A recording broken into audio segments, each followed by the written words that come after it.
From Castle Rexworth and the Rexworth Estates, I bid you good morning, good afternoon, good evening, wherever you are and whenever you are. My name is Rexworth, Lord Rexworth, and I welcome you to a Thursday stream. It's the 2nd of October that we're streaming today, and going to be doing some more video reacts, going to be enjoying some gourmet video as we travel back to Japan and check out some interesting places. And talk about the news, and then we are going to get back into Metal Gear Solid Delta Snake Eater, hence the title. Some days you go through the rain, and some days you feed on a tree frog. But anyways, thank you all so much for joining me. You can find all of my links at the website lordrexworth.com. That's lordrexworth.com. And do make sure you're following me across all platforms. We're multi-streaming today across Twitch, Kick, and YouTube. And as soon as I can figure out a way to possibly get it done, I would like to add back x.com. I'd like to stream again on X. And I would also like to add in live streams for Rumble. Usually, if you miss any of the VODs and if YouTube decides to pull a fucky-wucky and, copyright strike something or, somebody doesn't like content that we put up on YouTube, it's usually uploaded to Rumble as a backup. So you can always go there. But it's the same across all platforms. Just search Lord Rexworth. With YouTube, it's Lord Rexworth VT. That's Lord Rexworth VT. But let me just plug the links there in the chat. You see there on your screen. LordRexworth.com. That will take you to all the platforms. That is the primary hub. And yes, would love it if you could follow me across all platforms because, well, we just don't know what the future holds for a lot of these streaming platforms. For all we know, Twitch could possibly cease to exist someday soon. YouTube may or may not always be there. They claim that they are welcoming more diverse voices back to the platform, and yet the minute someone like Alex Jones tries to restart their channel, they get insta-banned. I think they did the same thing for Nick Fuentes. So, not really as welcoming as they claimed they would be. And so, in this era we live in, it's important to have a diverse range of platforms that one can stream across. In case one goes down, you're not entirely dependent on that, and you can switch over to others. So far, the ones that have been really good about creative freedom and about respecting freedom of speech have been Rumble and Kick. Those two are just top of mind. Odyssey is apparently making a bit of a comeback, or they're trying to make a comeback. We shall see if they are successful. If so, we'll definitely look into streaming on Odyssey. But for now, the two platforms that have been very good to me and have been ones where I don't feel there's a danger of my channel just getting nuked for Morbid have been Kick and Rumble.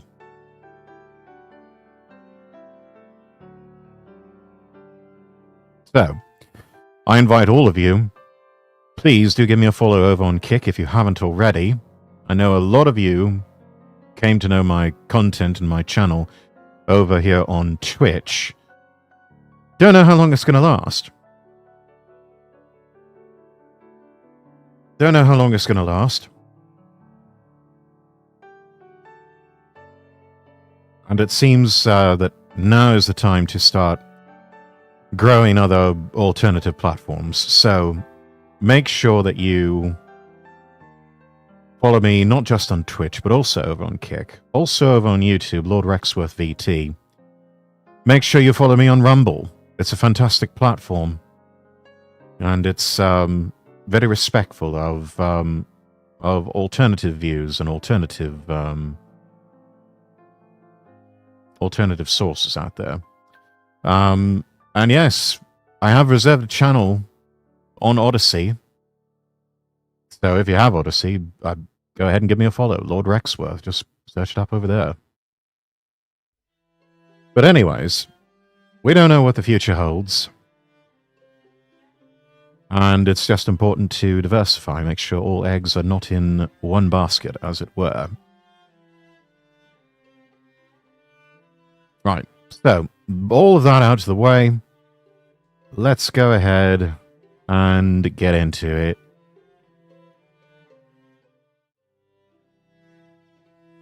Let us do the news.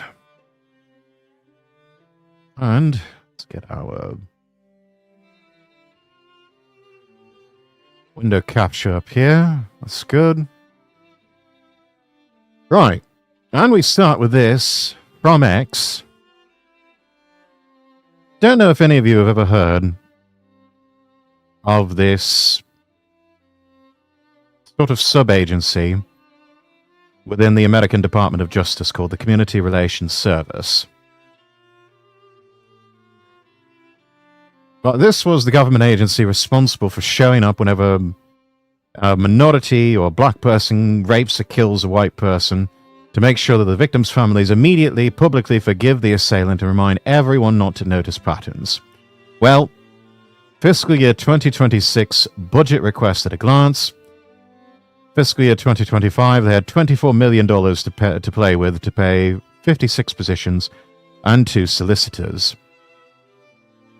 And for fiscal year 2026, 0. Effectively ending the Community Relations Service. I would say that's a win.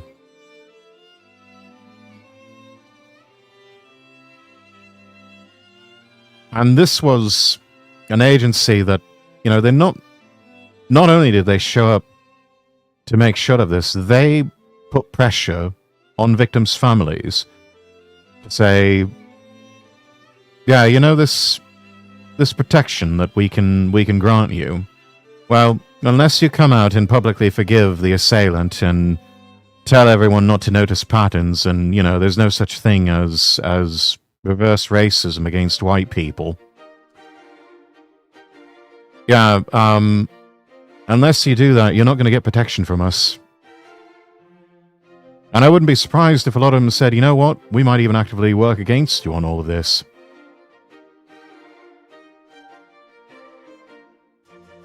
So this is a good thing, to see this go away. Ruby, welcome in. Is that my man? Yes, it is me. I am here. I am here. I exist. Things are happening. And Sai, welcome in to you as well. Also, Nox, thank you for redeeming first. Forgot to mention that. Jade Peppermint, welcome in. Good to see everyone. Thank you all for joining me. But yes, Community Relations Service effectively shut down starting fiscal year 2026.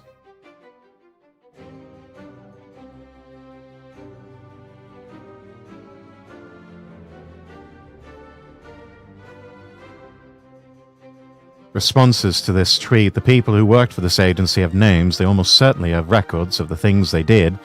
This is a win, but should not be considered settled. Not enough just to stop these people. Turnabout is fair play. I agree. I want to know who these people were that worked in this agency. And I want their record, their names to be part of the public record. And I want people to know who they are, so that they find it very difficult and very uncomfortable to go and inflict this sort of suffering on people anywhere else, in government or anywhere in the private sector.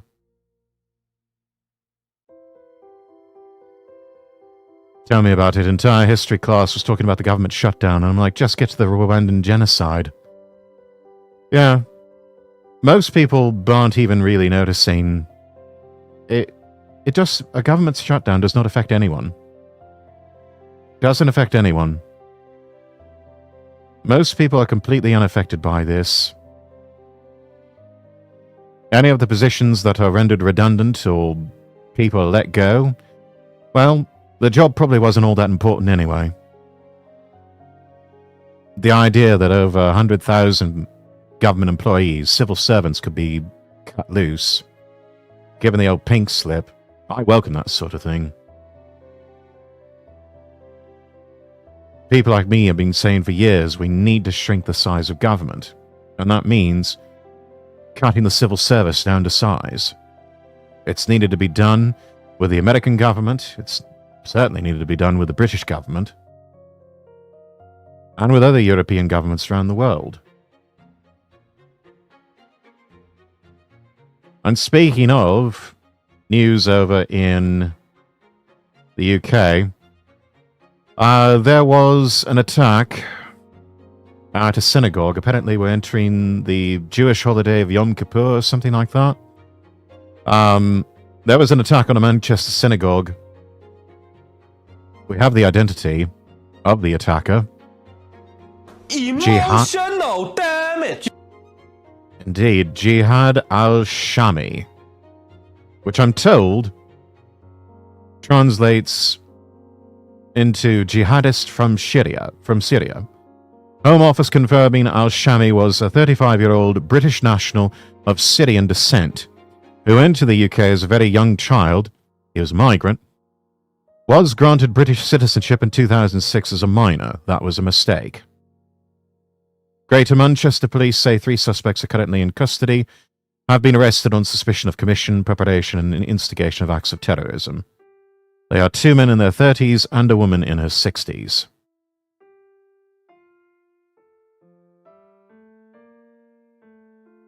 Two men were killed in the terrorist attack outside the Manchester synagogue, according to Greater Manchester Police, and 3 other men remain in hospital with serious injuries following the attack.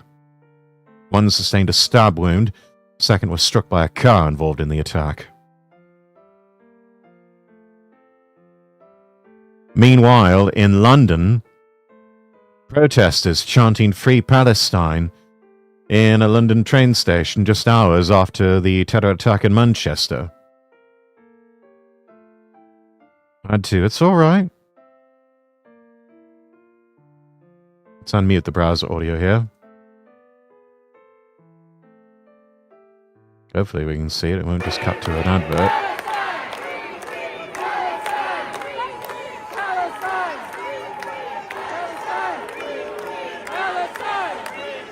Yes, of course. Police manhandling a counter-protester. As they do. I wonder which station this is.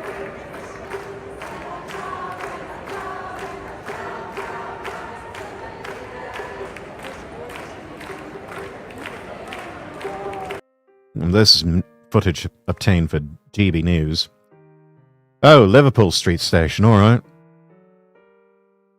I didn't quite recognize. I don't think last time I was there, I wasn't in the. I don't think I had any need to go over to Liverpool Street.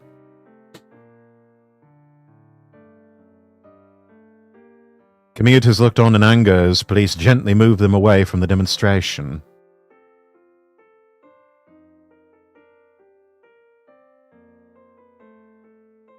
More concerned with protecting the protesters who are just evil, wicked people. I mean, how can you have something like this?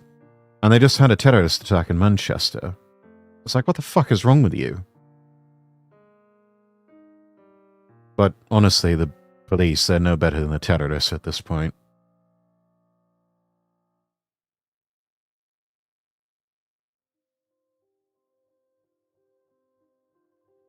Some other news on the entertainment front. Don't know if any of you are fans of the old BBC comedy Only Fools and Horses. But one of their co-stars, Patrick Murray, has passed away at the age of 68. He played Mickey Pearce. He's in 20 episodes, which, if you know anything about BBC shows, they don't have too many episodes per series. You know, sometimes I think like there's a few series of Yes Minister that they only had like 5 episodes. But yes, he had been battling cancer. Lung cancer, had been given it all clear after that. A year later, he revealed the cancer had returned and spread to his legs and pelvis.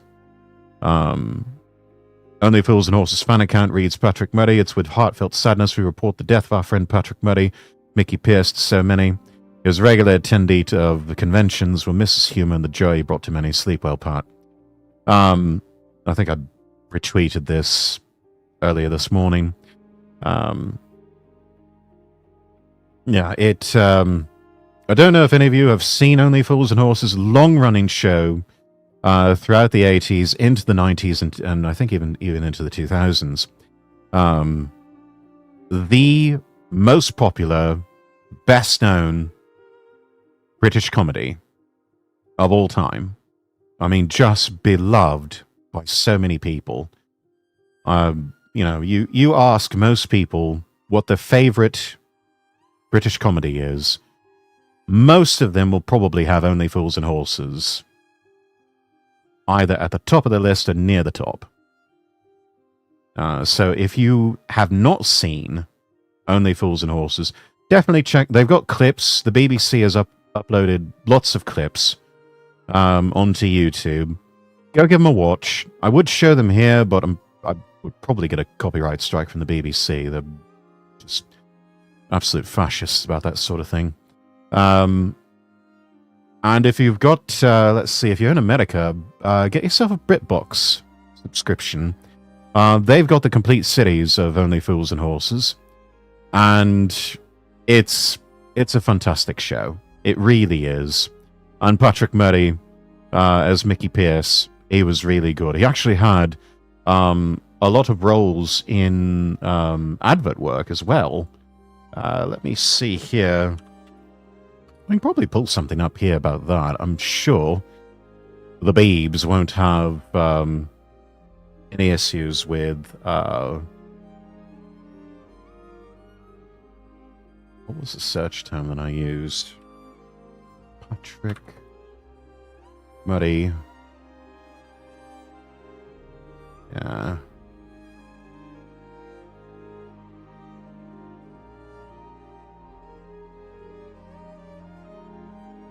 I have to go into the history, see what I watched here. I know he did an advert campaign for Rabbit phones.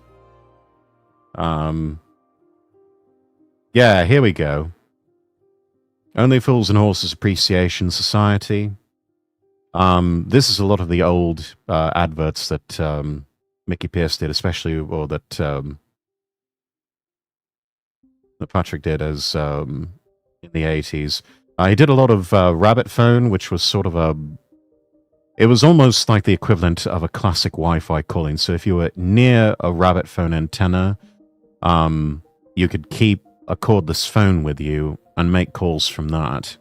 And it was like one of the first sort of prototypical cell phone networks. Rex is a massive crash out involving Emma Watson. If you want to see it or DM it to you. I actually have, I saw something from Asman about that. I normally don't go in for celebritard news like that, but if you like chat, we can talk about it. So, yeah. Hi, Mr. Exworth. 'Tis been some time since I last saw you. Yes, have been on the road for work purposes, but thankfully, touch wood, seems to be changing. I will at least be back on the weekends, and decided to take a week off. I have been feeling a little bit under the weather. I probably still sound like I'm sick, but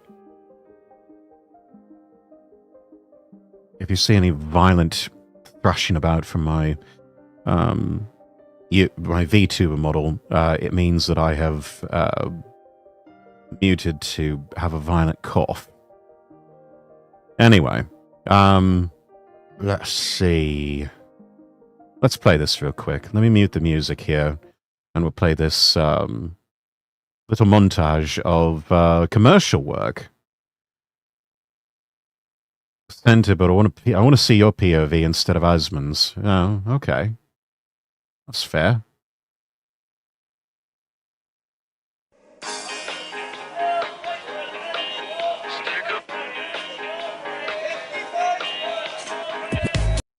Frosted lawnmower engines.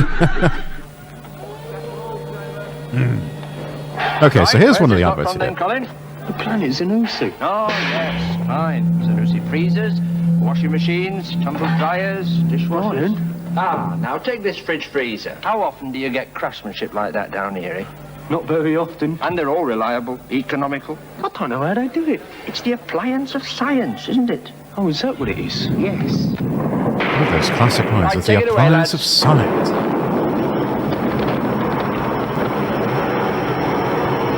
From Zanussi, the appliance of science. And here the Mr. rabbit A, phone the ones. big steakhouse. It's all lined up. Okay.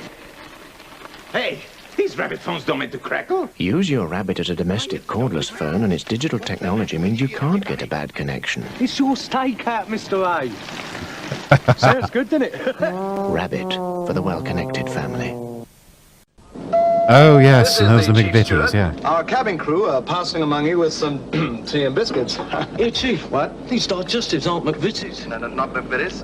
We apologize as the altitude and thin air may affect the taste of your digestives and their size. They'll notice, I'm telling you. They just don't taste like McVitie's. Okay, the tea that we're serving is a particularly subtle We want blend, best McVitie's, not appreciated without excuses. Hold on, I think there's a packet of McVitie's at the back. McVitie's at the back.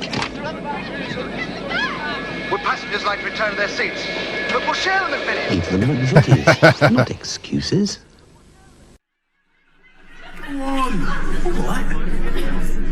Rodney, Oh, there's another episode. how'd you go with Dates. Neris? Okay. Bet you didn't get a date with her. I'll save your money, Jevon, my man. I'm taking her out next week. I've told you before. Neris goes for Metro Men. I have known Rodney a lot longer than you.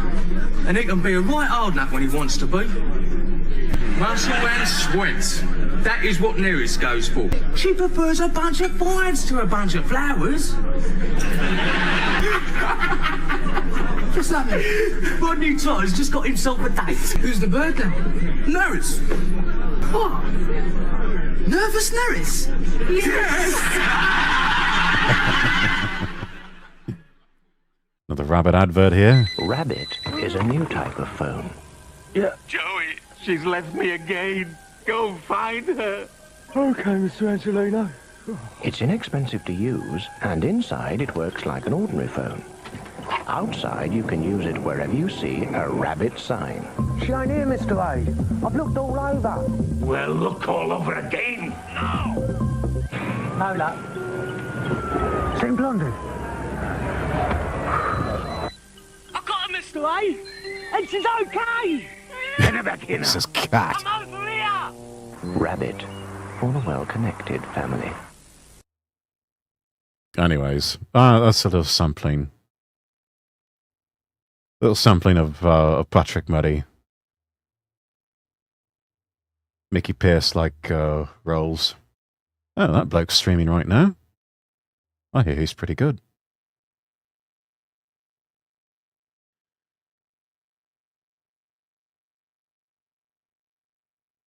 All right. Since we're talking about British celebutard news, though Patrick Muddy was certainly no celebutard, he's absolute bloody legend. Those were fun to watch. And now, I love old commercials. Let's see here. What do you got here? Oh, from the Critical Drinker. We love Critical Drinker, don't we? Let's open this up. See what we Oh got. dear, it's not a very good time to be Emma Watson, is it? From child actor to indie darling to big budget star, and finally to whiny, controversial and divisive activist, increasingly disconnected from reality and now publicly ridiculed by one of the biggest names in modern culture in what may go down. Publicly ridiculed by the woman who near single-handedly handed Emma Watson her claim to fame. I mean, you know it's gotten bad when J.K. Rowling does not have kind things to say about you. Yo, narrator voice. Hello, Rock Eater. Good to see you. How are you? down as the most savage dressing down in history. Ever since she exploded onto the big screen with the Harry Potter franchise, her acting has carried her to the very cusp of A-level stardom before it all came to a shuddering halt in one of the most baffling acts of career self-sabotage outside of Rachel Zegler. It's Hollywood, baby. A woman who pinned her reputation, her public image, and her entire worldview on whatever happened to be most popular at the time, never considering that the cultural winds might change and what's popular today might not be popular tomorrow. Oh, but when a plan so comes saddle together. up, dear viewer, grab your wizarding wands and whatever other stupid shit they use in Harry Potter, and let us examine the crash and burn of Emma Watson. Emma Charlotte Duer Watson. Yeah, that sounds French. We don't really trust the frogs around here, do we? Fine, how about you? Doing all right. Recovering from a cold. Almost back to 100%. Was born in Paris, France in 1990 to a pair of wealthy lawyers. Confirmed, so French. She grew up with all the benefits of having wealthy parents. Private schooling, tuition, multiple homes, and access to any clubs and interests she wanted to pursue. One of which... She was a person of privilege. Always has been. She knows nothing about the working class struggle. And probably never will. She is someone who can advocate for the shittiest tier positions and not have to suffer any of the consequences of them. Meanwhile, the working class is forced to endure those things in shadows because people like her, they have no fucking clue. Which turned out to be acting. Fuck me, she basically is Hermione Granger. Anyway, by 1999, a series of books about a boy wizard were turning out to be pretty popular, and work soon began on adapting them into a movie franchise. For this, they needed a bunch of child actors to play the three leads, including Hermione. Their searching soon led them to the Oxford Acting School where Watson was studying, and after no fewer than 8 auditions, she was finally cast in the role. And well, all I can say about her early performances is... Oxford. I mean, that should say it all. Girl of privilege. Going to one of the most privileged universities in the world. You just... Poor girl has practically been locked away in an ivory tower her whole life. She has no fucking clue. You can tell that she was a theatre kid, that's for fucking sure. Oh god, yes. Granger. And you are? Piss taken aside though, for a 10-year-old that had never acted in a movie before, I guess she was fine. Daniel Radcliffe was way better though. Anyway, you don't need me to tell you that the Harry Potter movies would go on to become a global phenomenon over the next several years, keeping Watson and her co-stars so busy that she literally didn't act in anything else until 2007, when she appeared in the TV movie Ballet Shoes, a film that landed mixed reviews and didn't do a whole lot for her career. In public, the Harry Potter series was going from strength to strength, but behind side effects from Born Rich and Raised in a Silver Spoon, indeed. the scenes, the cracks were starting to show. Watson and the others were burned out by the constant demands of filming and promotional tours, and when it came time to renegotiate her contract after the Goblet of Fire, she seriously considered leaving the franchise altogether. Still, she was eventually convinced to... That would have absolutely been career suicide for her. She would have never worked... She would have pulled a George Lazenby at that point. This was the big thing for her.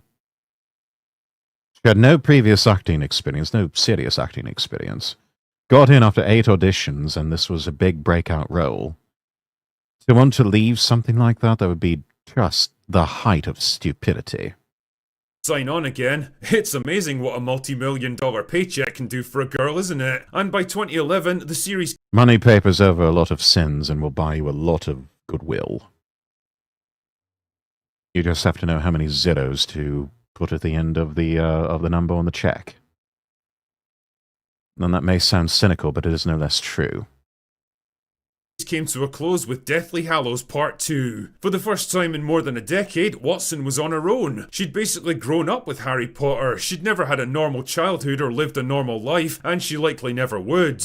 Keep that one in mind because it'll be important later. The question now was how to escape the long shadow of Hermione Granger and forge a career of her own. Her first few outings were mostly low-budget indie movies, everything from biopics like My Week with Marilyn to romantic dramas like The Perks of Being a Wallflower, and even heist movies like Bling Ring. None of them were big hits, but they did at least prove that she could be more than a mildly annoying bookworm with crappy hair. 2014 saw her move into big budget filmmaking with Darren Aronofsky's Noah, followed up by low budget thrillers Colonia and Regression. No matter the budget or the quality of the movie, one thing that stayed consistent were the positive reviews for Watson's acting. Now in her mid-20s and arguably... How many of those reviews of her acting were bought and paid for?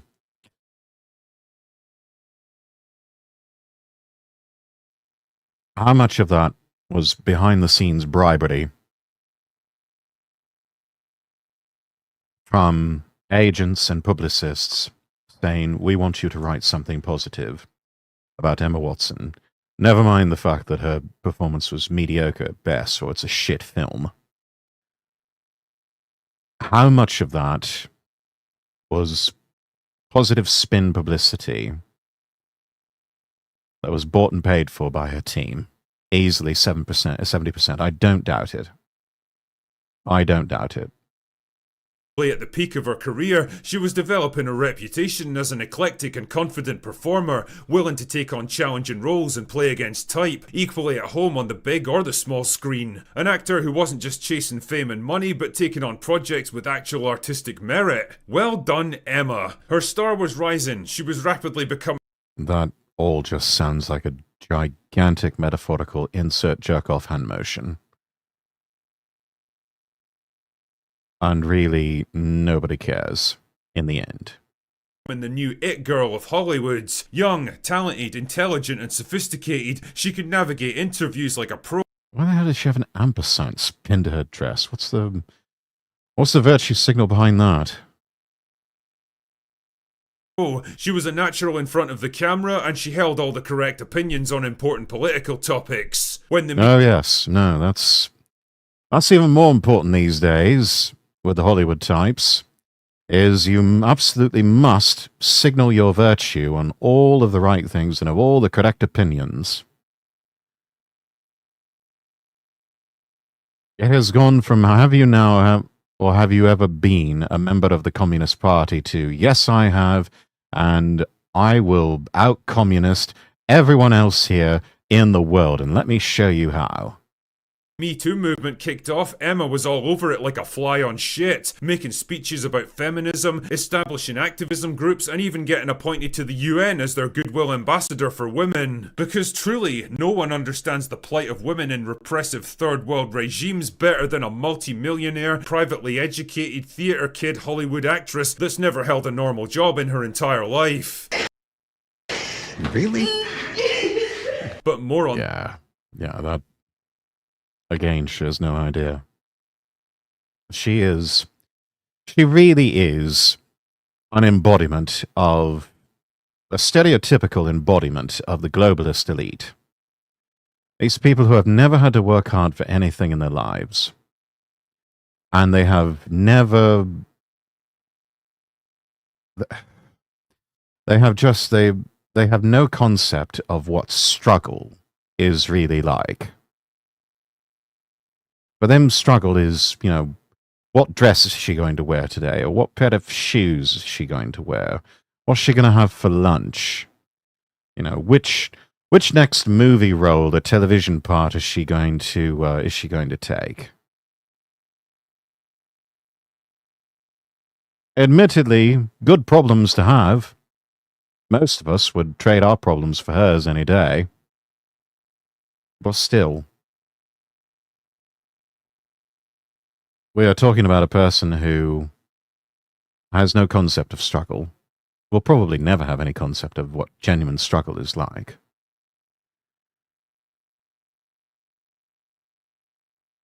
And she's totally insulated from the consequences of what she advocates for. While the rest of us have to suffer. On that later. Pretty soon, Watson wasn't content just to make speeches in front of rooms full of elderly politicians who probably wished they were literally anywhere else. She was bringing her activism directly into the movies she starred in. The live-action Beauty and the Beast was rewritten at her request to make Belle into an inventor and engineer because... girls get it done. Her political worldview could best be described as, I support current thing, also known as the Mark Ruffalo technique. Gay! No matter the issue, no matter the so complexity... fucking gay, fake, and retarded. Absolutely fake, gay, and retarded. You could say that Emma Watson herself is fake, gay, and retarded. And you would probably be right. Or the nuance, you could pretty much guarantee that Emma Watson would be right there in the thick of it, pushing whatever the progressive consensus happened to be at the time. She was less of a person with her own opinions and ideas, and more like a series of safe, politically correct talking points wrapped up in a flesh suit, all delivered... A globalist NPC, in other words. Peak hypocrisy. Yeah, probably. With the kind of sneering, upper-class British disdain that can only truly come from playing life on easy mode from the day she was born. But just like an overloaded cauldron filled with the wrong ingredients, problems were a-brewing, dear viewer. Remember the lady who wrote all those wizarding books? Well, it turns out she'd become quite rich and famous over the years, and as a big raging progressive feminist herself, she and Emma were marching in lockstep on almost every issue. All except one. It turns out that the wizarding lady had a few issues with the T part of LGBT and began voicing her concerns with increasing volume. And the reaction from the other side was, well, how can I put this? Now Emma was in a... Yes.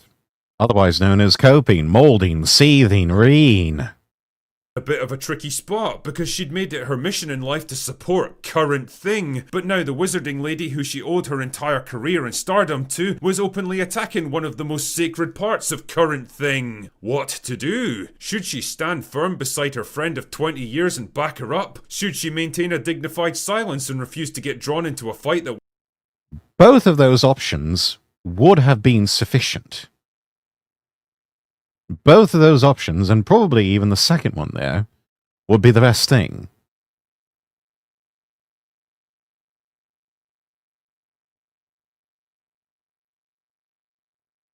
As the character from Dallas, J.R. Ewing, once said, never pass up an opportunity to shut up. And in her case, shutting up would have probably been for the best. Yeah, to the point they hate bomb players who stream or play Hogwarts Legacy. Yeah, you know, I'm not even much of a Harry Potter fan. I am strongly tempted to play Hogwarts Legacy. If only for the fact that it will just send the ungodly into a tizzy and absolutely piss them off. I would play Hogwarts Legacy just to get the hate watchers at this point. I'm sorely tempted. I'm sorely tempted. It's hella worth it. You know what? I think we'll do that. I think we'll do that. Let me see how much Hogwarts Legacy is going for on Steam. Is it available on Steam?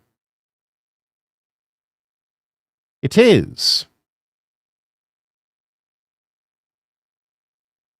And the digital deluxe edition is only $13.99. We are adding that to the cart. Oh, and there's DLC for $3.99.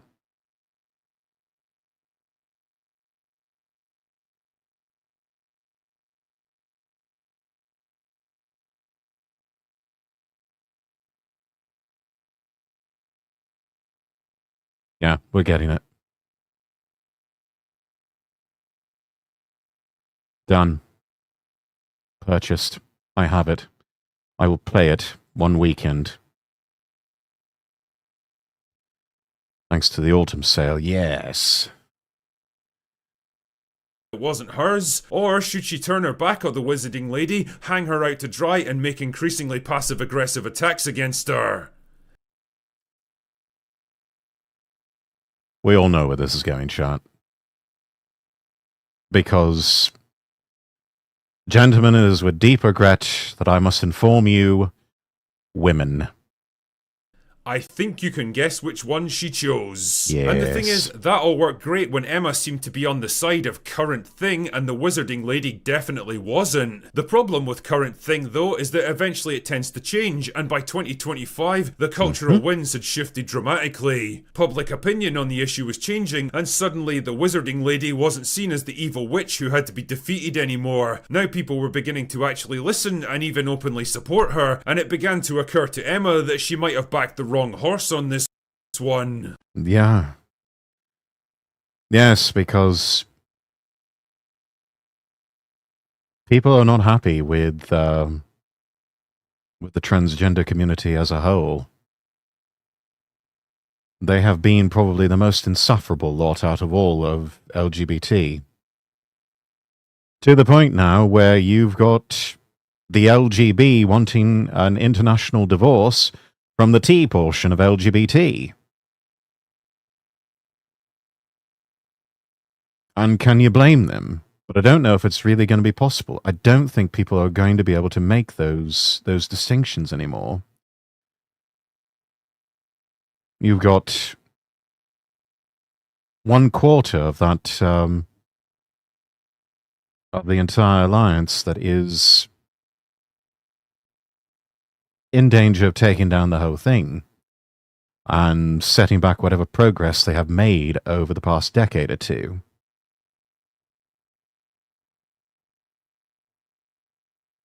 And all because they just couldn't help themselves.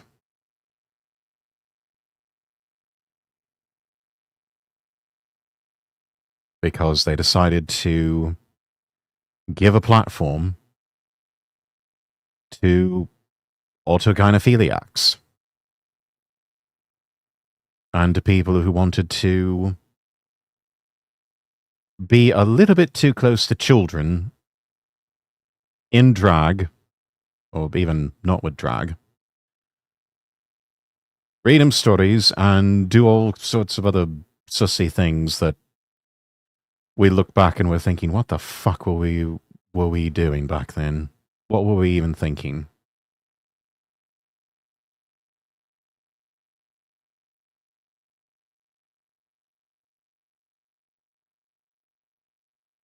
In my opinion, they should have TQI plus as its own, as it's linked to gender identity, whereas LGB is linked to sexuality. Probably the better path to go with. I don't know if people have the capacity to make those distinctions. It's all already been lumped together. It's pretty hard to separate it. It's almost like you have a gigantic vat of oil and water, and you've got a strainer to try and get the oil out, but the mesh is just too big. Because a lot of people are just that grug-brained. So I don't think it's going to work.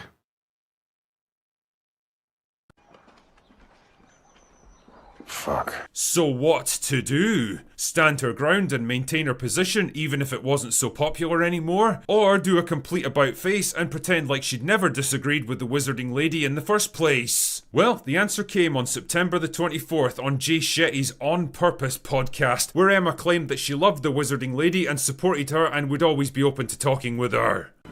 Bullshit! Oh, really? That's interesting coming from someone who spent half a decade publicly shitting on her. Now, if you were feeling forgiving, you could probably write this whole thing off as a slightly cowardly but very pragmatic decision by someone who senses the political sands moving beneath her and doesn't want to get pulled down by them. And that might have been all she wrote, except this particular... I mean, you can't blame her for wanting to save herself. That much we can't blame her on. Interview came to the attention of the wizard. Damn, I can't say anything on LGBT because if I do, people say I'm doing hate speech. Well, we don't really believe there's such a thing as hate speech around these parts. The only thing I ask is that people don't violate terms of service for Twitch, YouTube, or Kick. Which you don't really have to worry too much with Kick. YouTube and Twitch, on the other hand, yeah. Lady who until now had stayed pretty quiet on the topic of young Emma. Not anymore, as it turned out, when she decided to deliver the mother of all dressing downs a couple of days later in a very lengthy Twitter post calling out Watson as a spineless grifter, a shameless opportunist, a fair weather friend, and a spoiled privileged brat that had never worked a day in her life and was only trying to cozy up to her again because it was politically safe now. Yeah. You had your opportunity to show your loyalty, and you didn't do it. And people remember stuff like that. People will remember when you showed them loyalty. I know I certainly do. I was just talking about this with my mod team.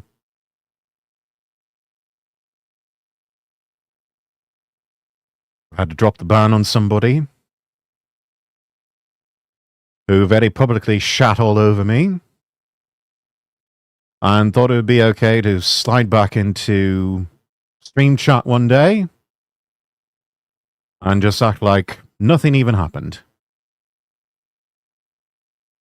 I'm like, you must think I'm an idiot. You must think I'm an idiot. I mean, I will admit to you, I was born at night. I was not born last night. And if you think that I wouldn't see the shit you're talking about me for clout, just to chase clout, and you think I wouldn't have a problem with that, you're mistaken. So that person is gone. There's actually a few people who did that, and seriously thinking about dropping the ban hammer on them as well. People think I don't see these things. People think I don't find out about these acts of disloyalty. I do. And I remember. And as I've said before, you get one shot with me. You blow it. That's it. You're done.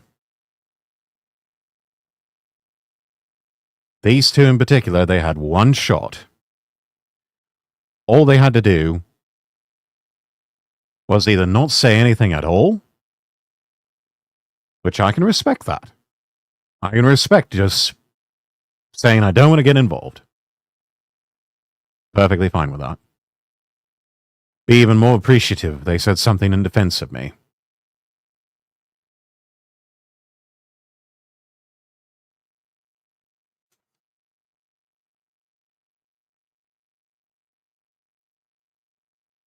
You know, even something as tepid as, oh, you've all got him all wrong.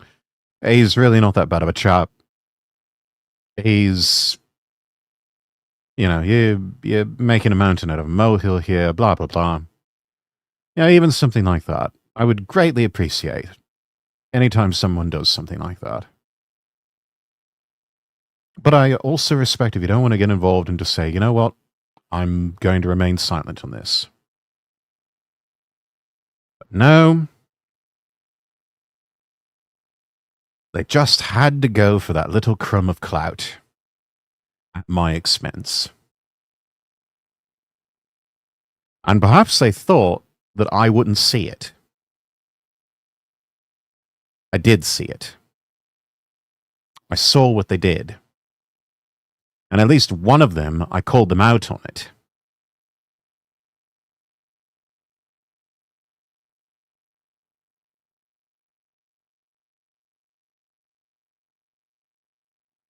And even then, they didn't really seem to care. They were more interested in their own problems and just very nonchalant, almost like they didn't even mean it. where they just said, yeah, you're right, I probably should have just gone to you first instead of saying something. Yeah, it was almost like it was a throwaway line for them. It's like, oh yeah, I have to throw him a bone, but can we please focus on these other things about me that are just so fucking important right now? No, we're not going to do that. And they have the nerve to come back to me and ask me for help on something. Like, no, I'm not going to help you.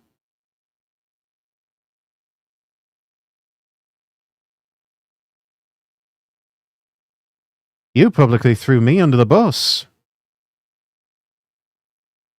I'm not going to help you. Why should I help you after the way you treated me? Do you not understand how these things work? The unmitigated gall of some people. To shit all over me and then ask me for help.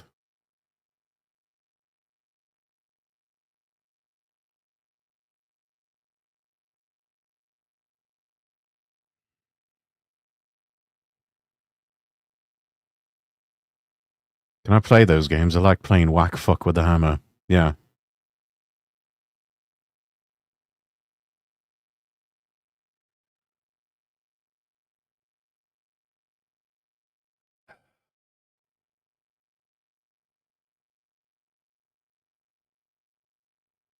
My point with all of this is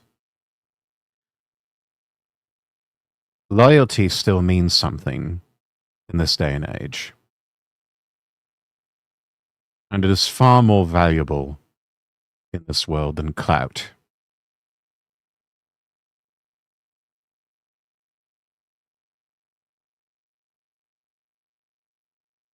Some people have forgotten how to show loyalty to other people.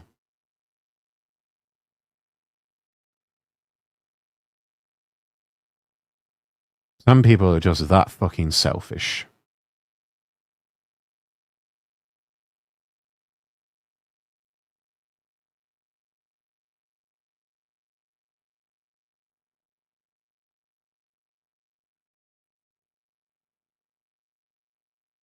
I show loyalty to people.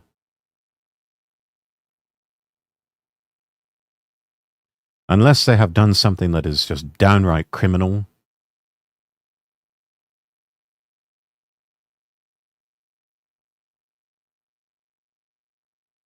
Or, you know, something that has seriously hurt other people or put other people in danger.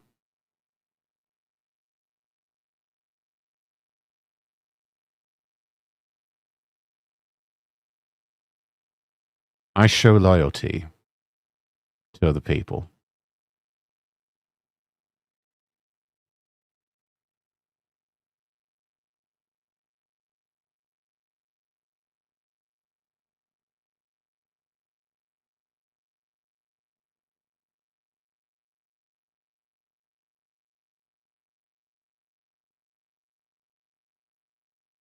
But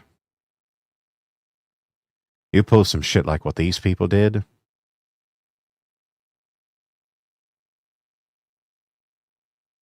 that loyalty ends. You're nothing to me.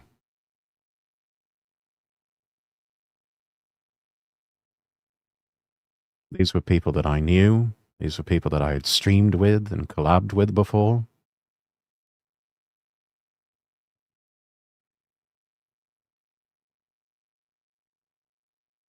And it would have been so easy to just hit me up in the DMs and say, "Oi, Rex, what's going on here? What's your side of all of this?" That right there would have absolutely made my day.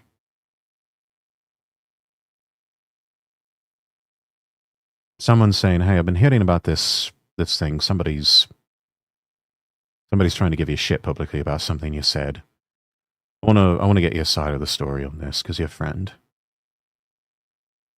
Because, you know, that's what friends do, presumably, is that they listen to their friend's side of the story first. But no, I guess that was a bit too much effort for them. Much easier to just glom on and chase clout and talk shit about me and throw me under the bus.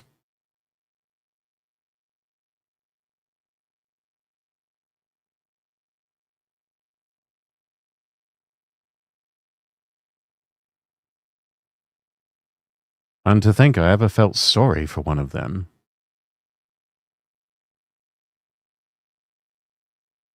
To think that I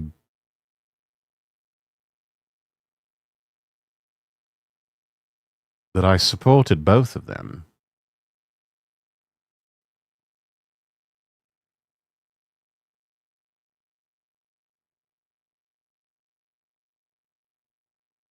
Well, they're not going to get my support anymore. Megalum, welcome in. How you doing? We're just reacting to Critical Drinker over here. I'm talking about the importance of loyalty. Damn, Rex, let it out more. No, I've said what I said. Damn, bro, I've seen Mortal Kombat fatalities that were more forgiving than this. I've seen many a debate, many a scathing put-down and brutal rebuttal in my time, but never in all of my days have I witnessed a person publicly dismantled with such brutal finesse. I mean, it is J.K. Rowling we're talking about. She writes for a living. Stands to reason that she would write an epic dress down of Emma Watson. Doing well, cooking salmon. Oh, one of my favorite forms of fish.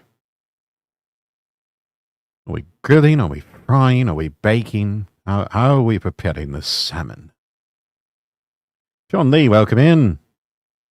It wasn't just a takedown, it was a full-scale verbal evisceration, and proof that if there's one group of people you really don't want to piss off in the online space, it's fucking writers. Especially billionaire writers with hundreds of millions of fans behind them who built their entire careers out of basically nothing. With that one post, Emma... I mean, people forget that J.K. Rowling was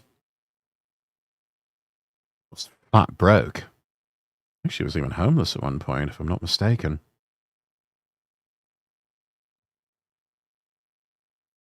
Just got home? Oh, well, I hope the commute was short, and I hope the day went well.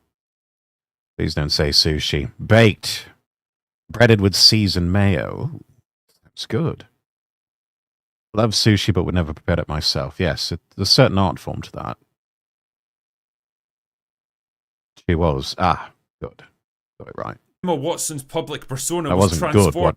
good. I mean, it wasn't good that she was flat broke and nearly homeless, but good that I got it right. From a slightly preachy but relatively respected activist to the living personification of everything that people find so repellent about Hollywood actors. The smug, patronising, I know better than you attitude, the echo chamber mentality that comes from a life of... Oh goodness, we've got a raid. Raven! Hello, hello, how was your stream? Raiders, welcome in. It's your first time here. I'm Lord Rexworth.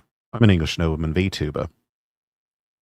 We are currently doing the news and reacting to J.K. Rowling's complete dress down of Emma Watson, courtesy of The Critical Drinker.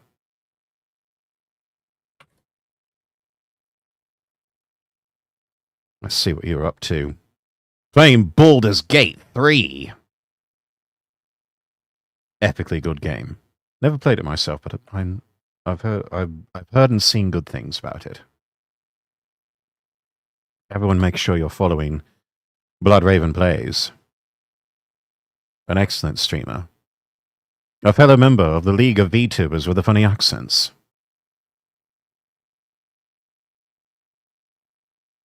But yes, thank you so much for that. Hope you had a fantastic stream. Hope Baldur's Gate 3 was lots of fun. And Raiders, completely understand if you need to raid and run. You need to get up and stretch, grab something to eat, something to drink. I know it's getting late. Across the pond. Totally understand. My bestie. Hell yeah. privilege and luxury, the mindlessly predictable conformity masquerading as sophisticated intellectualism, and worst of all, the willingness to abandon any position the moment it becomes unpopular. She wasn't just opinionated and insufferable, she was a coward. And for someone who built their entire brand on fearlessly speaking truth to power, well, that was the most damaging revelation of all. I mean, how can you speak truth to power if you are an avatar for power yourself? Which, let's face it, considering all the connections and all the UN influence that Emma Watson has wielded in recent years, she is the power. How can you speak truth to power if you yourself are part of the power structure?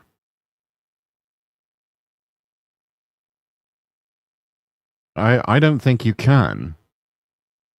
Certainly not with a straight face, though Emma Watson has always been a theatre kid at heart, so she's always had a bit of a gift of acting. I don't know. The funny accents, how dare, but yes, Baldur's Gate was good.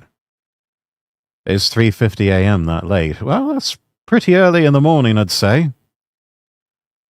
Angler, welcome in, just landed in.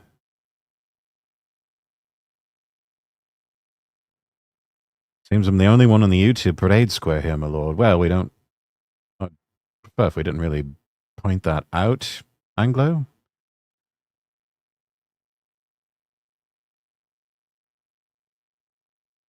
FYI, I never slept. Oh dear. You're either suffering from insomnia or you are working a night shift. By the way, bless you, sir. So what's next for Emma Watson? Can she possibly claw her way back from this? Well, her movie career basically ended 5 years ago when she pulled the plug on acting to focus on activism, so I don't really know if there's any momentum left behind her, even if she wanted to make a comeback. She's 35 now, which isn't exactly old, but it ain't exactly young either, and it's definitely not a good age to try to build your career back up after wasting your prime years in the wilderness. She's not likely to make much progress as an activist either now that her cover's been blown and she's willing to soften her position on the whole tea issue. Because if there's one thing that particular group of activists won't accept, it's betrayal. So it kind of feels like she's fucked either way. Emma Watson really is proof that if you stand for nothing, well, you'll fall for anything. Anyway, that's all I've got for today. Go away. Go away now.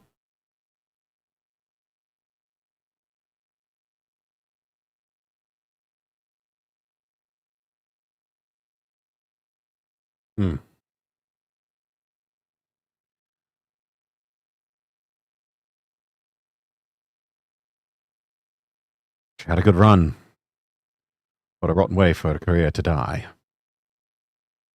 What a shame. Insert other Deus Ex memes here. We'll give that a like. Thanks to Sai for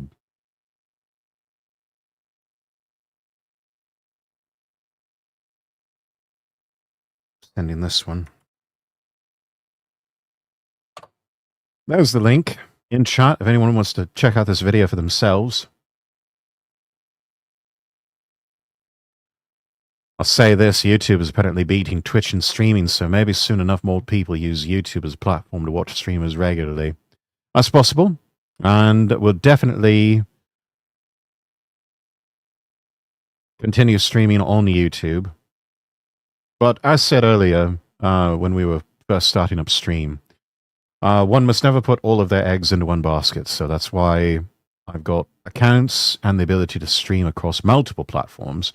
Not just Twitch and YouTube, but also Kick, and also Rumble, and X, and even over on Odyssey. I've got an account there now. Have not started streaming there, but once they do have the ability to live stream, once they've got the bugs worked out on that, might actually give that a go. Oh, tabs, they look edible. This is total acting layoffs. Yeah. Hollywood, as we know it, is just absolutely finished.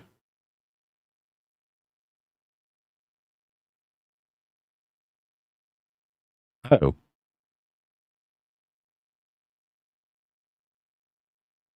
And talk of which, let's do a little bit of what Paul Harvey used to call shop talk.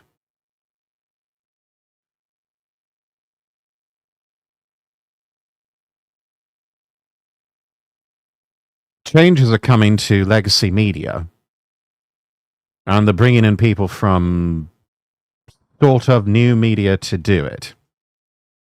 Paramount Skydance, the parent company of CBS News, they are poised to name one Betty Weiss as editor-in-chief in the coming days.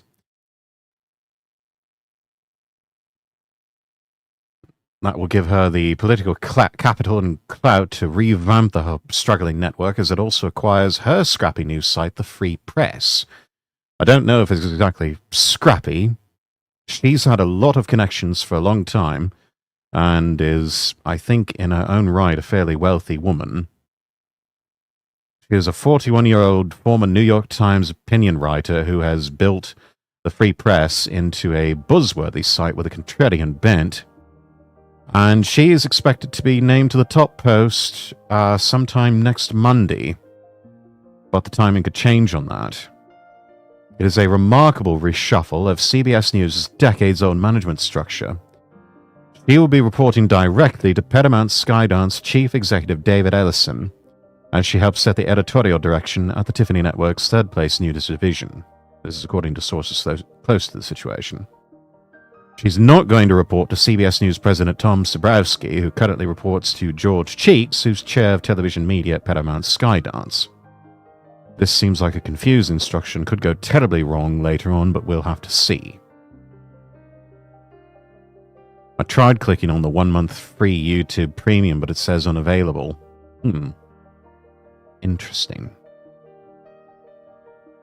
Can't support nor enjoy YouTube streamers to the fullest because they restrict certain countries from monetization and such, so no paid anything.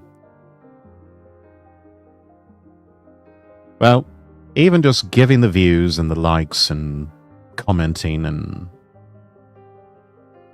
dropping a free subscription, that it helps.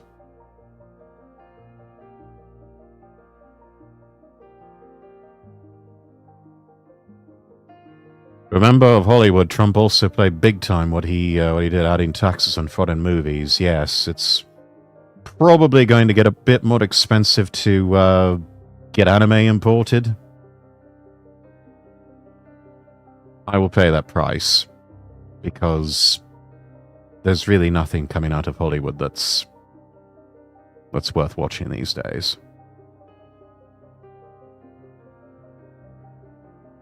The hiring of Weiss cast doubts and speculation about the possible return of former CBS President David Rhodes to the network. One source says her job candidacies were an either-or situation. Weiss could be a strong counterpart to Sabrowski, former Good Morning America executive who's regarded more as a production wizard than a journalist. Others say they expect it will only be a matter of time before Weiss, who's emerged as a leading voice against anti-Semitism and woke elites in the mainstream media, zeroes in on Sabrowski's job. Oh, I don't doubt it. For someone like her, she needs, wants, has to have full control. Her neurotic little brain will not permit anything otherwise.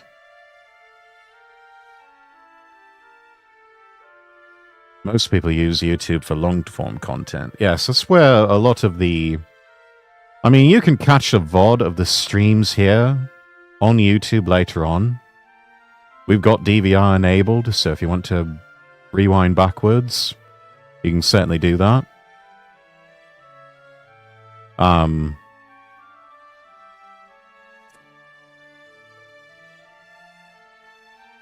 And, you know, you can always watch the VODs later on, but it's also a place where you will see clips from the stream being put up later on. So if you miss something interesting, don't worry, there's probably going to be a highlight from it, and it'll be put up on the YouTube channel. Buddy is extremely ambitious. Tom had better wash out, source close to both parties said. Yeah, Tom Sabrowski is probably on borrowed time, as of right now. Paramount Skydance expected to acquire the Free Press in a deal valued at around $150 million. The transaction expected to include a mix of stock and cash, and will include earn-out provisions to reach its full value. Free Press will remain a standalone property, operating separate from CBS News, owned by Paramount. Unclear if the site will eventually be integrated into CBS News' digital site. I imagine it will be. That's just a matter of time. Weiss is likely to take a major role steering the editorial coverage of the network. Unclear whether she'll take on additional journalistic presence at CBS News. She probably will. She probably will.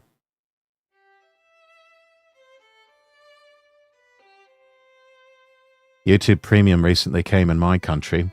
Totally worth it, by the way. Just to get rid of the ads. Others expect the new leadership structure to create a strain on the already dug-in culture at CBS with programs like 60 Minutes, which recently elevated longtime producer Tanya Simon to executive producer.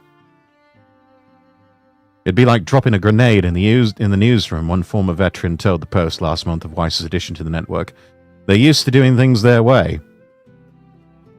Sounds like a lot of firings are imminent at 60 Minutes. News of a potential partnership has sparked anger at the news division, which has been under fire over its alleged left-leaning bias. This is a chance to clean house at CBS. If there's one thing that's going to be good that comes out of this, Buddy Weiss is going to more than likely clean house, and the shakeups will actually be good for the network over the long term. And she will probably take control of 60 Minutes as it is a part of CBS News. And they are going to more than likely take a more centrist to center-right stance on things. Which would be rather refreshing, because right now the only networks that are doing that are Fox News, Newsmax, and One America.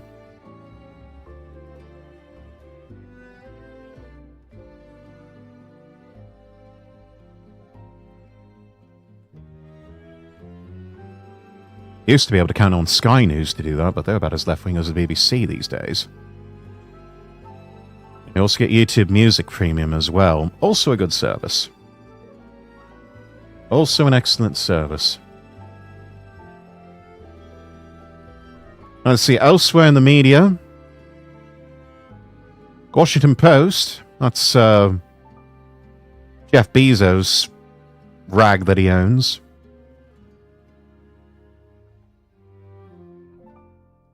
The opinion editor has informed colleagues tough decisions about staffing are looming, while reiterating social media guidelines and announcing a trio of new opinion writers.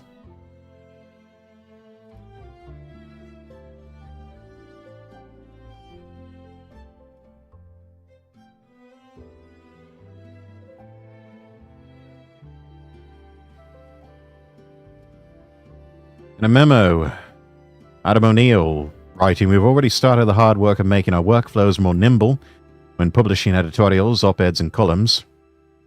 In other words, we've made redundancies and made things easier to publish. Soon we'll introduce a new org chart that will require us to make tough decisions about staffing. It's never easy. Restructuring the page is critical to making the opinion section more competitive and capable. In the past, a columnist often served as a rapid response team to breaking news. Unsigned editorials, on the other hand, stood outside the news cycle. Recently, we've increased the number of unsigned editorials and have emphasized speed while improving quality. We will eventually begin to publish 3 editorials a day. Our columnists will begin writing on scheduled days. Together, these changes can help give our section a more distinct voice and help readers form habits around consuming our content. They've hired National Review Economics Director Dominic Pino, the Spectator US Deputy Editor Kate Andrews, and Boston Globe columnist Karine Hajar. All 3 currently work or have backgrounds with right-leaning publications, a noteworthy development given the paper's historically left-leaning opinion roster.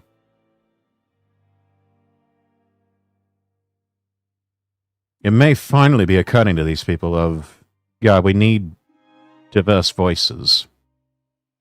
Otherwise, we're going to go out of business.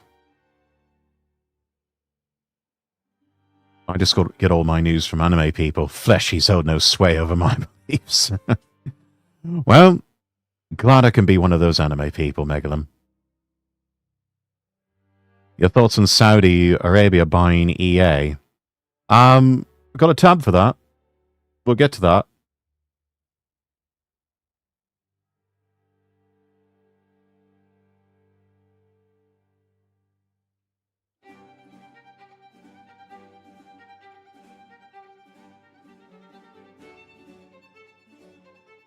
Tough decisions about staffing looming. That means people are going to get fired.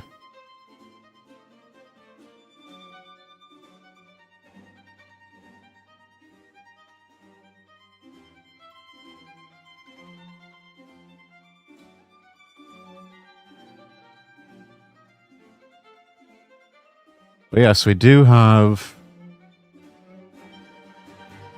a tab.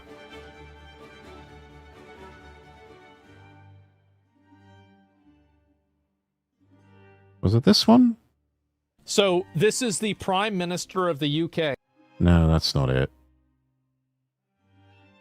Congratulations on Oh, EA. here we go. Yes, this is the one. Asmongold back to making content. Asmongold back to making gold. It's over for woke games. Congratulations on EA. Hello, new employees. Today we'll be patching the rainbow flags out of our games. Saudi Arabia has bought EA. And this is obviously like... How many tabs do you have open? Yes. A lot. Many.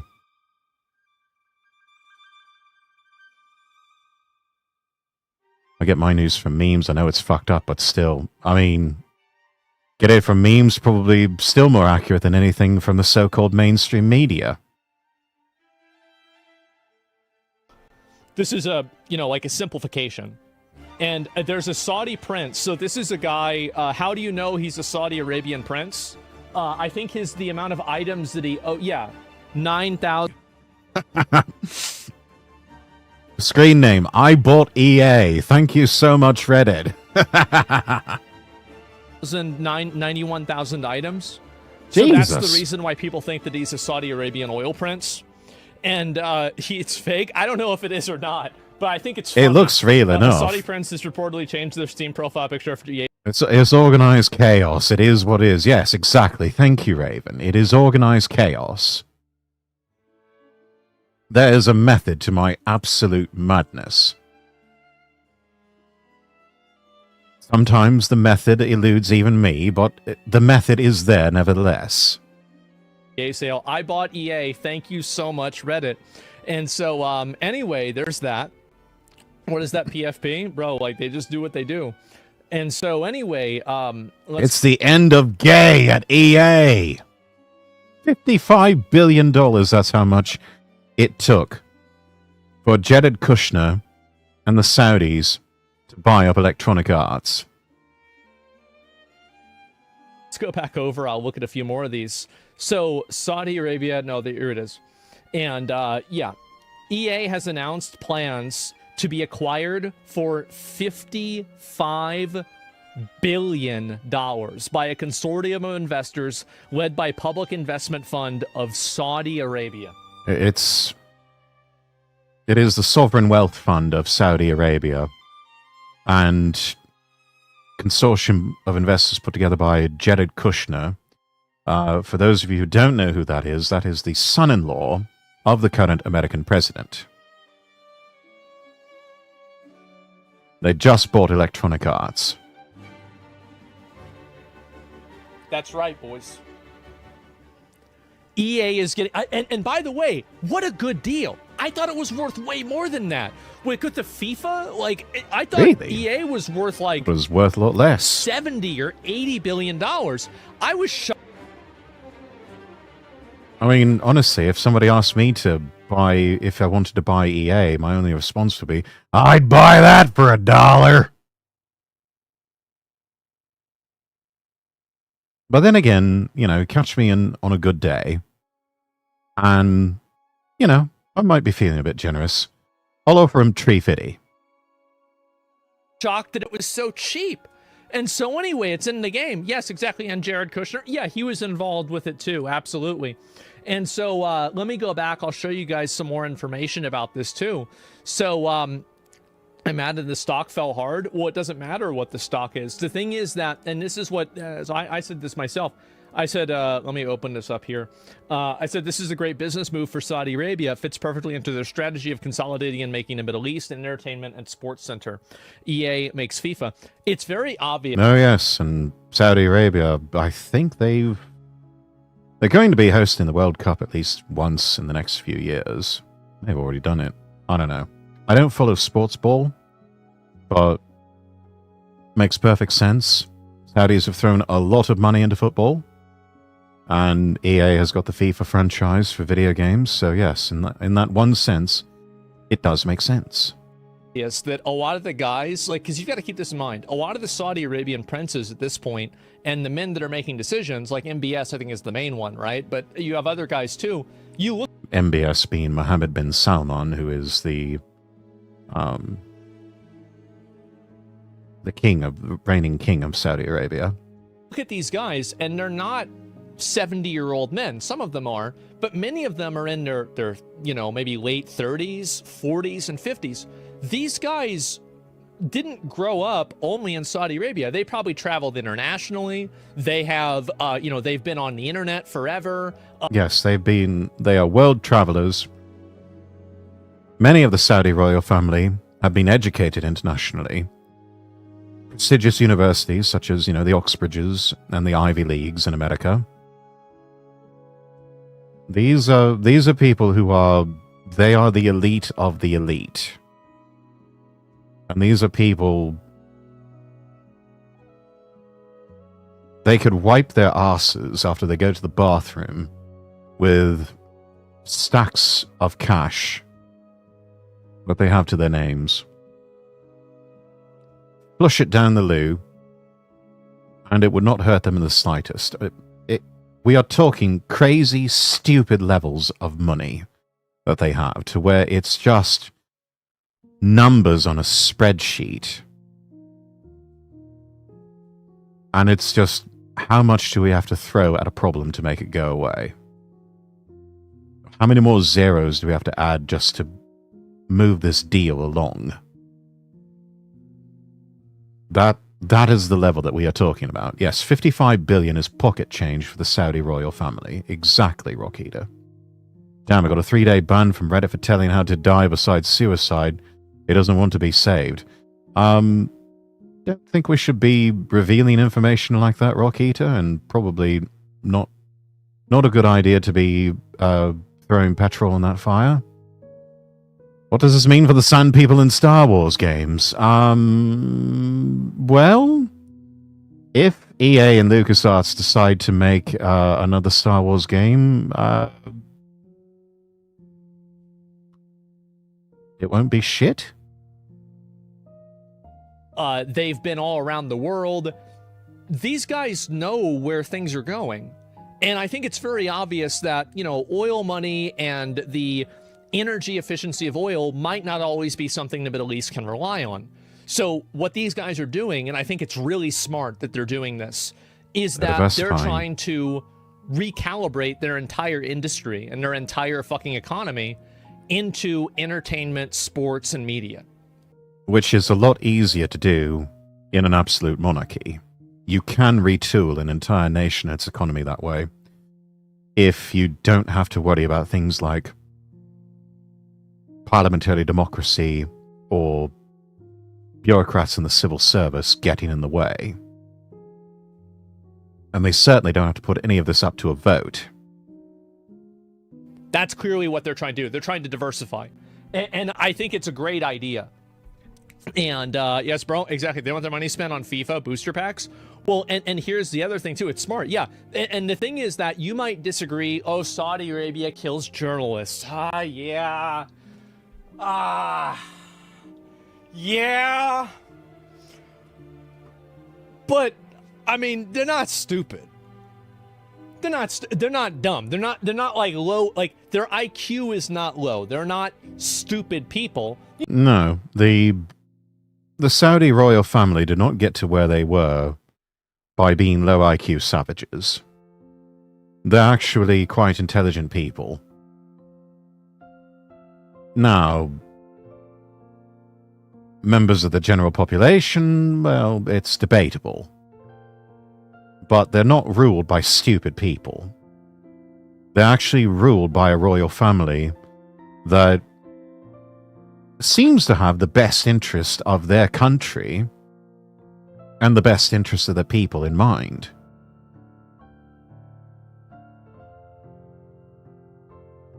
My mother, in a roundabout way, works for some Saudi royals. She says their project to turn the desert into clean energy paradise has already failed, so they need another way to make money. This is it.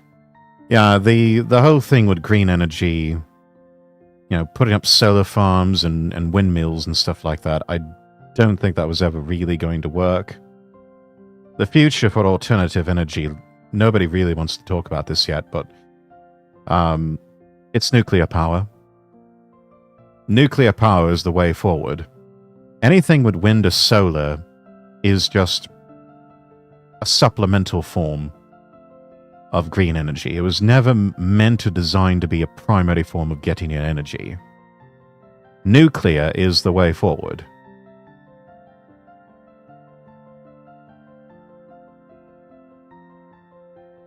Yeah, man, but still to me it's the biggest mercy to them. Damn, I was just about to say nuclear power, yeah. We're getting to the point where we can have that sort of national and international conversation about nuclear power. It's just taking a lot of the older generation that's still scared about Chernobyl and 3 Mile Island.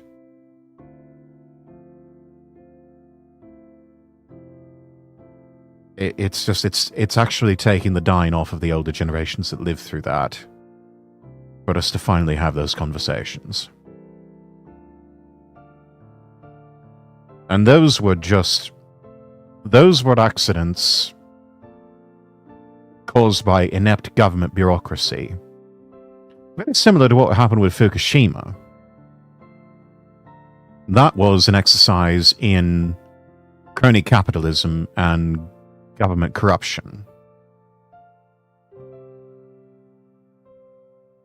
Those reactors were a flawed design from the beginning.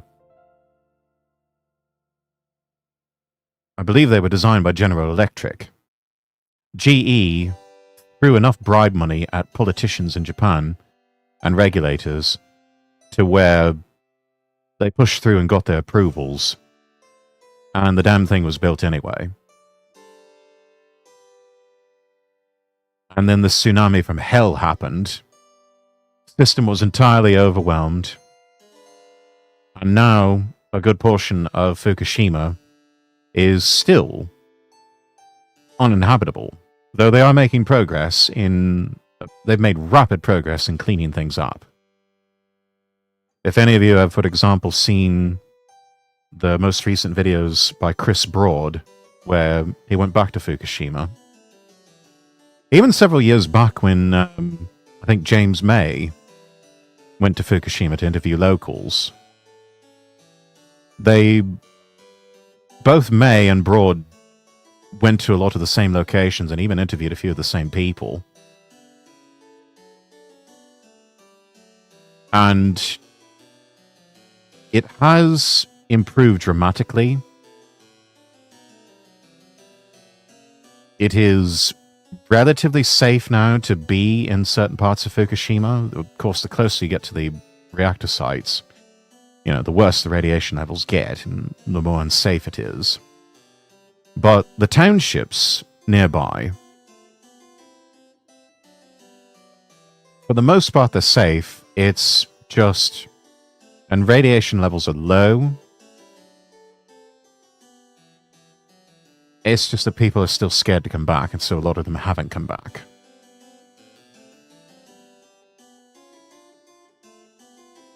Accident happens, not going to lie. Either you own up and make it right or discard it. Well, see, that's the thing.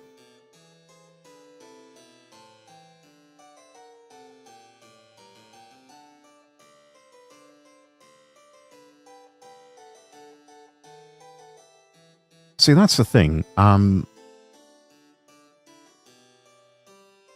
Japanese government has and has not owned up to what's going on. To fully own up to that would mean a tremendous loss of face for the politicians and for the bureaucrats, as well as for companies in the private sector, such as Tokyo Electric Power. So they have been very remiss to take any sort of responsibility publicly and admit any wrongdoing. And at the same time, behind the scenes, efforts are being done just to move absolute heaven and earth to clean things up and make Fukushima habitable again for people.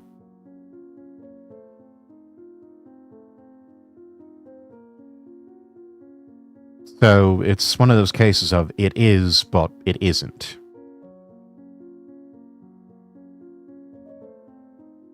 Didn't Microsoft buy Chernobyl? I don't know, but considering that that's part of Ukraine and more than likely the whole bloody country is going to be sold off to the highest bidders after the war, or even while the war is still going on, that doesn't surprise me. And also there have been recent skirmishes, according to certain sources I've been seeing, at the Chernobyl site. And it has gotten so bad that the concrete dome that they have erected over the reactor that blew up, that started to spring leaks. It absolutely scared me shitless when firefights started breaking out at the beginning of the war at the Chernobyl nuclear site. I mean, my first reaction to that, which I'm sure a lot of people had that reaction of, was, are you mad? You are basically inside a gigantic powder keg and you all have lit cigars in the form of guns. And the slightest misstep could trigger a nuclear explosion. You absolute madmen. Leaks? Damn, yeah, that's what I've been hearing. I could be wrong on that. But yes, apparently too many drone strikes, too many bullets whizzing about. Eventually those are going to impact on the concrete dome, which in and of itself is, I think, something like 10, 20, maybe 30 years old already.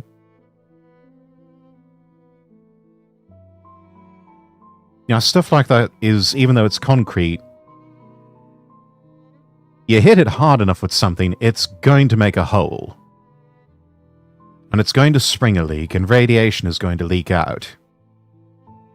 And that concrete dome has been about the only thing that has kept radiation levels down. That thing cracks open, and the whole area is going to be right back where they started. I mean, just in recent years, they have just gotten to a point where wildlife is starting to thrive again.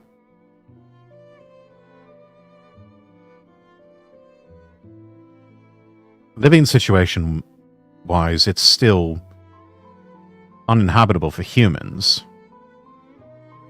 But they're just now getting to the point where flora and fauna is starting to thrive again in the Chernobyl area. All of that is in danger of being undone by the current conflict between Russia and Ukraine.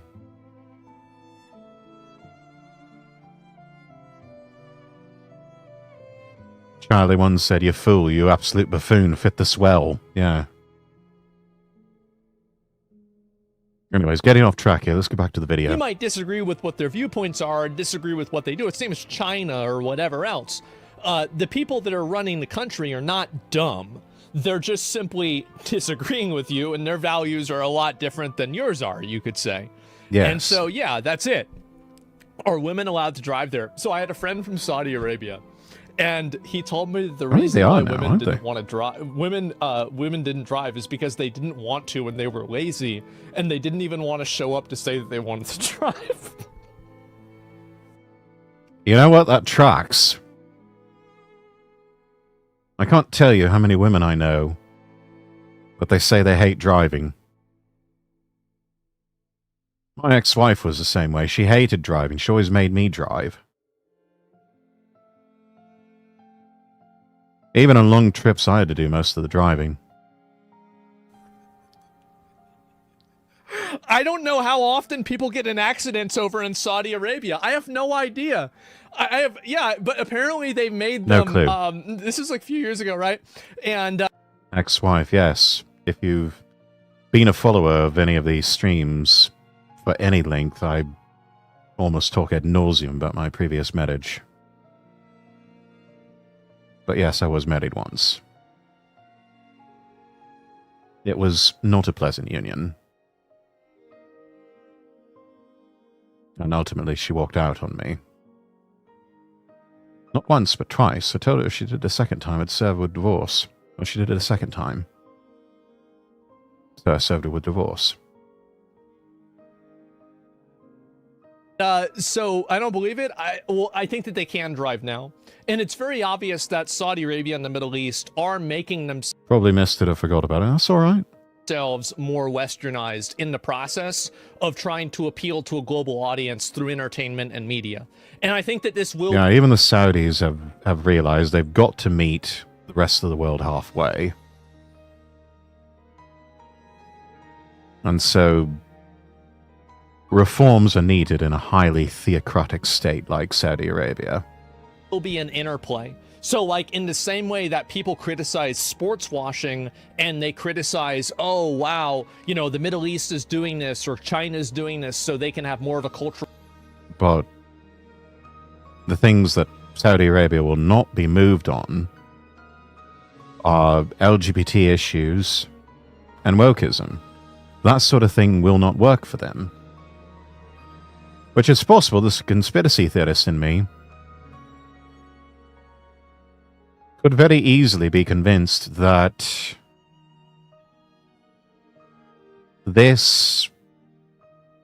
all of that was a long-term play to acquire EA for cheap.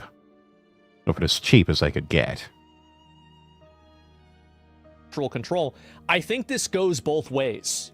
And I think that it also is a cultural exchange where when you have the people that are in that country that are seeing the way that maybe the West does things or the way that, you know, maybe Japan does things or other countries they do things, that's going to change their perspective and their worldview also. So it's not just going to be a one-way street. It's a good thing. I think it's a positive form of globalism. I do. I am a big advocate and a big fan of a global cultural exchange where each country retains their own autonomy to do what they want, but they can like, enjoy, and engage in other cultures and other economies to the degree that they want to.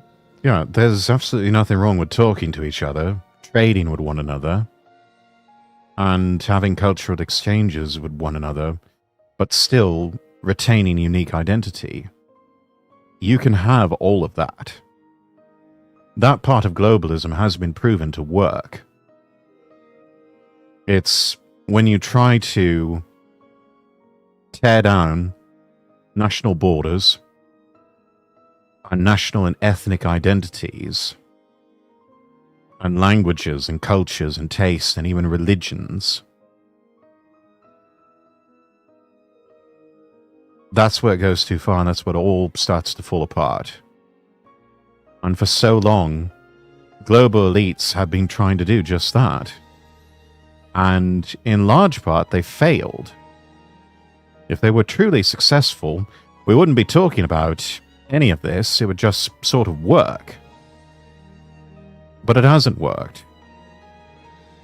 Because people are not interchangeable cogs. Countries are not economic zones. They're more than economic zones. Much more. And people are unique in different parts of the world. Saudi Arabia itself has holy places for Islam, yes. And there's holy places throughout Europe and the Middle East. And even to a certain extent in the United States and North America. Holy sites for Christianity. And those sorts of places, they need to be respected. If nothing more than for the cultural and historical importance. I'll be right back, everyone.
Alright.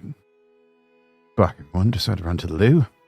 That, like, I'm a big fan of that. And the reason why I'm such a big fan of this is because of the way that I grew up.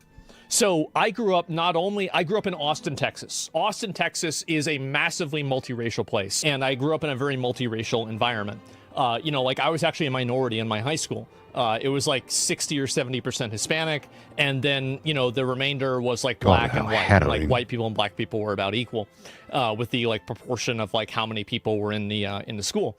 And so like that's the way that I grew up. And I felt like that was a very, it prepared me as an individual, as a kid, to get along with anybody. And I think that then when I get on the internet and I started talking to people in Canada. He's one of the lucky ones. Other people, not so fortunate. Other people, if that was their experience, that had to be very isolating and traumatic. Almost feeling like a stranger in your own land. I started talking to guys in Brazil. I met people that lived in the Middle East. I asked them, I said, so what happens if like a woman goes out not wearing that thing? And they just tell you. And I think that the value of that is so indispensable. It's so valuable because I think that that breaks down xenophobia. It breaks down other types of stereotypes, and it breaks down cultural divides that I think that whenever you have two people that can deal with each other, that's what really matters. At the end of the day, it matters it's on a personal level. I mean, you can ask the question. You might not like the answer, though. Can you deal with and can you live with this other person? And I think that on the internet, and correct me if I'm wrong, tell me if you guys have had the same experience too. Xenophobia, yes, that's a irrational fear, even hatred of other cultures and other people. I've learned that in most cases, the answer to that is yes. It doesn't matter if it's a super traditionalist Muslim, if it's a hyper liberal trans person. If we're in a raid together, our goal is killing the boss, and we can work together. And I think that being on the internet and growing up the way that I did gave me such a great insight and such a great understanding of how to do that with people. And you know this now with me as an adult. How many times do I ever have drama with other people? Do I ever have drama with other people? No, I don't have issues with other people. Most of the time, no. I don't have like these fights with other people. I mean, certainly he's got his haters and detractors, but he doesn't really pay them much mind. But if he does, they soon scrub their presence off the internet because they know they can't go up against the might that is the Roach King. Like these weird, like, you know, big issues, etc. Almost never. Yeah, never. And so Homie Hassan? No, Hassan, like, I disagree with Hassan on things that are political. I don't dislike Hassan really I don't hate Hassan. I just disagree with his opinions on things. Like, these are two very, very... You're in very rare company then, Asman, because a lot of people dislike him as a person. Mainly because he's scum. If you have time to have drama as an adult, you need a job or a hobby. Yes. Although even with a job or a hobby, you're probably still going to encounter drama from people that, well, they just never grew up. They never got out of high school, of the high school mentality. Not gonna lie, never faced xenophobia.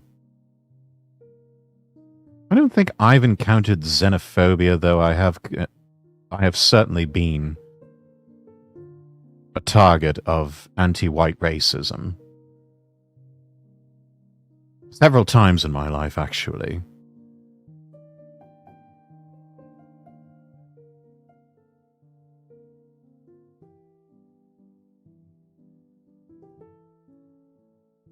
But it was always inevitably one of those things where those people were either caught and punished for it, or, as the ungodly are wont to do, they inevitably destroyed themselves. Or karma came back and kicked them in the arse, deservedly so. Different things. And I think that growing up the way that I did gave me the ability to be able to distinguish between the two things. And I think that's something that's extremely healthy. And whenever I see globalism like this happening, it makes me happy. Because it makes me hope that the next generation of guys is going to have the same experience that I did. And they probably will, or something similar. We can finally turn the page on a dark chapter in gaming. And in the culture at large.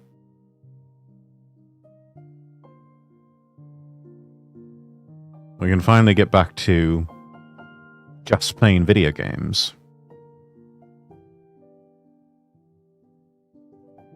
Because I know that how valuable and how enriching that was for me as a person. And I hope that other people will have that too. Does that sound crazy? That's how I see things.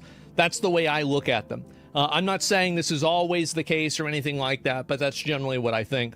And are you sure you want to be back now and I have to deal with me? Yeah, I remember you.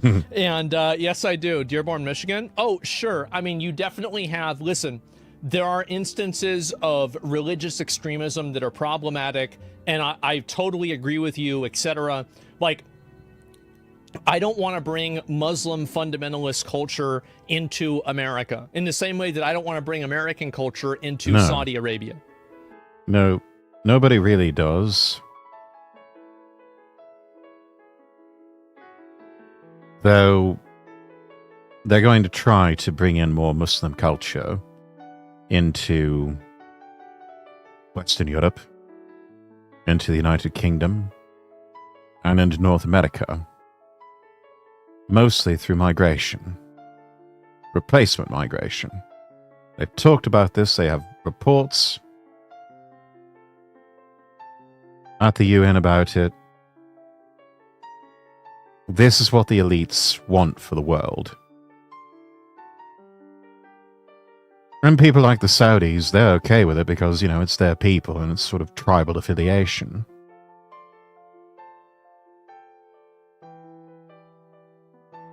So they're still going to try and push that.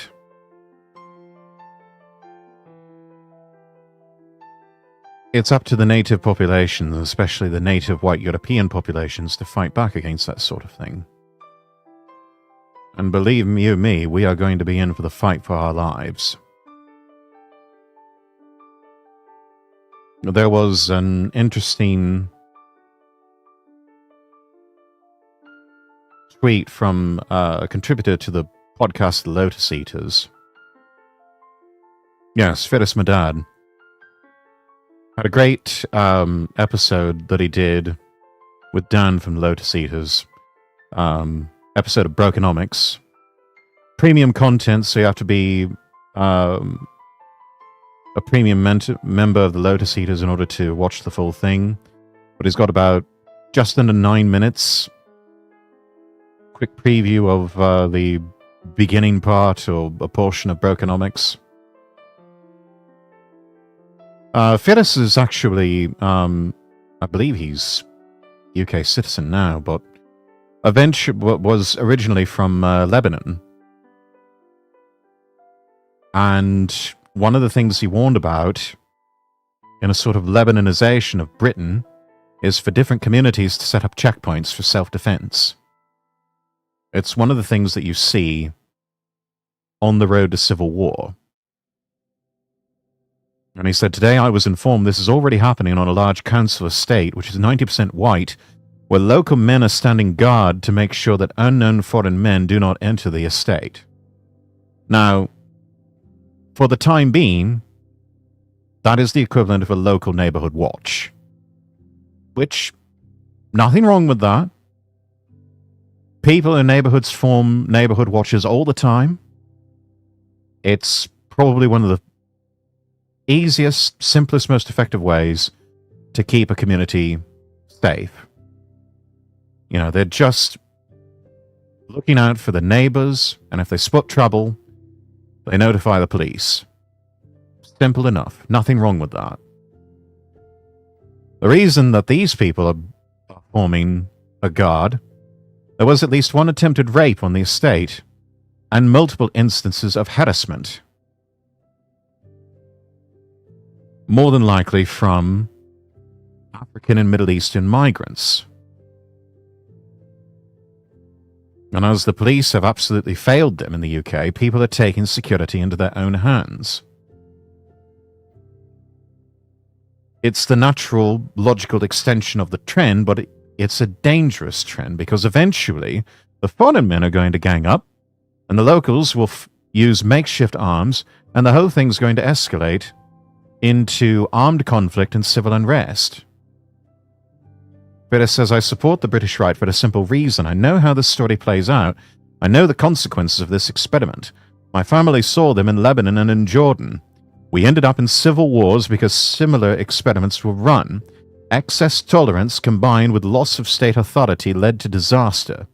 In Lebanon, an entire generation was lost to civil war, and the country is yet to fully recover. My response, which happy to report Firas actually liked, so getting noticed by the Lotus Eaters crew is quite gratifying. It's not just going to be an ethnic conflict between white Britons and African and Middle Eastern migrants. These majority white British communities that set up these checkpoints, they will be facing the full might of police and military forces. And don't think for a second the government won't use them. They will, and they will smirk with glee as they do it. If you need an example in America of this happening, look at Waco and look at Ruby Ridge. If there is one thing that Western governments will not tolerate, it is dissident white communities forming up in these almost underground-like cells to just live their lives in privacy and peace.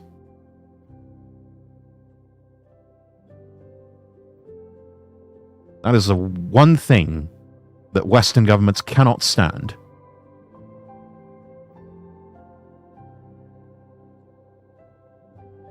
Because if they get organized, it's all over. It's all over for this entire con job that has been put over on the West.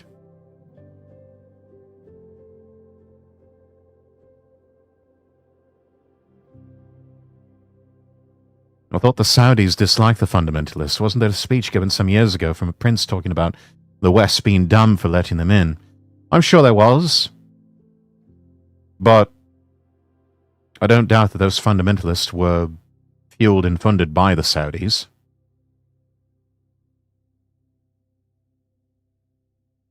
Mainly as a way of, as Castro once said, of flushing the toilets of their nations to rid them of undesirable elements.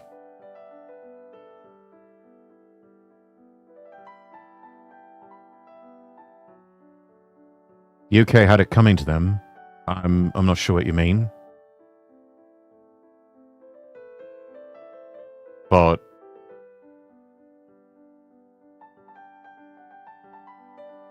I don't agree. I think that the UK didn't deserve any of this.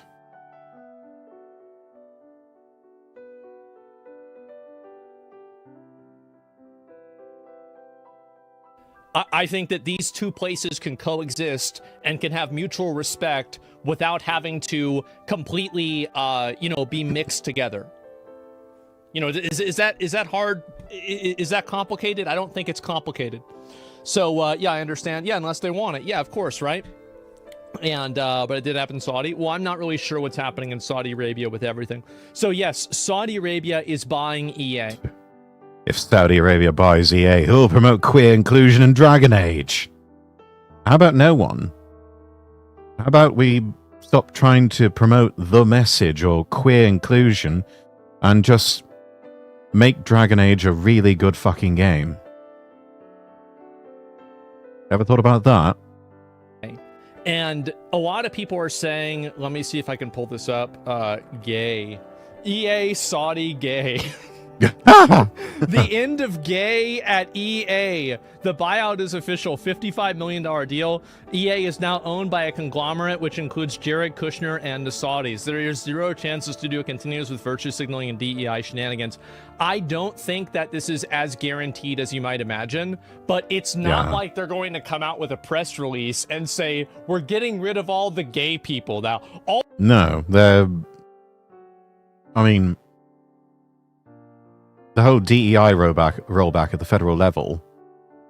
I was working for a company about 6 months ago, thereabouts, and was in a meeting with all of them, and they flat out told people, yeah, we don't care what the president says about DEI, we're still going to do DEI, we're just not going to talk about it. The same thing with this. The virtue signaling, the DEI stuff, the gay shit. At least in the short term, probably still going to be going on. But standing order is don't talk about it, don't make a big deal out of it. Saying on UK migration. The UK does not deserve millions upon millions of foreigners being lobbed at them like there's some sort of weapon, like cannon fodder, to shape and warp UK communities to where the native Briton population becomes a minority in their own nation. They don't deserve that.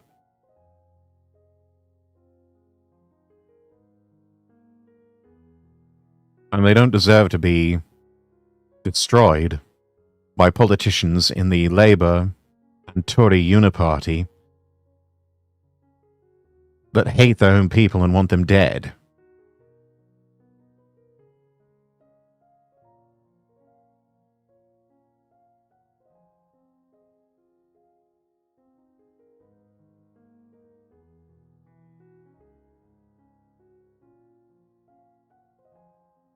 None of them deserve that.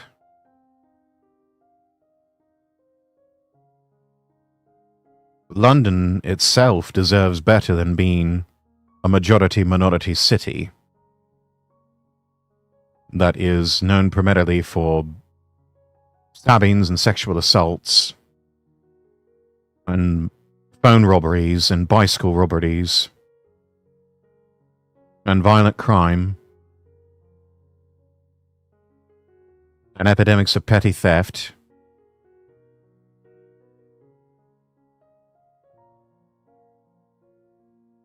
Whole neighborhoods deserve better than being turned into migrant housing, and the only businesses that can operate are more than likely criminal fronts for money laundering, like Turkish barbers or cell phone repair shops. of vape shops.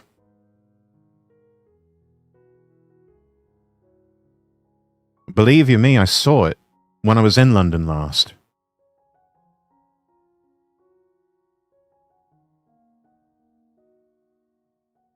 And it's a disturbing sight.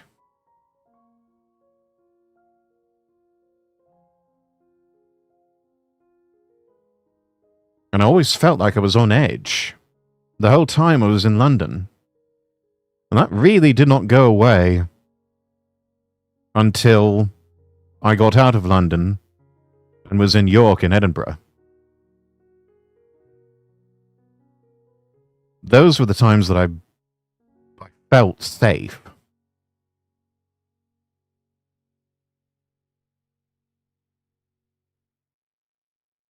Those were the places that I felt safe. I did not feel 100% safe in London. I always felt on edge and always felt like I had to watch my back.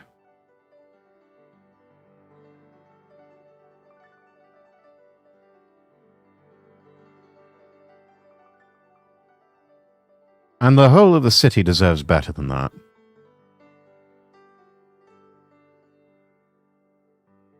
Because some 50, 60 years ago, people could walk around at night in London and be perfectly safe. Londoners and Brits deserve that again. They deserve proper Britain, once more. Tinfoilish thought companies are hemorrhaging money due to changing attitudes on DEI. Why don't we set up an investor group in Saudi Arabia to sell the company to? They gain the ability to outright drop DEI and blame the Saudis, who probably don't care as long as they make money, as business as usual. Nothing really surprises me anymore, Megalum. And that may possibly be... That is a possibility. That may be what's going on. It takes an outside force with more money than they know what to do with, like the Saudis, to put an end to this sort of madness.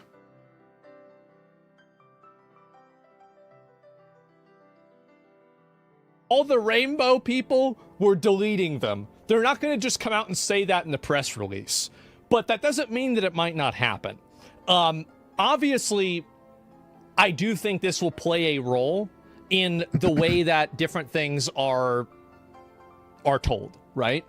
And also, by the way, here's some silver lining. Now... How about they colonized countries for centuries and stole trillions? They should have limited migration. We had empires. That's not a sin. And if anything, colonization and empire did the rest of the world a lot of good. It brought civilization to places that were primitive backwaters. I hate having to keep having this debate and relitigate this over and over again with people. Empires are not in and of themselves a bad thing. And the world benefited from colonization, from the civilizing hand of the European Christian. These places that became colonies and parts of empires would have been nothing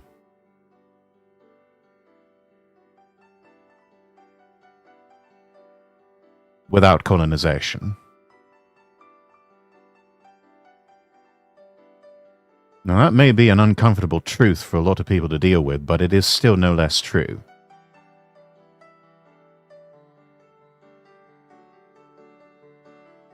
And I think it's time we stop these ridiculous arguments of how colonization was somehow a bad thing. Yeah, colonization made the laptop and the phone they protest from. That's all that needs to be said. If you can't understand what you mean, they aren't worth debating with. And a lot of them aren't worth debating with anymore. I've had people try to cancel me over this very argument. And there's just no talking sense into any of them. So I've just written them off and given up on them. They don't understand because they don't want to understand. They don't want to think about these things. They just want to revert to the usual refrains of white man bad, White Christian man bad. And that's all they have. That's all that drives and motivates them, is this sort of anti-white, anti-Christian racism. Honestly, it's quite hilarious that people want to complain, yet never want to put critical thought process and common sense behind it. Yes, very rare qualities in a lot of people these days. By the way, welcome in, Rosso.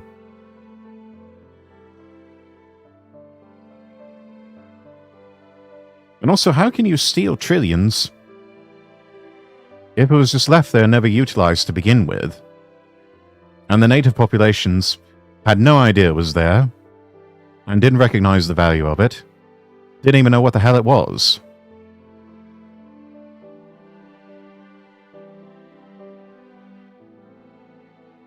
How can you steal something that, to the native population, they had no understanding of the true value of it anyway?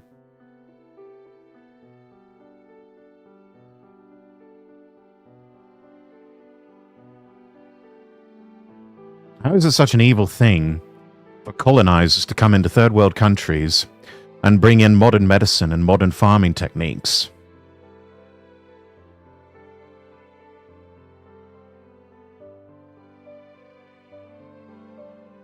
To turn perfectly fertile land into working, more efficient farms. So that not only the natives don't starve, they can also feed other parts of the world. How is any of that a bad thing?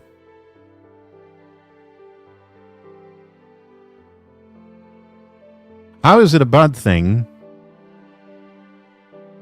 to bring the gospel of Jesus Christ to unbelieving parts of the world, as we are commanded to do as Christians? How is it a bad thing to save souls and make sure that there is a place for them in heaven when their life here on this earth is over?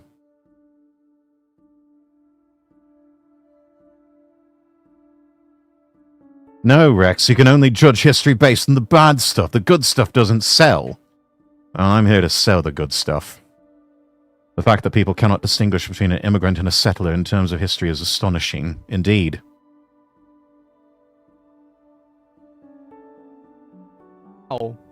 There's a chance that maybe not Call of Duty, but Battlefield could have the storyline that September 11th was actually an inside job. You know, like, you stop the planes and everything and the towers still fall down. Now it's going to be Battlefield and not fucking Call of Duty, right? And there's a possibility for it now, right? Stop it. Yeah, sure, they wouldn't. I don't think they would either, but that would be absolute fucking simple. Not yet, anyway. Yes, directed by Michael Bay. Yes, bro. And then, yes, oh my god, play the Linkin Park sound as they go down. Holy fuck, that would be insane. It's been nearly 25 years. I think we can make jokes about this. From the this. Saudi perspective, exactly. And Cinema Hallway, yes, this would be a proper timeline. So, yeah, we thought it was going to be Call of Duty. No, it's not. I mean, you've seen the building destruction mechanics for Battlefield, so they're already halfway there. Anyway, I don't need to make any more 9/11 jokes, right? But actually, I will, but not yet.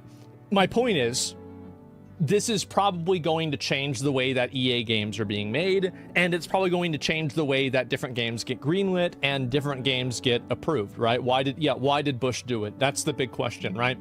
And not because of Saudi or Kushner's personal beliefs, but because the strategies do not make money. And this is also another really big important thing, is that why is it that all of these non-Westernized countries and companies are not pushing, you know, like a gender ideology or like a sex ideology?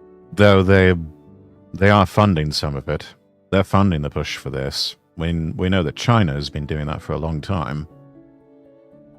The reason why is because it doesn't make money. Like, adding this stuff into video games doesn't make money. The only time it happens is in the West, because that's the people that really care about it a lot. And so, yeah, that's it. Saudi Arabia Games and Sony, I guess, right? And it doesn't make money. Well, it never made money, right? And that's the thing. And so EA took on debt to do it, which makes the company focus laser-like on profits and growth above all else. The whole idea of a buyout like this, they damn well better. Because investors believe that they can make more money on this than being public. I think they're right. I do. And here's another reason is that... Yeah, I think we're starting to enter... Financially, we're starting to enter an age where more companies, I think, will be taken private. And if they want money, it's going to come from VCs, from venture capital, and from private equity. There's just too much regulation and way too much scrutiny from being a publicly offered company. To the point where it's just not worth it anymore.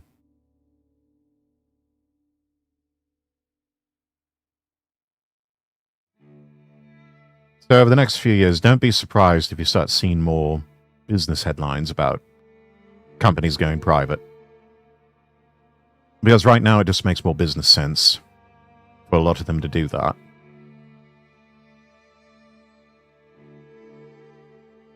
Saudi Arabia is, like, they're trying to make their own, like, they already have their own golf league. They have their own soccer or football league as well.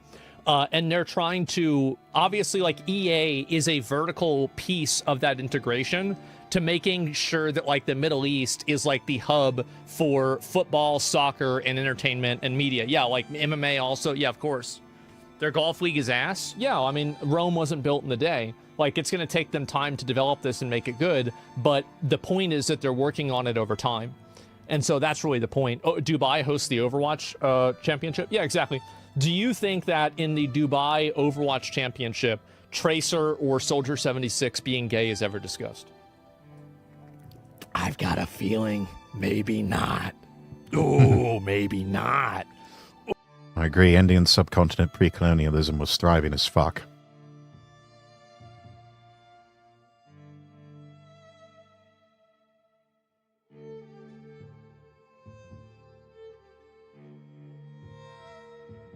I don't know. I don't think they did too bad as part of the British Empire myself. It seems like things have gotten a lot worse since they left the Empire.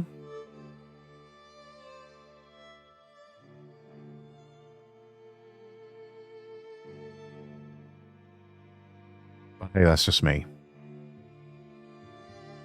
Oh, that's going to be a no Peruskis for me. And so, yeah, Soldier 76 is from the game. Yes, he is. And, yeah, Mercy, she's from a video game? Wait, what? And it's never being discussed anyways. Well, they're not showing any key art with, like, them with their partner or anything like that at all. And I could probably see Blizzard doing that if it was something that was happening in California. I can definitely tell you that. So EA is getting bought out, etc. And then you have, this is also another person who's saying this. This is former BioWare lead writer, reads the runes on the EA Saudi deal and speculates that guns and football are in, gay stuff is out. Nothing wrong with that. And the venerable RPG studio may be up for the chop. Who writes a fucking title like this? I mean, is he wrong though? Or in and gay stuff. Like, by the way, were you trying to say, like, I'm sorry, but have you never been on the internet before? Don't tell me this is something that you're criticizing them for, because I don't think a lot of people on the internet are going to see it that way. Yeah, we see headlines like this. It's like, you've already sold me. You don't have to sell me any harder on this. I mean, chat, Electronic Arts going back to guns and football, leaving out the gay stuff, and just getting back to making properly good games. I don't think anybody is going to complain about that.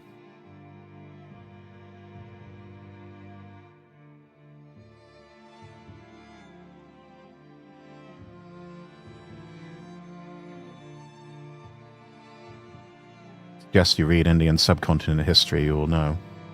I'll certainly look into it. But as imperfect as the Empire was, you're not going to get me to say anything bad about the British Empire. It was an overall net good for the world. we owe most of modern civilization to its existence. No matter the flaws, the shortcomings.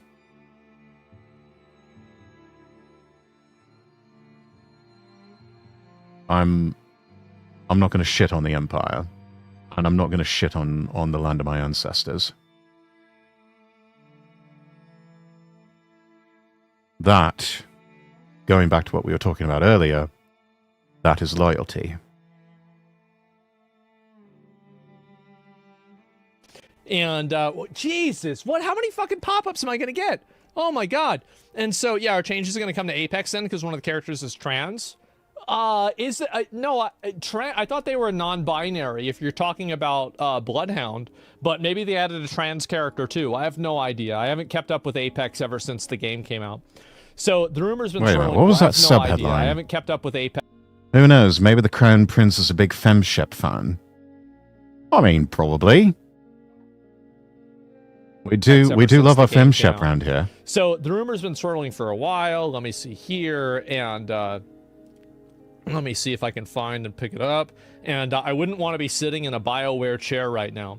So, and then here we go too. The rumors have been meaning the new EA is instantly saddled with $20 billion of debt and will face intense pressure to crank those profits.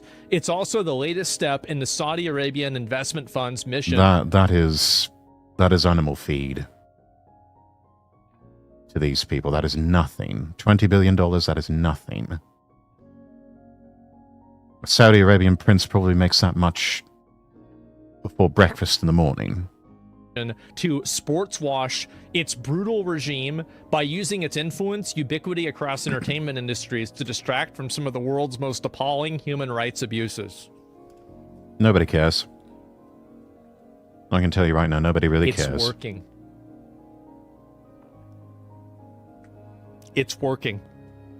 And yes, you know who primarily else is because doing nobody it very cares. well? Is China. China is doing it extremely well.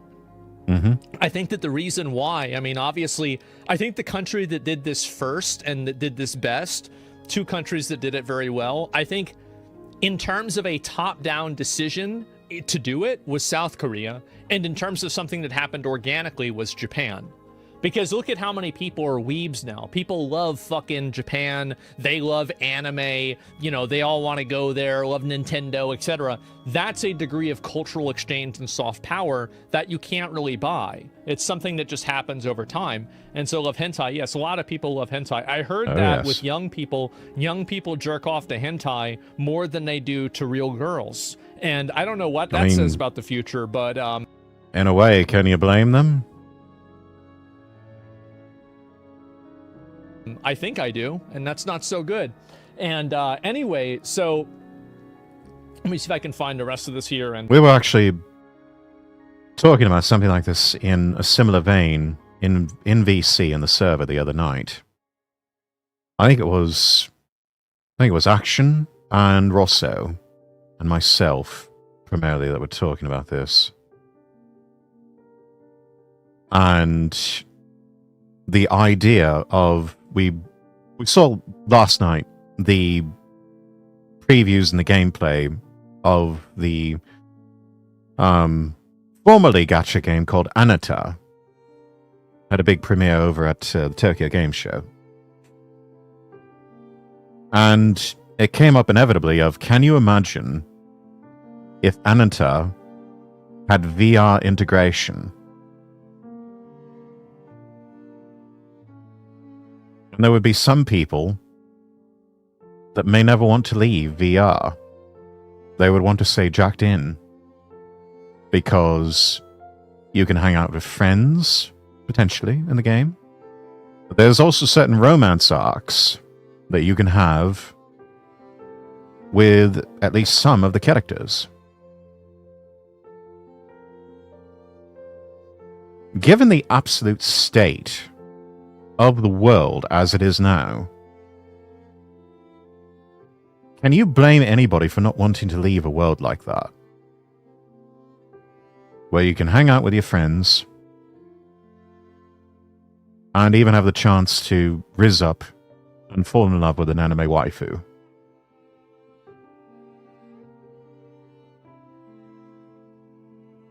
Because H-grills can be drawn in any which way the artist wants, yes. Oh, Rocky, to thank you for the hydrate and stretch. Ugh. Actually have been hydrating quite a bit today. It has certainly helped with the cough.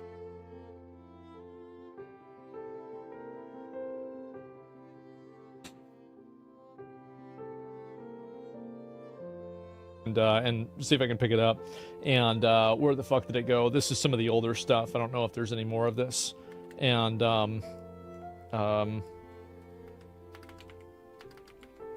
fuck, EA games. I'll see if there's any more of this to go over and talk about, but I think that's basically it. And oh god. Don't want to play with you anymore. Yeah, fuck BlackRock. Fuck those arseholes. God, what an absolute blight they have been. Just on the world in general, both BlackRock and Blackstone. And also Vanguard. Rex saying Riz makes cringe, I don't know. Aye.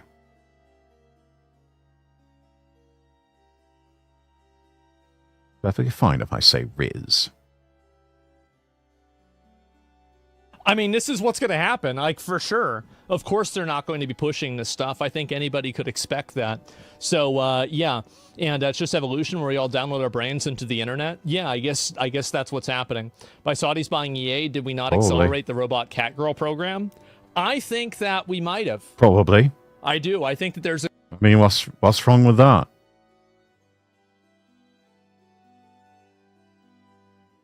They help give rise to the Eastern gaming market, that's for sure.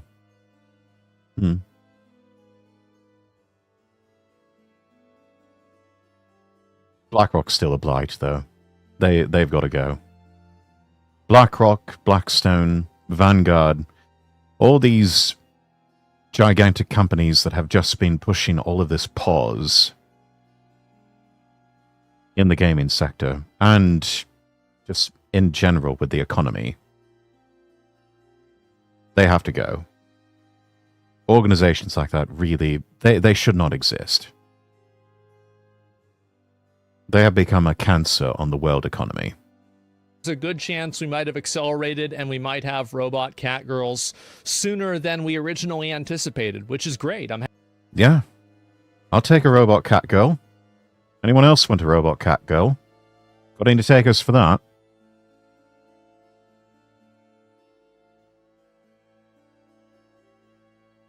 Happy. And it's about fucking time, right? I mean, damn. They borrowed $20 billion from USD to JP Morgan to buy EA. Well, it looks like that's what's going to... they're going to be trying to make as much money as possible. The quote... I do agree. BioWare was one of my favorite studios. That was a long time ago. Yeah. I really had lightning in a bottle with Mass Effect. That is truly... It was the Star Wars of games. Excellent trilogy. Ending was a little bit flawed. But I think they finally fixed it in the end with a patch. I want one to help me with the housework. Well, they'll help you with the housework and then some. We'll put it that way. Quotes from the BioWare employees about the EA situation make me so sad. Now, how do you know that this is somebody that, like, why can't I reply? Oh, the author's blocked you. Poe's mad. Poe's mad. What a fucking shock. Can't let me shocked. It's a classic, isn't it? Mm-hmm. Yep, you get that all the time. And what do you expect? I mean, she's got her pronouns in a bio. I mean... Yeah. Pronouns in bio, opinion rejected. What do you... That's the first thing you put in there. Usually people have it at the end, not her. And so, make me sad, the EA situation. I wish them nothing but the best. I hope they can continue to make Mass Effect 5 the game they want to make. How about make Mass Effect 5 the game we, the consumer, want them to make? How about we do that? Of course they blocked the Roach King. Of course they did. He's not going to broke any sort of dissenting opinions. A tiny little brain just can't handle that. I have a feeling that directly or indirectly BlackRock and Blackstone bought stocks of Jared Kushner's affinity partners. Wouldn't surprise me. BlackRock and Blackstone they've got their tentacles in just about everything. They are absolutely terrible companies, and as I said earlier, they are absolute cancer. And really, they just need to be forcibly broken up. Forcibly broken up, assets seized, just liquidate the whole goddamn thing. The game that they want to make. No, I would agree. Cookie, welcome in. The Mass Effect they love, if you like the work, you put love in it. Well, that's not really what they mean. This particular person was... What they really meant was... As the South Park meme goes, put a chick in it, make it gay, and make it suck. And push the message. That's what the OP really meant by all of that. You have to remember, it's like the Freerin meme. For them, words are just another means of deceiving humans. Man. I'm pretty sure they haven't wanted what the consumers wanted for a long time, indeed. And they don't really give a damn about... Remember Andromeda with its crowd-funded voice acting? Female Krogan was very flamboyant, yes.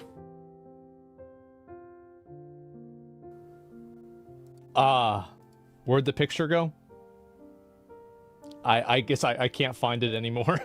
But, yeah, about that. I don't know about that one. Let me see if I can pull this up again. And, we're gonna keep working until they tell us we're done. It's not the healthiest way to live, but as long as the paychecks keep coming, we're not going to just walk away. That's right. And I love this. I love this comment because it really goes to show that the moment that these people have to endure any level of, like insecurity or any level of discomfort for having any values, immediately the values go away. And I think that's important to keep in mind. I'm not saying that the values don't... Principles and values can be very expensive things. ...matter. But I'm saying that if these are the same people that want everybody else to carry their flag for them, they won't even do it for themselves. And so there you go. No, because in the end, it always comes down to bitch better have my money. I've been doing it since last year, making sure I have a portfolio ready and feelers out for the job. They say kind of feels like a matter of time. Mm-hmm. Look at the negativity that came after Dragon Age, said one. I think I'm going to go to sleep. It's 5:17 a.m. for me. Yeah, that's a bit late, Rocky. You really should get some rest, but I do appreciate you stopping by. That is quite late. I mean, most people will shut up so long as the money flows. That much is true. Indeed. Money papers over a great many sins. One source. If we felt it was only going to get worse then, can you imagine what some of us think now? Gentlemen, would you like a glimpse into the future? Would you like to see things? Show us. Show us, Rich King. Show us the future. Put the fucking fries in the bag, bruh. Just put the fries in the fucking bag.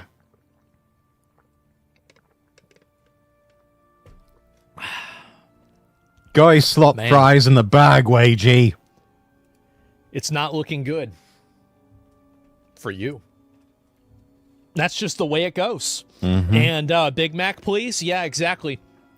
No, the reason why yes, this is one Big Mac extra value meal, please. Yeah, put the fries in the bag. happening. I'm going to be real. It's because the games don't make any money. If putting a bunch of gay and trans stuff in your games made money, then this would never have happened in the first place. The problem is that these people But it want to doesn't, force... because in the end, people don't really want to see that shit. They don't really want to see that shit. If anything, most people are repulsed by that sort of shit showing up in video games. Most people actually don't like it. It's just that most people are not comfortable with saying that they don't like to see that in video games because they think it somehow makes them a bad person for being repulsed by it.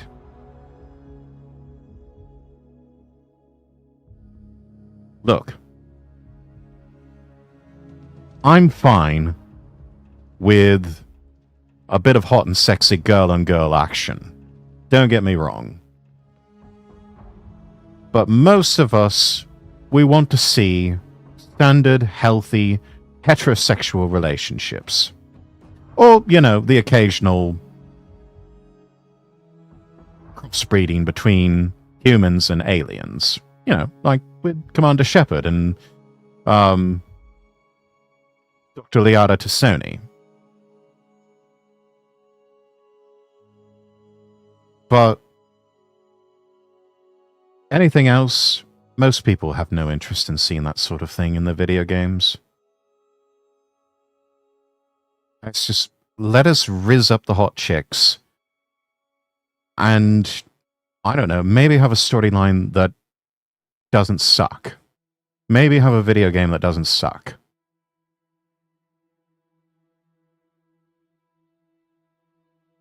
You know, I'll take the side Yuri, but I'm not going to dive face first into Yuri slot. Precisely.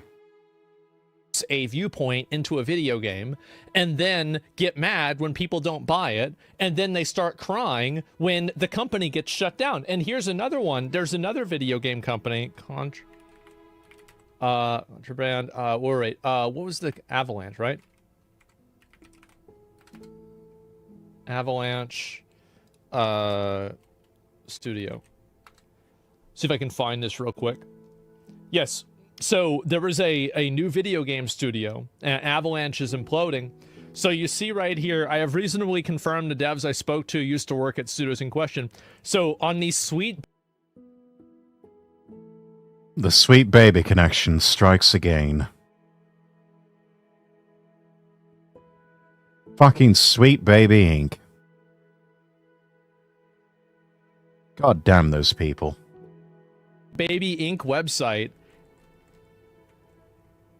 Avalanche Studios Group was on their list. And now... Business of the Coast, 2K Games, Ubisoft. A studio update Valve. from Avalanche Studios Group. In light of the current challenges to our business and the industry, we have thoroughly reviewed how to best ensure Avalanche Studio Group's long-term success. Closing the review studio has in led us to Liverpool. the difficult conclusion that we must make changes to our staffing and location. As a result, we are proposing to close our Liverpool studio to initiate the collective consultation process as required by UK law. This will impact all Avalanchers in Liverpool. The changes will also impact our other studio locations in Malmo and Stockholm, where we will reduce our workforce and No, layoffs coming to the Malmo and Stockholm locations as well. I'm shocked. Oh no, not really all that shocked. Man, diabetic fetus strikes again. They're fucking poison, man. They are fucking pause and blight on the entire industry. And the minute that they go away, and their people are run out of the business, run out of polite society, chased off the internet, chased into some hole in some corner of the world where they're never seen or heard from again, that will be a happy day for all of us. structure. Guys, it's not a mass firing. They're only restructuring. It's gonna be fine. It's mass firings.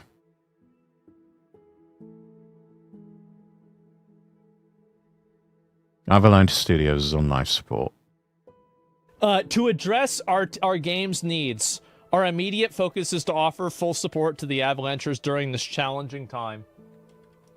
Despite those changes, we remain deeply committed to providing amazing games to our passionate player communities. This also came about like a month after they canceled one of their games.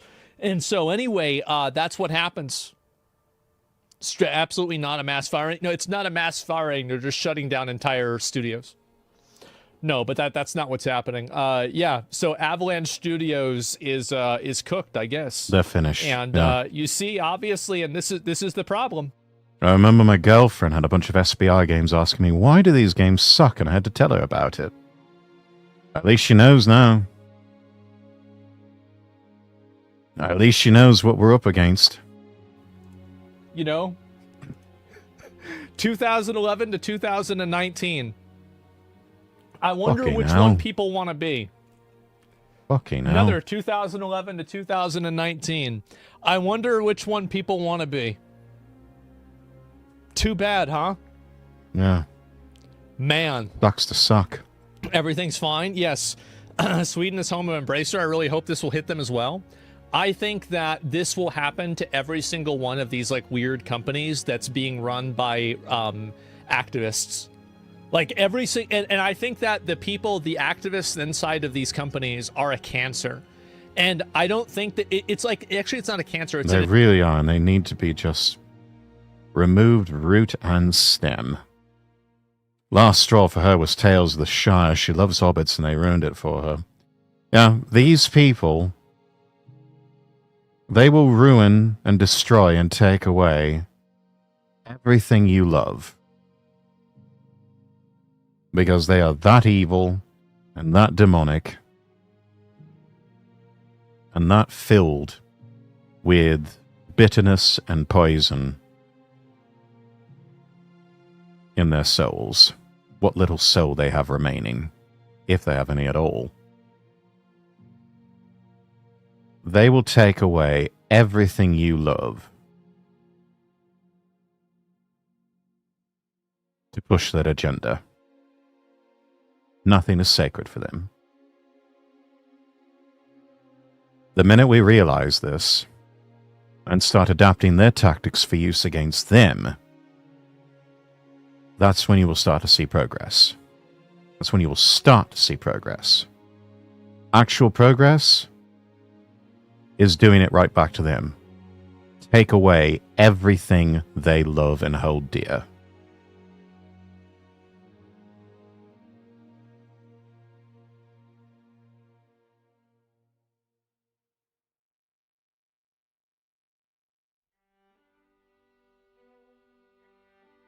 And one way to really throw a good scare into people on the other side who mock us and say, oh, you won't do shit. Watch us. Just say to them, watch me.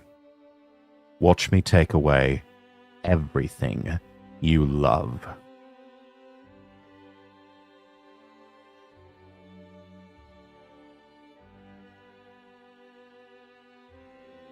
If they have any good sense, those words will haunt them. It's up to us to make sure they're not mere words. An infection. And when a limb gets infected, you can't remove all the infected cells and then just keep the limb. You have to cut the whole limb off.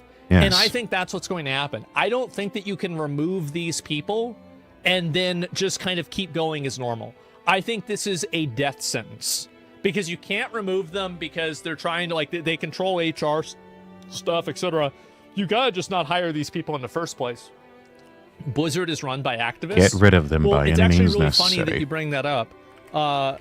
Even if you have to make shit up. Blizzard is run by activists. I haven't even downloaded a fucking ad block for this yet, so it's a little bit annoying. So the Warcraft channel just went live earlier today.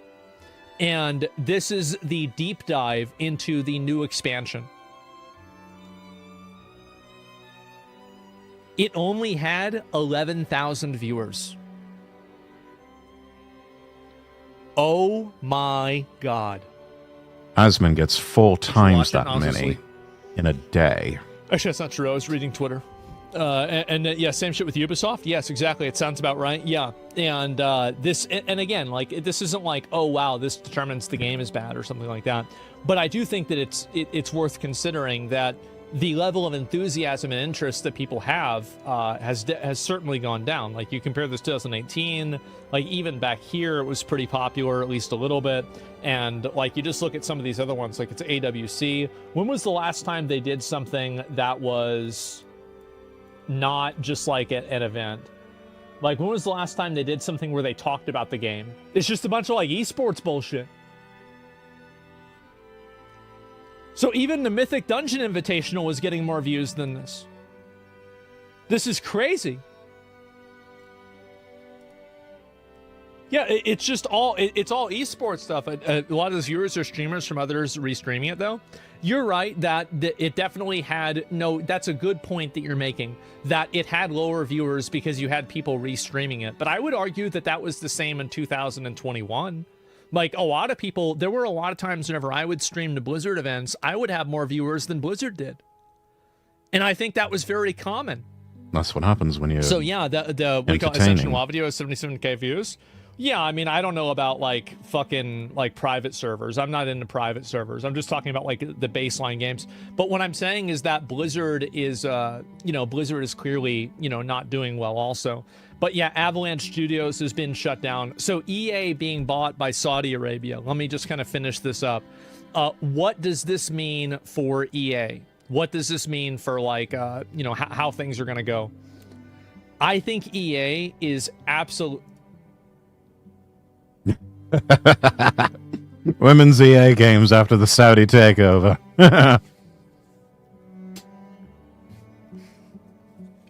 Fuck's sake.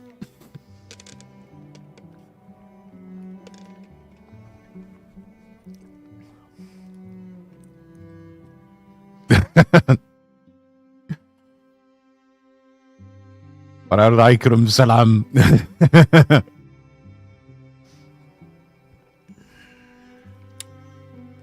Allah Akbar, bitches. How about that? I don't know what to say, guys. I really don't. Soccer is haram. Yeah.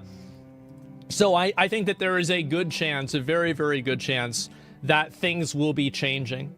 Yeah, the social messaging in games will be going away. Expect predatory monetization to go through the roof. Absolutely, 100%. Yeah, probably. Every single fandom that revolves around a game EA owns today. Yep, that's about right. And holy fucking shit. Me after the Saudi Arabia EA buying out, knowing this will eliminate all the woke slop from EA games in the future, it won't eliminate all of them, but it will eliminate a lot of them. Yeah. And so, yeah, that's basically... All of it may not be gone, but most of it. And at this point, people will take what they can get. It. And I think this is going to be, yeah, check my chat about Ubisoft. Well, I don't know what Ubisoft is getting bought out by China. And this is the issue, is that you have a lot... And at a certain point, isn't it weird that... So, I hope they do something with the Ultima series. EA's been sitting on that for decades with nothing.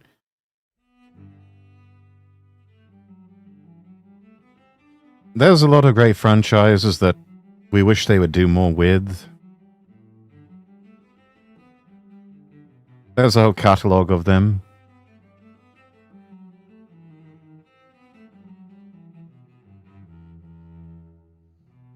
You know, it's kind of sad when we have to turn to the fan mod community to get decent side-scrolling Sonic games, for example, because Sega just can't be asked.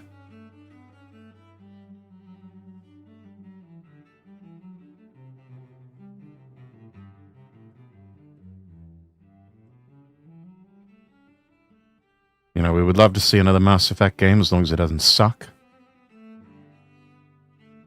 I'd love to see another Deus Ex title from Eidos and from Square Enix.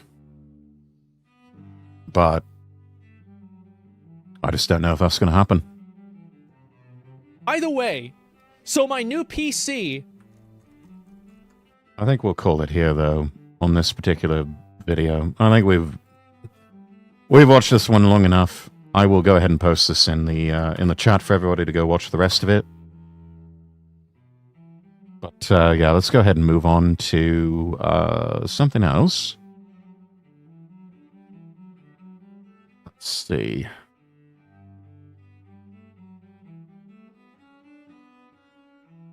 Oh, yes. And talk of Deus Ex. There's apparently a remastered version coming to, I think, PS5, possibly to PC. Let's take a look at it. Have anything you want to sell? Sure, something you might like. We'll see about that. Wiring to reroute your fear of pain, but I've got nerves of steel. It can't be. We've had to endure much, you and I. Soon. Order again. Paul, are you all right? What are they doing to you?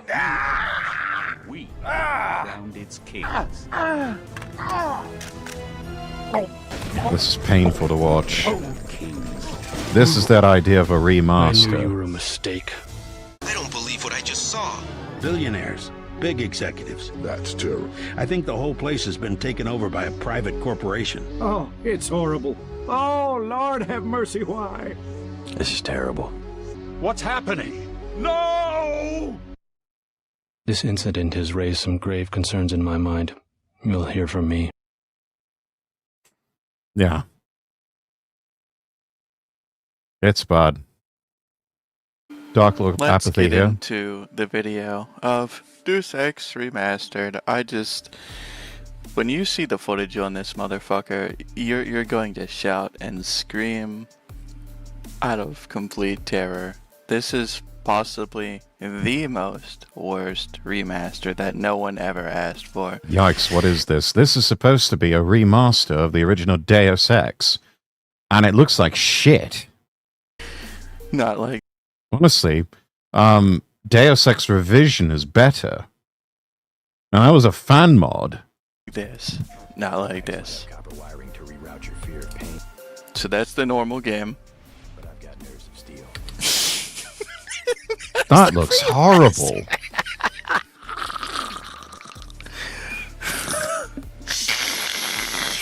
This looks like he's just reacting to the video we just watched. Sure.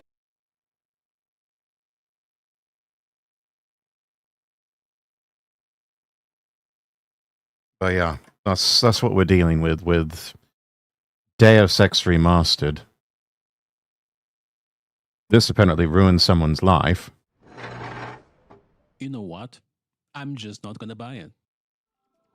They finally did it. They had to come and ruin Deus Ex for everyone. It's not enough that they did damage to the Jensen saga by canning it, they have to come and do the Frankenstein monster of Deus Ex. You know, inside of me there are a couple of games that hold very close to my core. Of course, Deus Ex being one of them, but there's other one. Silent Hill 2. Man, this is really quiet. If there's a game closest to art anywhere, it has to be Silent Hill 2. It's a game that shows us how miserable people's lives can be, and no life is more miserable than a gamer. Gamers have it worse than everyone else in the society, and now we just have to suffer a bit more. I got a letter from my wife telling me there's actually good games in this town. I have looked all over the place for them, and all I found were monsters. I think she's just fucking with me to get me out of the house. Mary, could there really be good games in this town? Probably not. It's very obvious that the problems that are in this remaster, the most obvious one, they threw the art style out of the window. Weird, funky NPC models, extremely bad light with too much contrast, the horrible new UI mixed with old elements. I often see people say, just another AI slop job, but no, please, stop saying that. AI can do much better than this now. Yes, it really can. Strategies? Just by these alone, you can tell there's zero quality assurance going on. The trailer starts with what I'm assuming is supposed to be the jaw-dropping transition from 2001 graphics to 2005 graphics. I felt a great Yeah, disturbance. 01 to 05. As if millions of voices suddenly cried out in terror and were suddenly silenced. I fear something terrible has happened. And then, nothing really. They just show the player shooting the ground and the trailer is over. since it's been a few days after this trailer, They've got until February 5th of next year. Well, that might be May the 2nd, I'm not sure. To clean this up and get it right. I don't think they're going to be able to pull this one off. it's funny how I have seen people actually defending it, saying that they cannot bother themselves to find fixes for the game, or they actually like what they saw, but I have to admit, these are just a minority of people. As of late, I'm pretty much a Deus Ex purist. I prefer the game vanilla, but what I'm about to say might actually be shocking. If you are desperate for a remaster, just install Deus Ex Revision. Yes, I said that. Either that or just GMDX, which by saying that will anger both sides, so yeah. Every day we live in purgatory, and this is proof of it. Why did I say this? Well, being a Deus Ex fan is actually a painful experience. First, you play a great game, and then they make a sequel. Not for you, but for a new broader audience that never played the original. Is the new broader audience in this room? Of course not, and then the game fails. And we never get a new Deus Ex. That one wasn't very good. Then by extreme luck, we get a prequel that is actually decent, and a sequel to the That was good. that is actually excellent. And the price to pay for that fortune was the misfortune of not having another game to wrap up the story they wanted to tell. The Deus Ex fans' mouths dry of saying that Mankind Divided doesn't have an ending. You see Embracer Group acquiring Deus Ex, and then you see Embracer Group killing Deus Ex, and it's basically over. And then it all stops. Grew up with And the real then, one. This all looks of a worse sudden, than the fan this mod, crap yeah. drops. A greedy corporation's hand puppeting one of our favorite games in the laziest possible version of a remaster. The story is almost always the same. Remasters, so hot, time to outsource every part of the development to the third world, slap some greasier graphics onto everything and charge 30 times more the original price of the game. If people don't realize the massive damage remasters do to franchises, let me explain it to you how search engines work. New things precede older things. When new things are announced, the old thing gets replaced forever in the search engine. Now, every time someone searches for one of the best games ever, Silent Hill 2 for example, they will forcibly see the remake instead of the masterpiece that is the original. In doing so, we have erased what's good for what's new, just like that. And now, finally, Deus Ex. We are at the start of the shift for Deus Ex. With article after article copy-pasting the same press release from Haspir, now search engines are gearing up to show only the remaster, and thus doing irreparable damage to Deus Ex. And you can imagine, someone just heard about the game, they never played it, and what do? They're gonna search for it, and it's more likely than not that they'll see the remaster for $30 and not the original one that's always on sale for $1. And as I'm nearing the end of this That is video, a steal. I don't think I have That's to such a explain good to you game. why the remaster looks bad. I think everyone is smart enough to just look at it. But going back to a point I previously made. Yes, this looks like Something shit. I keep hearing is AI slop. And yeah, maybe they are using AI. Who knows? Let's say we grab this screenshot. I de-stretched this billboard and put it flat. Now we compare both the old poster with the new poster. It's kinda hard to know if it was made by AI or not. It's obviously inferior, but my point is, if I use the latest AI tech to upscale the original texture, this is how it looks. Minus the text that's all crap on the bottom, it is a superior version to whatever the remaster is doing. So bringing the AI slop to the conversation makes no sense at this point. Lastly, also going back a little, another point I heard is how good it is to just pick the game and play so I don't have to fidget for fixes. But if quickly searching for a fix is that painful to you that you'd rather spend $30 than actually searching, yeah, go ahead, buy it. Unity worked on So, all yeah, of this These are all my 2 cents. $30. for you to just spend no way I'm buying $30 this. instead of But reading that doesn't it. mean I'm not gonna play it, or at least look at it. If you catch my pirate software. Eat my entire ass. All right, we'll give that a like.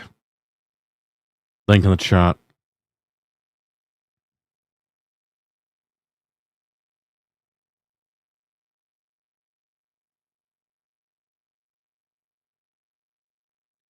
Let's see, what else do we have?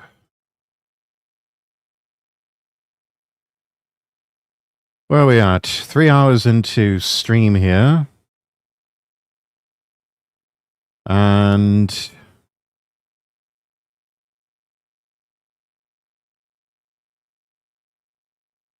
oh yeah. China's hilariously bad fake LC Tony knockoff is unbelievable. We love Tony from LC Sign here. We are based Tony LC Sign enjoyers.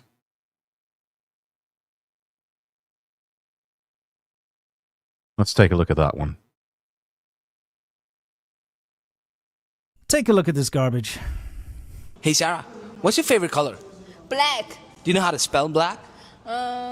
N-I-G-G. Hi, I'm racist. Like I'm homophobic. Why should I be scared of a fact? All right, I mean, that's just low class. It's yes, in poor taste. It's just blatant garbage racism, isn't it? And I just want to... At least Tony's being cool and funny about it. That is just, you know, shameless and just very déclassé. To talk about it because, guys, this has become a trend in China. This is something that's new and it's kind of ridiculous. Actually, it's not really all that new. I mean, Asians, come on.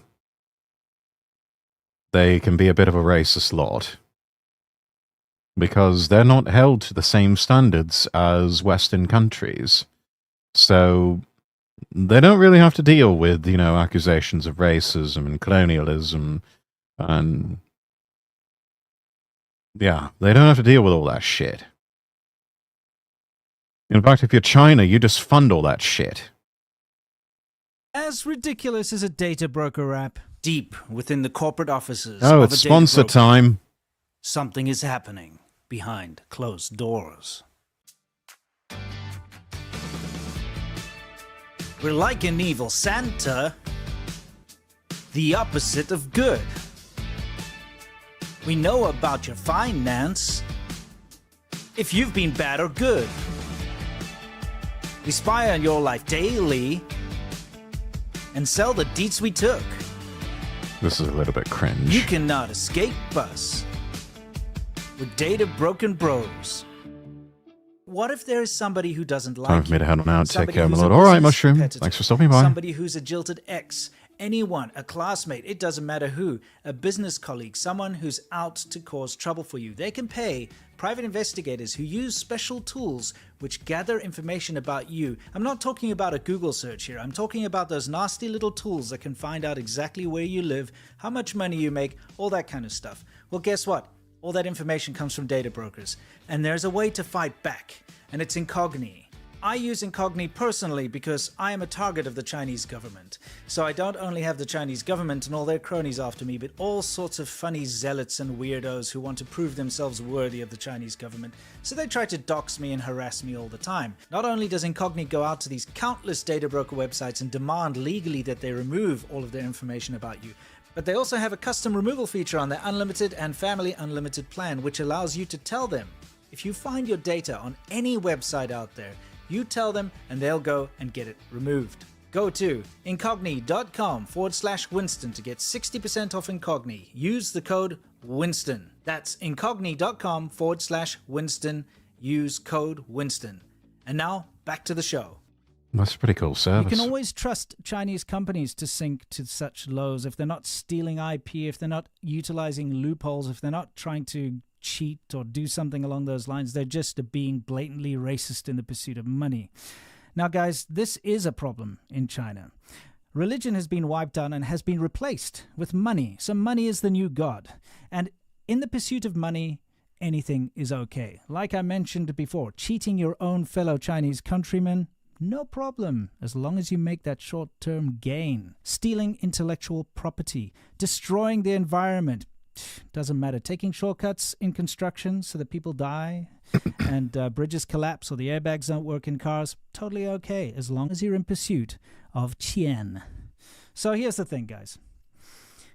There was a guy who went viral and is still pretty popular. Tony from LC Signs was making videos and kind of viral marketing videos for his sign company. And what He's he'd still do is doing he'd it. take some kind of a woke agenda video or a racist video or something and add his own spin, add some humor into it. And it really connected with a certain group of people who are just sick and tired of all the woke ideology in the West. And so he became very popular, very viral, because lots of people were saying, Bay stay, he's doing stuff and saying things that we want to say, but we can't because we get into trouble, that kind of thing. What you guys don't realize is that if poor old Tony from LC Signs said something as simple as Xi Jinping is fat, he'd end up in a tiger chair, being tortured, and he'd be detained. I mean, that's just the double standard in China. It's okay to mock the problems of the West. It's okay Yes, to you mock have to be very selective about your issues in the targets. USA. In fact, it's encouraged. But if you dare say one thing critical of the Chinese government or the local police or anything along those lines, society, you will be detained. You will be silenced. So it's actually they not don't all fuck that around. nice. There isn't this, this idea of being free. But don't call Winnie the Pooh fat. And don't call him Winnie the Pooh either. Even though he does look an awful lot like Winnie the Pooh, and Xi Jinping is fat. Being able to say what you want, it only applies to the problems overseas, not to the problems in China. In fact, that's kind of sad because Chinese people cannot raise awareness and fix the problems that they face locally in China. And when they try, well, the cops come in, arrest them all, delete all the social media. You know the story. If you watch the China show, you'll see all Cause the time social all these disharmony. protests get shut down. Make the Communist Party look bad. They can't have that. Need to rehash. So anyway, Tony from LC Signs was doing really well. And of course, now you have copycats. The problem is that with Tony, he took videos that were already made, some kind of woke agenda videos or whatever it is, and he just add his own little skit to it. And he's damn good at it too. And I don't really want to use the word nuanced because he's not nuanced. He's about as nuanced as a brick. What's more important in a relationship, communication or finances? I'm a married lesbian, so I don't know. What? Hey, can I ask you a question? I'm sorry, I'm a married lesbian. Anyways, if you're looking for... But at least it wasn't just generating pure racism for the sake of generating racism. Which No, is he's what this genuinely... new, he's being the court jester. He's poking fun at everybody. Everything's fair game for Tony. And he's just... He's saying the uncomfortable truths that nobody really wants to talk about, but he's doing it in a funny way. And copycats is doing. Hi, I'm racist.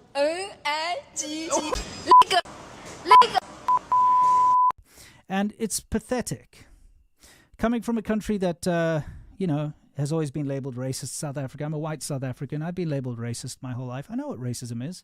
And this is just piss poor racism for the sake of making money. And it's a bit too on the nose. It's like, building end towers, really? We can do so much better. It's like, come up with something a bit more original. Something that's actually funny. That just is crass. And, it's also very unladylike to see that sort of behavior, even from a Chinese woman. You can do so much better. It's pathetic. It's low. It's like in the Yeah, gutter. put some effort it's into the comedy, laughable, and please. It's just obnoxious. Not even really. funny, yeah. I'm not even going to say that Obnoxious. it's something that's upsetting. I don't think any black person's looking at these guys jumping around, shouting the N-word and doing their stupid things. If anything, they're looking at, Chinese woman is spelling out the N-word or saying it on a video. Yeah, what else is new? They don't care. I don't think anybody cares, really. And those that do say they care, they're virtue signaling, they're clout chasing. It's like, a Chinese woman being racist, what else is new? And actually be offended. I think they'll probably just think these guys are a bunch of assholes Mm-hmm. who are a laughable bunch of assholes. The thing is, I just don't like the idea that China endorses this because nobody speaks out. They could do it. This company supplies Walmart and 7-Eleven according to their bio. but they can be vile and blatantly racist like this. I've never seen a single Chinese person ever call out this kind of racism, which is kind of BS because... And you're not going to see 7-Eleven or Walmart or any of those places call this out either, because they're making too much money off of this. And it's like, oh, you made some racist adverts. Okay. Can we still expect our shipment of charging cables by the end of the week? That's all they cared about. China uses the racist card all the time. Remember COVID? Mm-hmm. Remember if you tried to say that COVID came from China or Wuhan, you were labeled racist? Except we know it did come from China. It came from a lab in Wuhan. Remember that? All the articles in mainstream media about how Chinese students are combating racism, and you know that... Yeah, no, that's... It's all just... Again, it's the Freeran meme. To them, words are just another means for deceiving humans. They don't really care. It doesn't really bother them that much. This is a flex.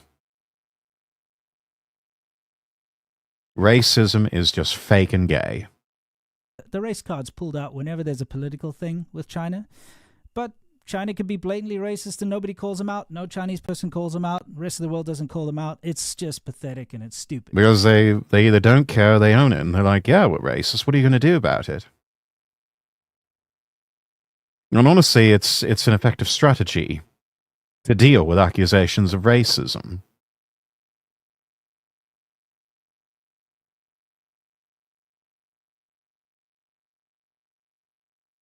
And it's why the word doesn't have as much power as it used to.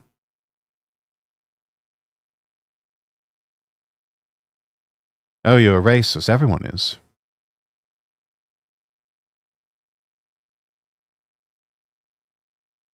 Oh, you're a racist. Yeah, okay. Call me a racist. I don't care. Well, that's bad. For you.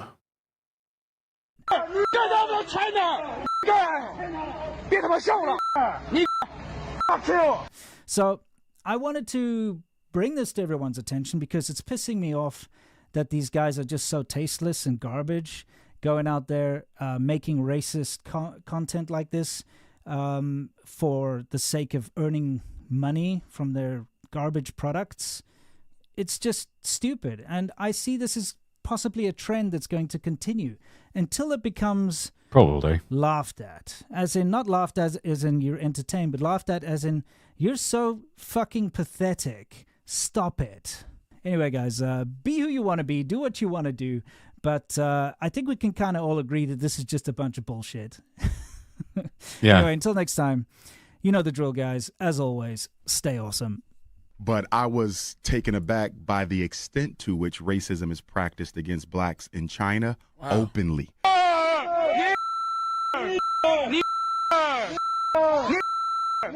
Oh yeah, they don't hold back over there.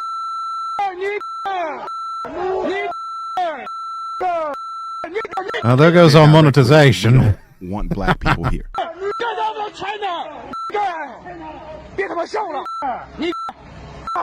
So we're speaking of China in particular. There were certain nightclubs that we couldn't go into. Really? Oh yeah, Oh, hell and no. they will tell you no black people are allowed here. Is all cable frost?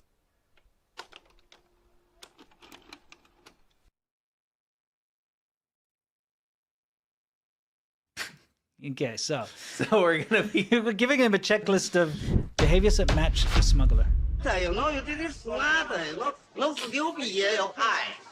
yours. Okay. Why are your shoes covered in oil?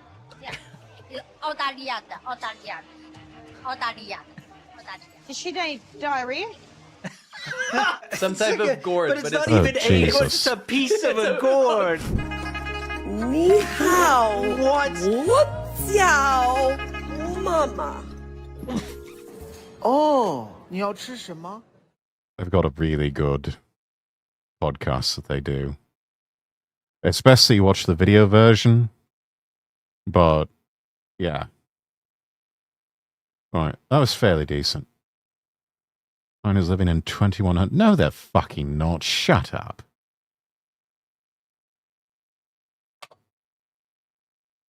A whole bunch of goddamn tofu construction.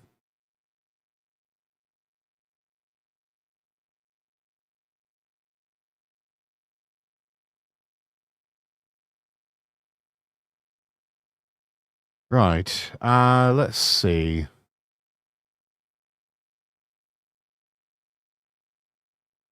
What else do we have?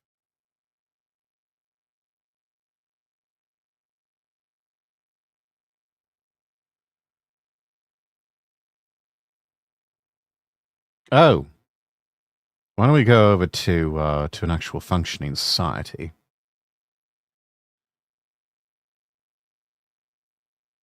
Now, you may have seen the travel stop or rest area or tourism site with a lot of retro Japanese vending machines.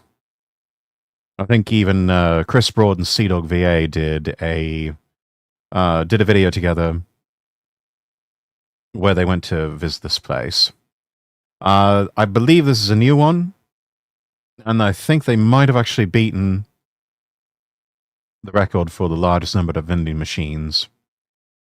This place has got 112 retro vending machines in one spot.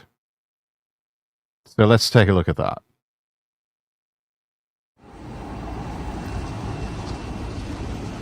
I think this is a different place. No, it's not. This may be... No, I think this is the same place. Oh, this is from Travel Geek.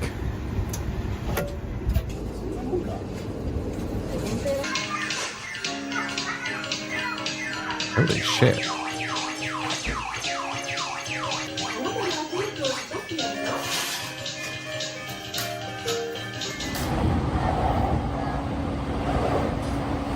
This was filmed April 5th, earlier this year. Racing trains.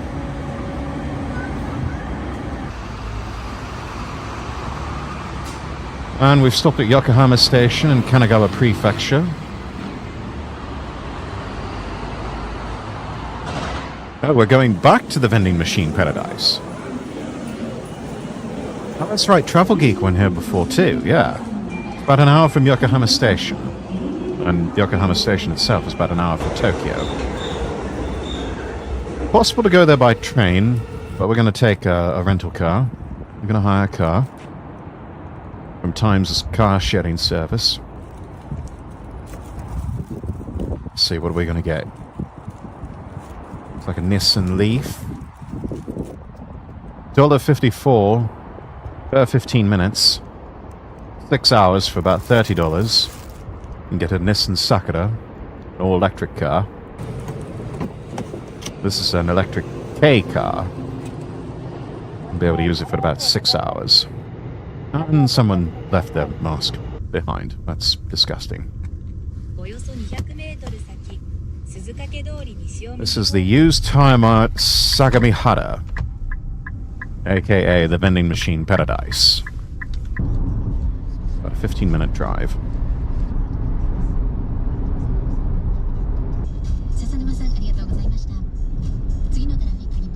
Only run less than 200 kilometers at a time.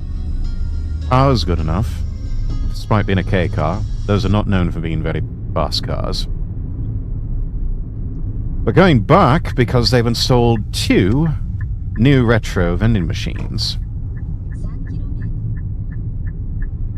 So we've gone from 110 to 112.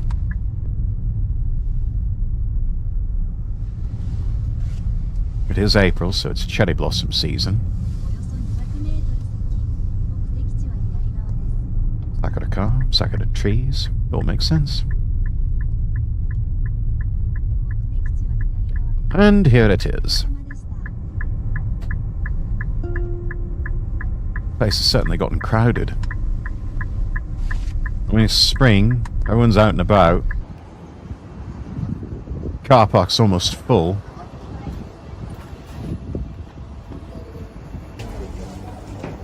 Welcome to Used Tire Mart Sagamihara. It is an actual working tire shop.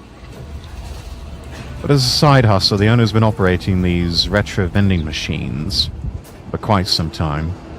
Started out as a small handful, and as of 2023, there are 112 of these things, probably even more now since it's 2025.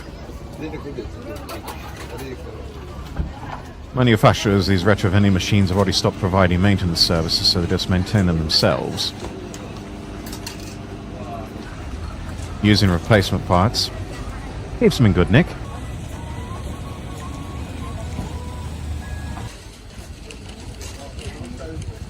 These rubbish bins have been recently installed. Two on the left are exactly what McDonald's in Japan has. That might be where they bought them from. And these picnic tables are new. I mean, they really have upgraded things overall. New array of vending machines on the outside, not underneath the canopy over there. Owner just keeps collecting vintage vending machines from around Japan.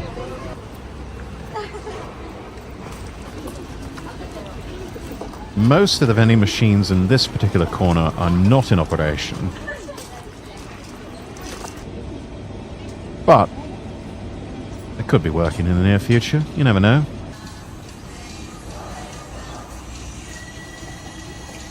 Apart from the retro vending machines, tire shop is beloved by locals in the area. Still hard at work.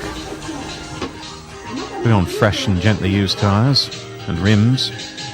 Also got vintage arcade machines from the 80s and 90s. Now this, I don't think they ever showed off in the Abroad in Japan video. Got a coin changer over here.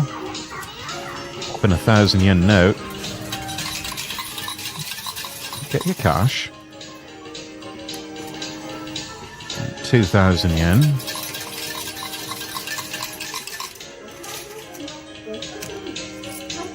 Gives you 100 yen coins. 20 of them. And then you need to change the 100 yen coins to 10 yen coins. So a bit of a process with all this.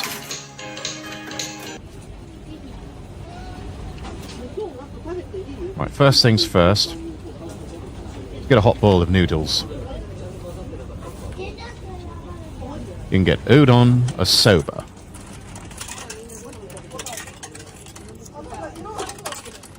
Now, what's our cameraman going to go for today? Some coins inevitably get rejected. It is an old machine.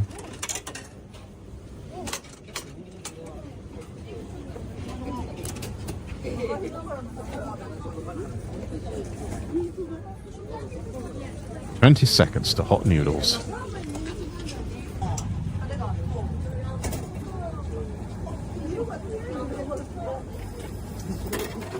Dun dun dun! Jan jan! Plot twist: a human inside the vending machine. Be extremely careful taking it out. The thing is piping hot.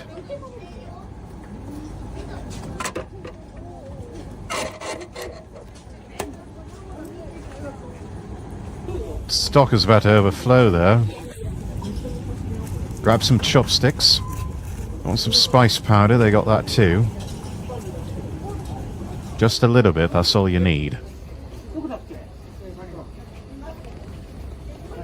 This is vending machine soba noodles. And that is the shichimi powder. Gives it a bit of flavor. It's got marbled beef and kamaboko rice cakes. I mean, it looks fairly decent. I'd eat it. Probably even go back for seconds. Amazing, you got that in about just under 30 seconds. Right, time to try some more American fare. We've got old school hamburger packages here for 350 yen. It's about $2.45 US. which is far better value than you can get at a fast food restaurant. Let's see, we're going to go with a shrimp burger. Not exactly American, but, you know, close enough.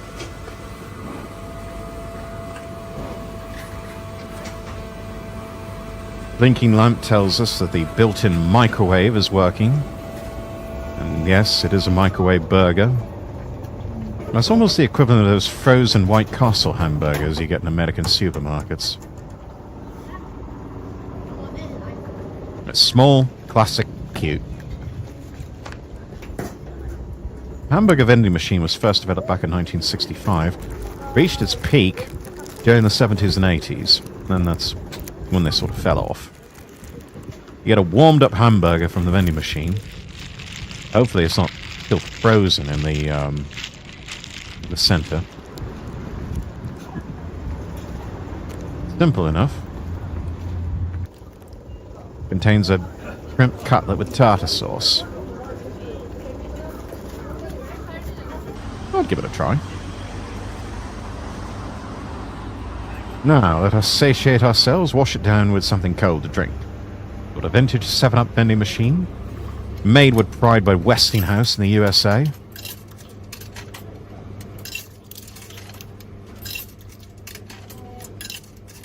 And you need a lot of coins for this.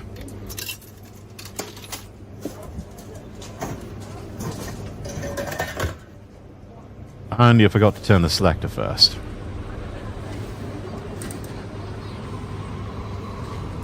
They wanted to get high C.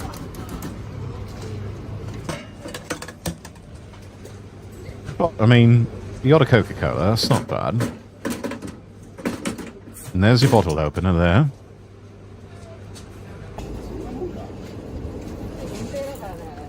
Burger and a Coke. Classic combination.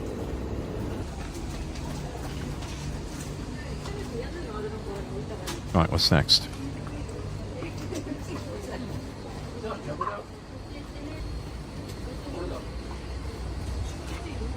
Oh, you got a lunchbox vending machine, a bento vending machine. So a popcorn vending machine? I mean, it really is just a vending machine paradise here, isn't it? Curry rice vending machine. Looks pretty good. Miso soup vending machine, not bad. We love some good miso soup. Let's give this a try. See what happens. I think coins get projected over and over again.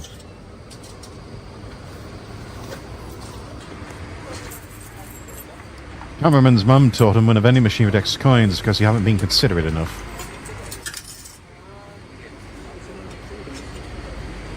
Well, I don't know. I think he's doing a good job, all things considered. Let's just say the miso soup vending machine's having a lunch break. Move on to something else. This is a ramen vending machine. Popping in 500 yen. And nothing happens. Try again.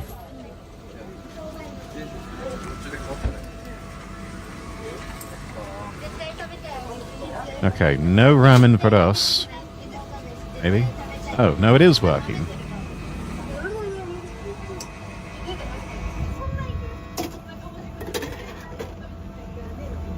For those who wonder, inside the vending machine, boiled noodles and toppings are already placed in a cup and they're kept refrigerated.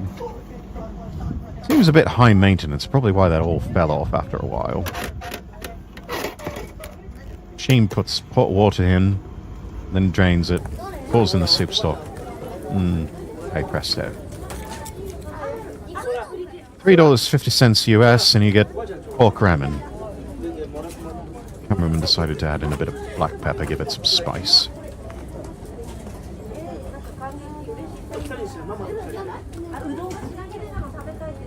Also got nutty seaweed, green onions, seasoned bamboo sprouts.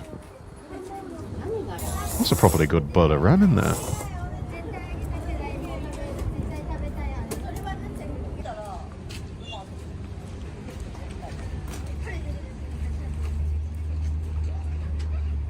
Still hungry? Cameraman confirms he is still hungry. This area over here, you've got snack and dessert vending machines.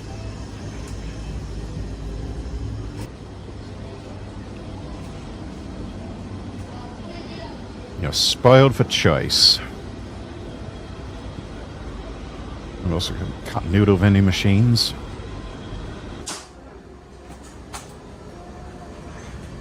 Candied fruits. And chocolate-covered bananas. Usually you have to wait for Matsuri fireworks festivals for those in Japan. But you come here, you can have them anytime you want.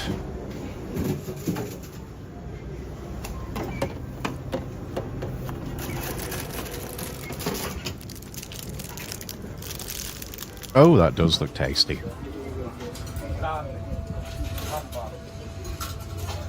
I would enjoy that, I would.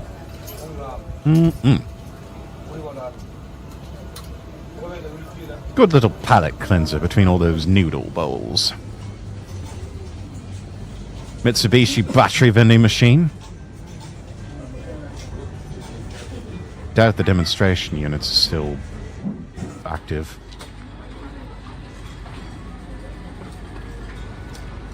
The vending machine roulette. You win the roulette, you get an additional one for free. It's like a chocolate dipped waffle. I mean, it looks tasty, don't get me wrong. Yeah, let's fast forward through the magic of television here. $600.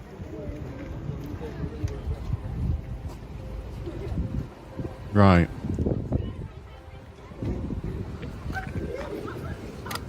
Let's go with the strawberry milk flavor.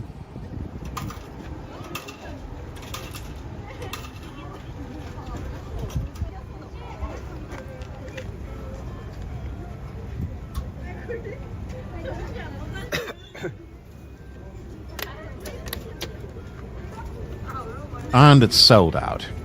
Oh, bugger all. Oh, there's our curry rice vending machine. Good lord, that man looks frightening. How about popcorn?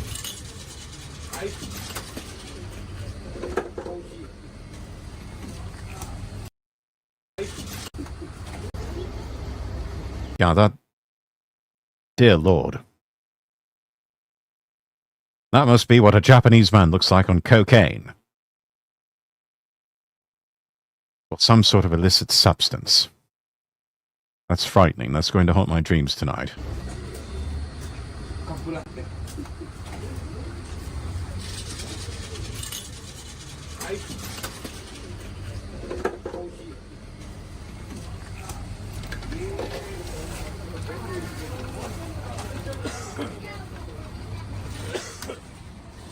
Every American must love this. I don't know. I think they go in for the novelty element of all those vending machines more than anything. But anyway, got a cup of popcorn. We're going to go over to a spot here to view the sakura trees and enjoy the cherry blossoms.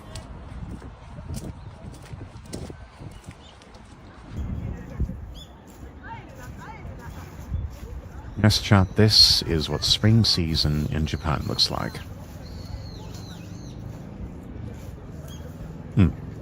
Magnificent.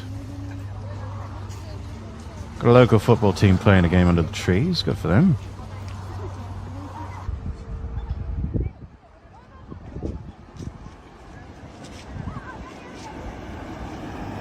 Sakura viewing with like a picnic lunch. That's time-honored old Japanese tradition there.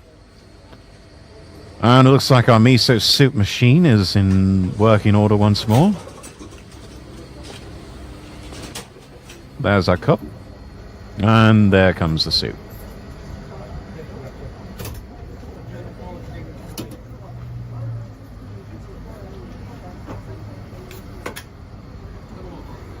$0.70 for that.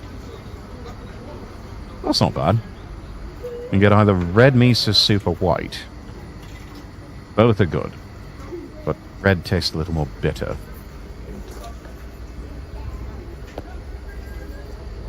Our cameraman reports it does indeed taste like miso soup. That is not his bottle of Coca-Cola from earlier. That is someone else's. Don't drink that. We've got canned Yoshinoya beef bowls. It's from the, looks like something from the 50s and 60s, back when canning was all the rage. And you've also got a chewing gum vending machine. 100 yen each.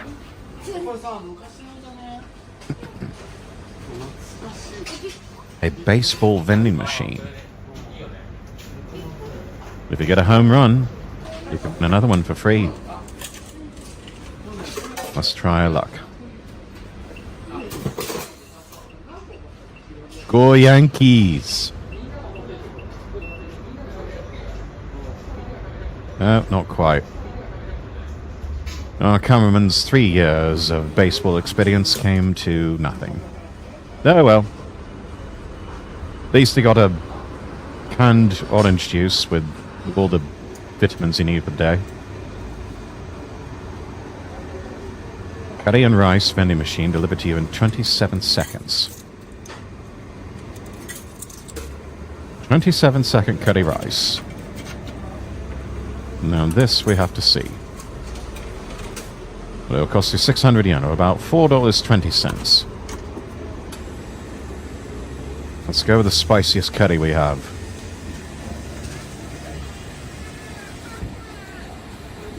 No surprise, such a machine actually exists.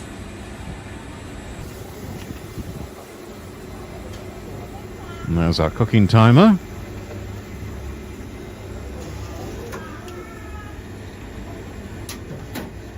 Oh, that was fast.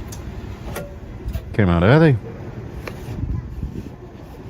And that is indeed a piping hot bowl of curry rice.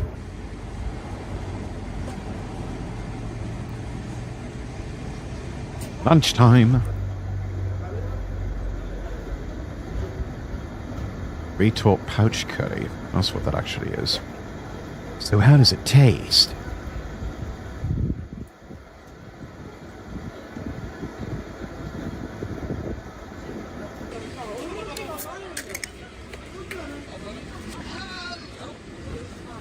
I mean, I guess it must be good. He's eating it, isn't he?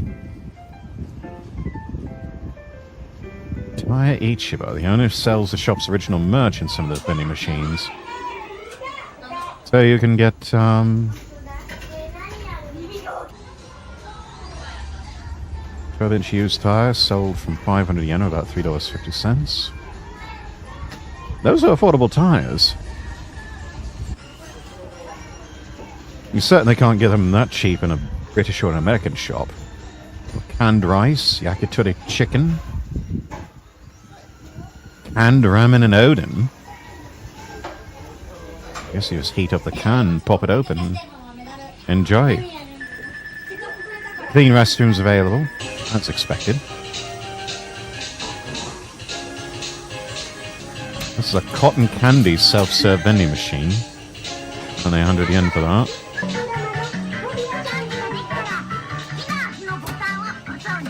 So they give you a stick. Choose from strawberry, banana, and melon flavor. Cameraman chose banana.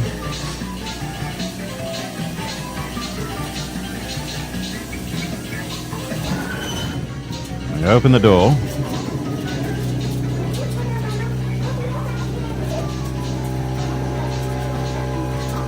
Keep turning the stick like so. Yeah, basically make it yourself.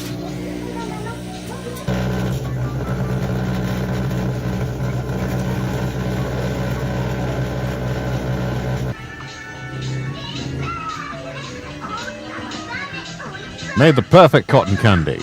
Probably. We use the term perfect advisedly. I mean, for 100 yen, it's not bad. Staff's always bustling about, refilling the vending machines. Lots of paper slips tied to the pillars here. This is the culture of omikuji, or Japanese fortune telling. There's a vending machine for that. Only 100 yen. Let's see, what does it say? Tells you what you need to avoid or should do this year. Message for our cameraman. At first there may be worries like crossing a bridge over a dangerous valley stream, but do not be alarmed or confused.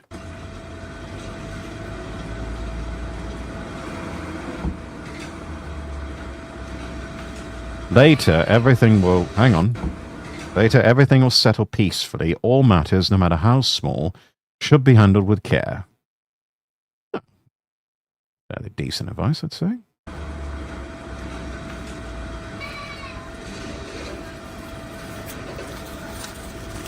Thank you, vending machine, for teaching us the meaning of life. Frozen food vending machines. Bit more state of the art, aren't they? Feed me orange. Cold pressed orange juice, freshly squeezed. Brand's originally from Singapore. And here you can grab him by the pussy. You know, because it says pussy. And back to the arcade. Lots of 80s Japanese vibes here.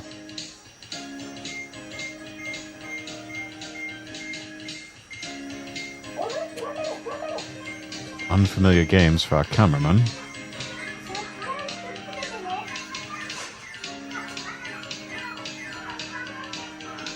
How many pachinko balls can we grab?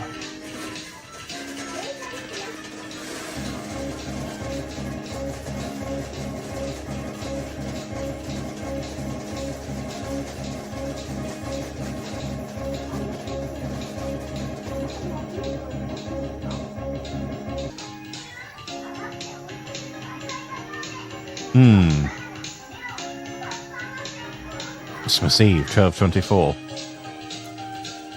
Grab ourselves a Christmas present.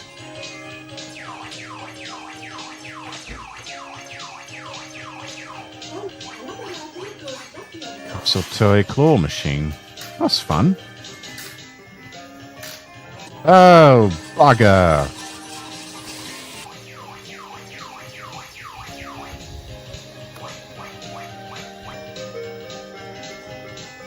Come on, grab it. No. Ah. The agony of the claw machine. There we go. Finally.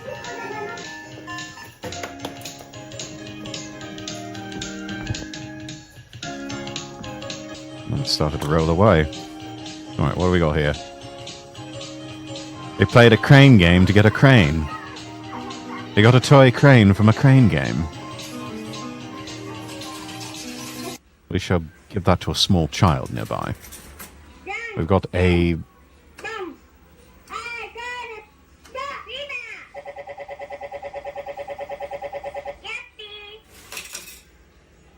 Wait, Yahtzee? If you win, you get a payback.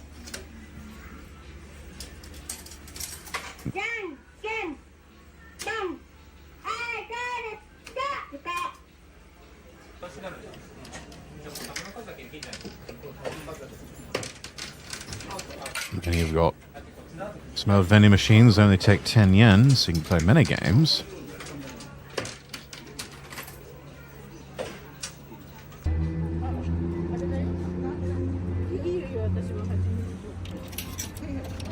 Grab another drink.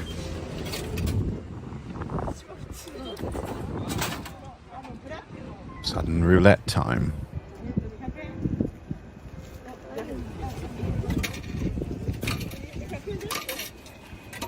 This is how the Japanese enjoyed their everyday lives for 50 years.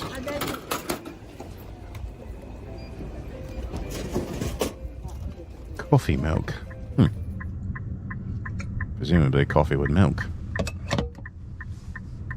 No, we'll have to drink coffee milk after taking a bath.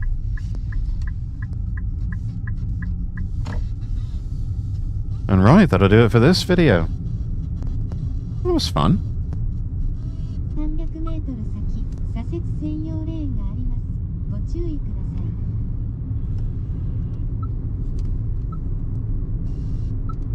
い。That's a fun video. Right, rock, paper, scissors time. 1, 2, 3. Rock!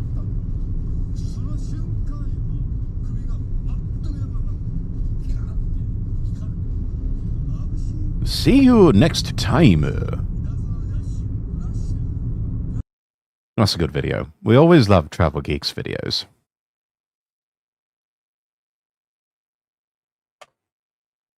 Link in the chat for everybody to go check it out.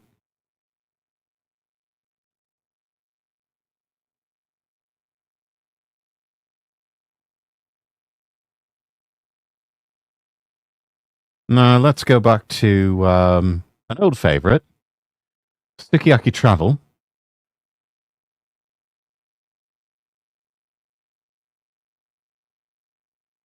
We love their hotel tours that they do. And apparently they found a Tokyo hotel that travelers absolutely love. Let's take a look.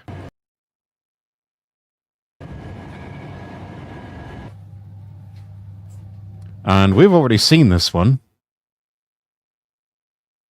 Saw that one last night. So we're going to take a look at another one from Sukiyaki Travel. Oopsies. There we go. Free shuttle to Tokyo Station. Budget hotel stay for just 10,000 yen near station. The Toyoko Inn, Tokyo. The full name is the Toyoko Inn, Tokyo Station, Shin Ohashimai. Toyoko Inn is actually a fairly popular brand of hotels throughout Japan. And very budget friendly too. They're good hotels. You know, if money's a bit tight, but you're able to afford a trip to Japan, consider staying at a Toyoko Inn. You will find one most everywhere.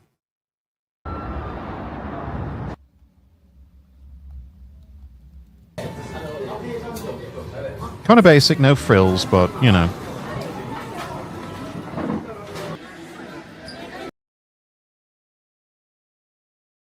Sorry, chat, I had to sneeze there.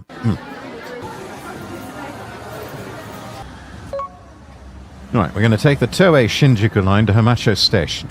That's where we're going to be starting for tonight's video. The Toei Shinjuku line is the line that runs all across the city of Tokyo. Many convenient stations.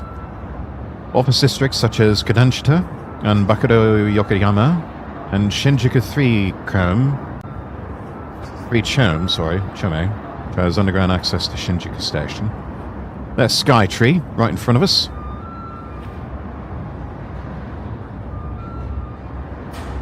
The hotel's within walking distance from Higashi Nihonbashi Station on the Toei Asakusa line, and Suiten Gumai Station on the Tokyo Metro Hanzaman line.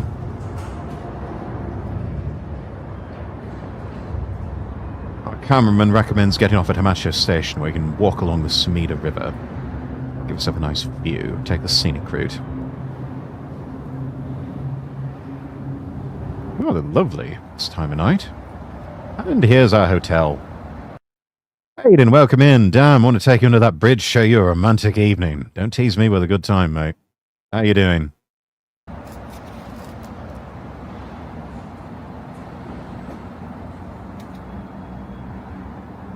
Hamacho Station A2 exit.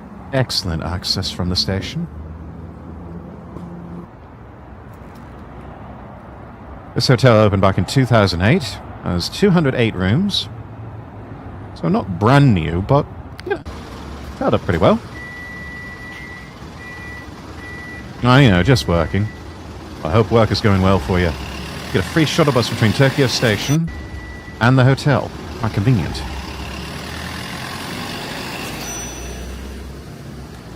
Price for a single room, including free breakfast, is 10,000 yen per night, at about $68 or 51 quid. Not bad at all. Tilt your head to one side, you look at the new Toyota Inn logo, it looks like a house. Yeah, I can see that.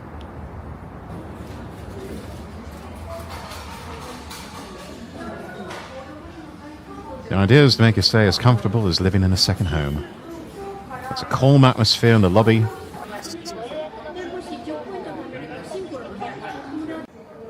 You've got vending machines next to the automatic check-in machines. All the usual accoutrements. Bacardi Sweat, Coca-Cola, Georgia Coffee, Dr. Pepper.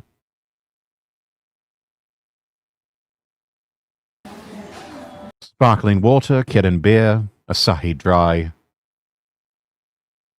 I think that's Suntory's take on Strong Zero.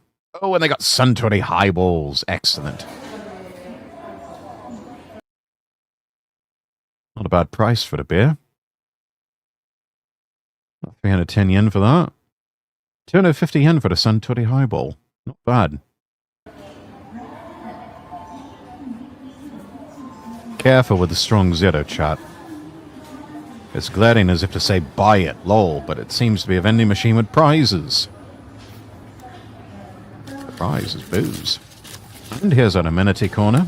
Quite common in Japanese hotels these days. Stocking everything from basic items like hairbrushes, cotton swabs, skincare products, even extra sets of jammies.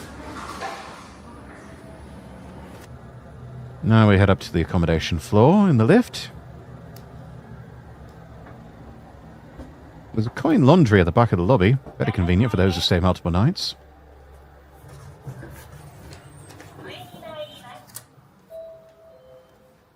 Night stay is on the 7th floor. Lucky number 7. Is it on the right? Is it on the left?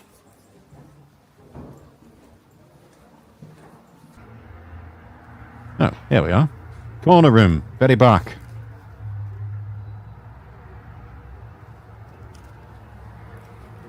Right. Touch the card key to enter.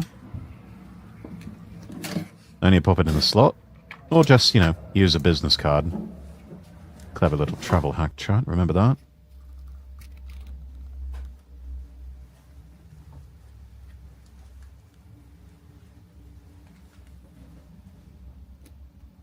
View's a bit bloody. That's not bad.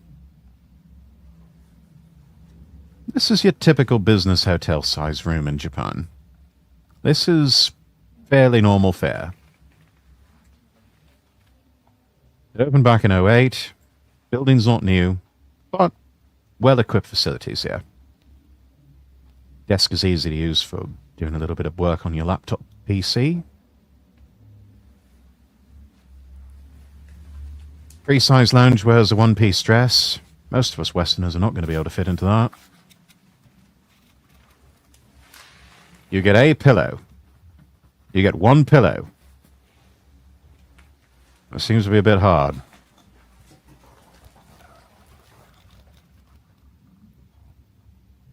You can also slide your suitcase under the bed if you want. Doesn't seem much in the way of plushiness on the mattress. That might be a bit hard for me to sleep in. I prefer a plush, fluffy mattress. Hairdryer is on the desk. Aircon is remote controlled. It's handy. You've also got an electric kettle and a mug. Underneath the desk, you have a mug. Probably have to go down to the front desk to get any tea or coffee. Yeah, get those from the amenity corner.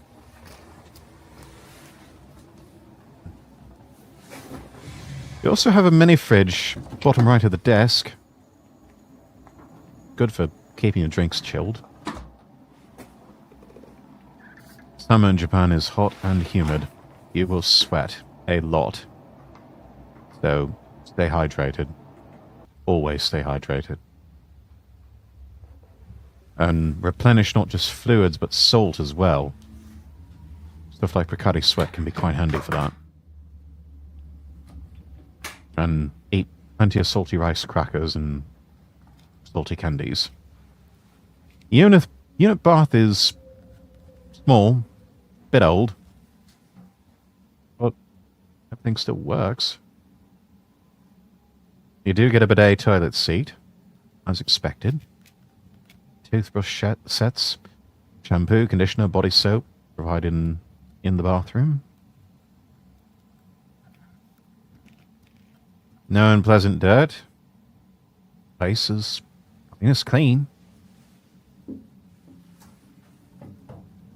Facial cleanser and lotion in the amenity corner made by Polar. Not sure who that is, or what that is. They also give makeup remover for the ladies. Anyway, that's the room. That's it. That's what you get. Let's go outside.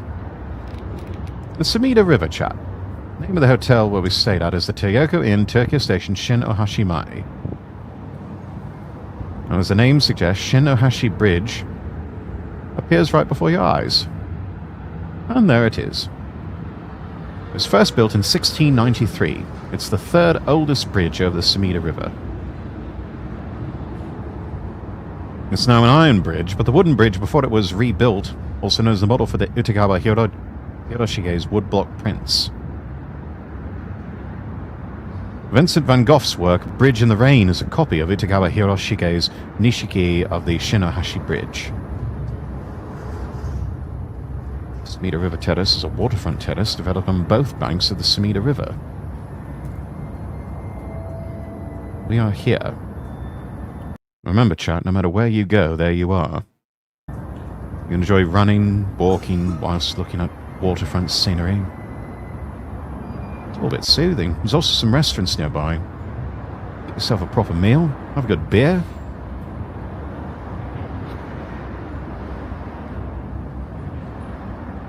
There are more than 30 bridges that span the Sumida River, and it meanders from the Arakawa River all the way to Tokyo Bay.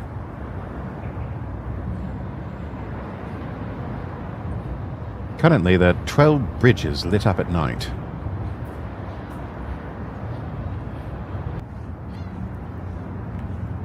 The illuminations of Shinohashi Bridge are always in a yellowish tinge. Each bridge has got this different design and colour. It makes for a rather fun evening stroll. And there's Skytree again. See Skytree between the tower flats there. Lighting of Skytree changes depending on the time of day and the season, so you always get something different every time you see it.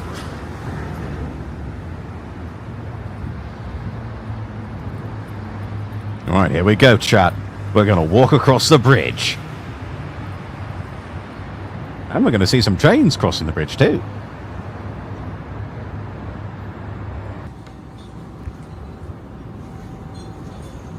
Our cameraman is all about the ramen.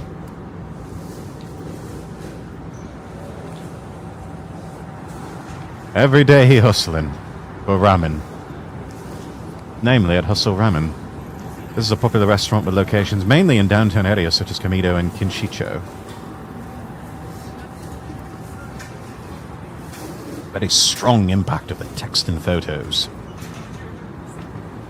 It looks like good ramen. Pork bones, soy sauce ramen, back fat chacha. It's intriguing to say the least. Right, let's go in.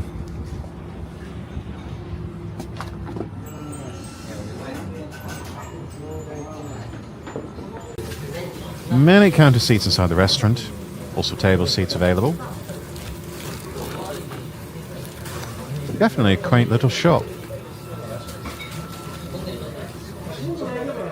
2,850 types of ramen to choose from.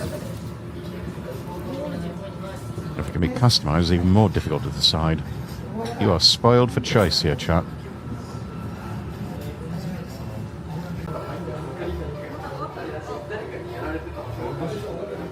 Lively walls give the place a bit of an izakaya-like atmosphere. I love that vibe. I love an izakaya vibe. This place is just perfect. This really is, when you think of a ramen shop, this is the sort of vibe that you think of. This is perfect. This was an excellent choice by our cameraman here. You can choose from 10 different types of basic ramen. That's the reason for the increased variety. Oh, and they got jazz music going. Gets any better, I might be prepared to come. Most popular basic ramen is the Fukoku ramen, richer version of hustle ramen.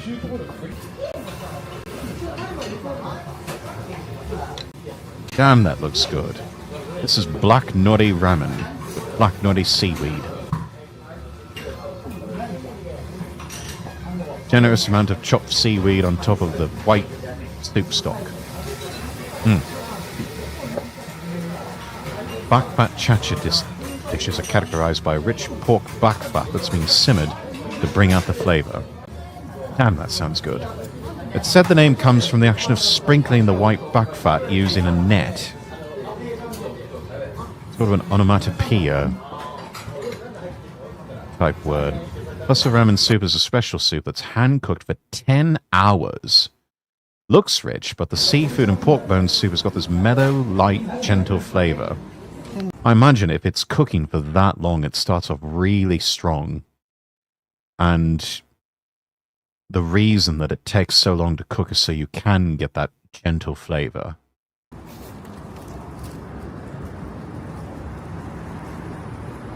Wide variety of basic ramen and toppings to choose from. So yeah, if you're ever in this neck of the woods, chat, hustle ramen. It's good shit. That is some damn good ramen. And it's open till 3 a.m. so you can drop in for a drink afterwards. That is excellent. We've got hickory striped nightwear. Common for all Toyoko Inn hotels. It's not too thin and light. It's comfy. Probably will only fit skinny Japanese people, though. Anyway, good night. Oh, Jesus, after 1 a.m. Get some sleep, man. And we fast forward, and it's morning.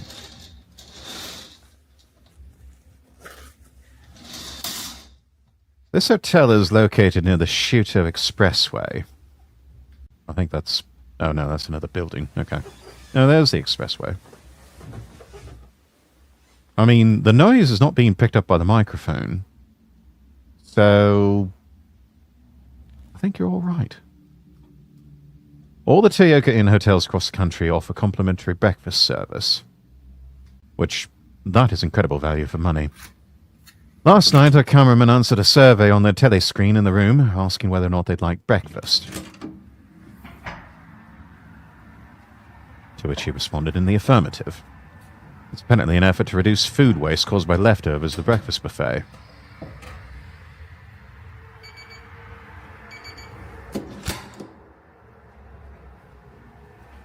The cameraman's doing his part.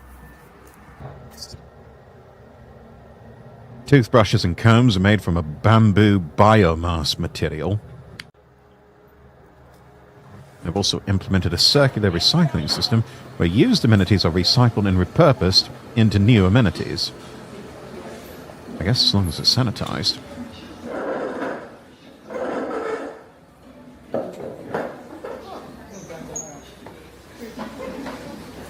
Breakfast venue is located near the front desk. Let's see what we've got to work with here. It's connected to the lobby, so, you know, if you just wanted to grab a seat on the sofa, eat your breakfast there, you can do that too. Bit of a chaotic atmosphere, but, you know, serves its purpose. Might be a bit harsh, though, if you wanted to eat in a more relaxed atmosphere. Curry soup from the popular curry chain Koko Ichibanya. Very familiar name at the Toyoko Inn.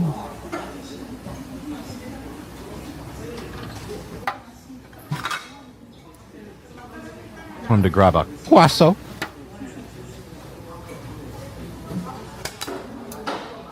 Basic selection, you get several types of bread, salads, Japanese and Western food. Menu is not exactly extensive, but the food is made with carefully selected local ingredients. You can also have a prepared breakfast sent up to your room. It's even more convenient. So if you've got children with you, want to just avoid the crowds, you can have breakfast in your room. And here's today's breakfast.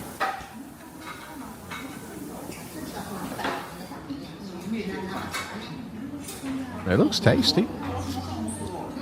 That was the soup of the day. Partner with various companies to offer 17 different types of healthy soup. It's the sort of service you would expect from a major hotel. And you're getting it here at a budget business class hotel.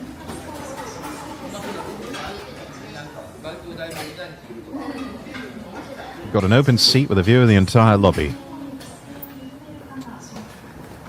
Breakfast is served 6:30 a.m. to 9 a.m. Very convenient place to stop by before you head out for the day.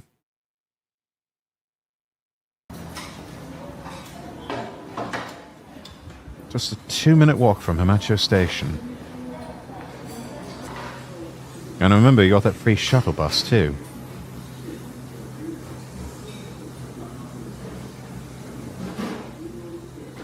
So you know what? Let's hop the bus and head to Tokyo Station.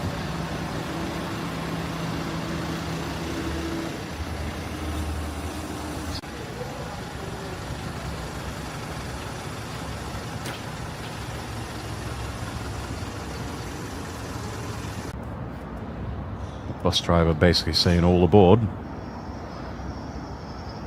Room was simple, but everything you need, nothing you don't. Bit of typical business hotel, but that's not bad. Nice to know that Toyoko Inn offers services like free breakfast and a shuttle bus.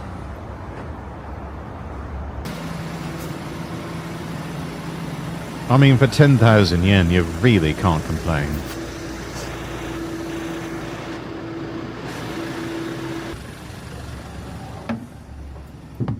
Right. On the bus we get.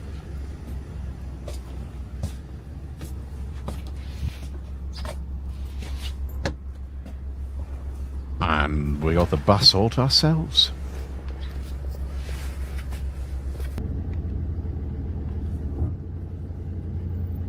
Shuttle bus runs in the morning and the evening, from early morning to late at night. Takes about 15 minutes to get back and forth, depending on traffic.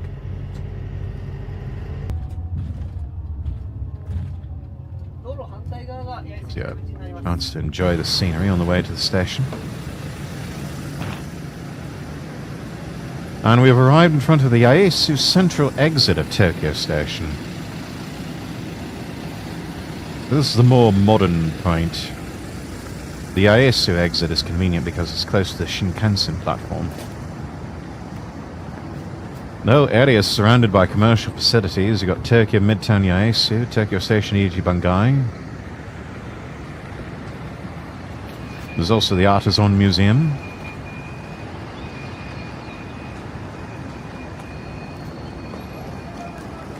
Large number of impressionist paintings there, but the museum also has a wide range of genres for exhibits. Great place for art lovers.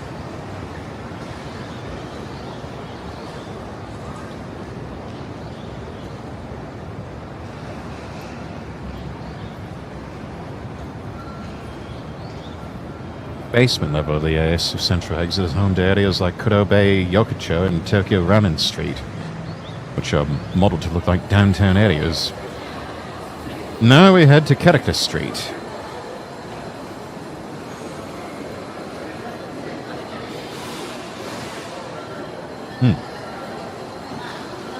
She should not be wearing those boots. And by that I mean she absolutely should be wearing those boots. I would riz her up.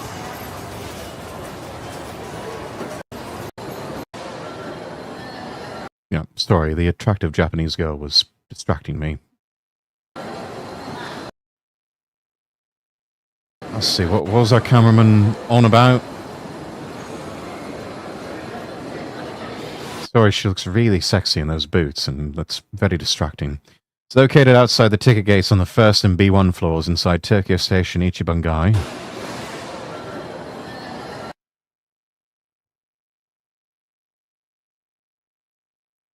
Girl, you want to get some tea with me? I mean, what? Anyway. Many shops featuring popular characters like Snoopy and Miffy and Rila Kuma. There's the Jump Shop, store selling original Shueisha merchandise and anime goods. And there's a Pokemon store.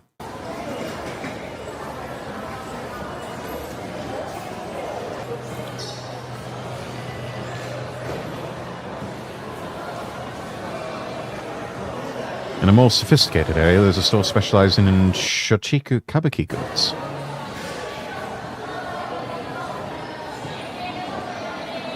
A lot of people here. Very easy to get lost. Check the floor maps.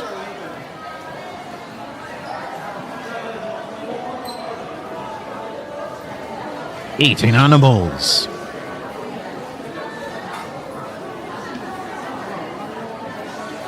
And then that's been made into a film.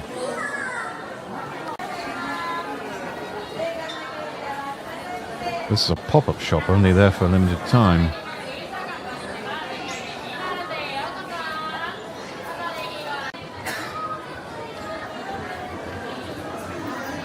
Here's a store featuring the popular character Sumiko Garashi.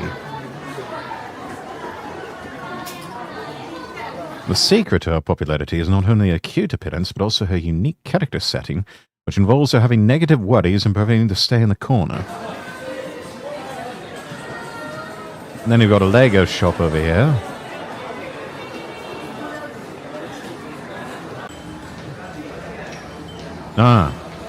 Shokichu Kabakira Humpo. Striking makeup catches the eye.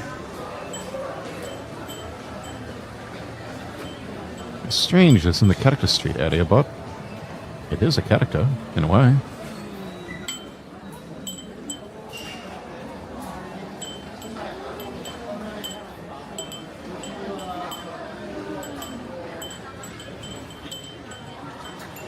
They also sell kabukiage, which is an addictive sweet soy sauce. A face mask with a Kumadori design. Yeah, that's mostly tourist trap things. Oh, Tomika! Oh, I love these toy cars. Okay, what have we got here? Oh, looks like I got looks like a Subaru Impreza. Looks like a trolley car. That looks like a Lamborghini. Nissan GTR.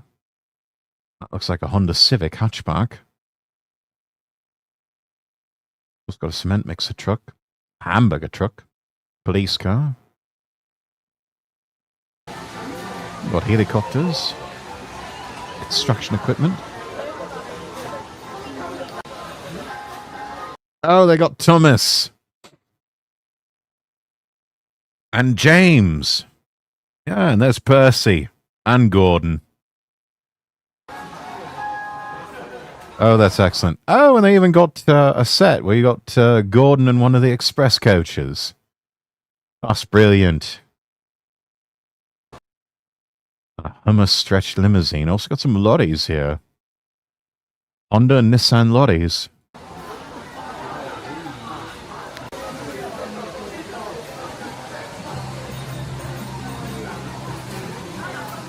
Also got...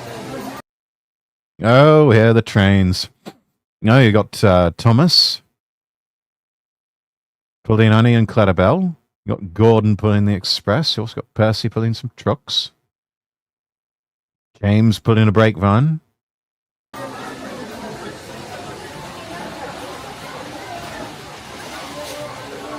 And all the bullet trains.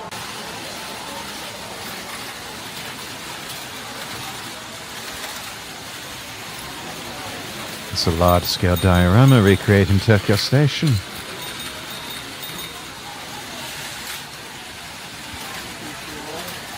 That's amazing. Oh, there's the Kamen Rider store. That is excellent. Oh, I'd be spending so much time over here in the Kamen Rider shop.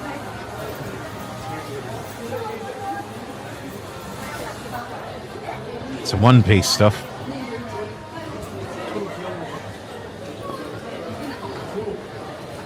Yeah, plan on spending a day here, chat.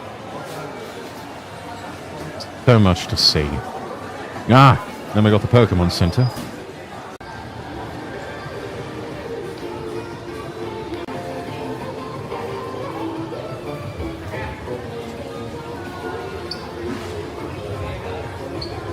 $5,000 items for sale in just this one shop.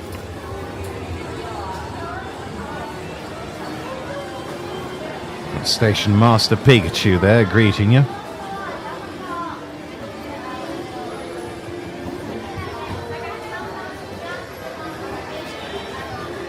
Pokemon Store Station leads to the cashier. We've got a lot of Tokyo Station exclusive products, including Station Master Pikachu.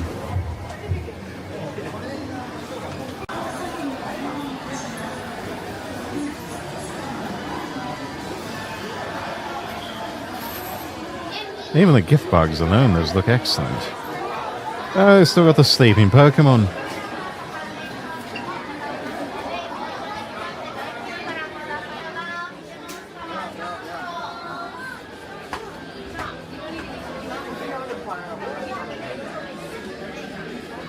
There's some Snorlaxes, Eevees, Charmanders.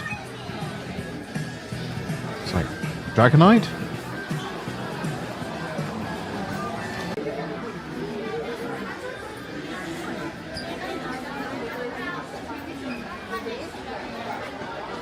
More Pikachus.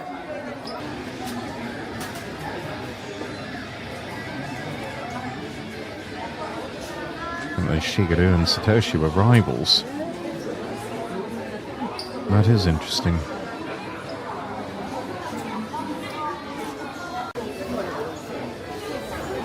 And more Pikachus. All the Pikachus. Satoshi Tajiri got the idea for Pokemon from collecting insects originally. Now we head over to Tokyo Ramen Street.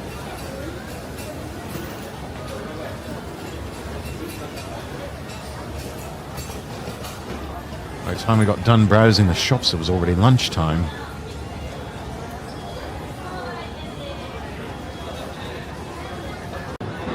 Ramen focus episode. Sorry to have to reuse ramen again.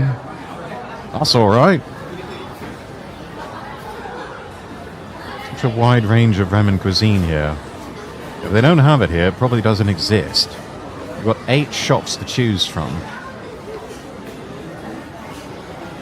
Quite the queue at some of these.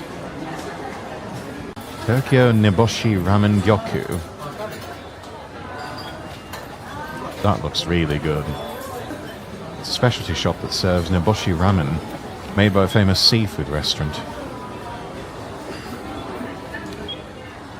We're getting the special thick and creamy soba noodles. Oh, so thick and creamy. Got spacious table seats here. That's good.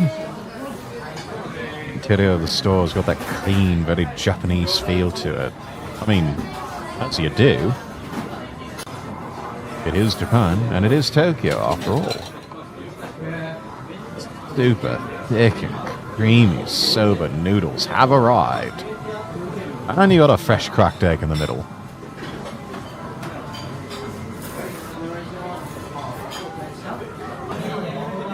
Yeah, that's right. You enjoy that ramen. You enjoy all that ramen there. You get a rich soup packed with a flavor of chicken, several types of dried sardines. Pork bone soup is thick and rich in flavor. Hell yeah. Raw egg makes it a bit mild. It's actually safe to eat the raw eggs here in Japan. You've got ukiyo-e-style paintings on the walls. Nice touch. Not as busy as the other ramen shops. Comfy atmosphere. We like that.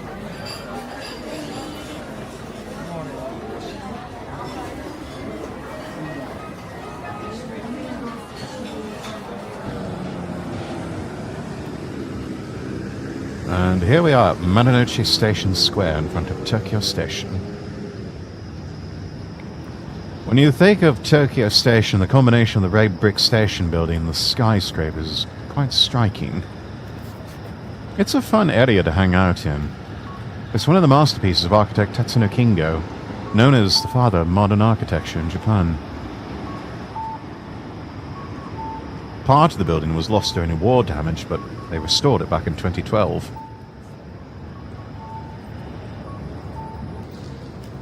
Bricklaying techniques at the time were highly advanced, and they have actually not been passed down to modern craftsmen. That's a bit of a shame. Apparently craftsmen underwent training to carry out the restoration, and have specialty training in order to restore that building. That was quite a feat. There's talk of replacing the station building with a high-rise during redevelopment. I think we're all glad that it got preserved in its original form.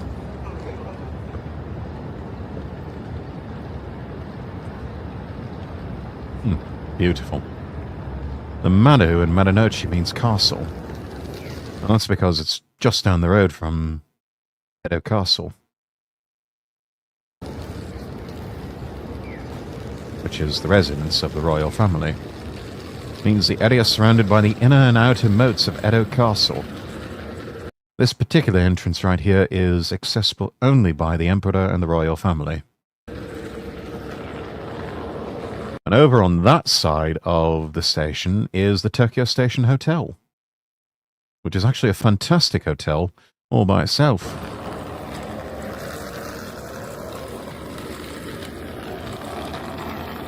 Right in front of you, you've got the Mado building, the Shin Mado building.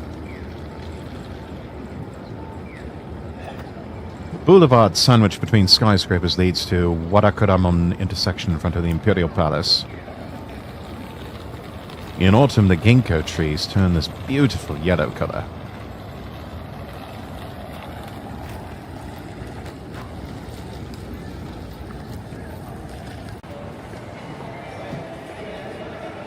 Now you look up at the Marunouchi South exit premises, you'll see an octagonal dome ceiling. That's what we're going to take a look at right now. It's painted with 8 signs of the Chinese zodiac.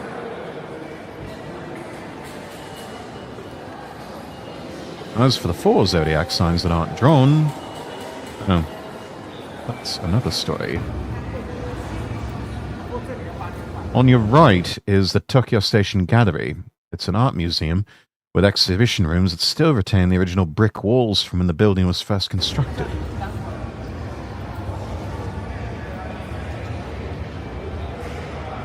And if you stop by Tokyo Station, be sure to enjoy the interior decorations that give off a sense of history. Magnificent.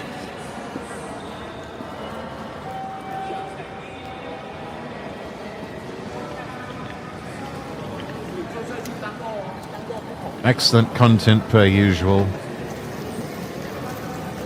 from Sukiyaki Travel. Link posted in the chat for everybody to go check it out themselves. Give it a like. Give them a follow. Good cozy channel.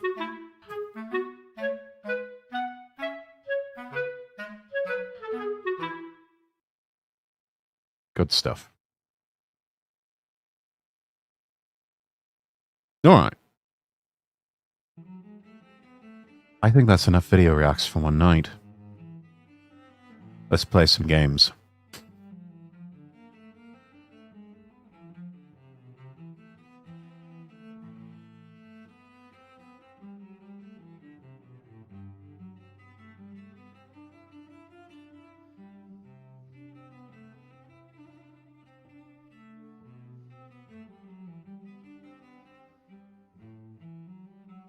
They recently had a patch or some sort of update for MGS Delta.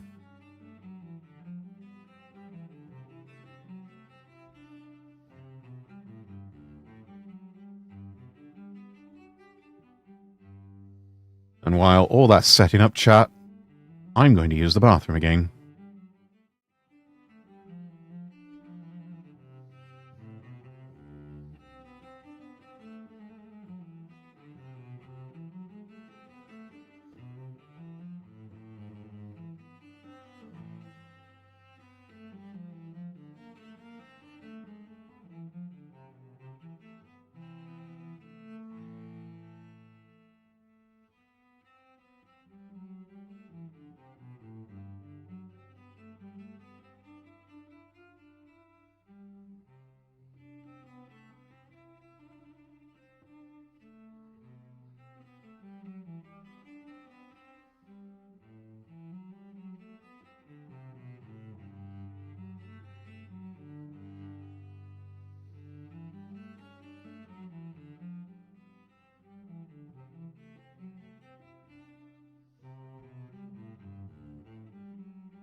And I'm back. I forgot to unmute there. Right. Pause the music here. And let's update Twitch category.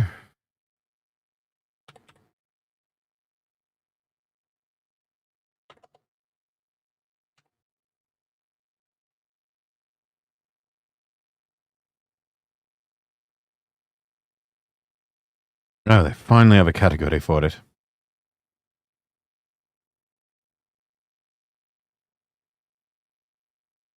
Brilliant.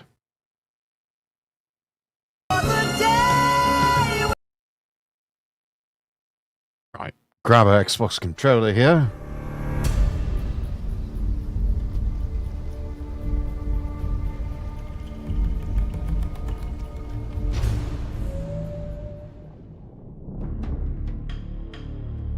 And let's pick up where we left off.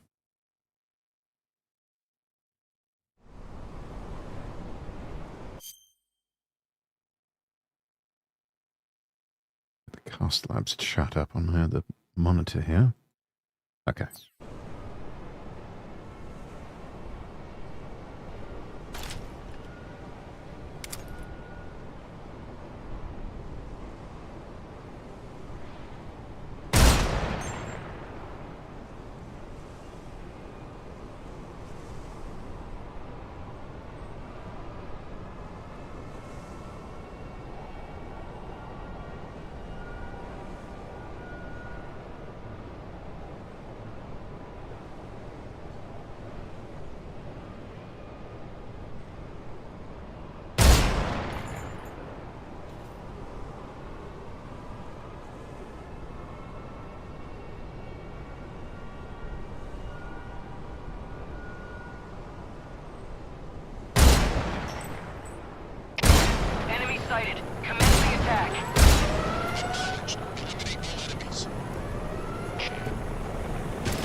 Oh, shit.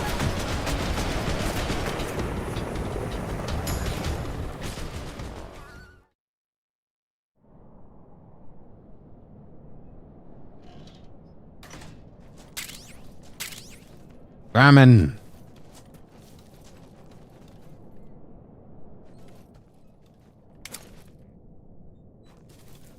Oh. Eva left her boots behind.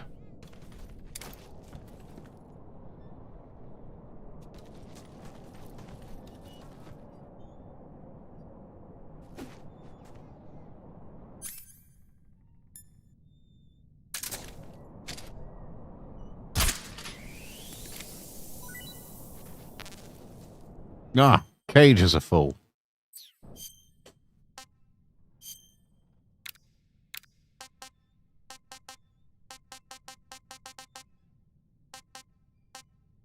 These have gone bad.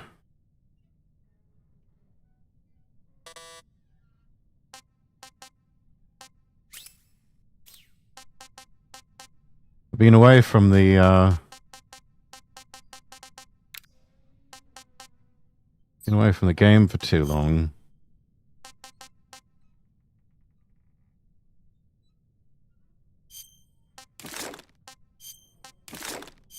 I'm gonna have to dispose of some things.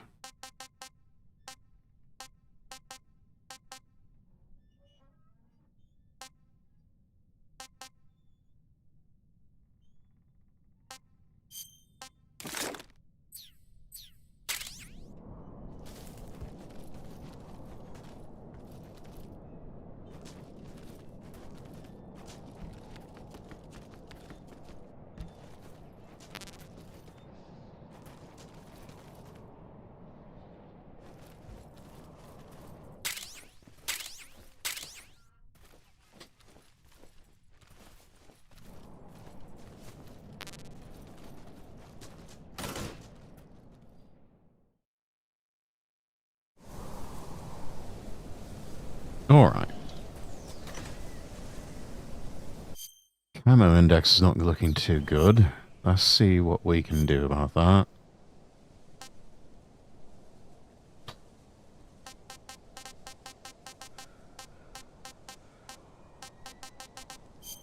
False print, maybe?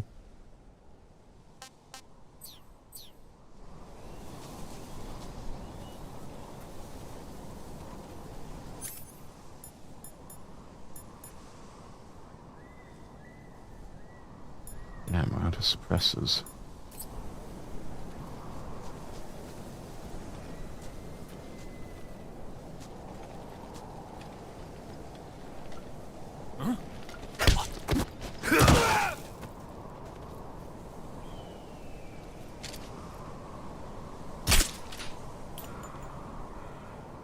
Looks like a pyro soldier. Who's that?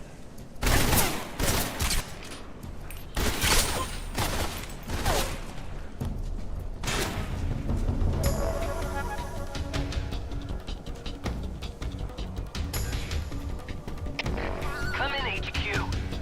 This is HQ. Patrol here. Enemy sighted. Requesting backup. Acknowledged. Sending reinforcements.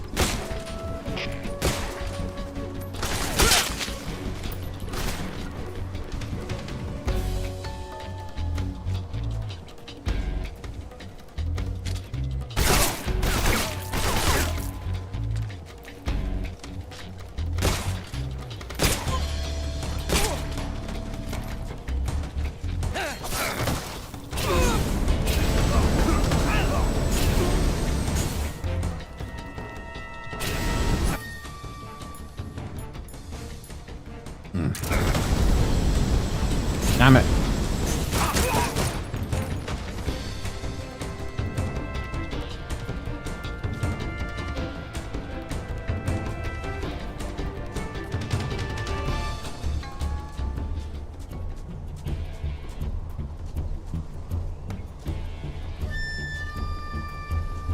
I see you.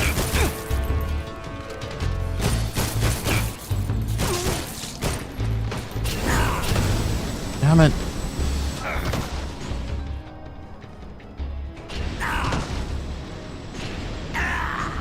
Ah, fuck.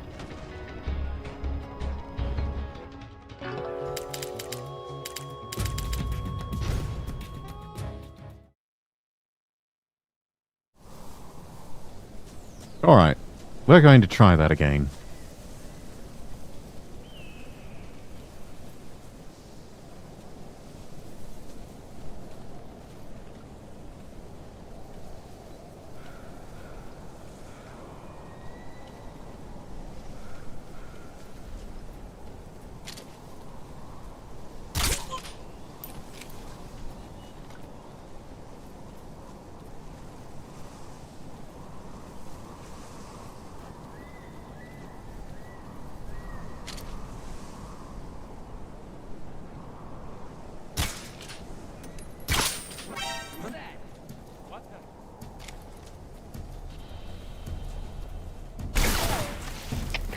Come in, HQ.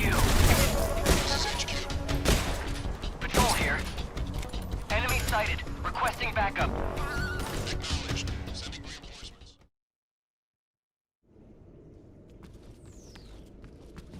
Okay. Made it to the underground tunnel.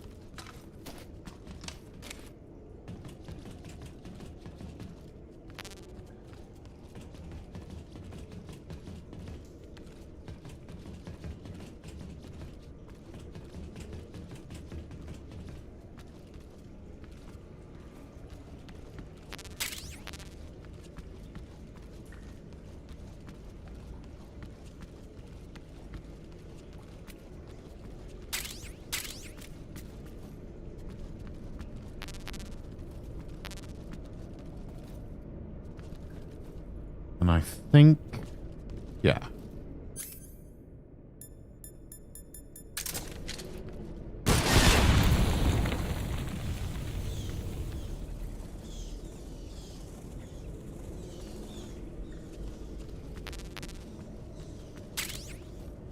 Ah. Found an extra battery.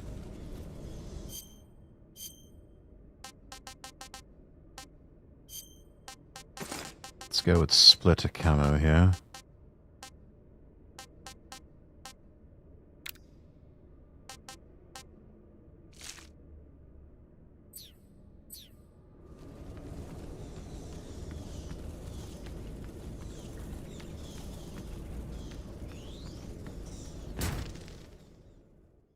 I think I know who we're going up against now.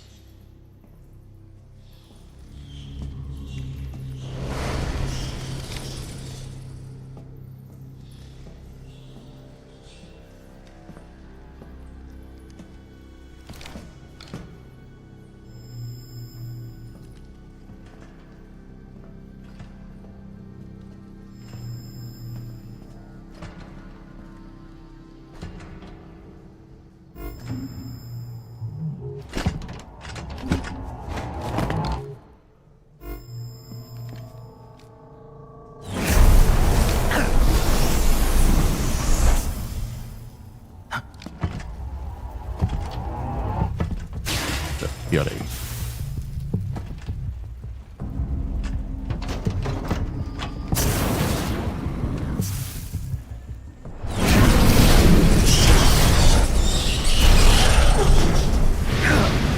Right, those butts ever do to you?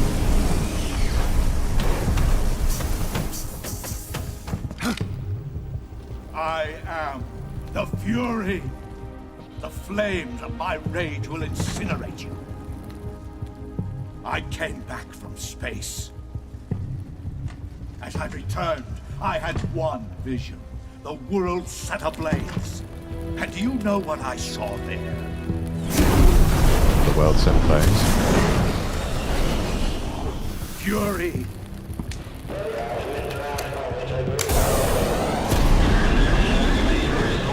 A great and terrible fury at being alive. Now, Oh, that anger's not good for you, mate. feel the scorching heat of that horrible blackness. Space was supposed to be cold.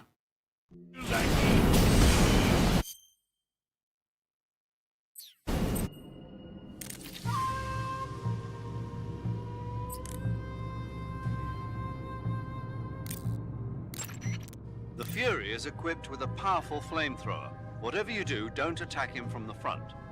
Get behind him and attack him from there. You'll never get anywhere fumbling around in the dark. You need to be able to see first. Use the night vision goggles. You could also try using a torch or a cigar.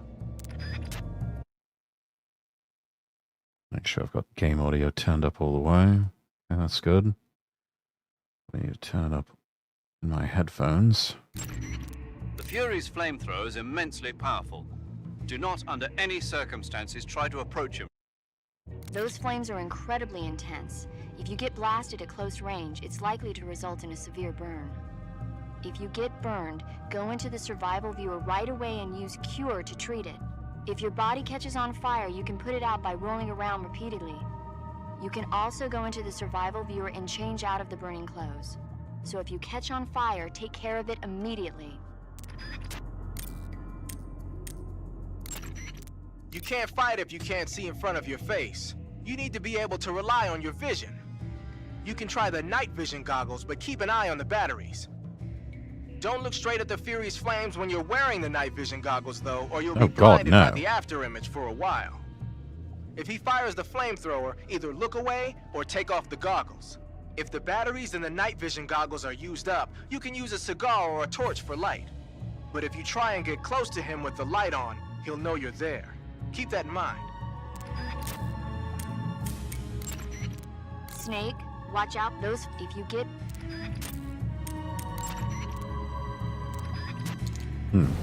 Nothing from either.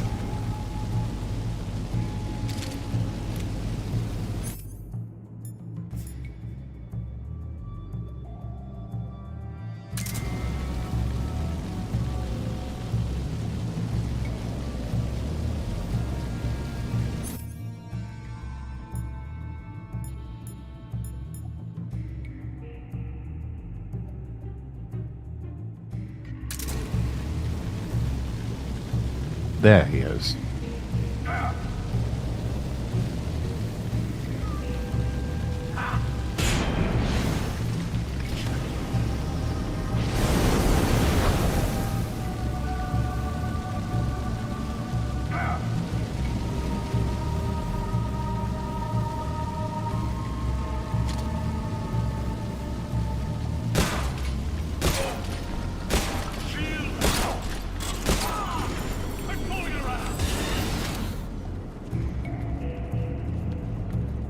Flat on his back.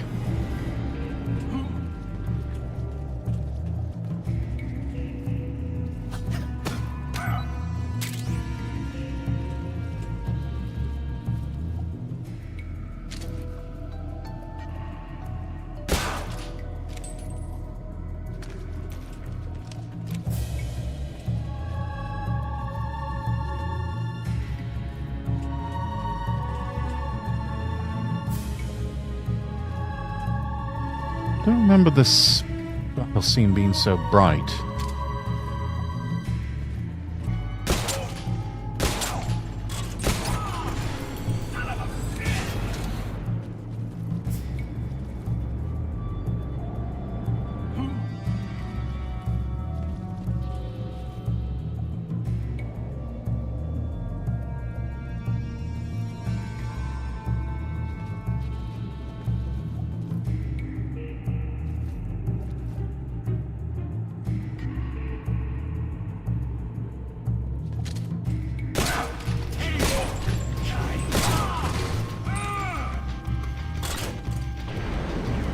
That got him mad.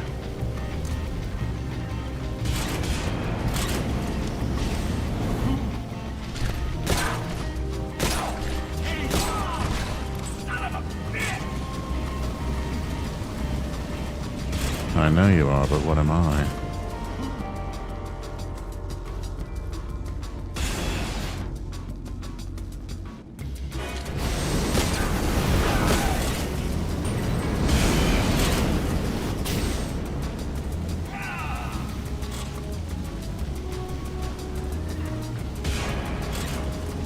There he is.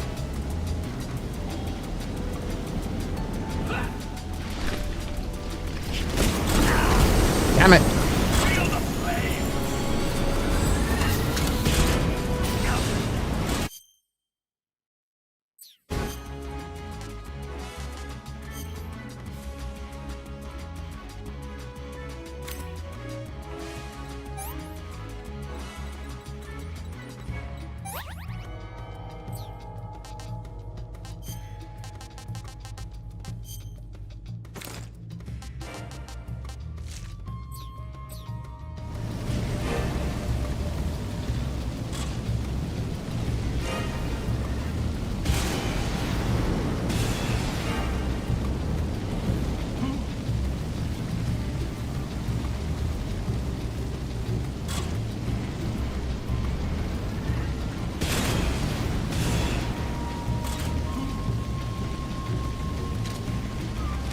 There it is.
Delicious.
we have any life medicine?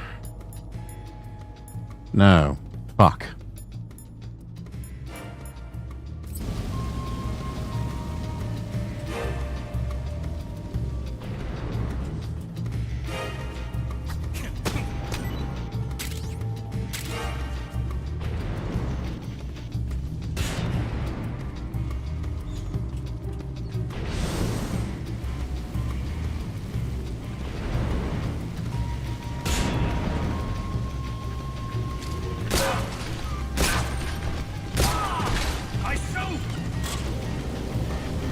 Oh, your poor suit.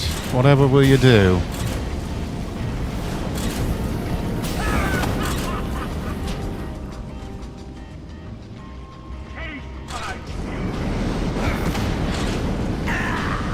Ah, fuck. Almost had him too.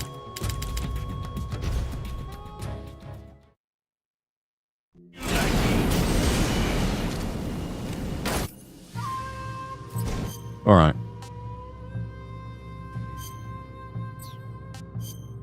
Let's go with grenade. Fuck. Alright. I want to take some flames, Fury.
Let's see, weapons.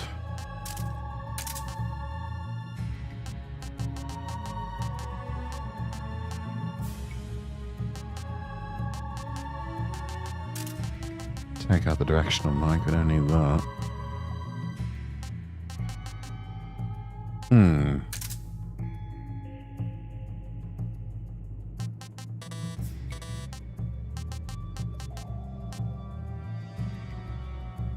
I wonder if we could set off some stun grenades. Maybe that would do the trick.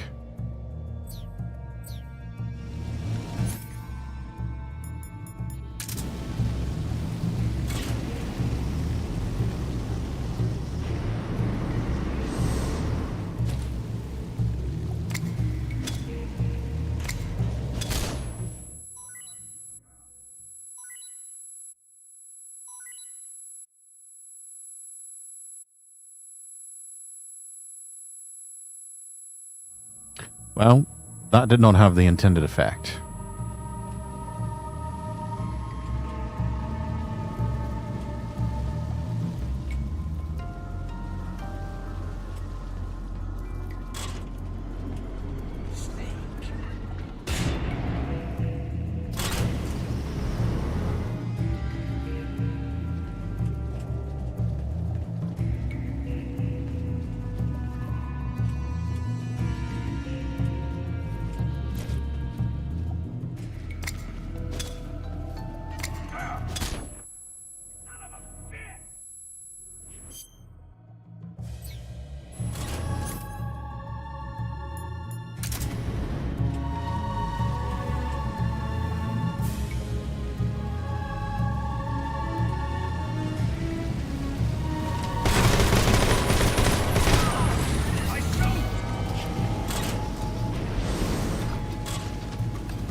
Where are you?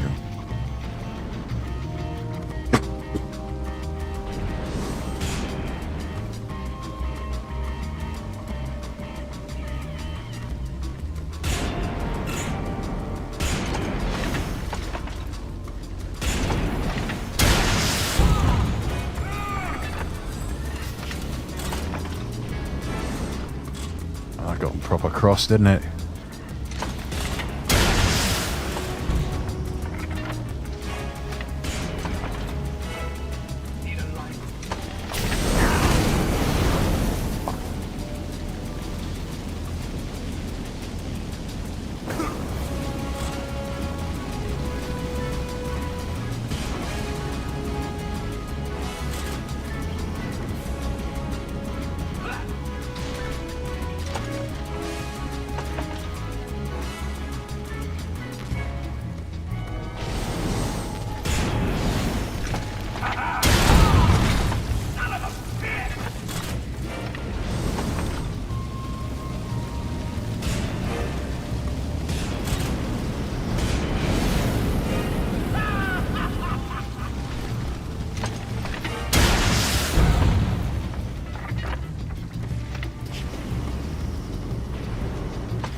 I don't intend to.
Let it go.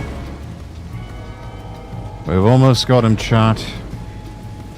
Almost got him.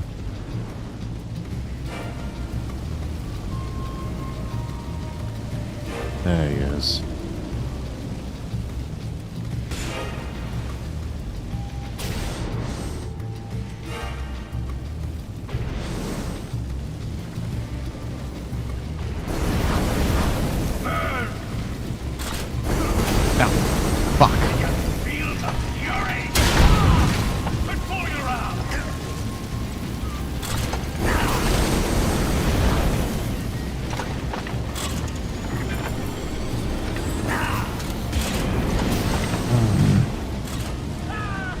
Get out of the flames, Snake!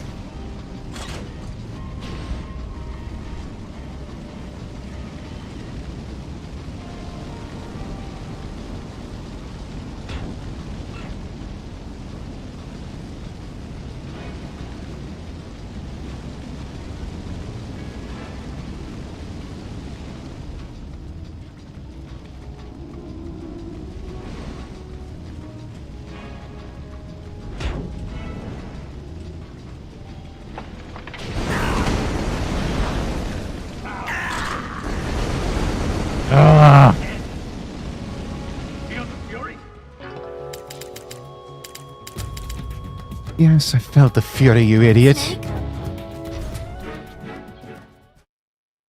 No.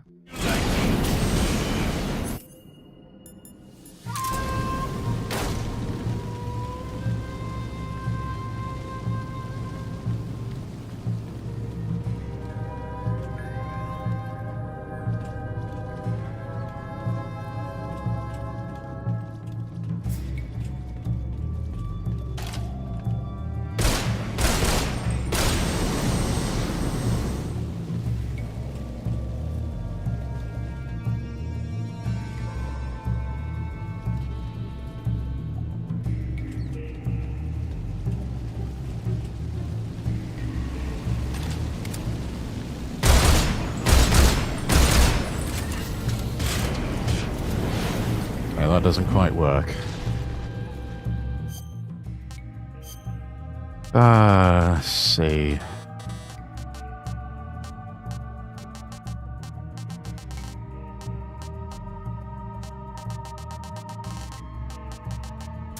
Take that out.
Ignition!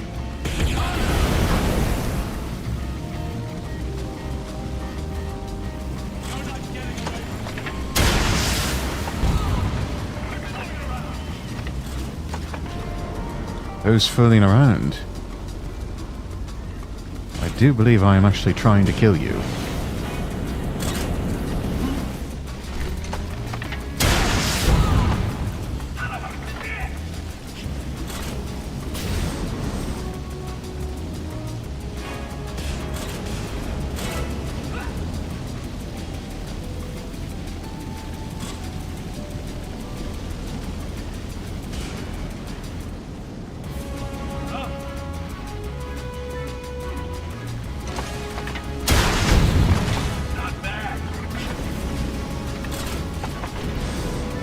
Yes, you could say I'm pretty good.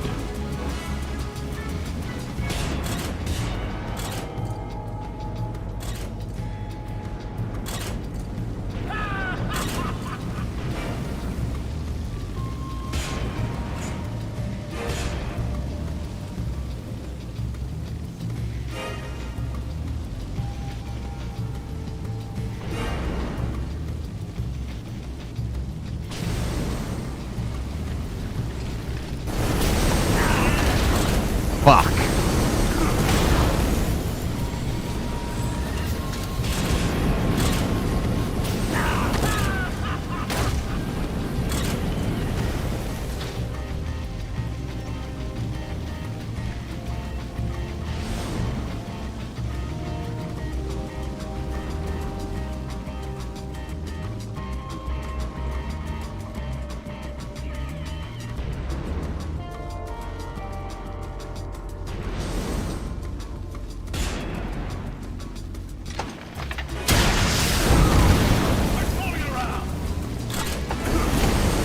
Ah!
is.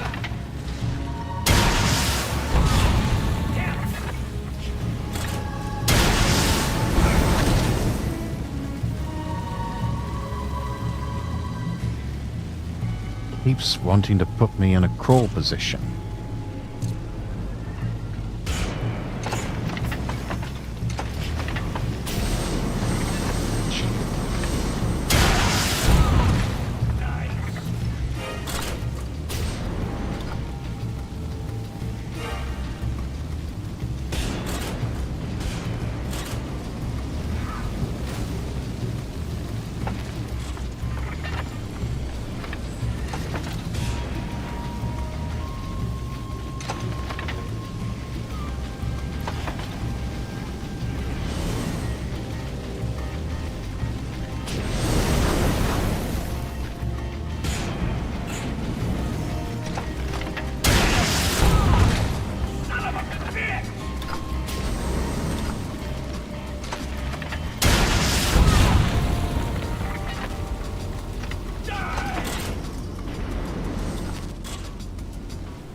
Come on.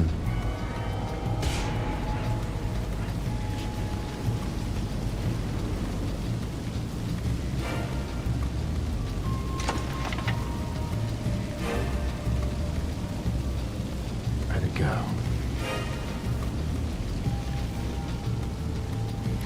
So these flames to die down.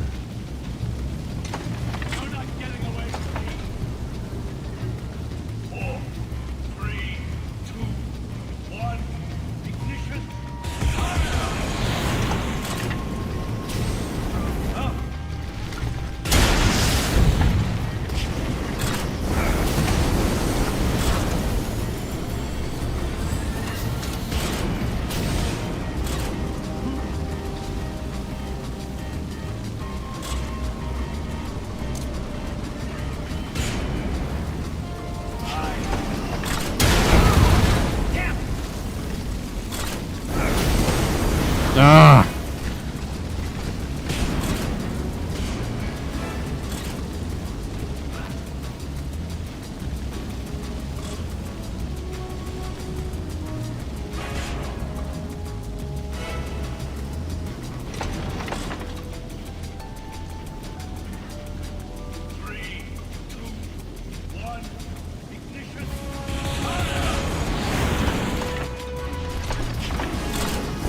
Ah! Damn it, it wasn't loaded. Shit.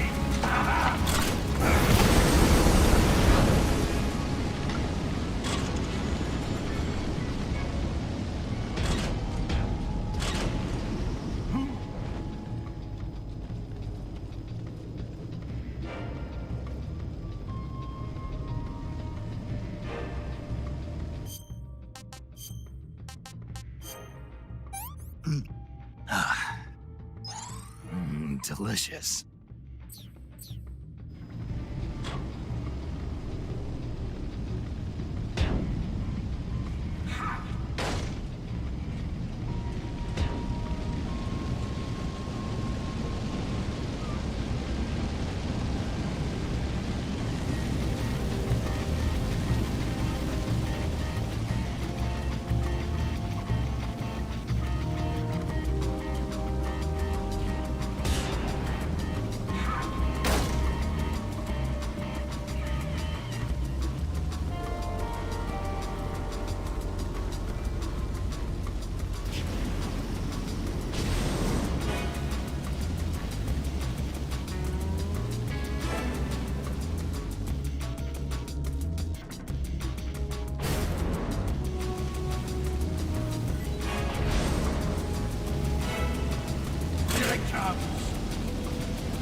Damn it.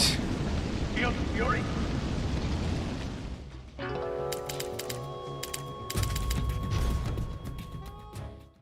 This is getting frustrating.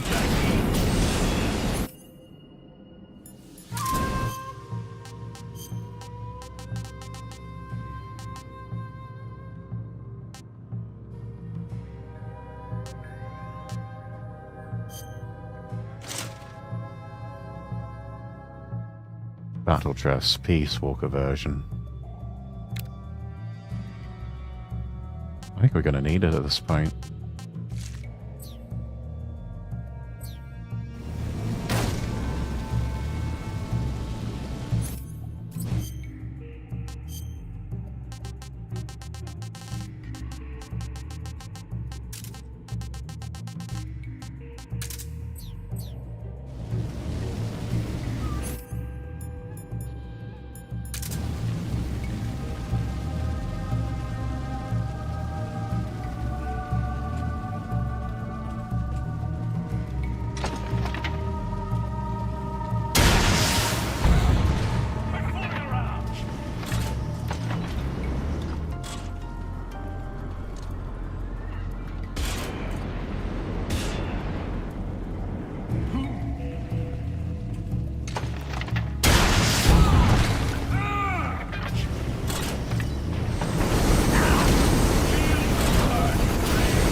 Son of a bitch!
Come on. Show yourself. No.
That's for me to know and for you to, ideally, not find out.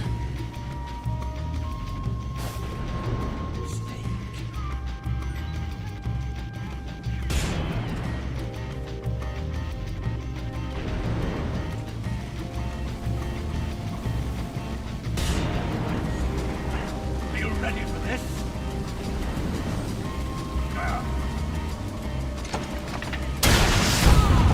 Quit fooling around!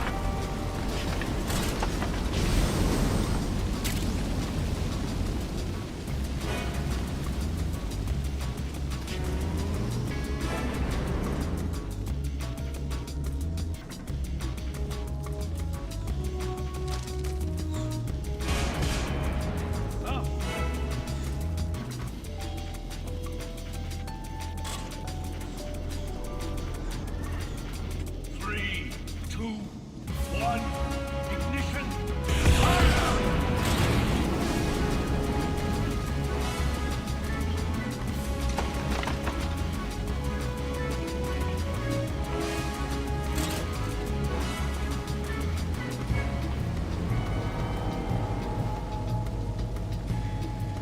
Where'd it go?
Delicious.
Must be some heavy-duty armor he's wearing. That's a head-on shot.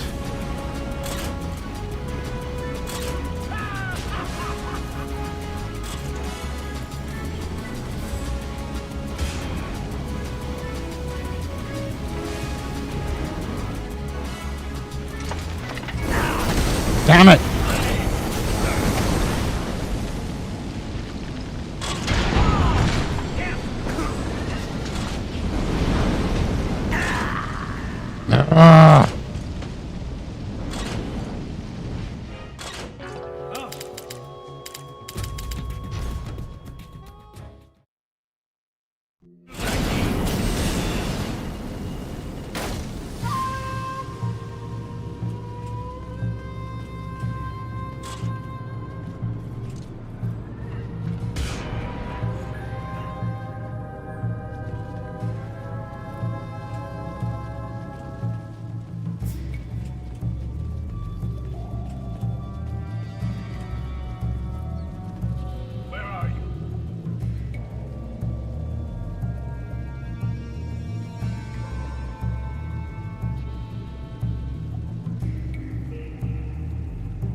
I wonder. Let's try a new strategy.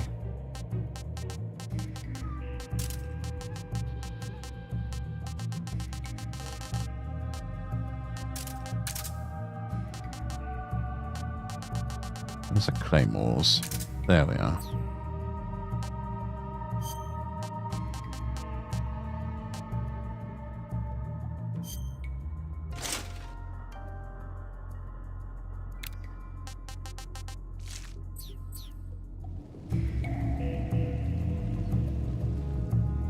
Actually.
Well, that one didn't work so well. Killed a rat.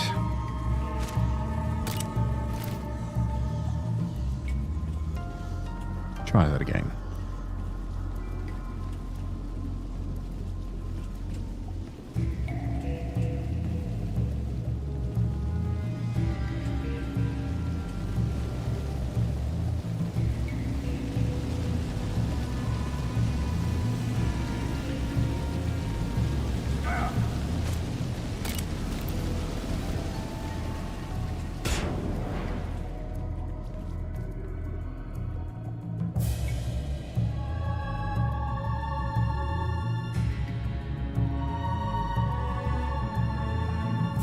See if the claymores will do the trick.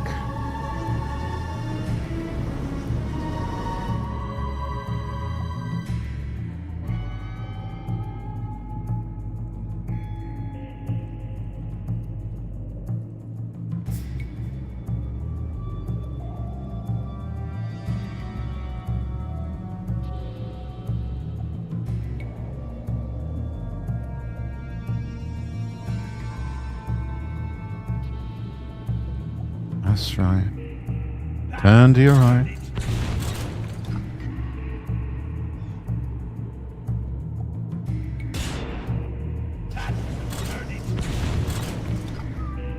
Well, shit.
Okay, so grenades won't exactly work either.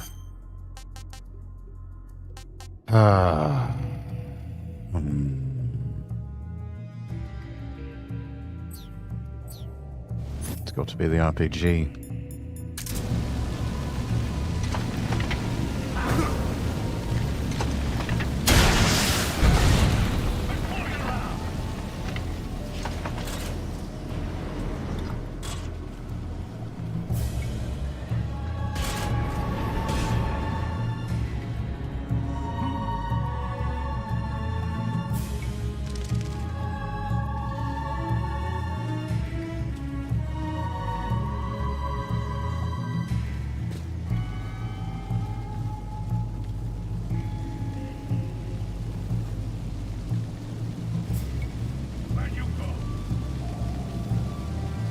I'm over here.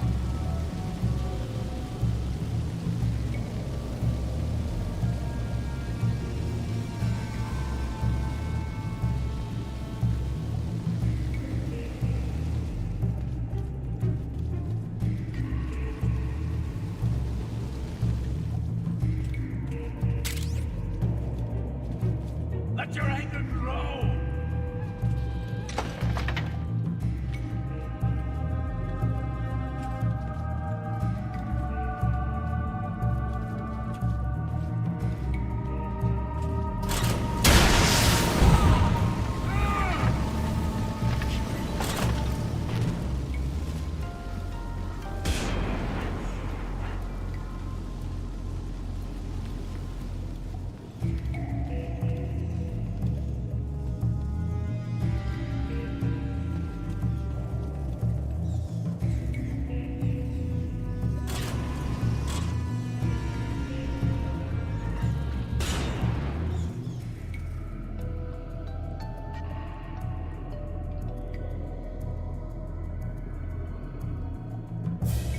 Thanks.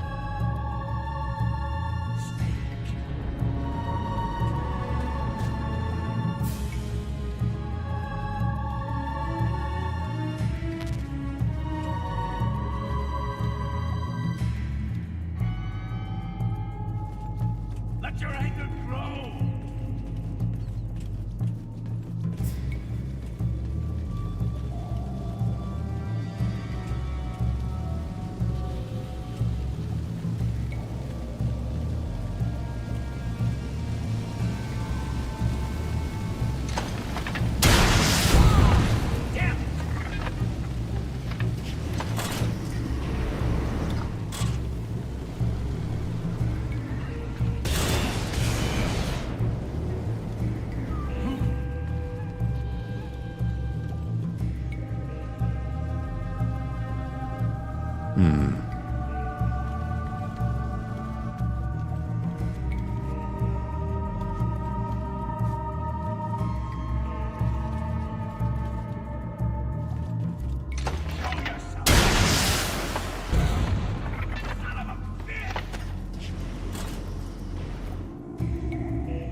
Gotta eat some food. What can I say?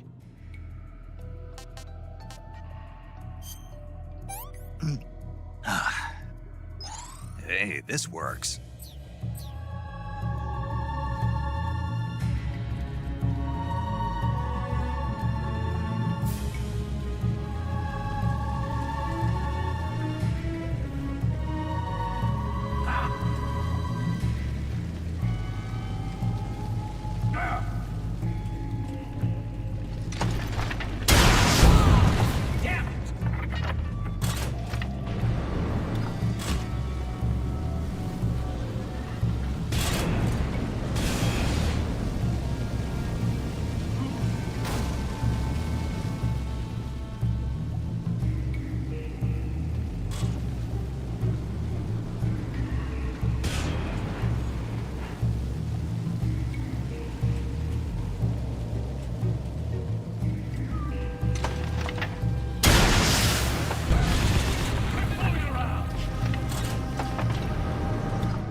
I don't remember this being such an ordeal, chat.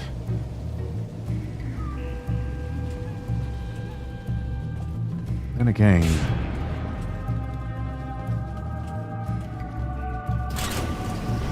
Admittedly, I did play this on easy mode when I was younger.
Oh, you know, I'm around.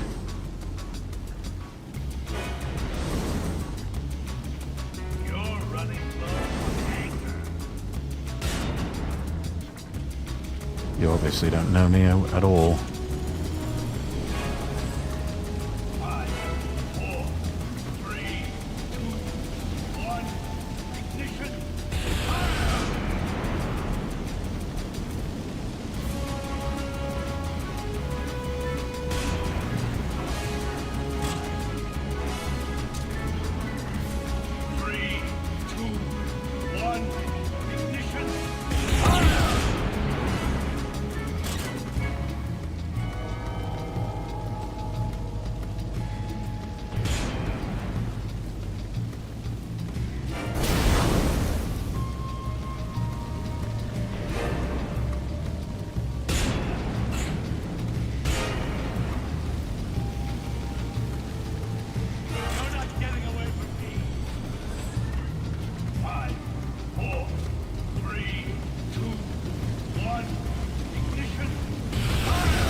Probably missed a few opportunities to take a shot at him, but...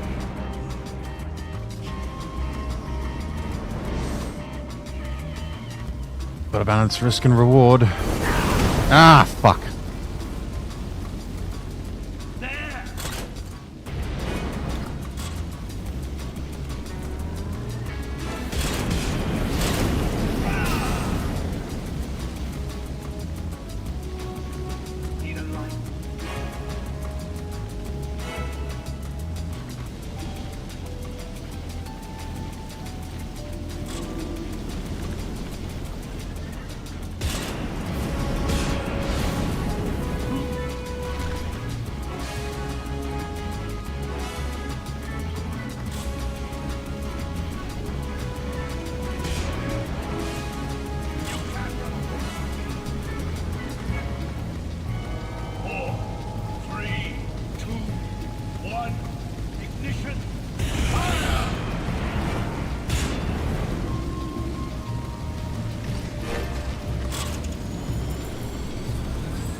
down to half HP.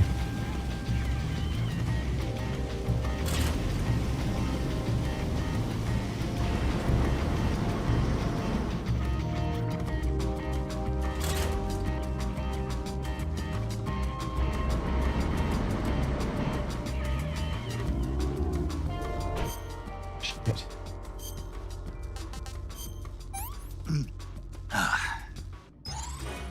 Delicious.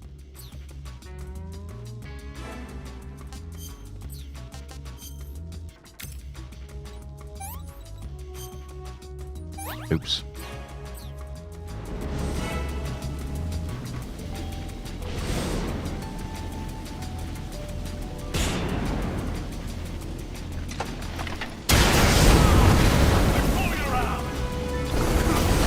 Ah.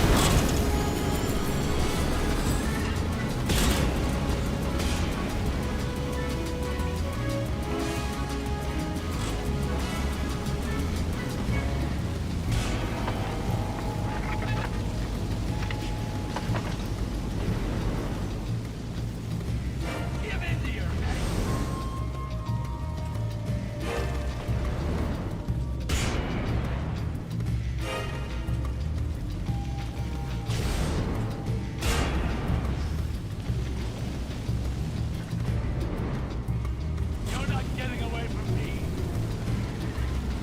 5, 4, 3, 2, 1, ignition.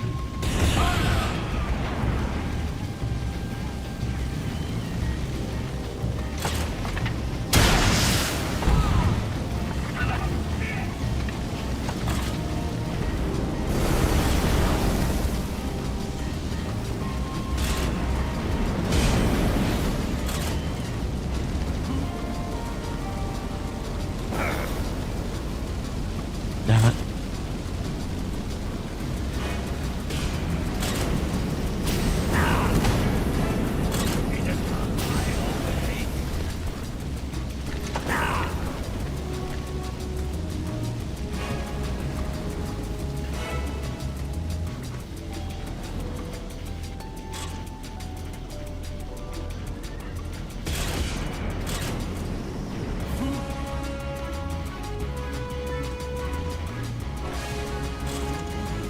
I want a 3D printer model so I can put it into a jar and fill it with clear liquid and fake white snow. Those model.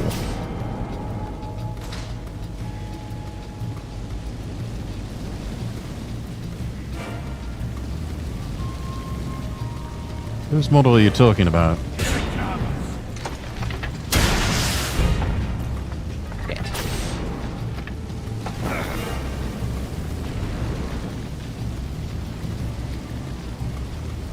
Oh, Eva. Yes. You're not getting away from me. I do like Eva around these parts.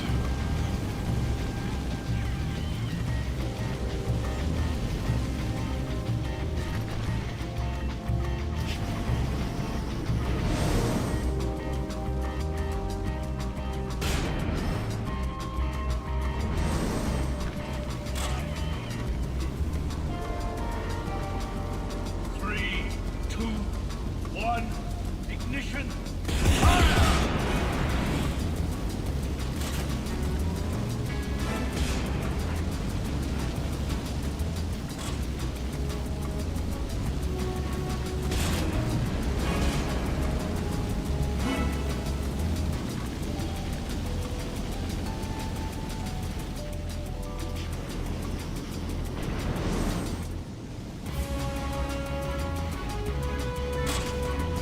You're running low.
Oh my.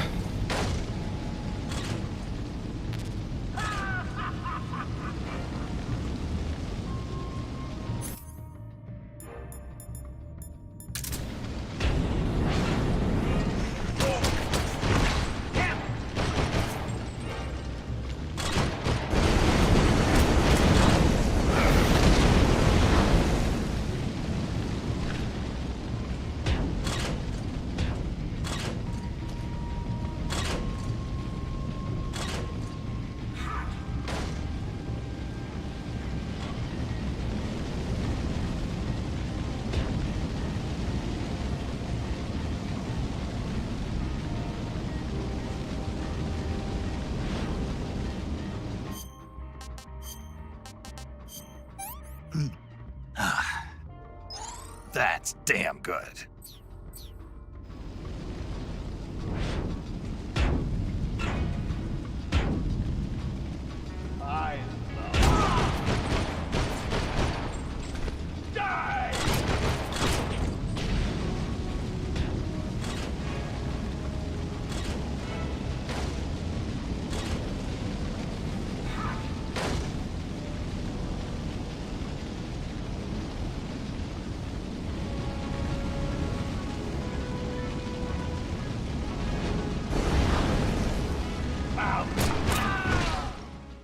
Got him.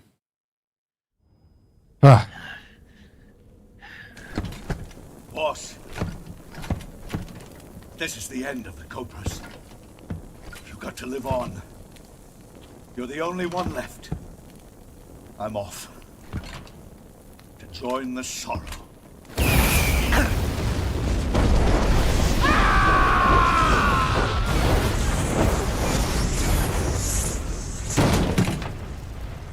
You feel the fury now?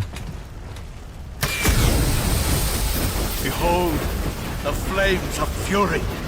The fires of hell will purge me clean.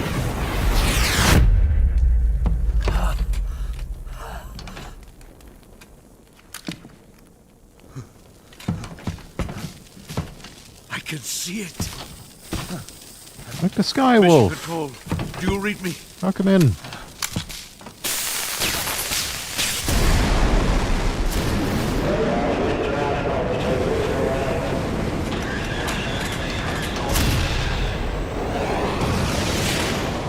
I'm coming home. I see the Earth.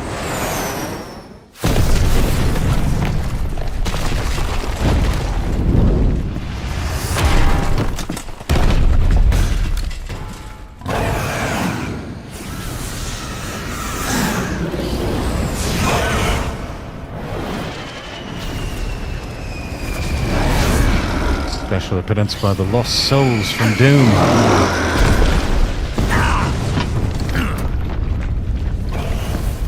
Are you doing alright? Are you? It's been a while? He's pretending fun. He said it, chat. He said the thing.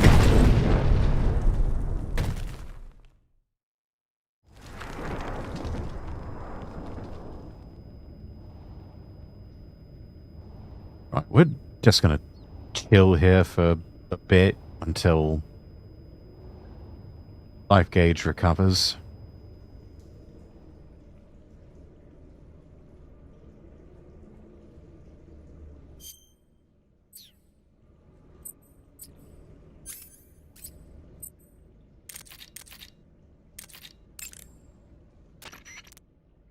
You defeated the Fury, huh? Yeah, That only leaves... I haven't forgotten. Good. But your first priority is to get Sokolov out of the fortress. Right. The ladder at the end of that underground tunnel should take you up into Groznygrad. Once the Shagohod is completed, there's no telling how long they'll let Sokolov live. You've got to hurry. You got some instant noodles, huh? Instant noodles? Uh-huh. It was invented in Japan just recently. Add some hot water and it's ready to eat. It's cheap and can be stored for a long time. And besides, it's delicious. It's like a miracle food. Wow. I mean, it really is Speaking of quite which, good.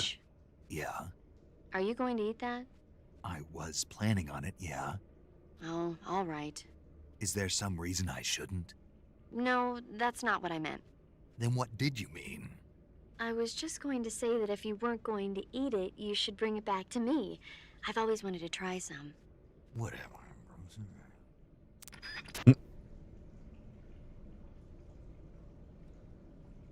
Bring back paramedic a souvenir. Response from Eva.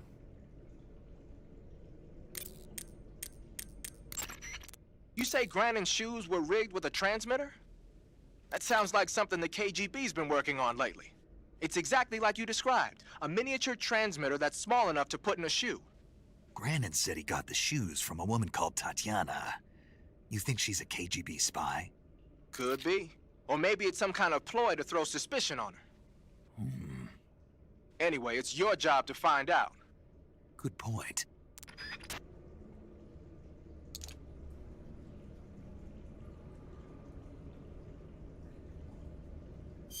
I wonder.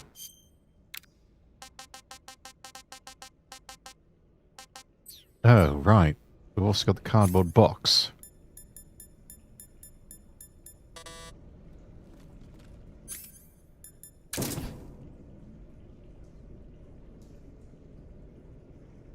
Yeah, now we're talking. That's some good recovery there. Just hop in the cardboard box and chill.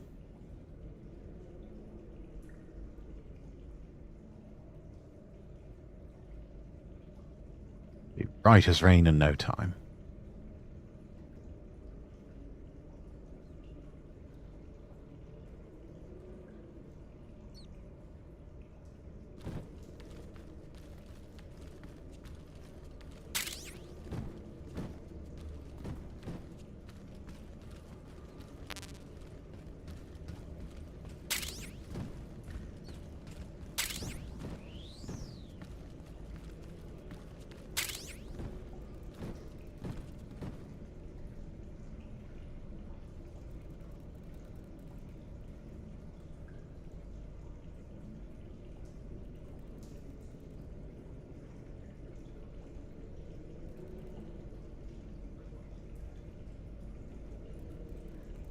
A lot of life medicine, so this is going to have to do.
It might have been a mistake to change camouflage.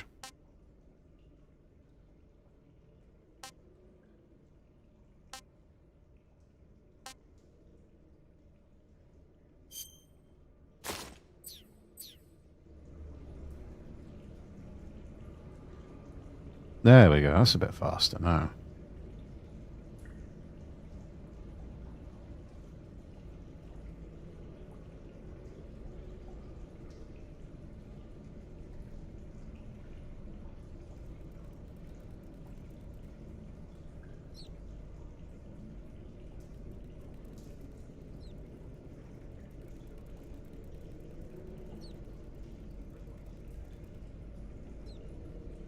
Tick up just a bit more.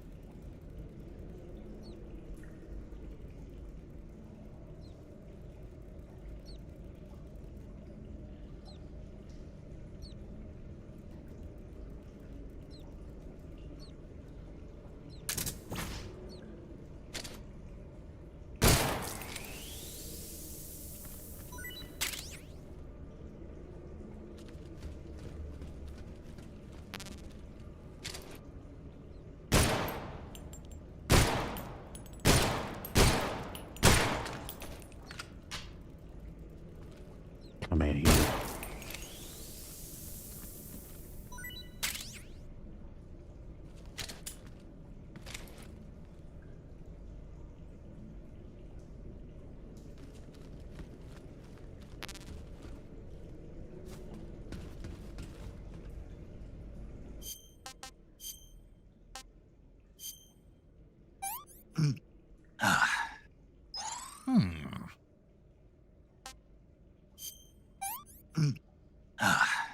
Russian glow cup. Glowing mushroom. Recharge the battery after eating. Just what you'd expect from a glowing mushroom.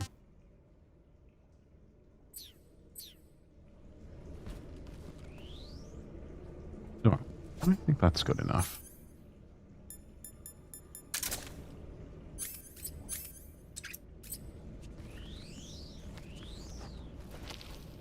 No, that's not the way I wanted to go.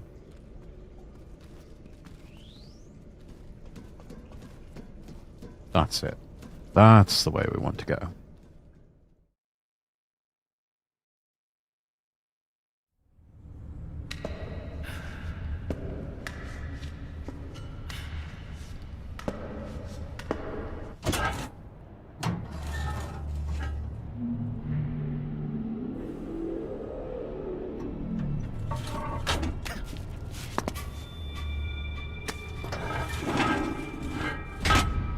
Here we are. Fortress Groznygrad.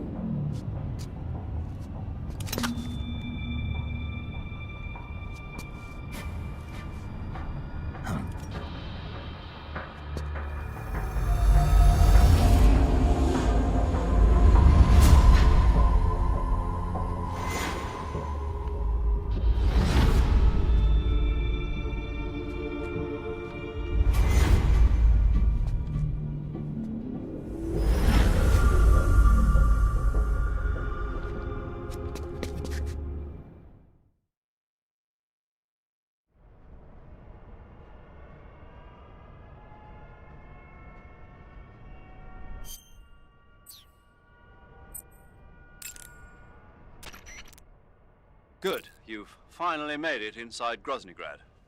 Finally. Stay alert. This is the enemy's main base. The security here is on a scale you haven't encountered yet. No kidding. Your objective is the weapons lab. It's the giant building in the center of the fortress. Sokolov is in the west wing of that building. To get into the area where Sokolov is imprisoned, you'll need to find Major Rykov, steal his clothes, and disguise yourself as him. Rykov is supposed to be in the east wing of the weapons lab. Start out by sneaking into the east wing of the weapons lab, then neutralize Rykov and take his clothes. The weapons lab is to the northeast of the area you're in now. Head northeast. Northeast, alright.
That's right. Nighty night.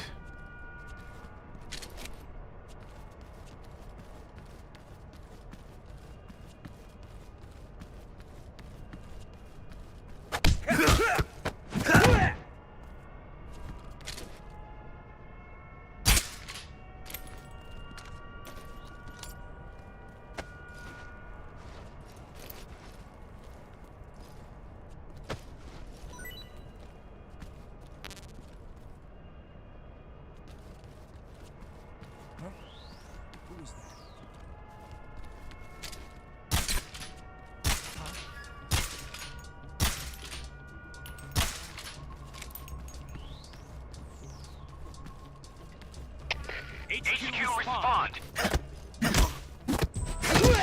Respond. There's something wrong. Support unit, confirm their status.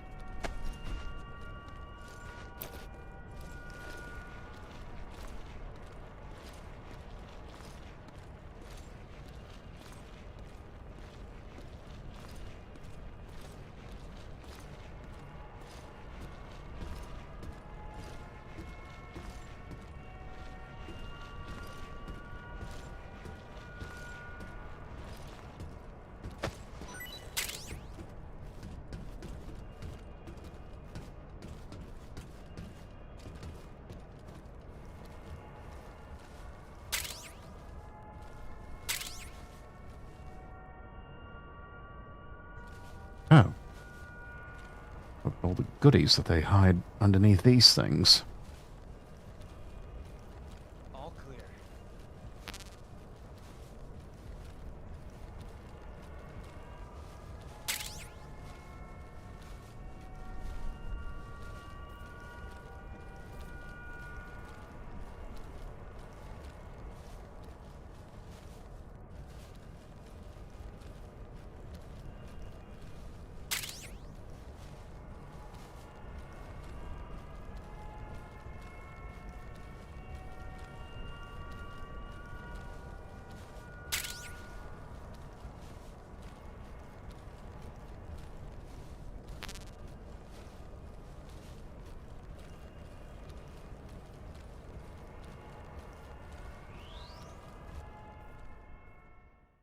This is southeast.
Oh, get in that way.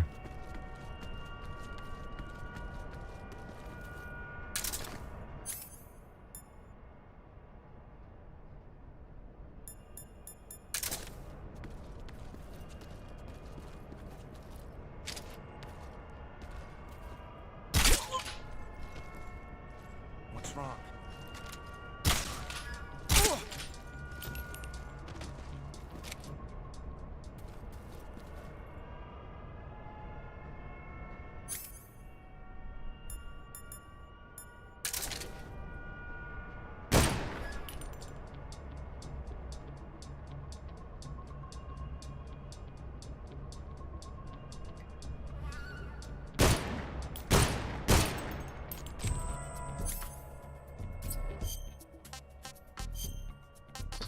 switch over to SVD.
Occasionally, you've just got to make some noise. A torture room.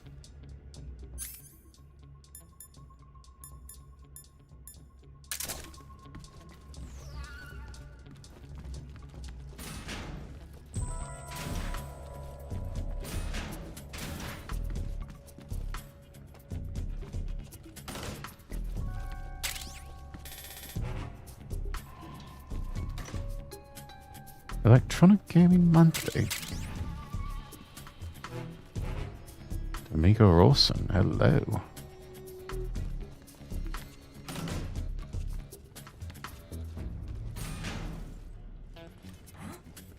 Somebody there?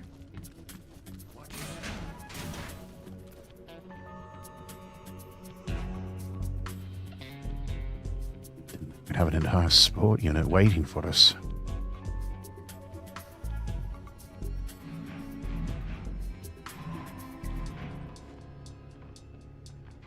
No one here after all. Let's hope you're right.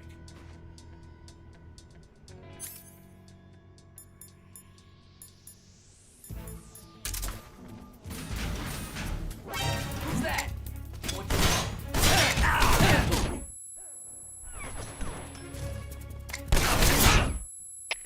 Come in here. What's going on? Respond. What's going on out there?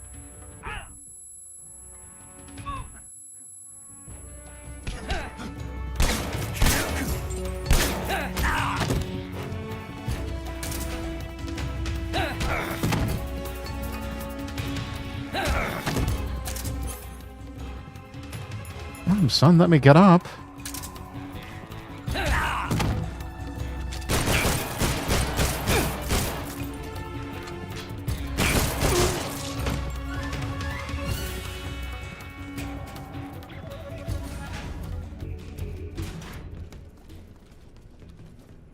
Oof. Not sure I want to be caught in this place.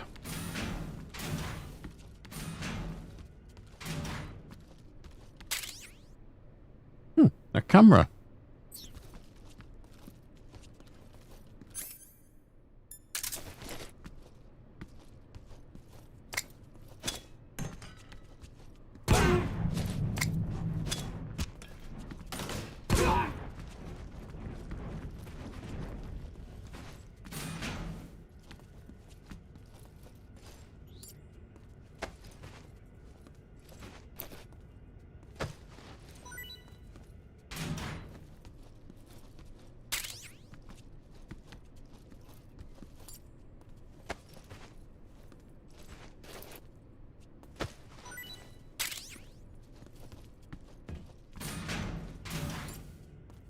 Bandages. You're not going to be needing those anymore.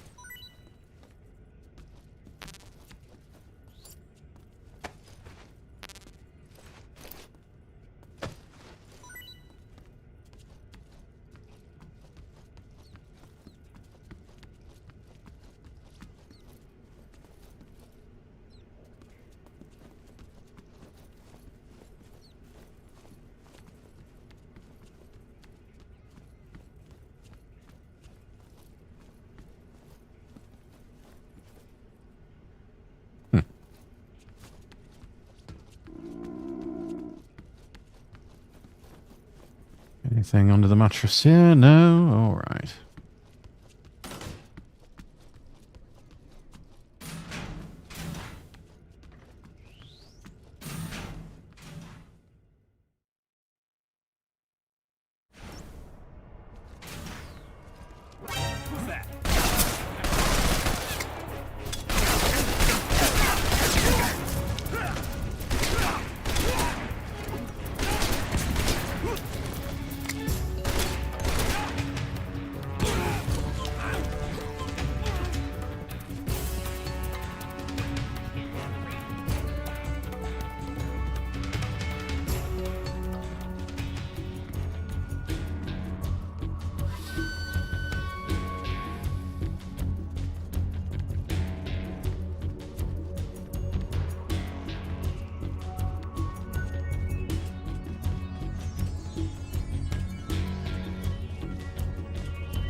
Yes, yes, I know you're hungry, Snake.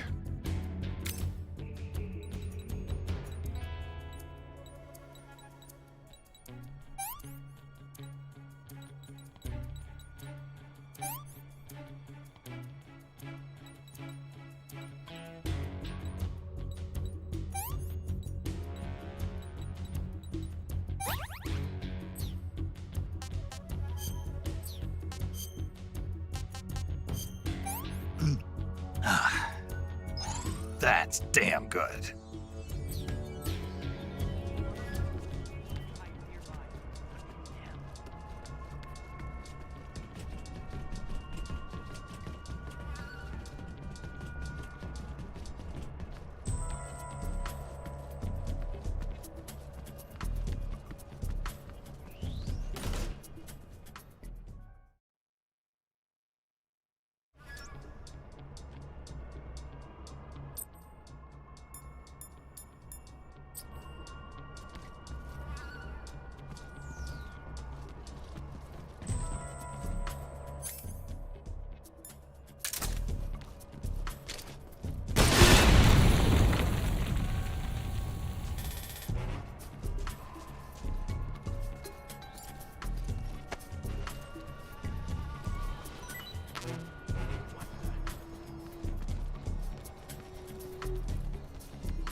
What's wrong?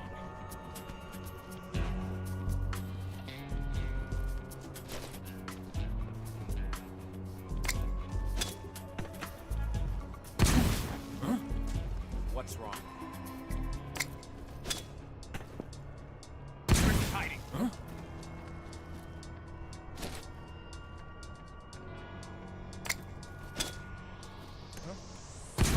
Right there? Right there? We need backup.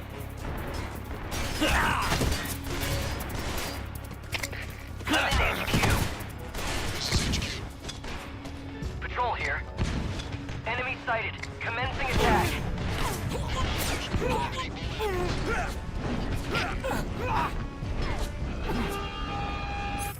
Oh, that's not gone well.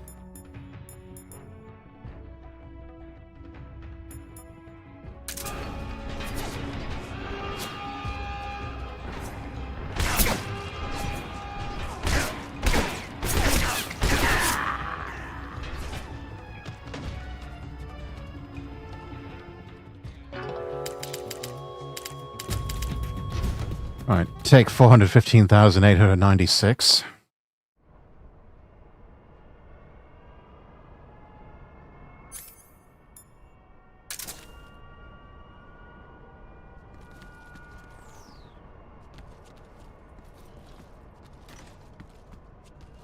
I think I saw something.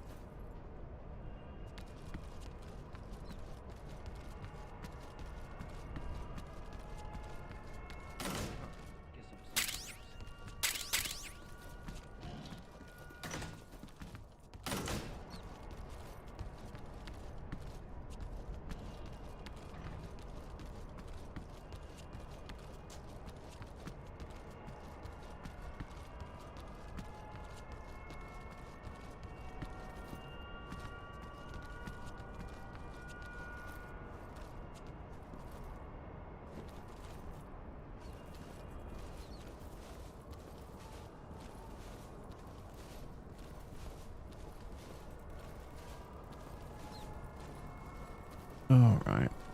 Let's see if we can't crawl our way through somewhere.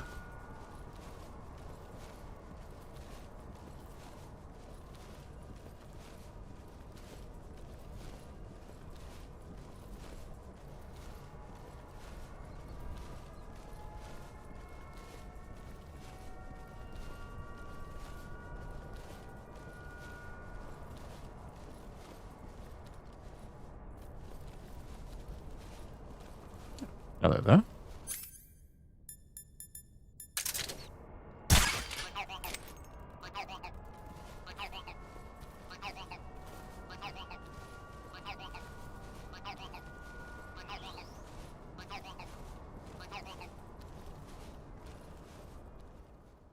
This leads over to Grozny Grad southeast.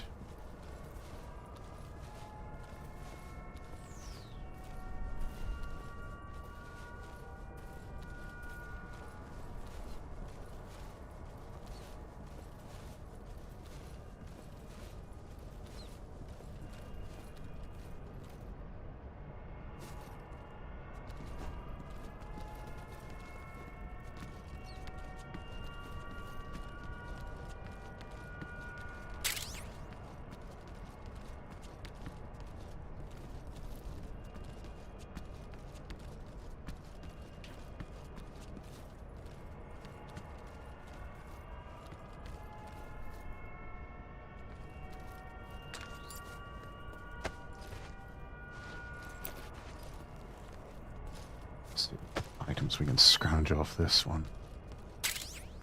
Ugh. Russian rations. Awful. Very bad for you.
This.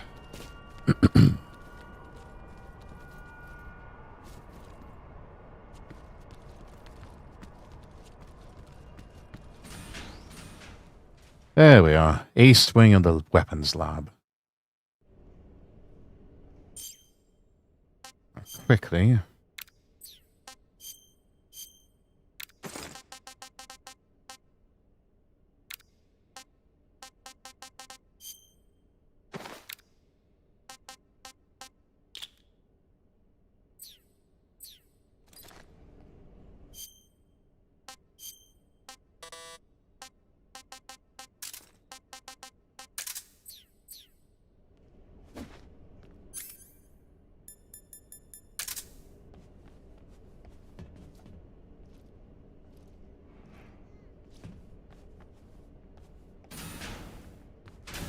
Let's see if we can't find Rykov.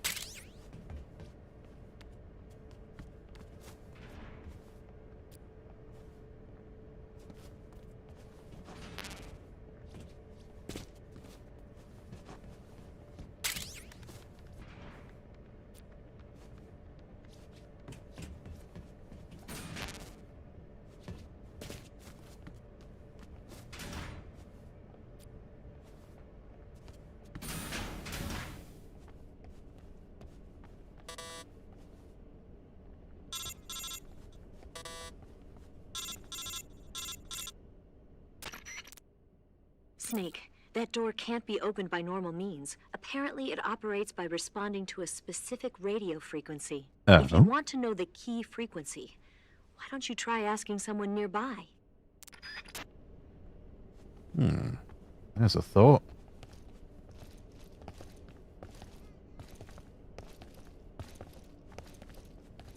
You don't look like Rykov.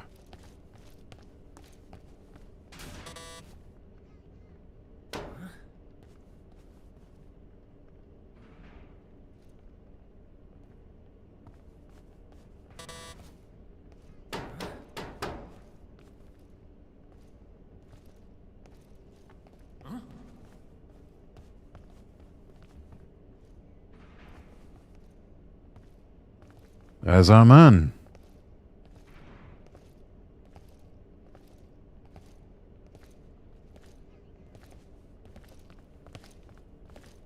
Major Radinovich Rykov.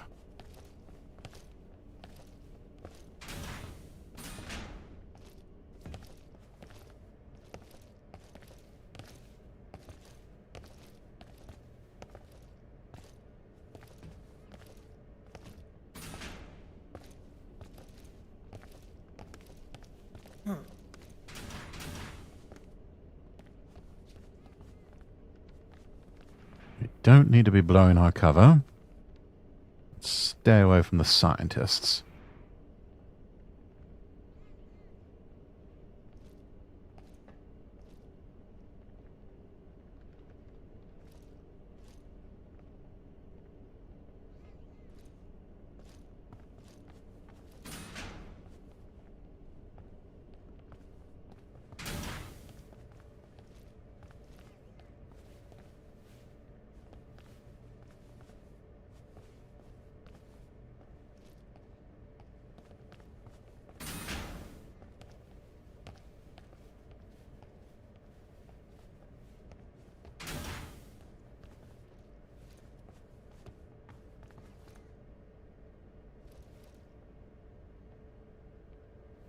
Oh, come on, man.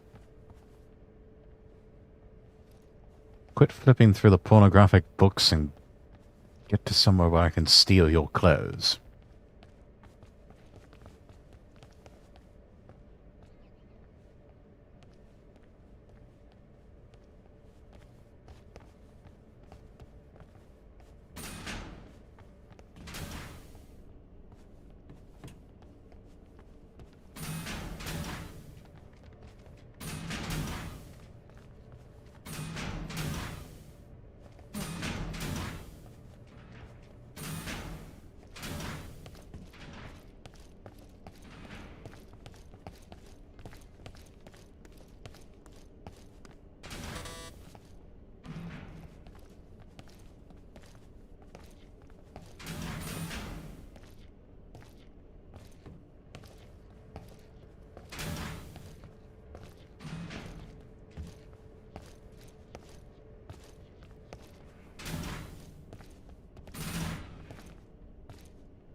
That's it.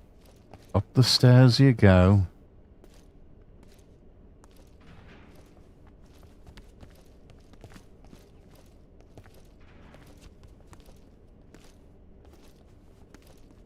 Come on.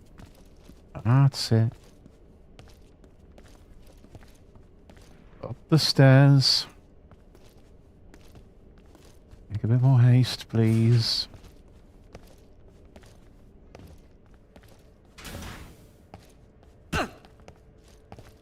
What are you doing?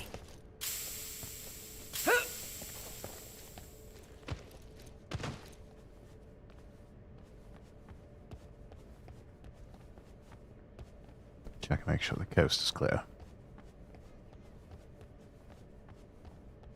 Okay, we're good.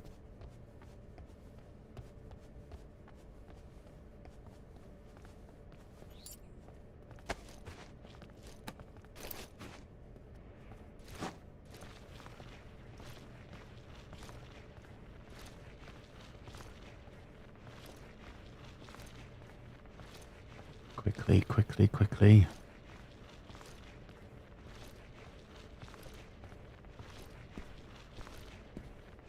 Come on, come on, come on.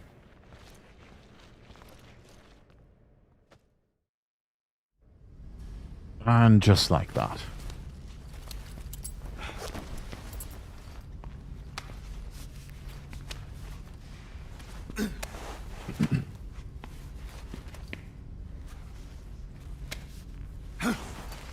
Of course he wears a Speedo.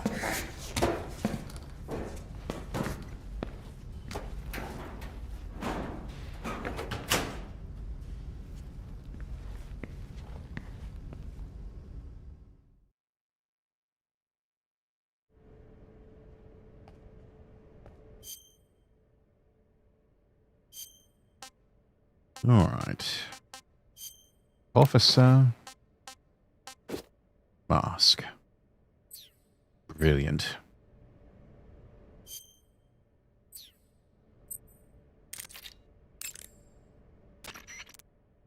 Ah, your Rykov disguise has turned out nicely. Yeah, not even his own mother could tell the difference. Indeed. You're starting to irritate me already. Why? This look should make me more popular. I wouldn't bet on it, but whatever. Now that you're indistinguishable from the real Rykov, you'll be able to get into the West Wing, to which only Volgin and Rykov have access. Head for the West Wing of the Weapons Lab. That's where Sokolov is being held.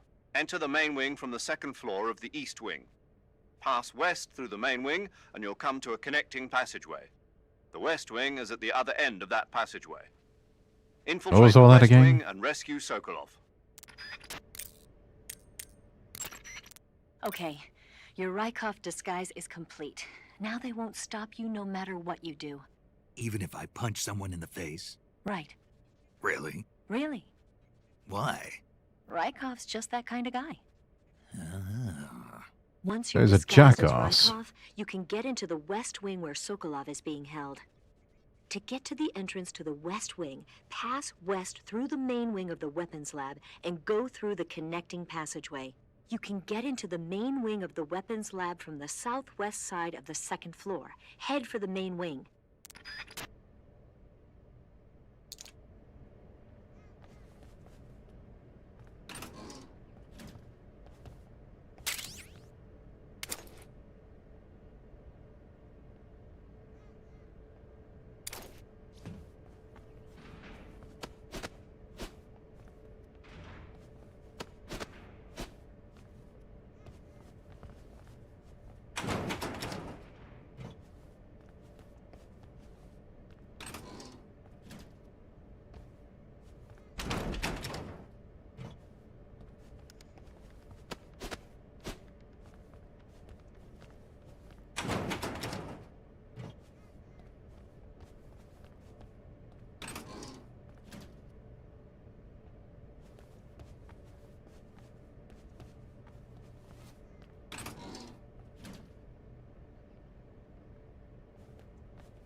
Weird artwork in these lockers.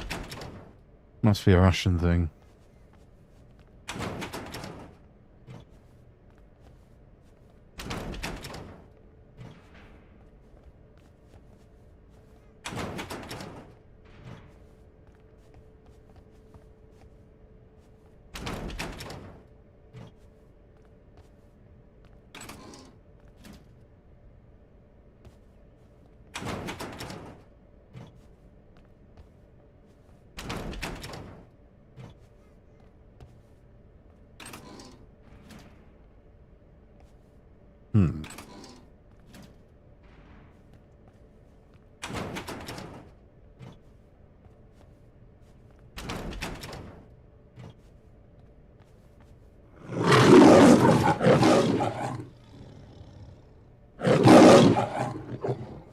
Hello, Stonistan. Thank you for the redeem.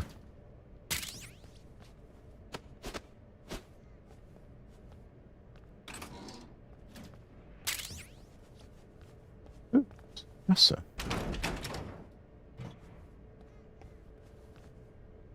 Yoko Hamada. He's cute.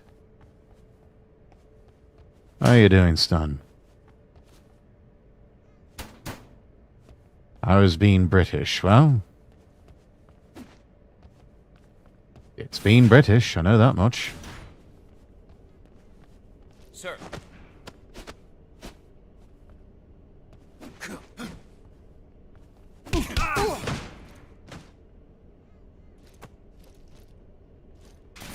Keep up the fine work, sir.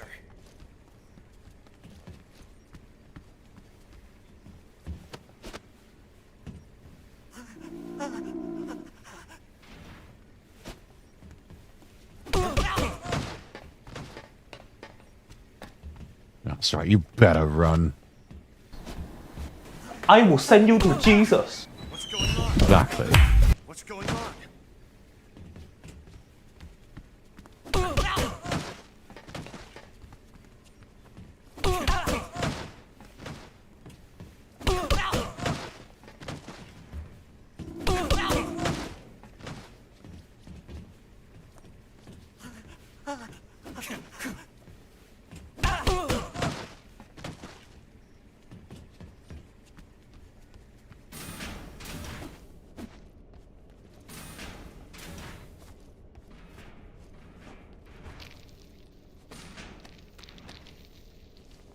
Sir.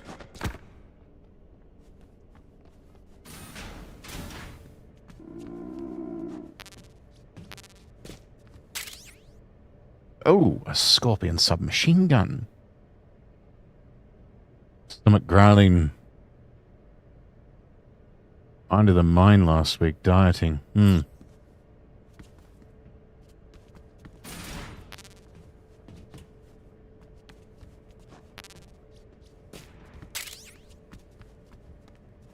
Yeah, diets can be hell sometimes. That's why I tend not to go on one.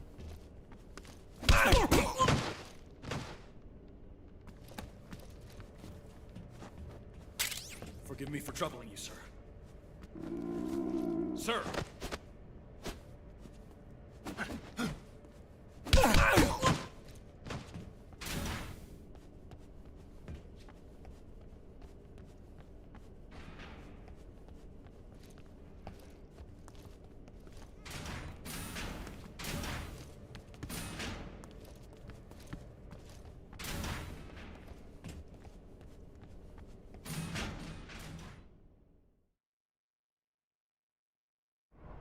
I think if I remember right, we could go pretty much anywhere on base now, and nobody's going to bother us.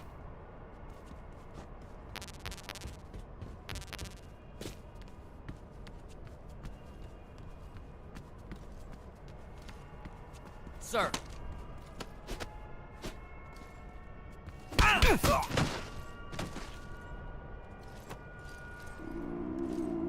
Pardon me, sir.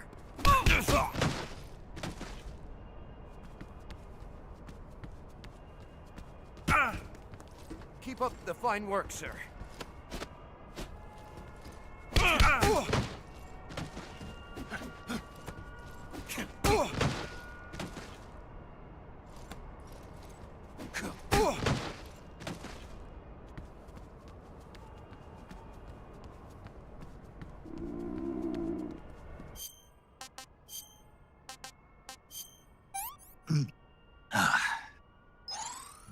Delicious.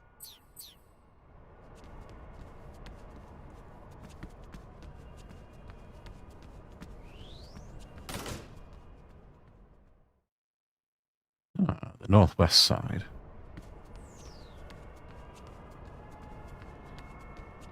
So many tanks.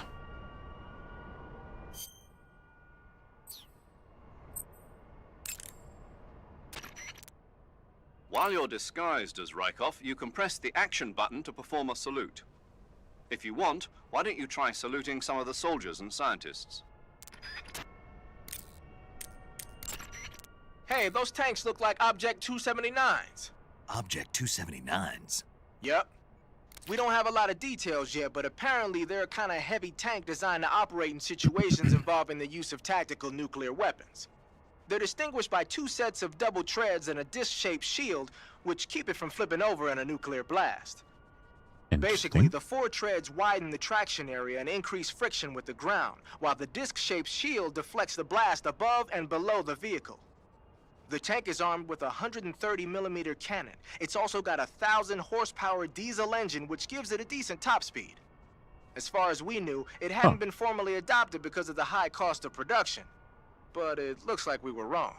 Anyway, those don't seem to be ready for deployment yet. You don't need to worry about them going anywhere. Just keep moving.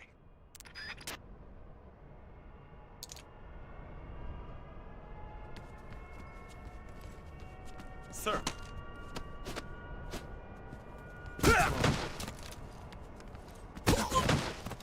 What's wrong? Forgive me.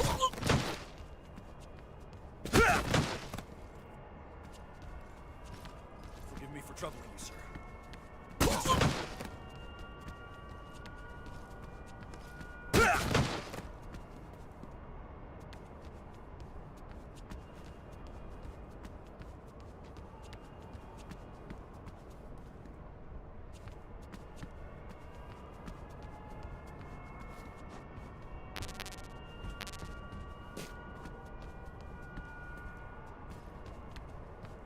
Let's see.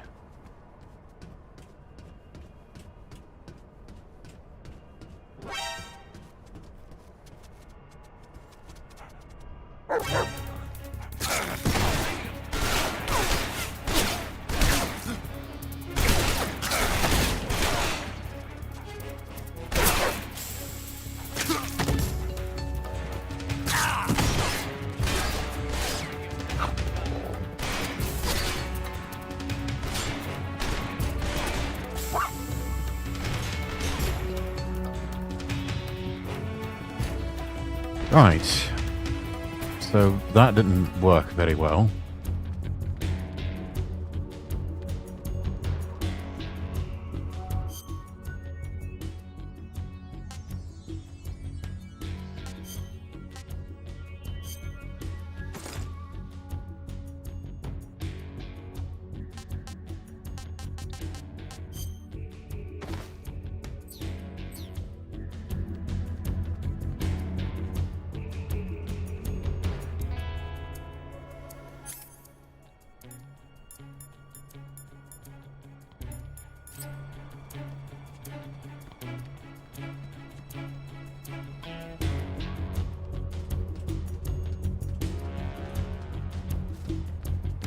Sir.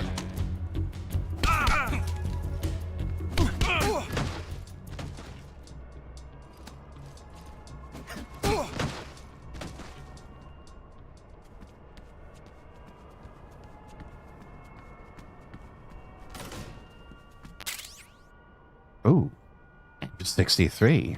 We can really do some damage with that.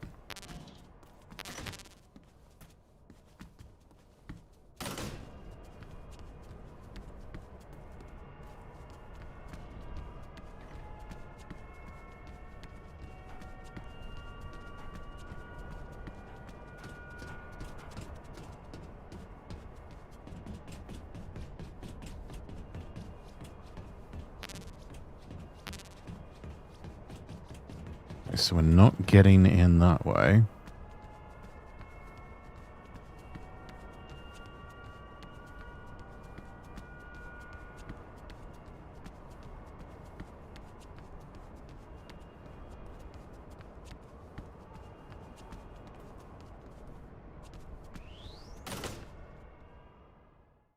I suppose.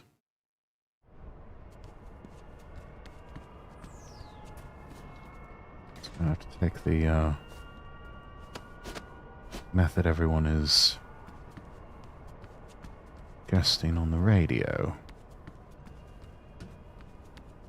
Sir. Sir.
Photographs of the Shagohod.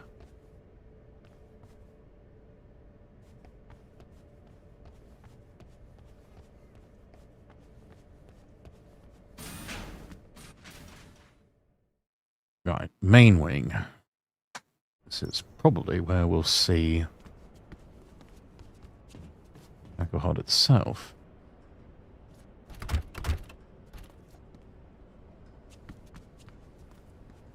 There it is.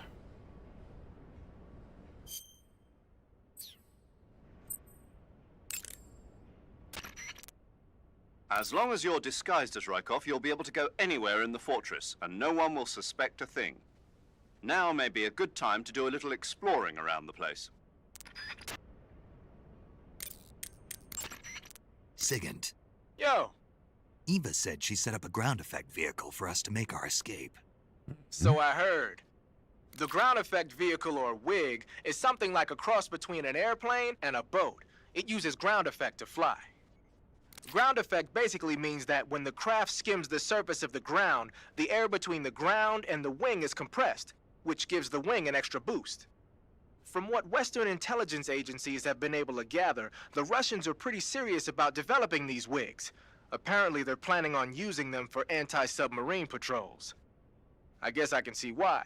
The WIG's long cruising range and high-speed capabilities make it a good choice for that kind of mission. Eva must have gotten her hands on one of the first prototypes while it was being field tested as a transport craft. The WIG has a top speed of over 400 miles per hour, and its range is pretty good too. It's fast, it can Not go that far. speed is gonna help you if you've got a supersonic fighter jet on your tail, but if you hug the surface and stay off the radar, you should have no problems getting away. Easy enough.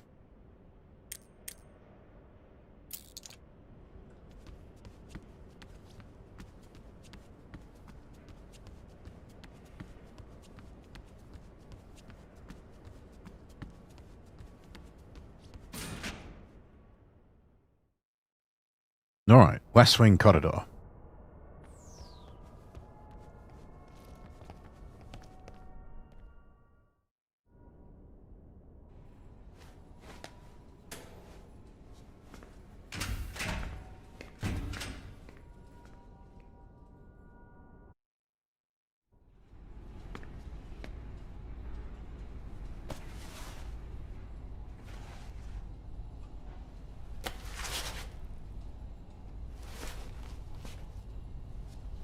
Here it is.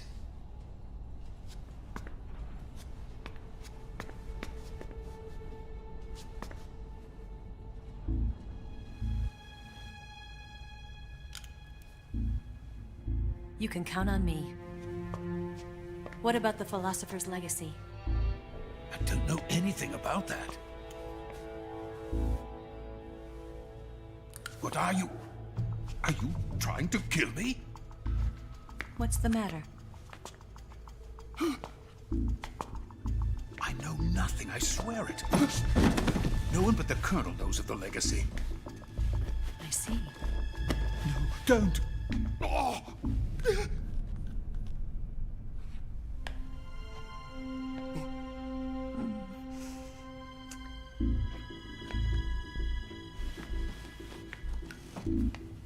Put a head fake on him.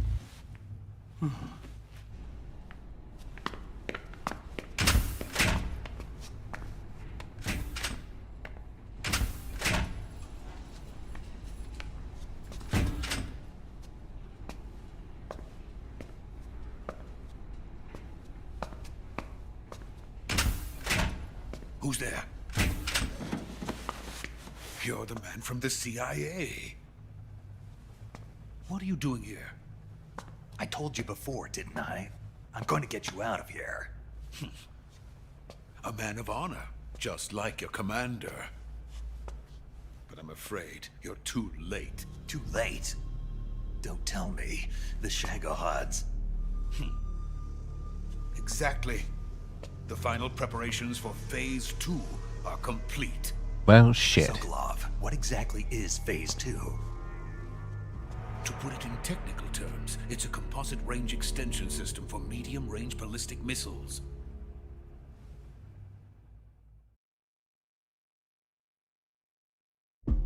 Shagohod was originally designed as a tank that could launch nuclear missiles from any type of terrain.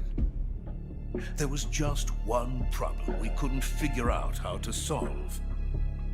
The ICBMs we have today are simply too big for the Shagohod to carry. But the military would not hear of it. They demanded a weapon that could launch a nuclear missile directly into the American homeland. That is when I came up with the idea for Phase 2. But there's no way you could load an ICBM onto the Shagohod. So how'd you do it? By accelerating the Shagohod itself. Accelerating it? In Phase 2, a rocket booster unit is attached to the frame of the Shagohod. Looks like it's got two of them. It incorporates the same technology used in the Vostok rocket that sent Major Gagarin into space. Using this booster, the Shagohod can achieve a land speed of over 300 miles per hour. That monster can go more than 300 miles per hour? Yes. And from this state of accelerated motion, it launches a nuclear missile. So, the Shagohod acts like the first stage of a rocket. Yes, precisely. The range of the missile launched by the Shagohod thus increases from 2,500 miles to 6,000 miles. 6,000 miles? That's enough to strike anywhere in the United States. Not Almost only anywhere that, in with the the world. Shagohod, there's no need to construct giant silos like the ones used to house ICBMs. All you need is a runway about 3 miles in length, or its equivalent. And you can launch a thermonuclear strike against any location in the United States from anywhere in the Soviet Union. It cannot be detected by spy planes or satellites. It's a mobile fortress capable of deploying in secret and launching its payload at any time. It's the ultimate doomsday weapon.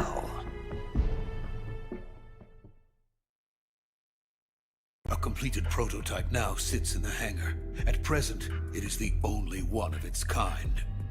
But Volgin is planning to mass produce them based on that prototype. Good God, mass production. Soviet Union. Yes, and that's not the end of it. He's going to ship them to Eastern Europe, to Asia, to all the countries of the Eastern Bloc. Even worse, he intends to use the Shagohod as bait. God, we'd be to form paralyzed armed at the Russians' uprisings among mercy. dictators, ethnic insurgents, and revolutionary groups throughout the Third World. His funds are nearly limitless. He could start mass production tomorrow if he wanted. The reason that tensions between East and West have settled into a Cold War is because each side fears the other's power. Deterrence. The idea of using threats to keep one's enemy in check is the perfect word to sum up this state of affairs. But the Shagohod goes far beyond the level of threat. It will render the concept of deterrence utterly meaningless. If such a weapon is unleashed on the world, it will not be long before all nations are engulfed in conflict. The Cold War will end, and the entire planet will be consumed by the fires of war. Volgin and the Shagohod will be at the center of it all. So you see, it's already too late. No, it's not too late. What do you mean? We've still got a chance. All we have to do is destroy the prototype and the whole facility before they can mass produce it. But just tell me what I need to do to destroy this place. All right. The liquid fuel used in the rocket engine is stored in a tank. If you can blow it up somehow. Some C3 ought to be enough to blow the entire hangar to smithereens. C3? You mean that cutting-edge plastic explosive? It could be molded into any shape. The bomb of the future. Where can I get it? There was some in the armory here, but it's gone now. It was stolen by a female spy who was here a minute ago. Eva? No, that's not her name. Her name is Tatiana. She made her way in here by becoming Volgin's lover. I thought she was your lover. Mine? Oh no, she is Volgin's lover. Yeah, he doesn't have enough riz for that. This is my lover.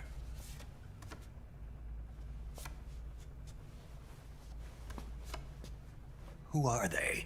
My wife and daughter. They're in America. Now I remember. Your family is in the custody of the CIA. How long has Tatiana been here?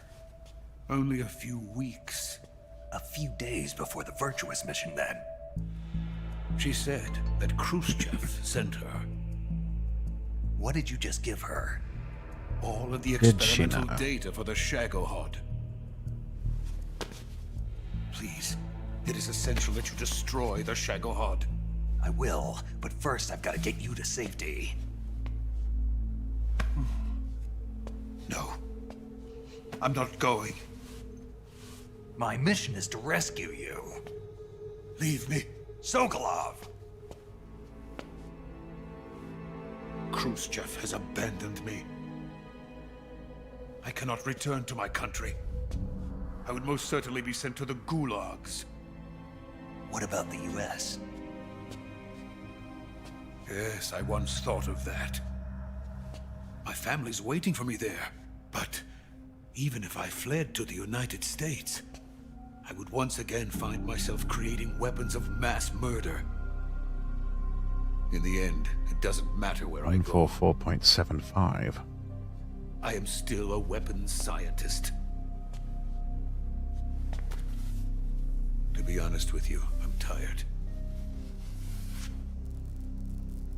Every day, I help create things that should never be used. Things that should never have existed in the first place. Every day, without sleep. Without a word of praise from others. And my creations do not even benefit mankind.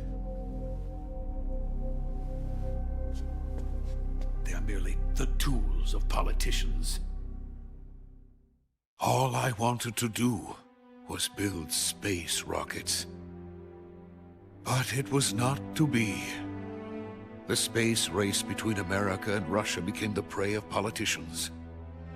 The space race and the arms race are one and the same. Missiles, rockets, what's the difference? Scientists are always being used. Please, watch over my family.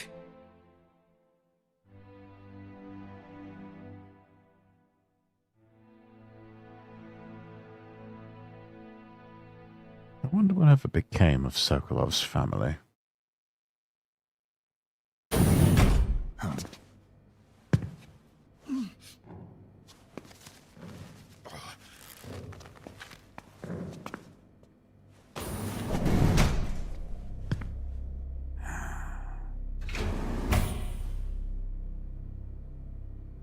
Major, what are you doing here? I've been waiting for you in my room.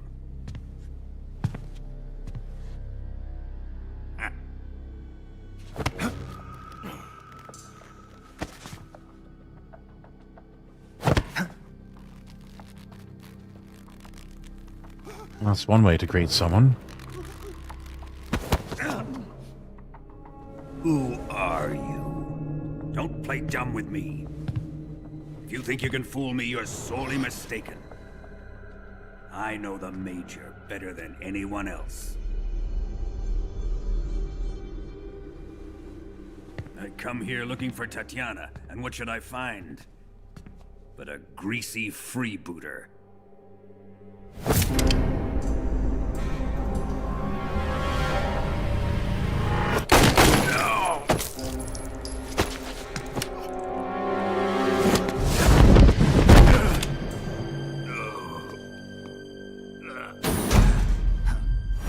Here's what it all goes wrong.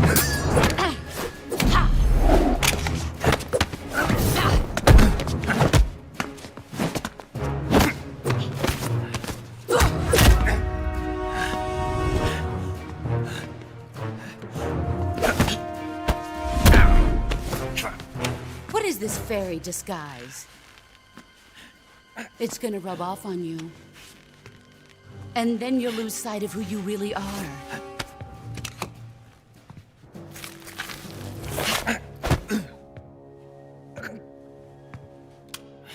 Stay out of this!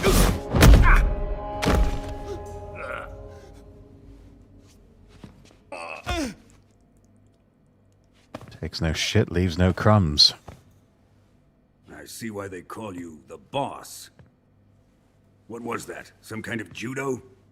No, it's called CQC, a basic form of close quarters combat. He and I developed it together. Splendid. I'll take it from here. Are you going to kill him? Of course.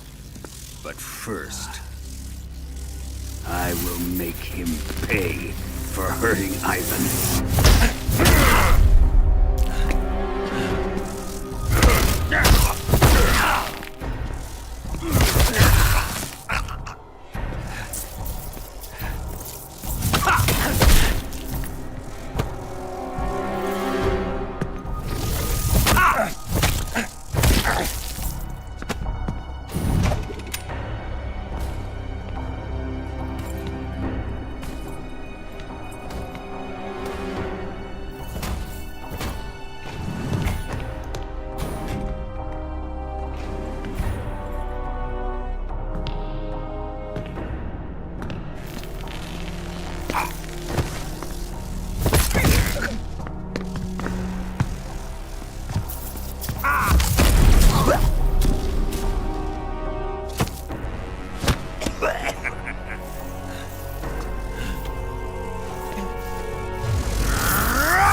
Well, that's one way to use your head for more than a hot rock.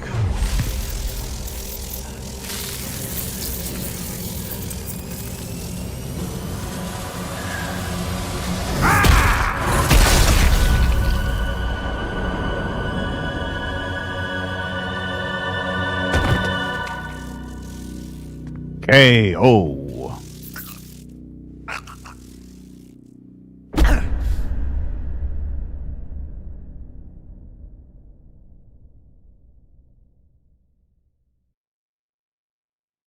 Yes, I think now would be an excellent time to save the game.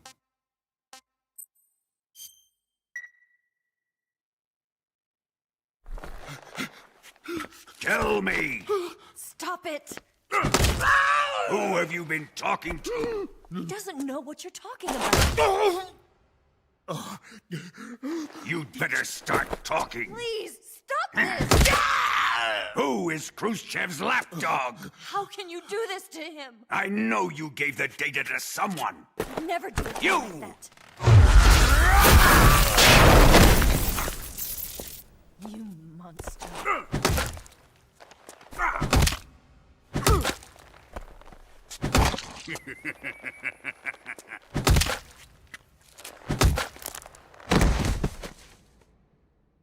I guess he's dead.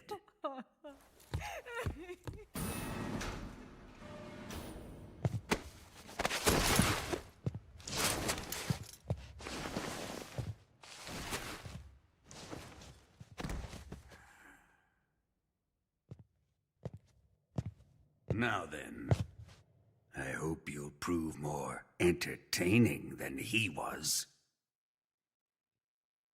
But first, let's take a look at your body, shall we? You're a tough one, my friend. A lesser man would be dead by now. This ought to be interesting. Yes, but I have this nasty habit of surviving, Well you see. then, let's get started. What is your target? Is it the Shagohod? Or Sokolov? Or maybe it's the Legacy? Answer me! Who is helping you? I'm not going to answer your questions like I'll that. let you in here. You're a tough one, but even you must have your limits. And I am a patient man. Are you? Seem to be rather impatient, constantly punching me like that. So demanding. Well, now you got me all wet. Where the fun really begins. Got me all wet, you bastard. The body carries an electric charge of 10 million volts. Shocking. Let's see how you like this.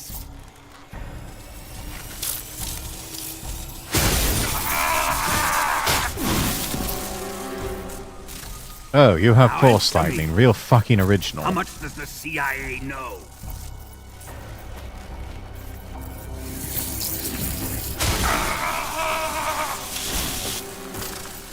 They're after my legacy, aren't they?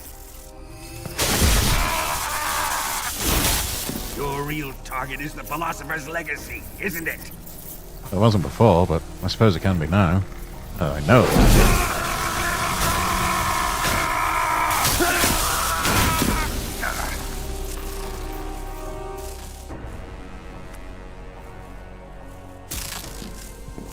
Yes, yes. Let yourself go. That's Well, what I I mean, I'm wanna here. see. I did need to have myself a bit of a wee.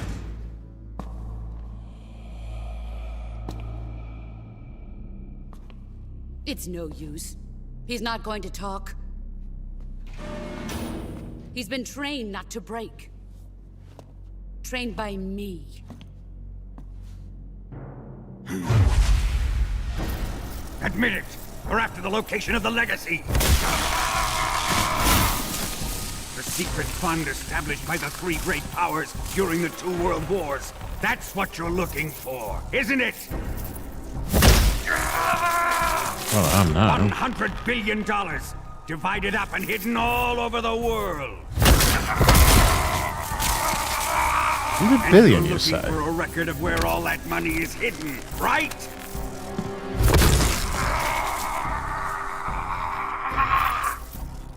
No matter. The Philosopher's Legacy is safely in my possession, in the underground vault of Groznygrad. Well, thank you for revealing its location. I'll be You'll sure never to... lay a finger on it. What's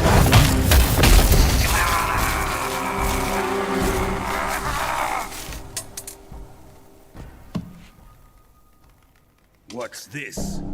A transmitter? Who's responsible for this? I am. I planted it on him to keep track of his movements. Why? So the Cobras could ambush him. If they knew where he was gonna be, they wouldn't have gotten themselves slaughtered. It pains me to do this, boss, but under the circumstances, I'm afraid I must ask you to show me some proof that you and he were not in collusion. You don't trust me, is that it? Not that. But he is your apprentice. God, even he's What afraid do of you her. want me to do? Let's see. Cut out his eyes. I don't like those blue eyes of his. There's nothing more important to a soldier than his eyes. You made him a soldier, and now you will unmake him. Yes, it'll make for a touching display. He's all yours. Do it! Ruin him, just as he did the Cobras.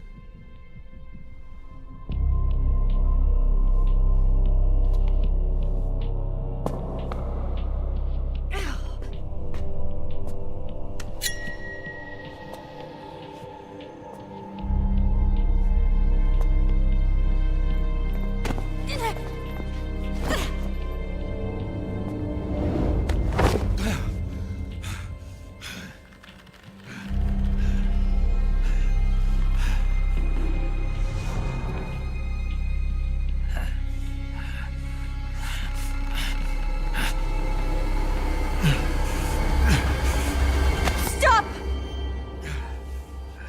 What is it, Tanya? He's suffered enough. Well, well. Why are you protecting him?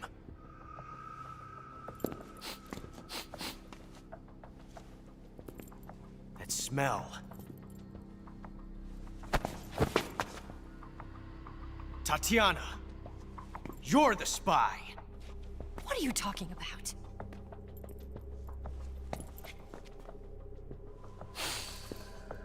I know that smell. Stop it! Taking a fancy to her, eh, Ocelot? No, I have no interest in this woman. I want to test her.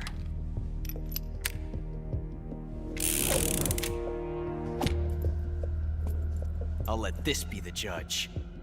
Do as you like. Cold-blooded. Here we go.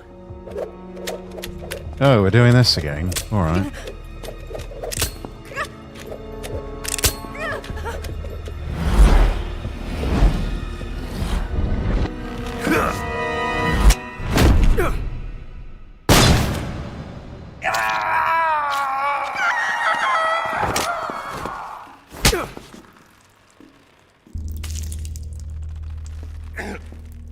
There. Satisfied now? Well, that was refreshing. Come, cheek. we're going to my room.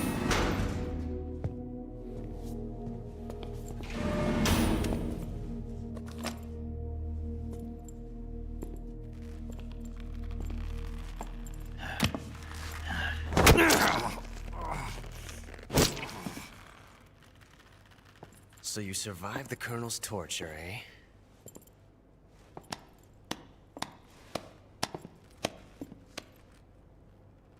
Watching this has made me realize something. It's really not that bad. It's the ultimate form of expression. That's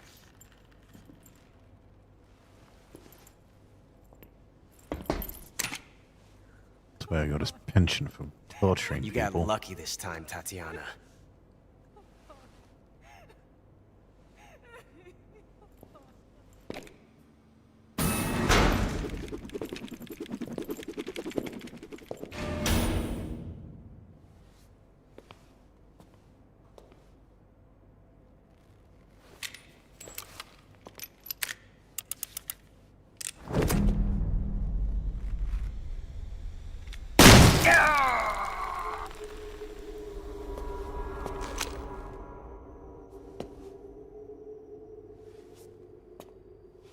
Run!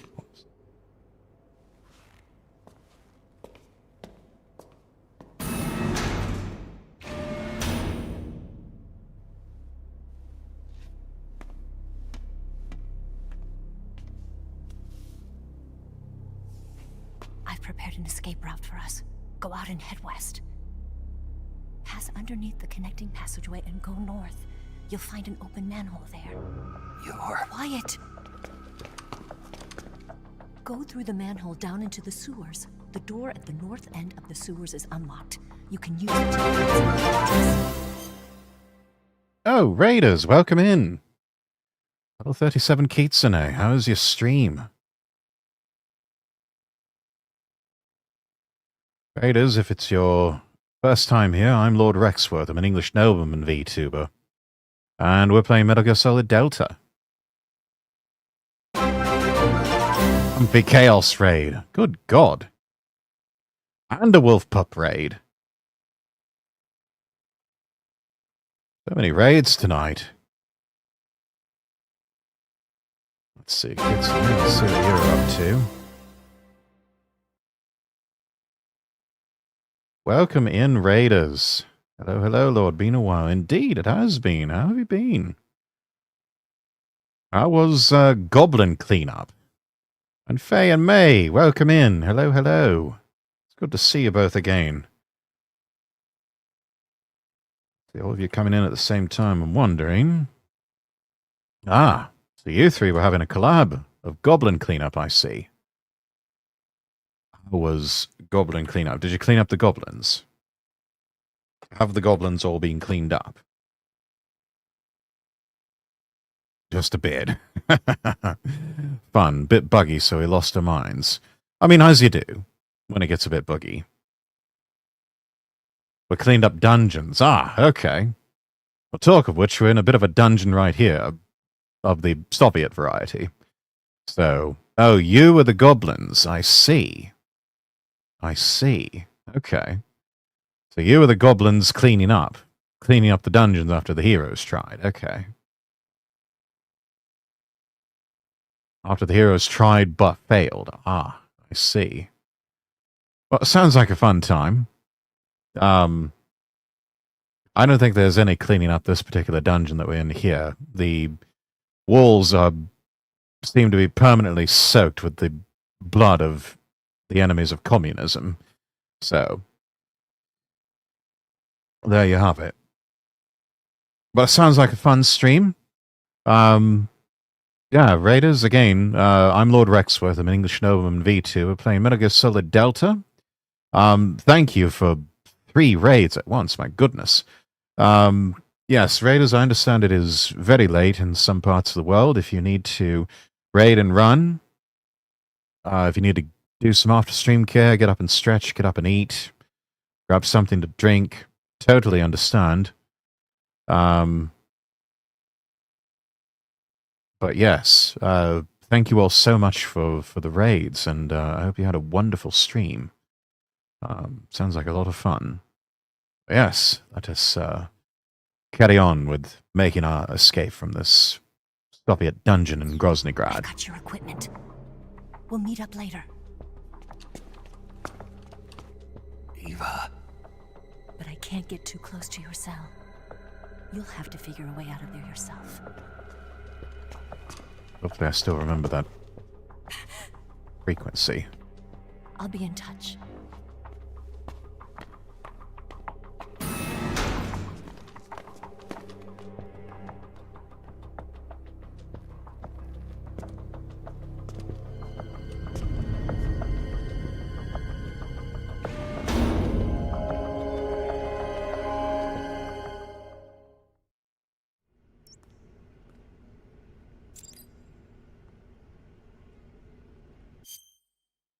There are various ways to escape your cell. You can call your allies for advice, or try carefully checking the survival viewer for anything that might be helpful.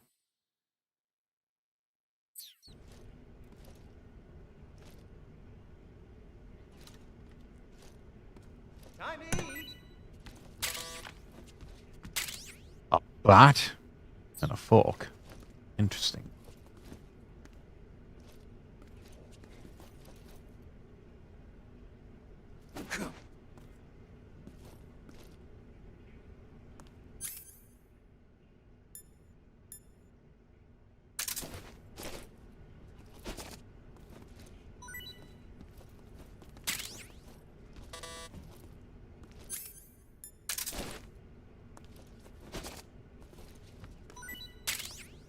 Oh, that didn't quite work, did it?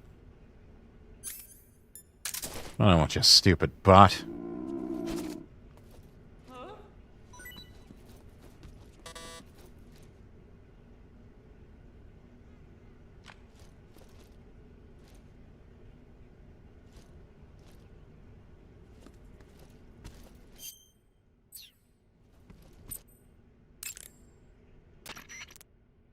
Snake?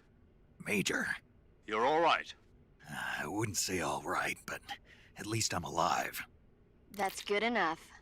But they took all my weapons and equipment from me. Well, you've still got your radio and medical items with you. Yeah. I wonder why that is. That is quite Perhaps odd. Volgin's not finished with you just yet. No, he's not. I'm not finished with him yet either. Yeah, time to pay him out You've for all got to that. escape from that cell somehow.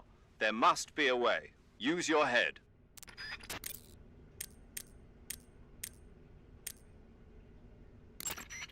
Snake, your right eye. The cornea and the lens are severely damaged, and the eyeball is ruptured. So I can't heal it, even in the survival viewer. I'm afraid not. I'm sorry, Snake. I wish there was something I could do. Don't worry about it. I can still fight. I don't doubt you. But don't do anything crazy, okay? From here on, it's going to be difficult to see out of your right eye. Attacking in first-person view will feel a little different from before. Be careful.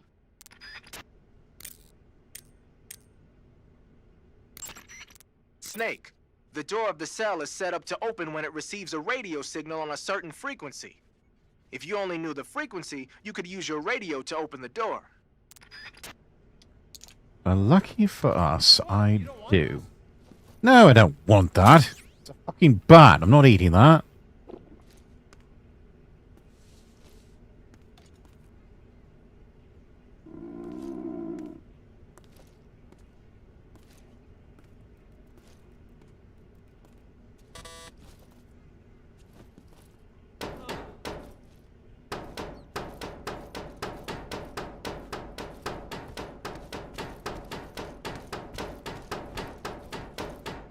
What's all that noise? What are you doing? Oh, you know, just irritating the ungodly.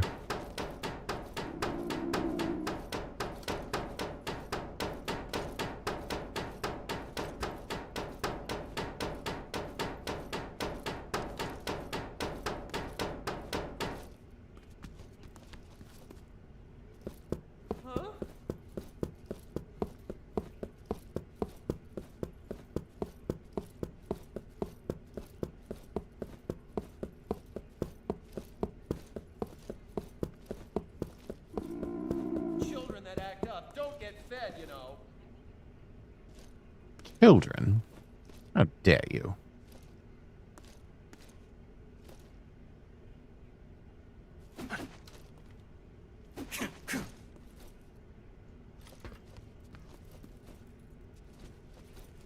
You're just wasting your energy.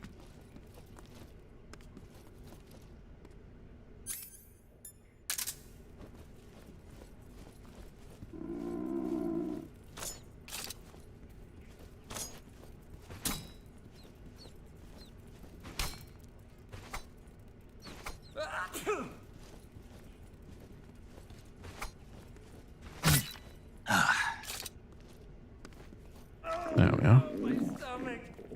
Now, serves you right for eating bat. Oh, I can't hold it anymore. Hold on.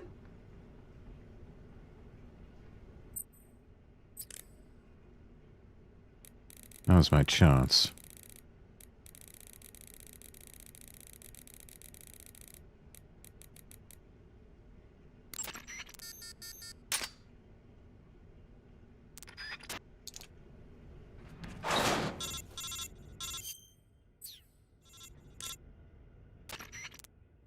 Did you manage to escape?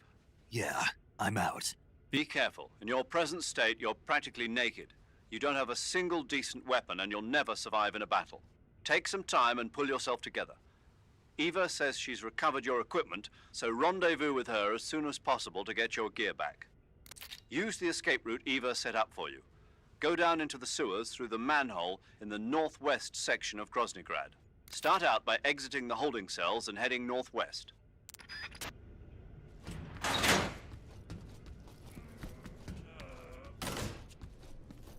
Coming out. Here it comes. Still going. Wow. I didn't think that was possible. That's a record. Will this even flush?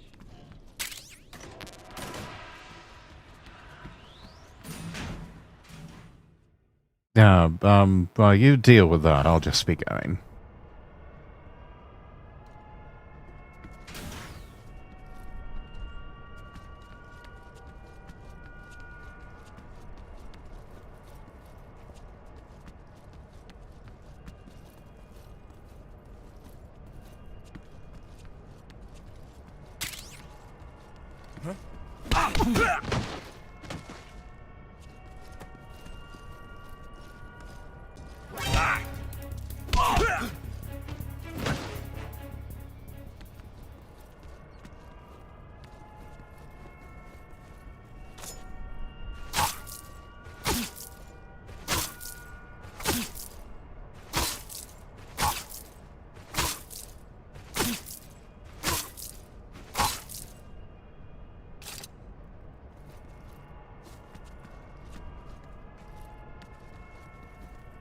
Looks like they've repaired the lights.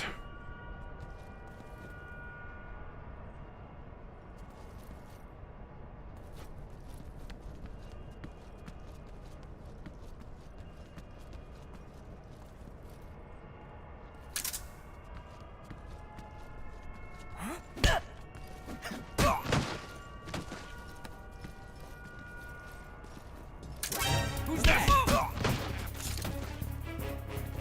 Radio, where's our backup?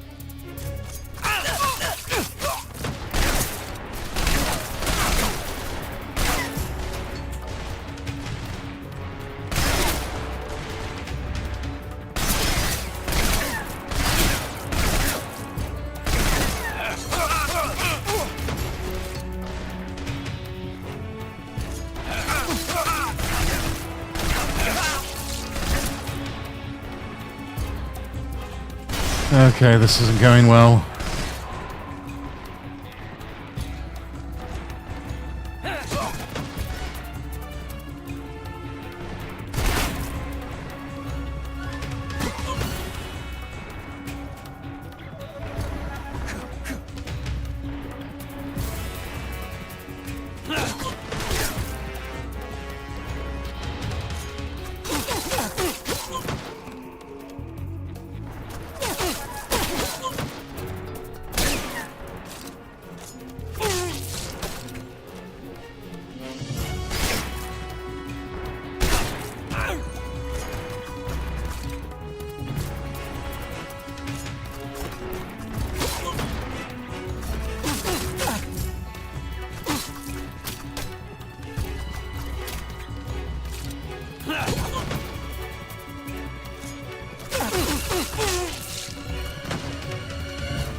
Come in, HQ.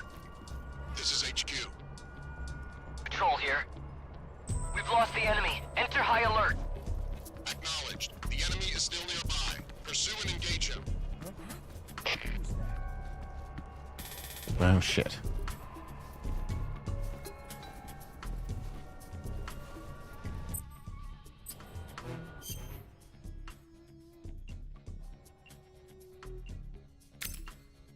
Bullet lodged.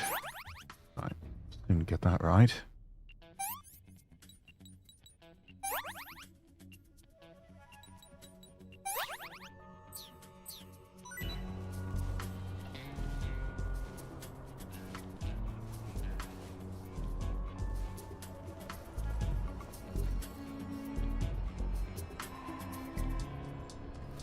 Who's that?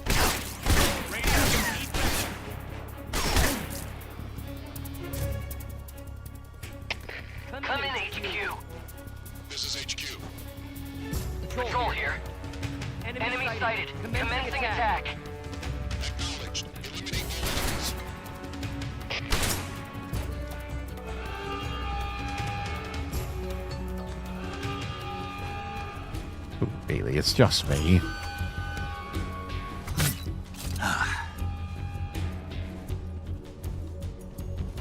Just feasting on some rats.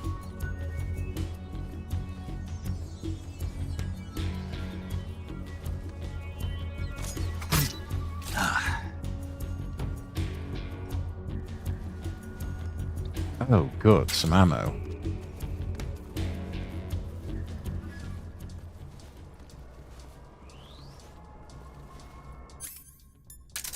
I'll actually stand a chance. HQ. This is HQ.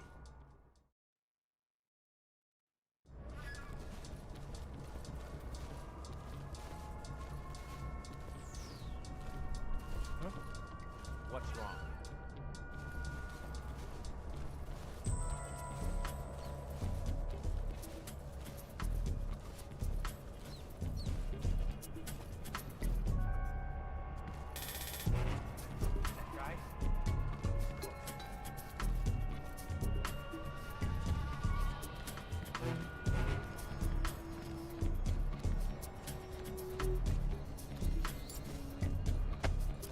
Dutch items here.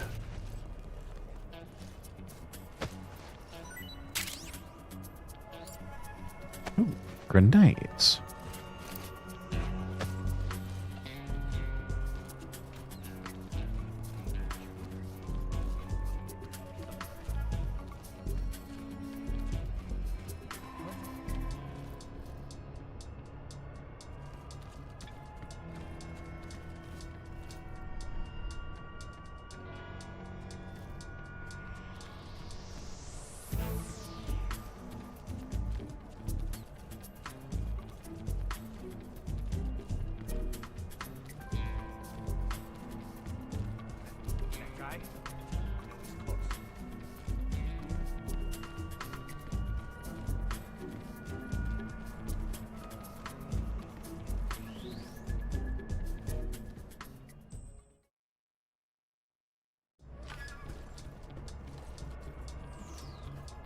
Huh?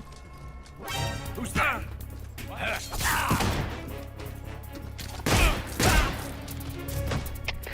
HQ, respond! What's going on? Respond. What's going on out there?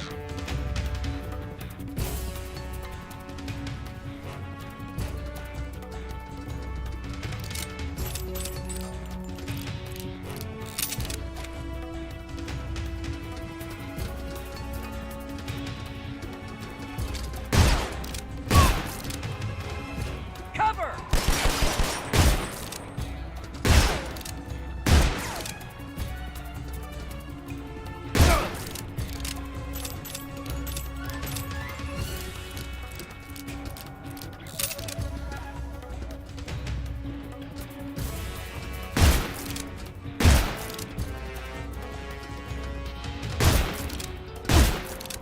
Come on, fall already.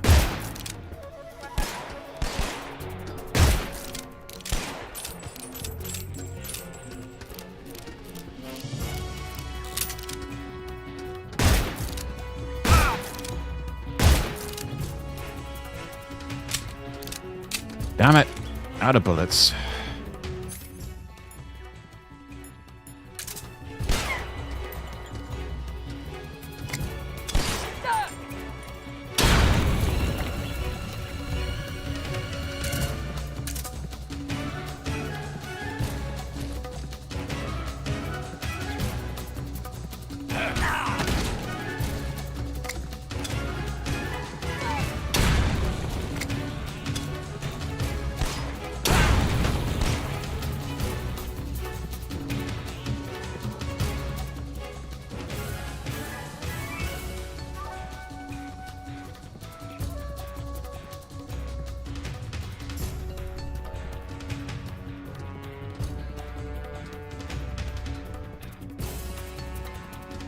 Oh no, they're coming after me very, very slowly.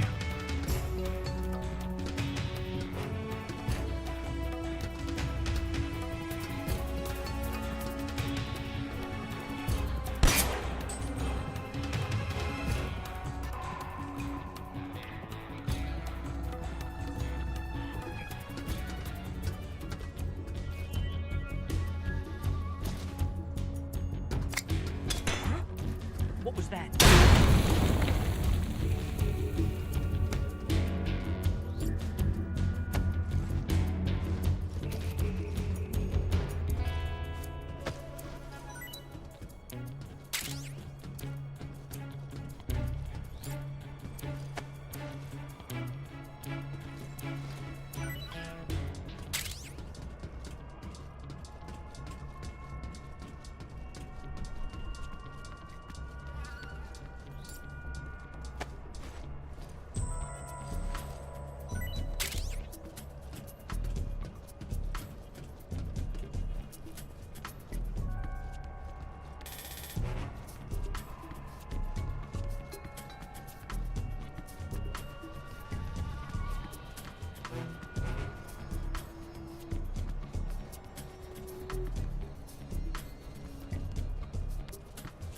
Twinkle the Froggy.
Did you hear that noise?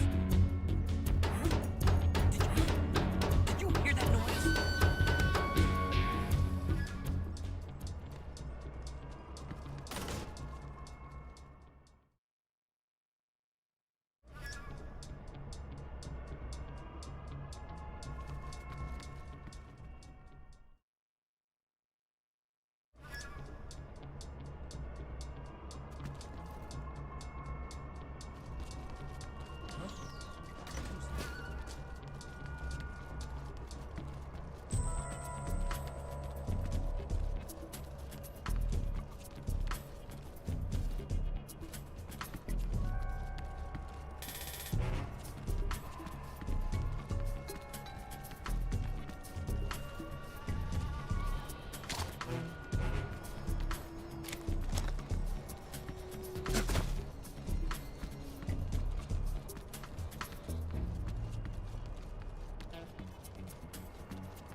There we are.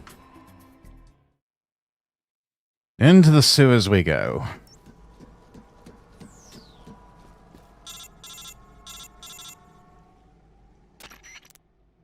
Snake, you're already in the sewers? Eva, yeah, I just got down here. I'm coming to meet you now. The door at the north end is open, right? Snake? Let me guess. There's a problem. Yeah. What is it Of this course. time?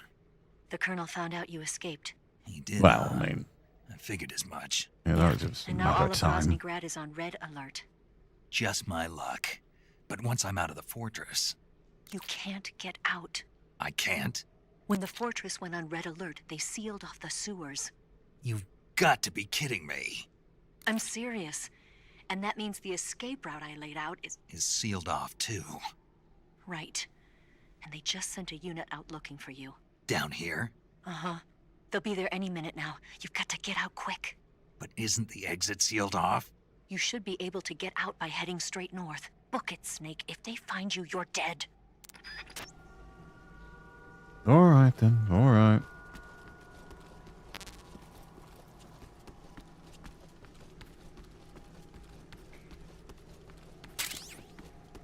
Oh, good. Life medicine at last.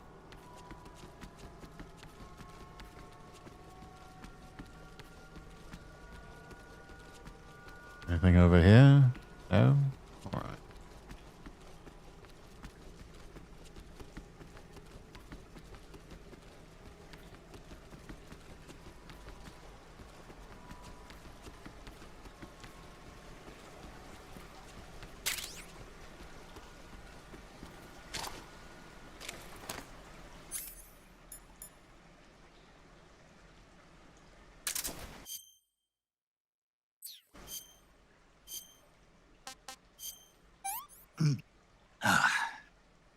This is horrible. Yes, well, it serves the purpose, so eat it anyway.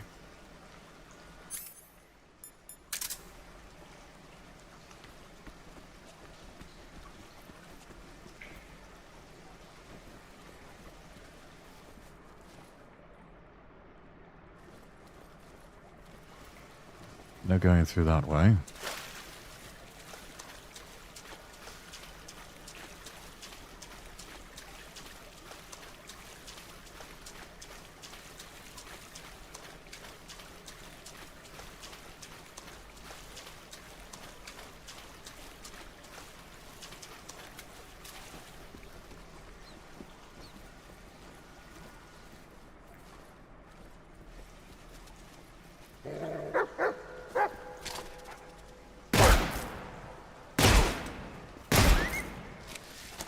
Sorry, doggos.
Right, not getting out that way.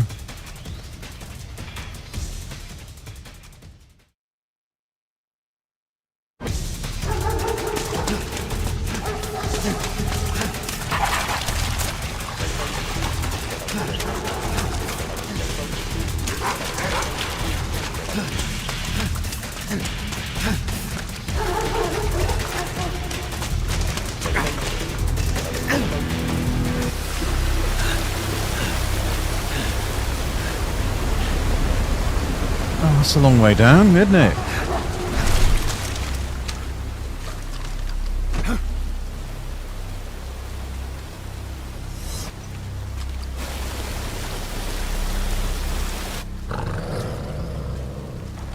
Yes, yes, you meano puppies.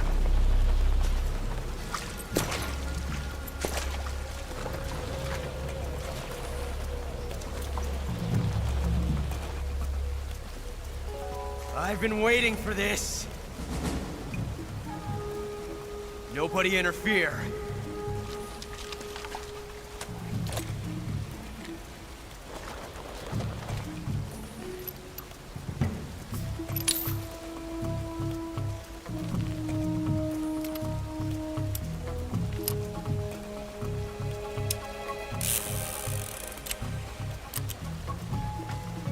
This is where it ends. Don't be too sure.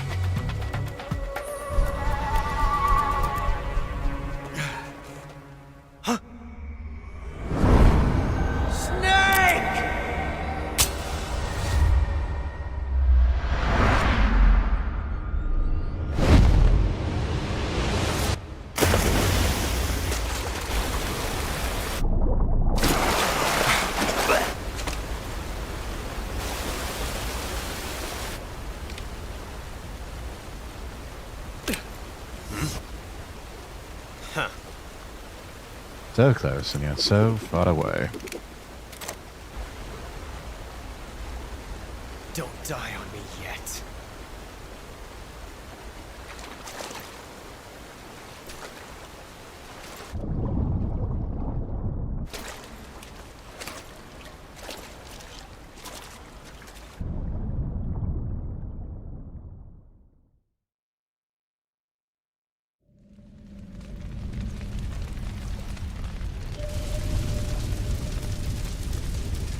Smokey the Bear's not going to be happy about this.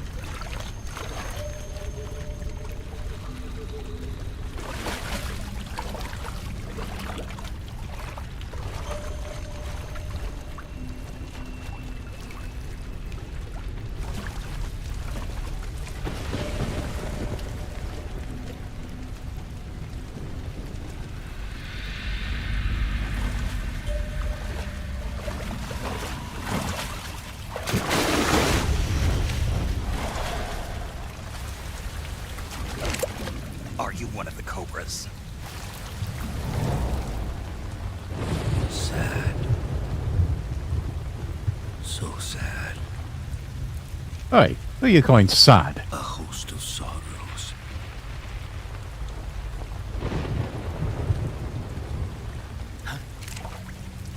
And you are one of them.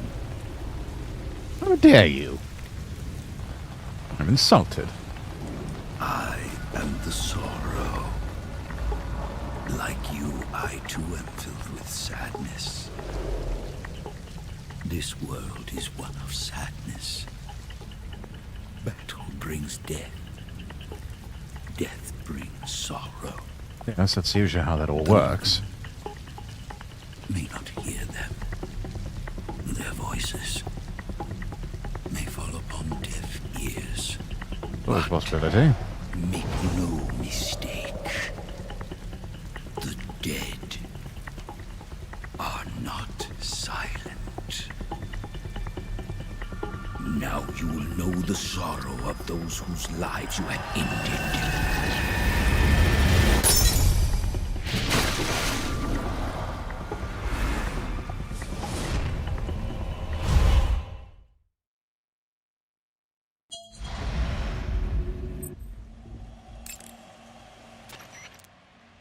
Snake, respond. Snake! Snake! Snake, you all right? Snake! Snake! Snake, what happened to you? Snake? Snake! Oh dear, we're getting the game over sounds. Snake, are you okay? Snake! Snake! Snake! What's going on? Snake! Snake! Oh dear, they all think I'm dead. Death is tragic, and life is miserable. That is Oh why shit. for some dear He doesn't have any health in his gauge. I can't take him out.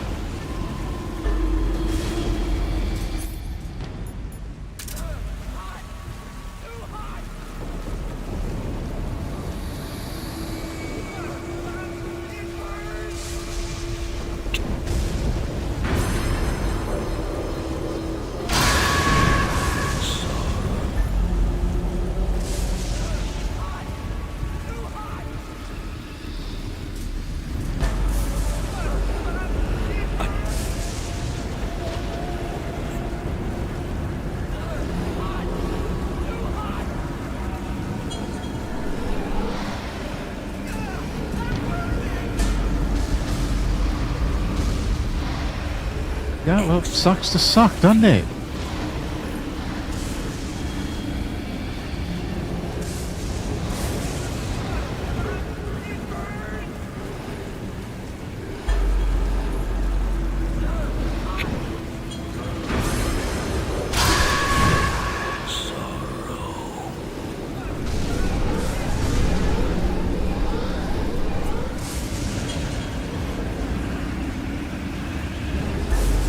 Action Bastard, welcome in. I'm going to have more work for you to edit after this stream is finished. Burning the midnight oil as well, I see. Yes.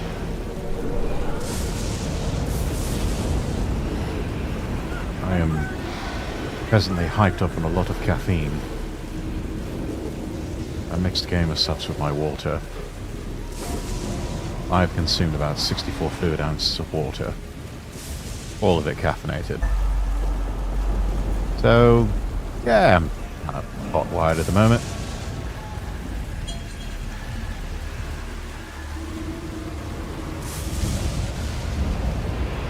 Yes, that's it. The pain.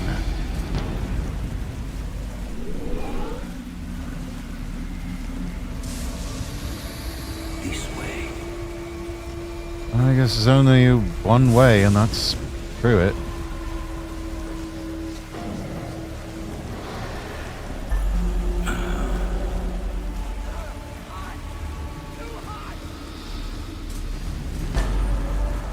Witness the sun.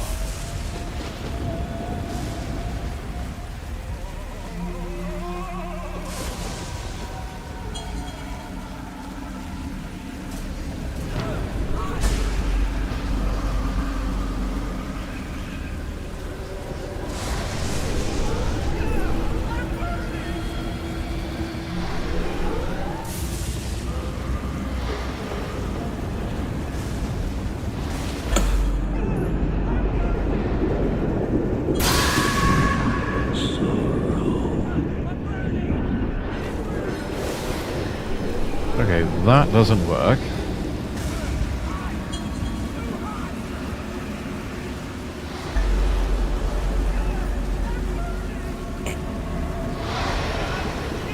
Also see you're doing spooky spaghetti month content as well with this boss battle. Yes, we are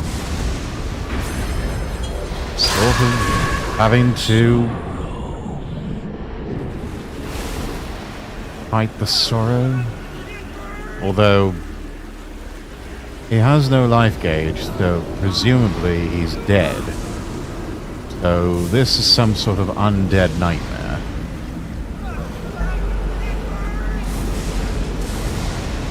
Or nightmarish dream sequence.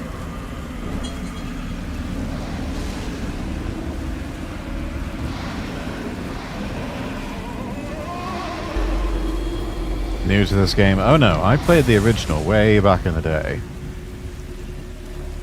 So this is not entirely unfamiliar to me.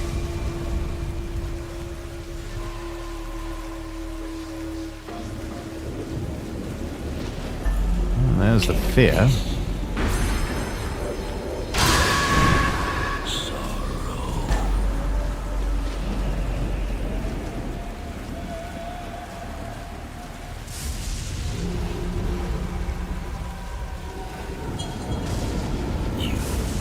Got it. Wants to bring up the funny vulture Easter egg in this moment.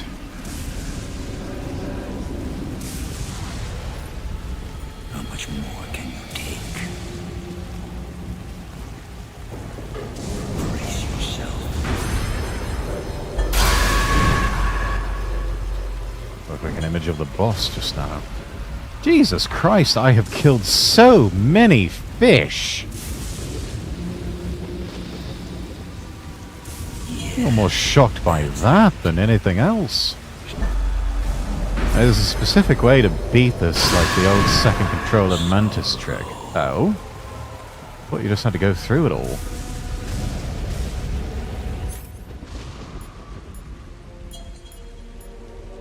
I mean, can't use the revival pill.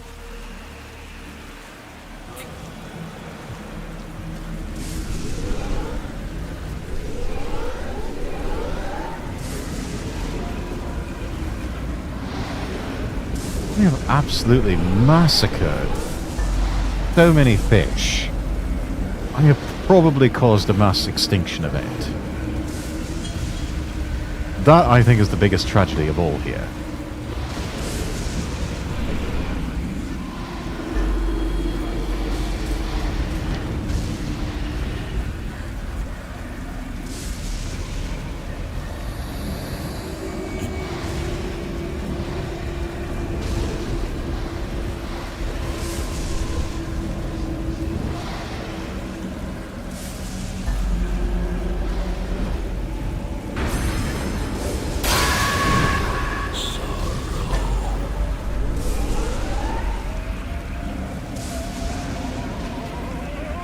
That's basically a Tuesday for me at my job with how much fish I have to process. Oh dear.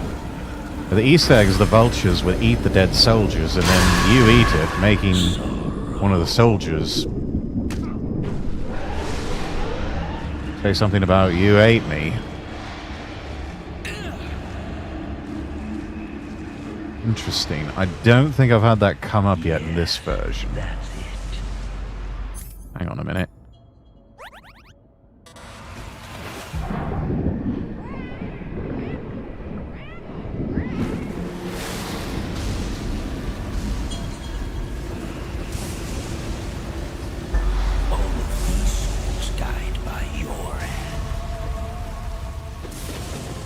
Yes, but I was doing it on orders from my government.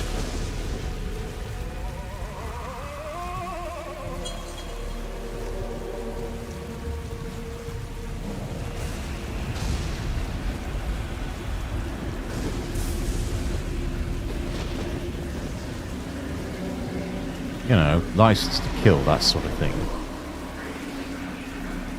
Kojima really loves killing people bad in his games, yeah.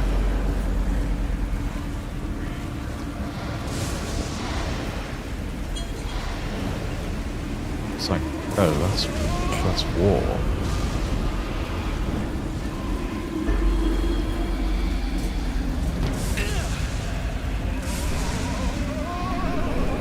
As one of his other characters once said, making the mother of all omelets, Jack.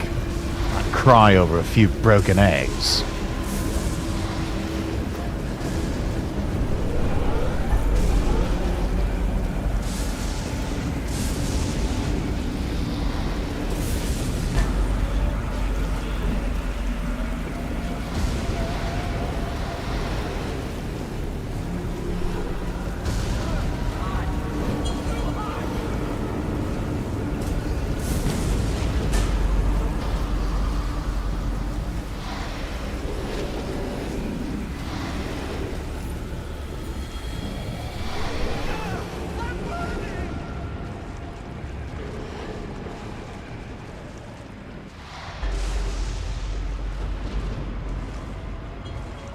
Oh, here we are, the Fury.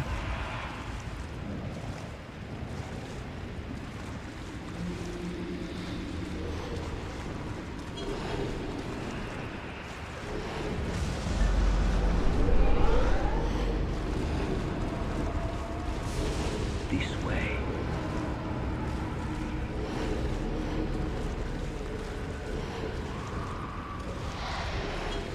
Make him feel your sorrow.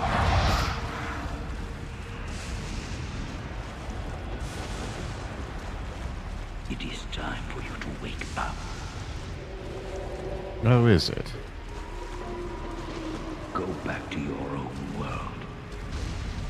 Oh, you're that anxious to get rid of me now, are you?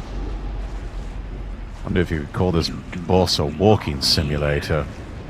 Probably. Of course, I'm told that's what Death Stranding is supposed to be.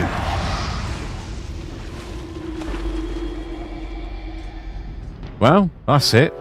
I'm dead. Actually, not quite.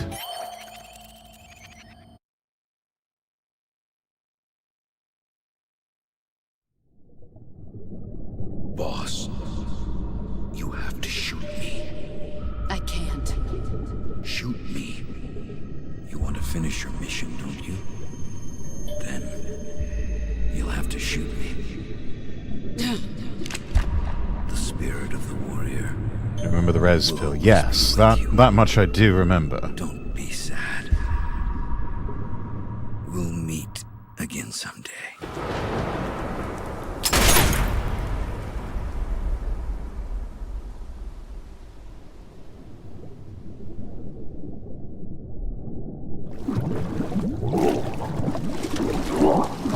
Oh, yes, we are underwater. Can't really survive that way.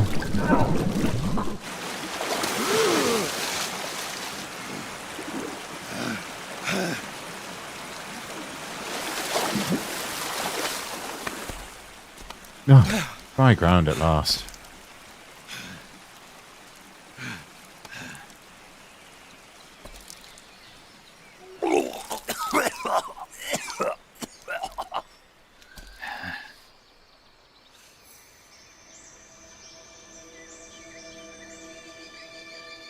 Oh, this is nice.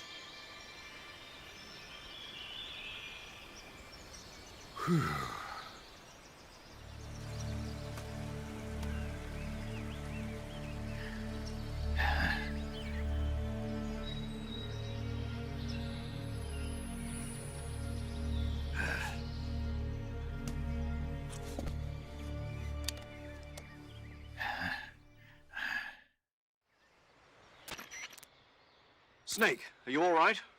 That was a close call. What the hell happened to me? You were halfway drowned at the bottom of the river. Almost crossed over to the other side. Other side.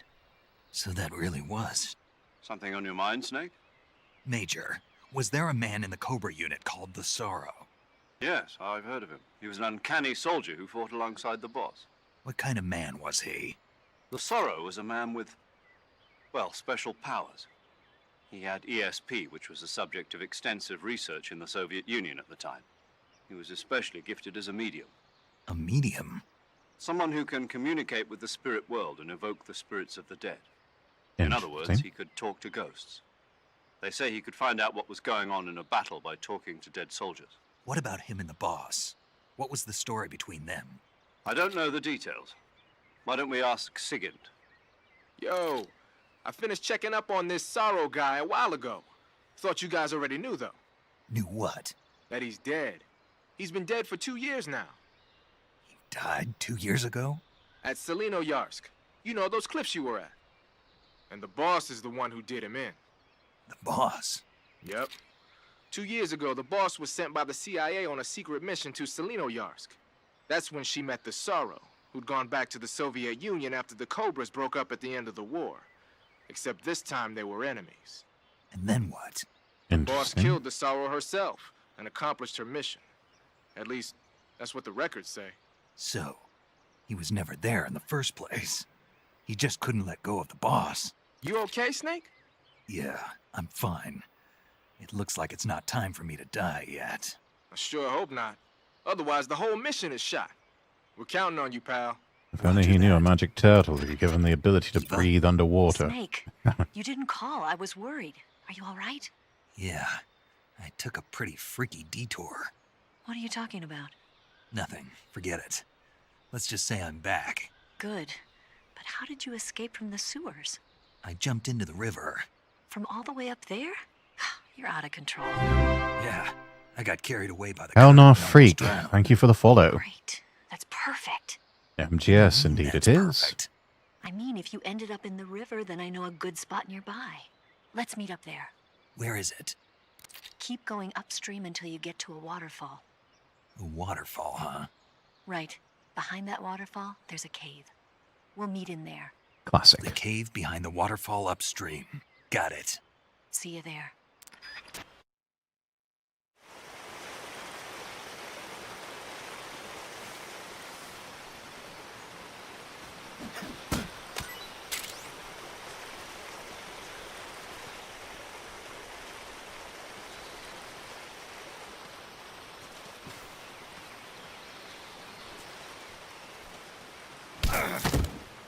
Ow.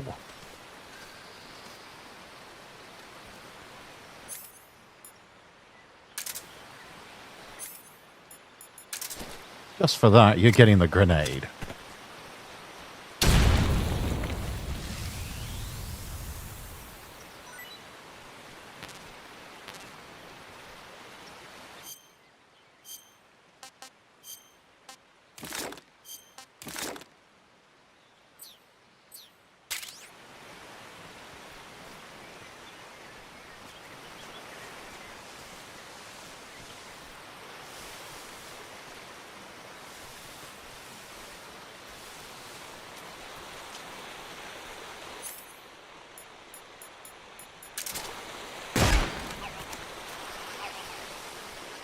Shoot the froggy. Always shoot the froggy. Heck.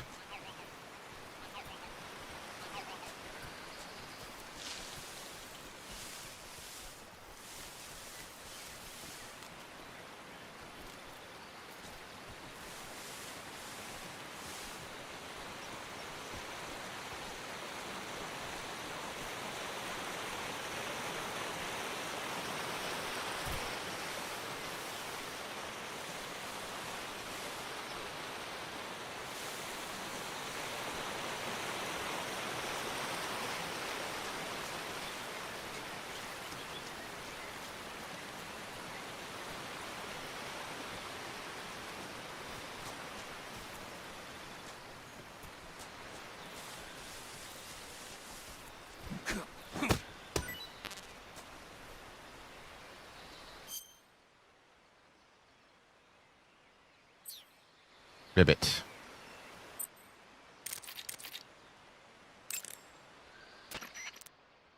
I see you caught a Markhor. The Markhor is a kind of wild goat that lives in mountainous areas. It's quite large, so I don't think you'll be able to capture one alive, even with the tranquilizer gun. All right. Speaking of which, do you know the origin of the name Markhor? There we go. It means snake eater in Persian. Snake eater. Oh, Lost your apropos. appetite? Not at all. It tasted pretty good. I think I'll have it again sometime. Here's some footage of a frog croaking. Frog gets shot. Lol. Ha. I see you found some flyagaric mushrooms. The flyagaric is a relative of the deathcap mushroom that grows only in that region. Deathcap. You'll find it growing on the ground, but it's poisonous, so if you pick one up, don't eat it. If you do eat one, go into the survival viewer immediately and use Cure to take some antidote. The poisons found in the flyagaric include phallotoxins and amatoxins. It says here that when you eat it, the initial symptoms include nausea, stomach pain, and diarrhea. Finally, your liver and kidneys will break down into a sponge-like substance and you die. Sounds like a horrible way to die. Isn't it? Yeah. So how does it taste? Huh? Are you being serious right now, Were man? you listening to me? The flyagaric is poisonous. I heard you, but if I did eat it, it might taste good, right? I give up. I mean, there's one way to find out.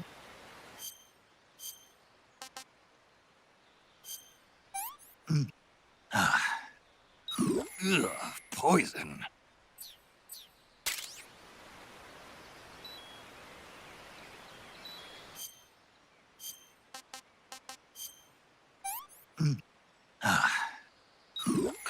It's poisonous.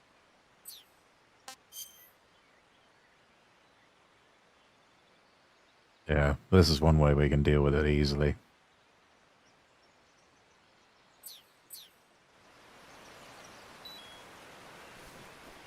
At least I think so.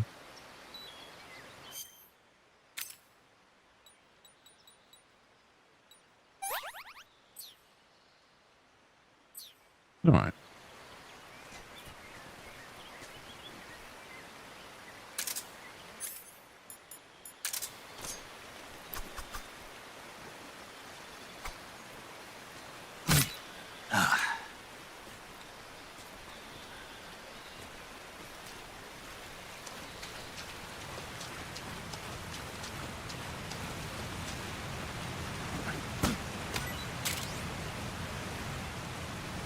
Oh, some medicine.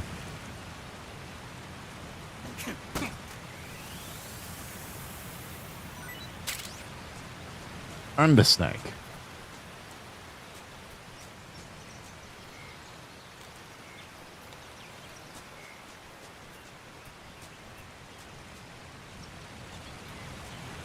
It's a valid question, because what if someone says they're serving you shrooms but they have the poison mushroom and they're to trick you? Yeah, exactly.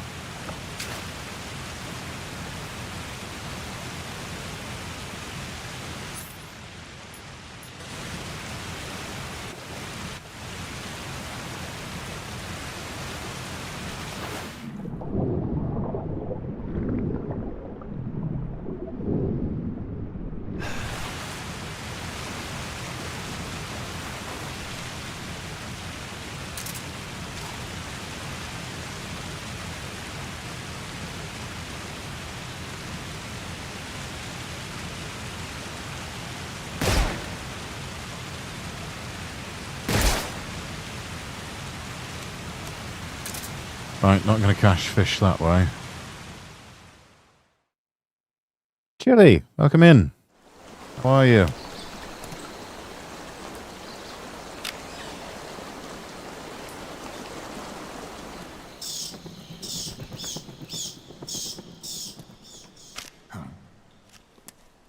Doing good, alright.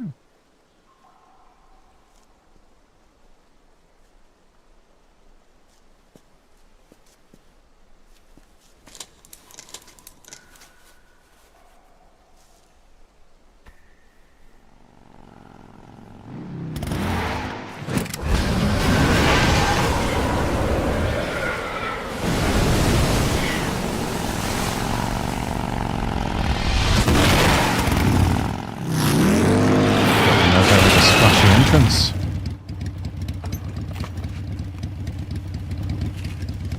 Nice to meet you, Snake. I'm Tatiana.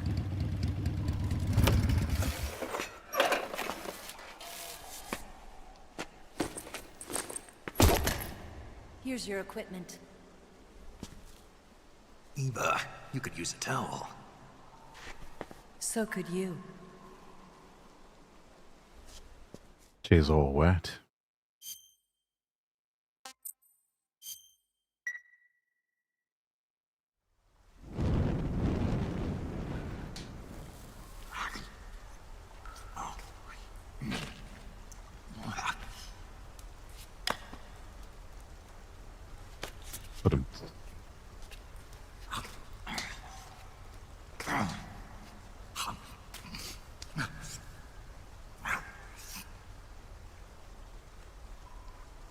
Want some? No thanks. Don't like snakes? Not for dinner. Didn't you have to eat them at the KGB? In my training, we always got the good stuff. French, Italian, that kind of thing. A regular Mata Hari. The least you could do is call me Cynthia. Tell me something. How does it feel to spy on your own country? I can't say it feels good, but it's my job. Can't even eat a snake during a mission, huh? I wouldn't mind eating you.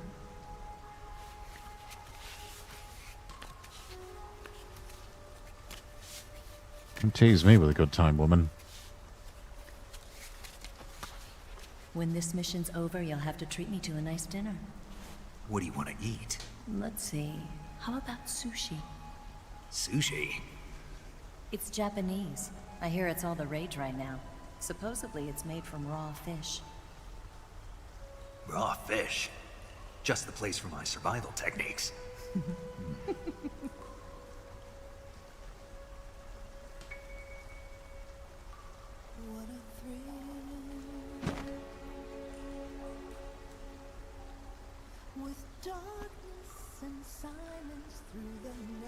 Snake.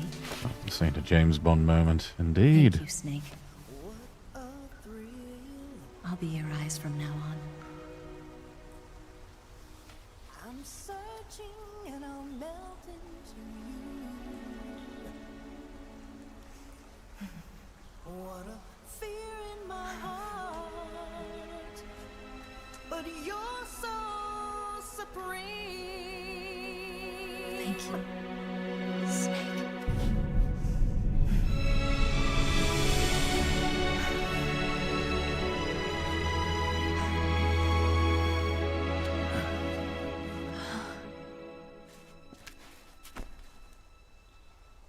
Don't worry about it. Are you all right? It's not like I can't see. I've got one good eye and can still fire a gun. Really? Good. Bro's cock blocking himself. Yep, pivotal James Bond moment, indeed. Eva, didn't you steal some explosives out of the fortress? C3, a highly potent explosive from the west. It can be molded into any shape, like clay. With just this much, you could blow up the Shagohod and the lab along with it. Is that right? Yeah, but there's a trick to using it. Tell me about it.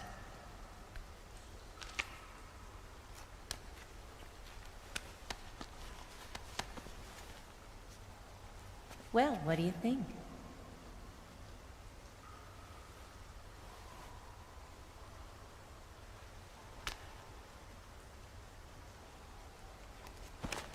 Just finished trimming the news segments. Excellent. Let's fucking The go. Shagohod's booster unit uses liquid fuel. The fuel tanks are in the main wing of the weapons lab in the hangar housing the Shagohod itself. So I should blow up the tanks. That's the basic idea. It should be enough to blow up the entire hangar. There are 4 fuel tanks. In order to destroy the hangar, you'll have to set explosives on each of those tanks. All 4 of them? It should be no sweat for you. Besides, the scientists had the day off today. So the hangar's completely deserted. Not quite. They've still got guards posted there. So what do I do after I set the C3? The bombs run off a timer. Once the timer has been set, the countdown will begin. When the timer reaches 0, the bombs will all go off at once. How long do I have? 20 minutes. Once the Phase 2 trials are finished, I wouldn't be surprised if they kill all the scientists to prevent them from talking. So you've got to act fast. I'll take care of it. Ain't that lucky. No civilian casualties, a bunch of clueless guards. Sokolov. Yeah, that's the mission I was given. By Khrushchev? Mm-hmm. America doesn't have any use for it, does it? Huh. But I haven't forgotten my other mission either. Helping you out.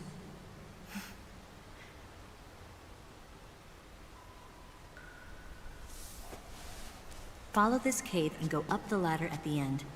You'll come out inside Groznygrad, just southwest of the weapons lab. Do you remember when you went to rescue Sokolov? Remember there was a locked door when you entered the main wing from the 2nd floor of the east wing? Yeah. That's the entrance to the Shagohod's hangar.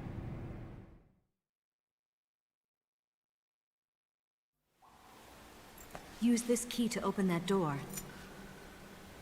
The door right when I enter the main wing? Got it. What about you? I'll get things ready for our escape. There's a rail bridge to the north. I'm gonna set a bomb there, so I'm taking half of the C3 with me. Right. I'll set off the weapons lab then. Try not to be in the neighborhood when it happens. Gotcha. And watch out for Ocelot. He suspects you're not who you say you are. Don't worry. The Colonel still trusts me. And I have my ways. There's not a man alive who can resist my charms. Besides you, of course. I'm just warning you, Eva. That's all. I know. Okay, let's go. You seem like you were born on one of those. If I didn't ride every day, I couldn't go on living. When I'm riding, the wind hits me so hard that it hurts. That pain keeps my mind off the pain of having to be someone else. It's not easy always fooling myself like this. It's only when I'm on the bike that I'm free to be the real me. I only get off my bike when I fall in love or fall dead. What's your name? Tatiana. No. Your real name. What's wrong with Tanya? Okay, Tanya. Don't let anyone see you. Oh, this? It's a button camera. What did you do that for? Insurance. To make sure you don't double-cross me. I wouldn't dream of it, darling.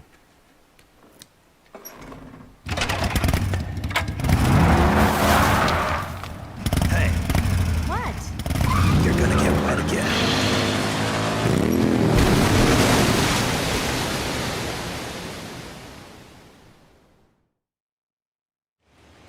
You did warn her, chat.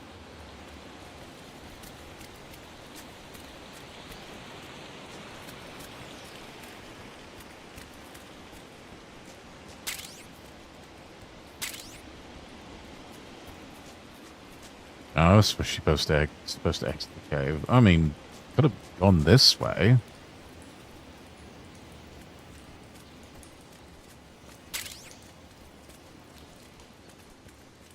I mean, bit of a long way out, but You wouldn't have gotten wet.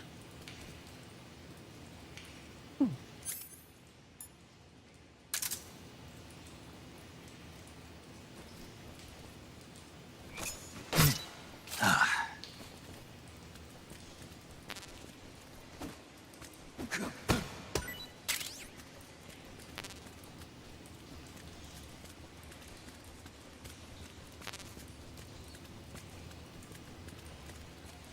2 a.m. where I'm at needs sleep. It's going to be lurking while I tune in for the night. Alright. Appreciate the lurkies as always.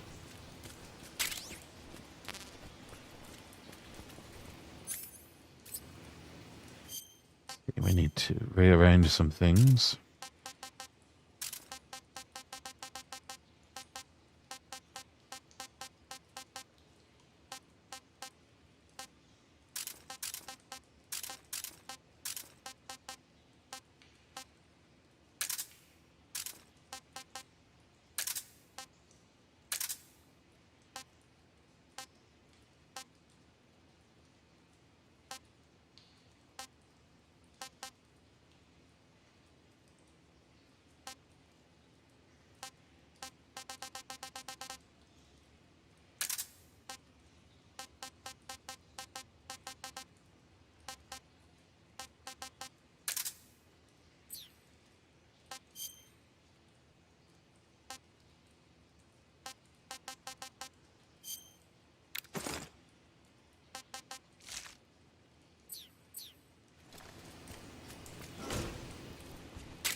Ugh, all these Russian rations.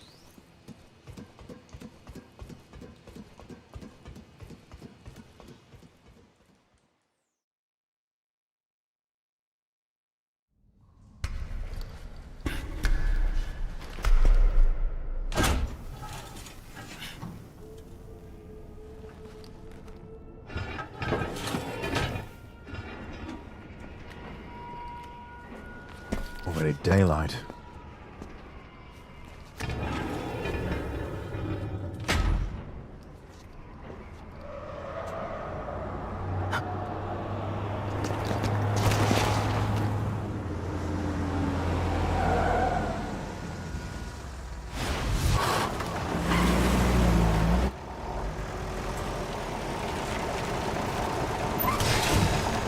Ah, no backtracking now.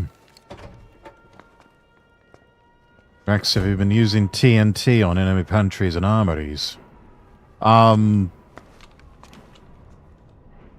using grenades, but I don't think that quite worked. I do know about that little trick.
Let's see, here's an enemy pantry right here.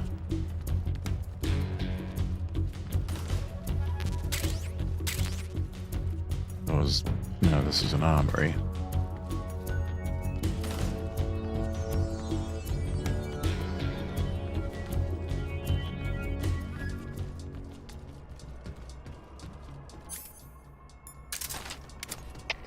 Come in, HQ. This is HQ. Patrol here. We've lost the enemy. Enter high alert. Acknowledged. The enemy is still nearby. Pursue and Could still blow the armories too. Oh, will that still work? Alright, give it a go. I do like blowing things up.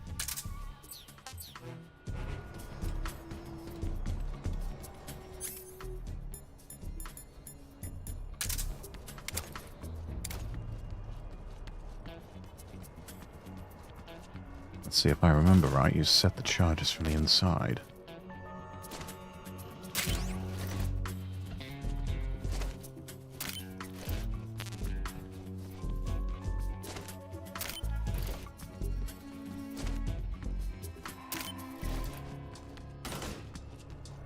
That should be enough.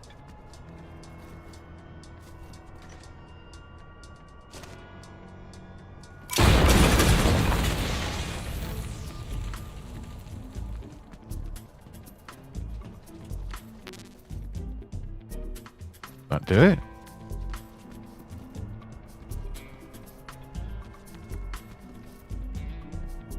All it does is make enemies be much more conservative with their ammo when they shoot you. Patrol here. See. Man down. Commencing the alert. What's going on? Respond. What's going on out there?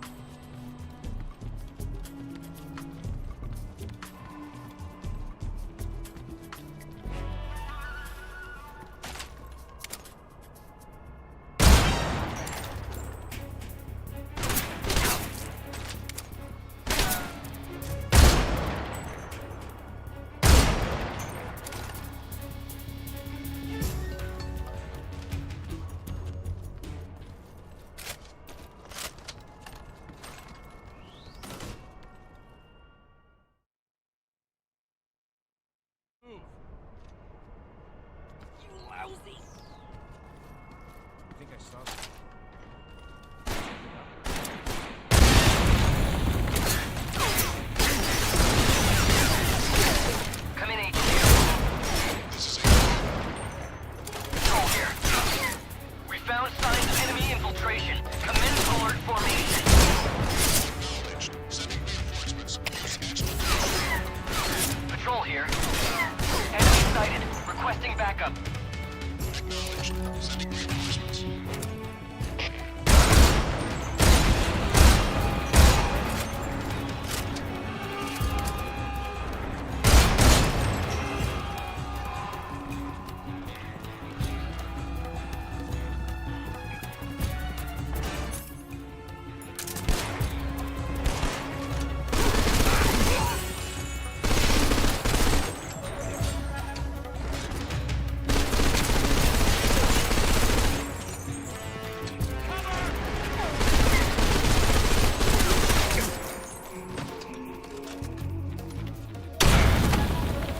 Ow.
Now, grab this, put that there.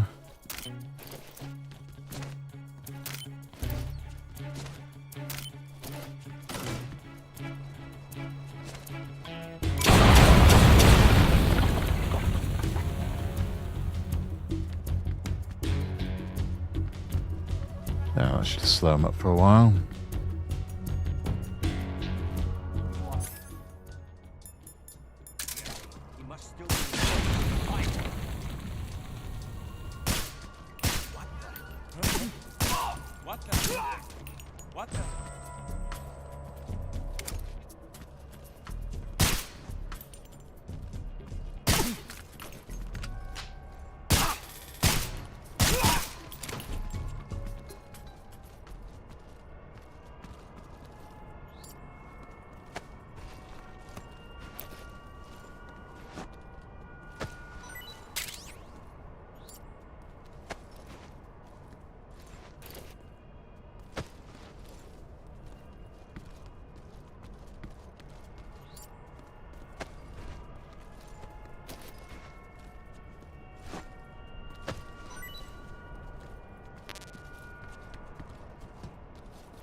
Everything full up.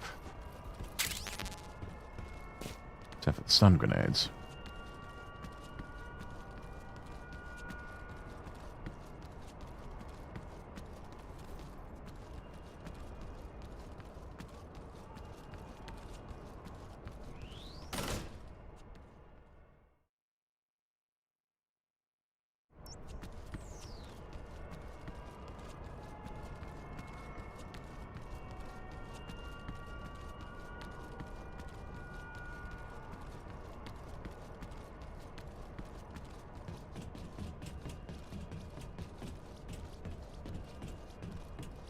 Nope, can't get in that way.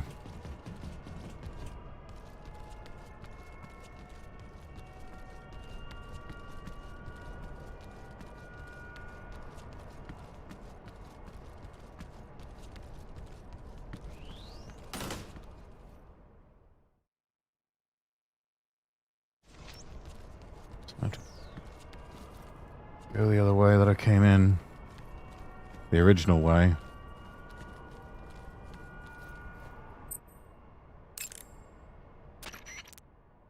Snake, you've got a gunshot wound. When you get shot, you'll sometimes suffer a gunshot wound. The chance of suffering a serious injury is especially high at close range. Yeah, I never have imagined when I get shot, I have a gunshot wound.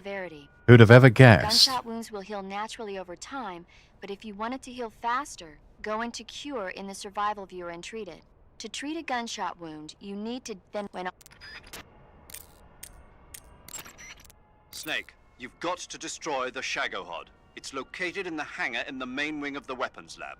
To get into the hangar, use the door just inside the main wing as you enter it from the second floor of the east wing. Start out by heading for the east wing of the weapons lab.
Load up on some items here before we head to the actual hangar.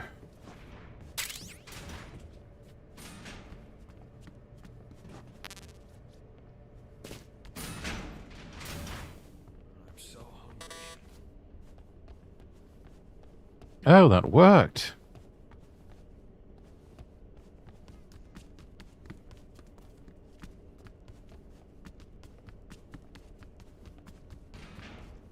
Huh? Hey!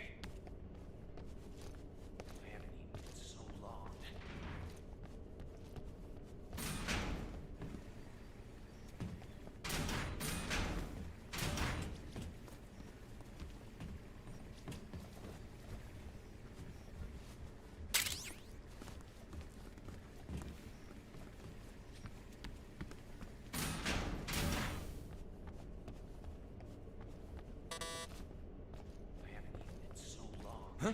Hey! Hey, stop! What the? Huh? What happened? Help me!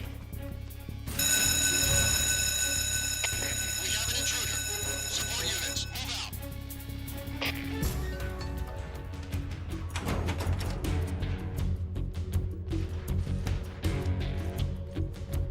Huh?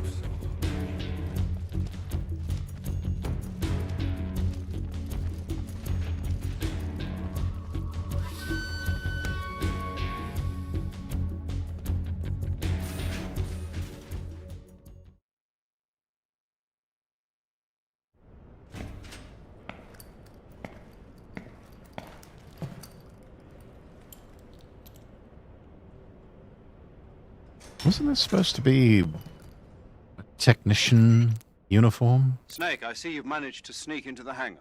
Yeah, the Shagohod's in here. The completed Phase 2 Shagohod represents a grave threat to the West. We can't allow it to be mass-produced. You've got to destroy it. Eva's got the data on the Shagohod. Do you think that's safe? Well, I wouldn't exactly say it's safe, but Khrushchev is a No. shrewd leader. I can't imagine he'd use it for anything other than deterrence. Let's hope so. Volgin, however, is a different story. He's planning to use the Shagohod to turn the Cold War into a blazing hot one. We can't let him have it. Agreed. That leaves just one more mission for you to carry out. The boss. Exactly. For now, just focus on destroying the Shagohod. Yes, sir. I'll let Sigint fill you in on how to destroy it. Yo, like Eva was saying, if you're looking to blow the whole place sky high, the best way is to take out those liquid fuel tanks with the C3. You know there's 4 tanks in there, right?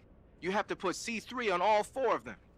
To plan a C3 charge, all you gotta do is equip the C3 and press the attack button while standing near a tank. Just like TNT. But make sure you don't plant it in the wrong place. You barely got enough C3 as it is, right? Good point. I'll make sure not to plant it anywhere else. Good, man. And be careful. Liquid fuel has a nasty habit of going off at the slightest shock. So don't go using any heavy firepower near the tanks unless you're aiming to get yourself barbecued. I'll keep that in mind.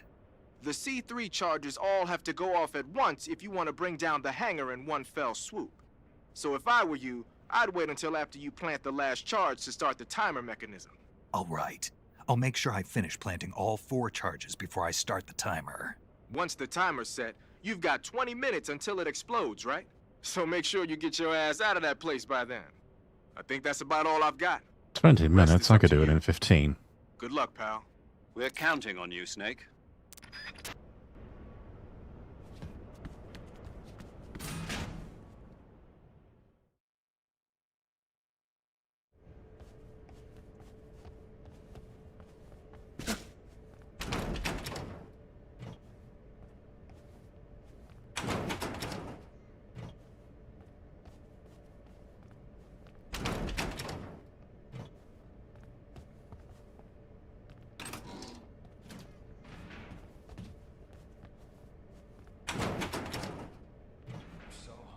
If I remember right.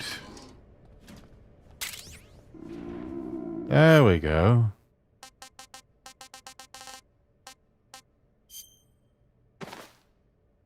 Yeah, that's it. Oh, wait. We're hungry. Pretty tasty. Pretty tasty. Brilliant. Now, let's go destroy the Shagohod.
Well, wasn't expecting that. Alright. Let's try this again.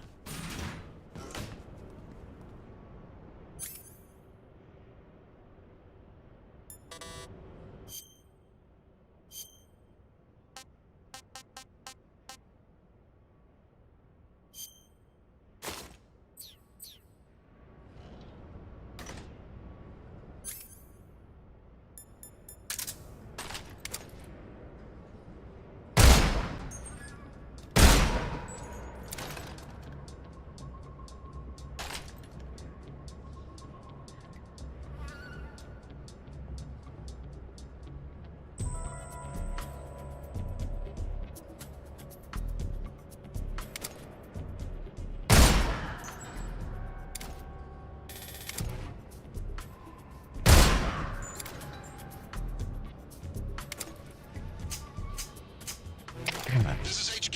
What's going on? The enemy is attacking from an unknown position. Begin the alert status. Acknowledged. Sending reinforcements. Use extra caution.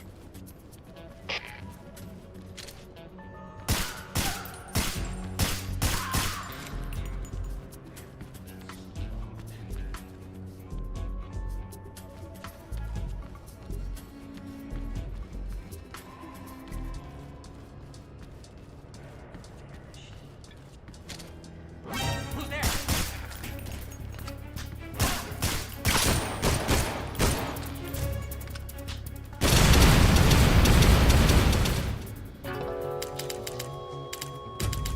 Mission successful? Snake! No. Damn it. Ah, fuck. Alright. Try again.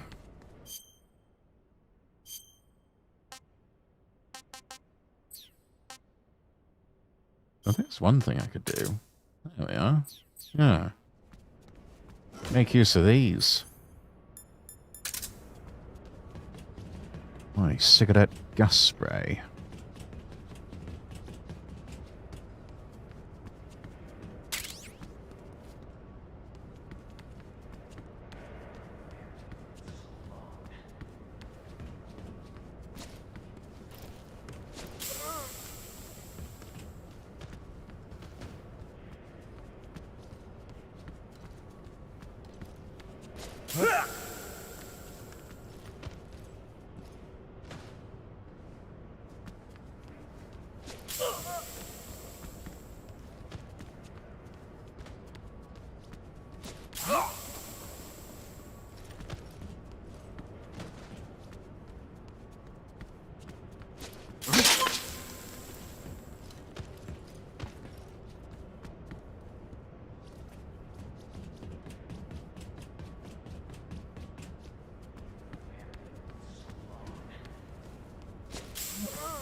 You to go night-night as well.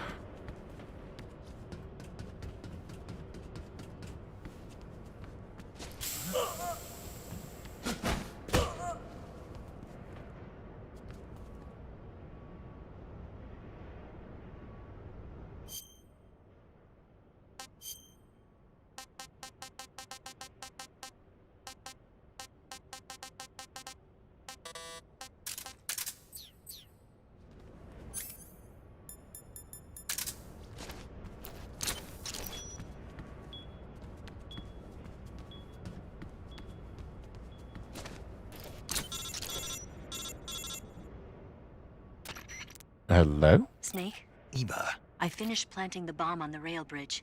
If we get rid of the bridge, the enemy won't be able to follow us. That should at least buy us some time. I've also set up the escape route. How are things going on your end? I just finished planting the second charge. Give me a little more time. Okay. I'll be waiting for you at the bridge.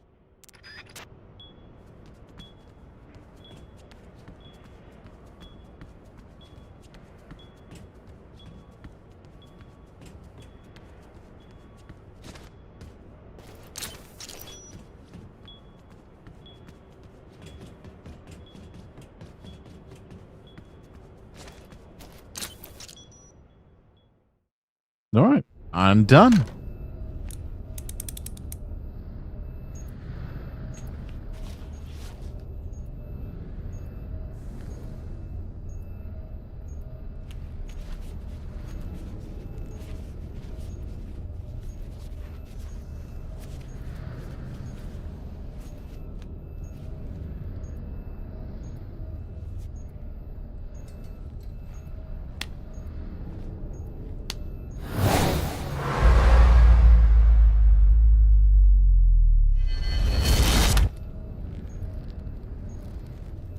Got you this time.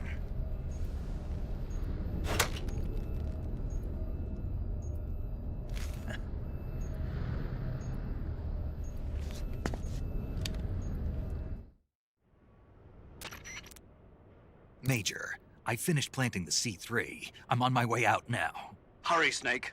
Is Eva taking care of the escape route? Yeah, Are you sure? she can handle it. All right, then. Well, hurry up and get out of there.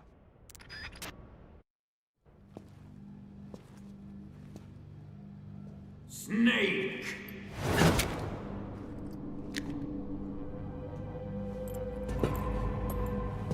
Oh dear.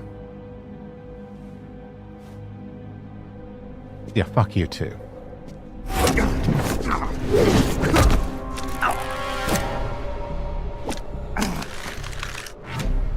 Why'd you come back?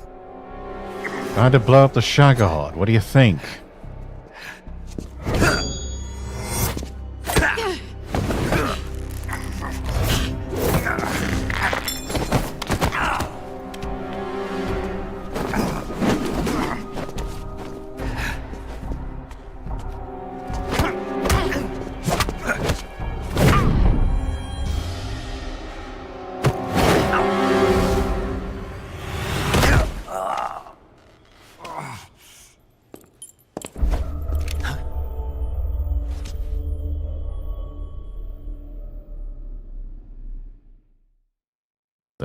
Minutes to go.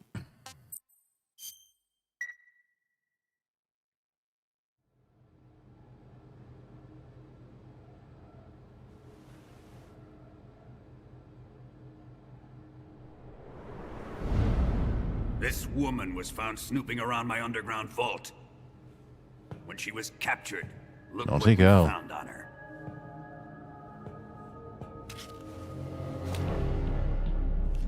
The Philosopher's Legacy. What, that's it? This microfilm contains all the information regarding the Legacy. You might say that this film itself is the Philosopher's Legacy. It was the smell that gave her away. No, not the perfume. It was gasoline. Motorcycle gasoline. She reeked of it. To think that lovely Tatiana was a spy. I mean, would you expect anything less? Found this radio along with her too.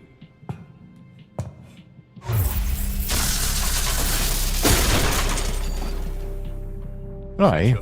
Perfectly good radio you just busted there. It almost pains me to have to kill her.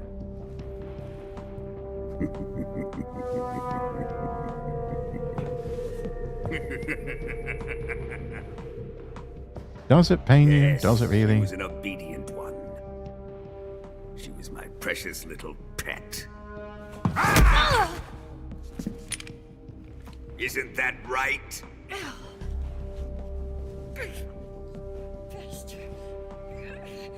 What was that? Do you have something to say to me? Go to hell.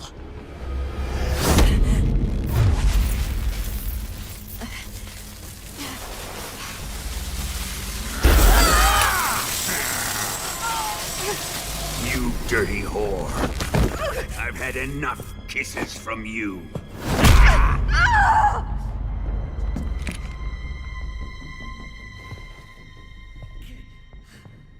I should have known. Sokolov wasn't man enough to have a lover like that.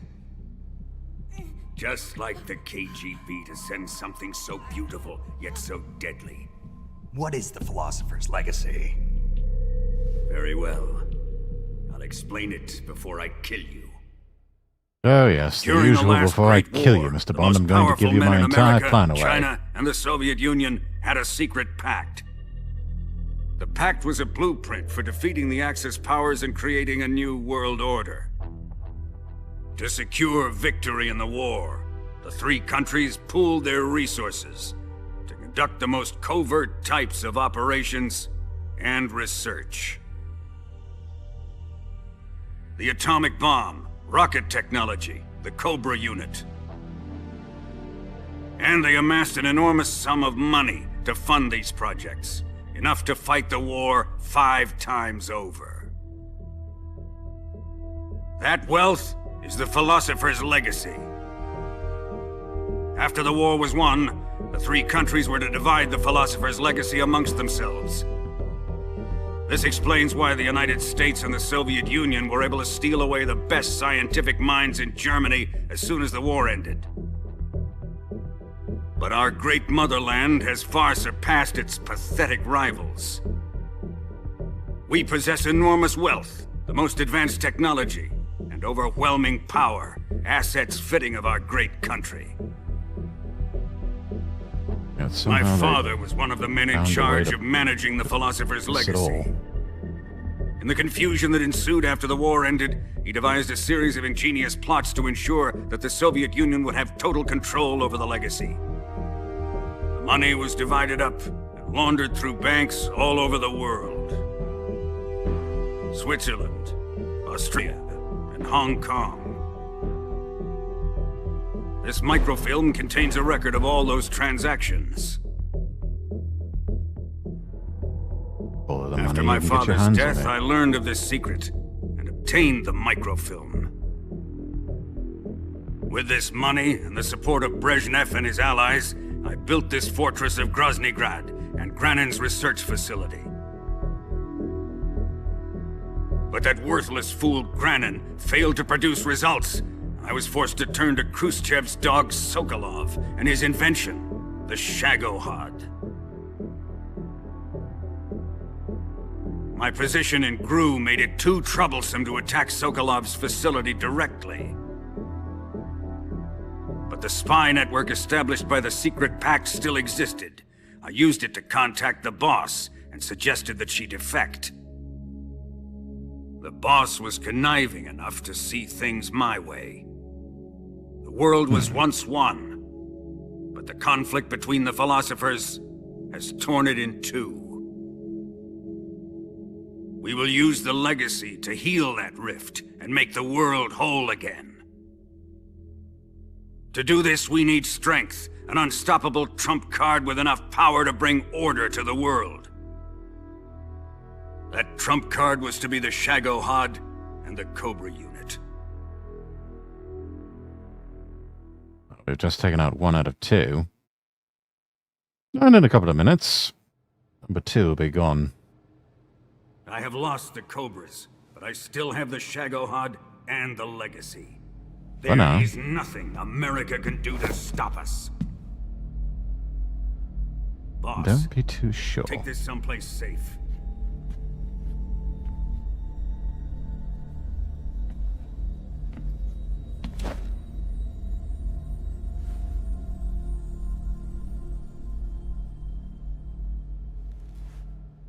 Take good care of it.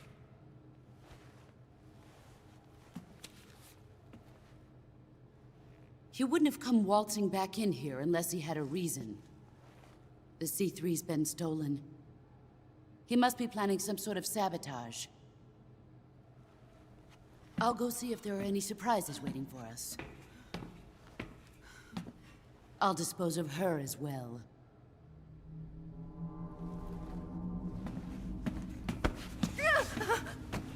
Leave everything to me.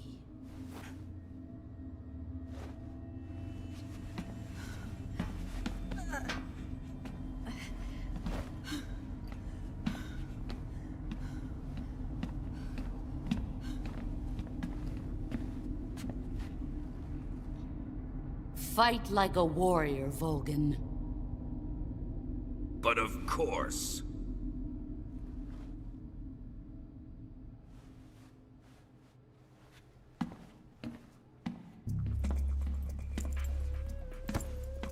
Let me face him. I've been waiting for this moment. Time to get even.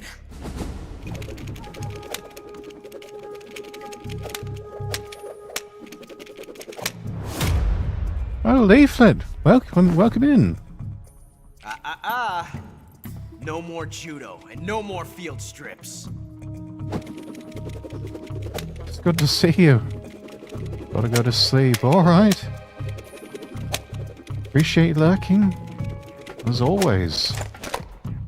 Hope you're doing well. By the way, I still need to take you up on that offer to show me how to show me a magic tricks with AI there. He's mine. You will stand right there and watch. Got it? Please, Colonel, let me— Silence!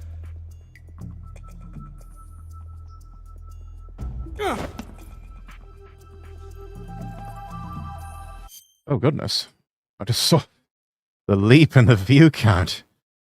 Not sure if you, I didn't get a notification, but thank you for the, hang on a minute. Let me check something here.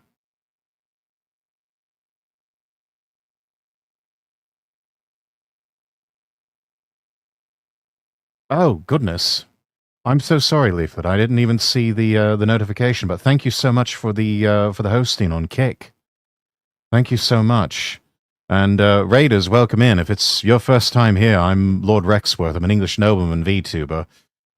Leaflet is one of my Oshis. We're playing Metal Gear Solid Delta in the home stretch on this one.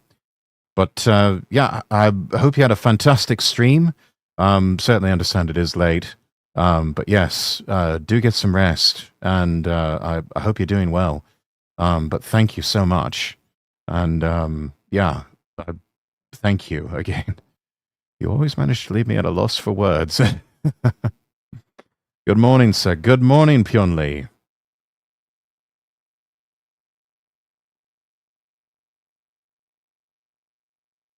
Goodness gracious. But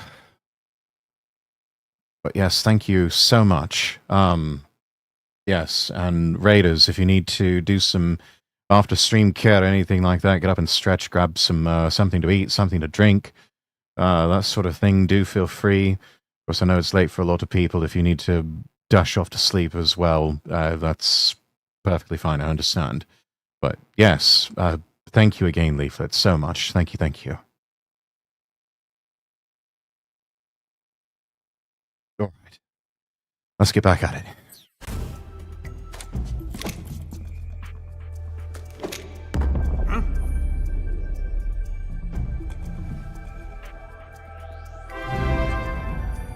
Quaternox, thank you for the follow.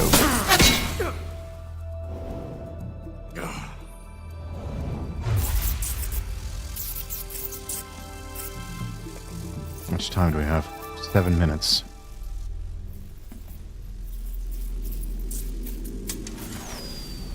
Sorry for the delay.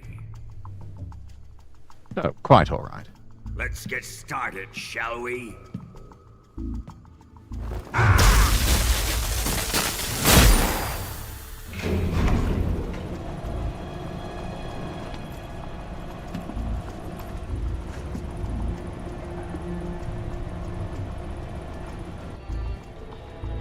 This is a once-in-a-lifetime battle. Let's make it a good one. Fair enough.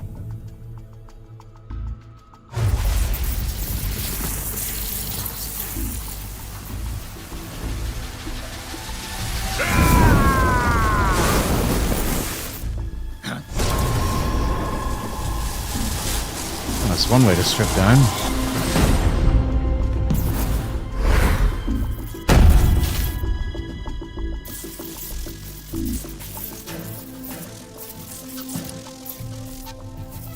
It's just you and me now.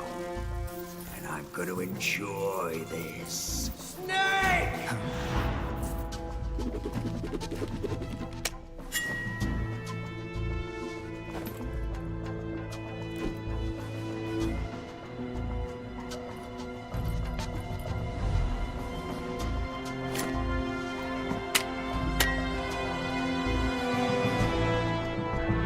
Imagine if it had landed the blade had landed the wrong way.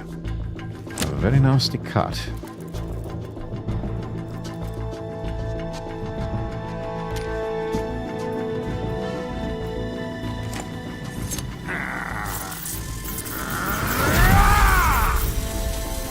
You're mine, son of the boss! I suppose I've been called worse. Right, let's get into battle dress. Backpack. Take that off. We're going to need this.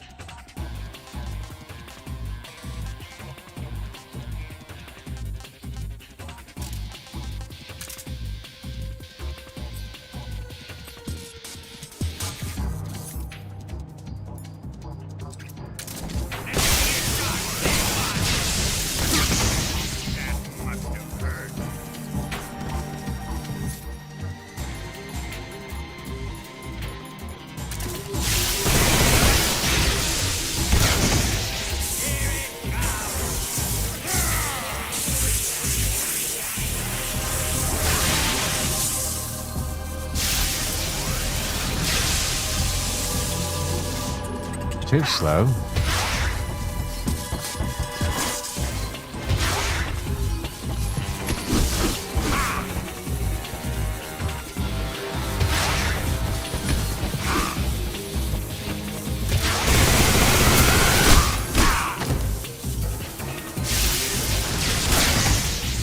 Ah. Mother Othman, thank you for the follow.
There we go.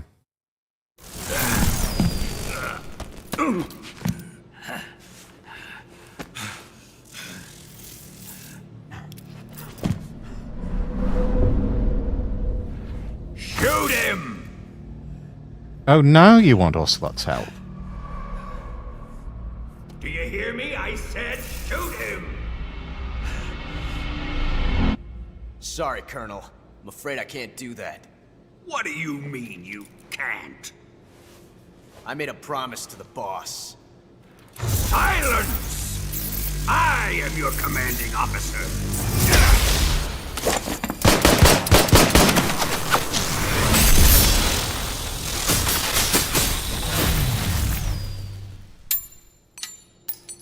You alright with some backseat advice, Rex? Are you questioning my authority? I suppose it depends, but I'll hear you out.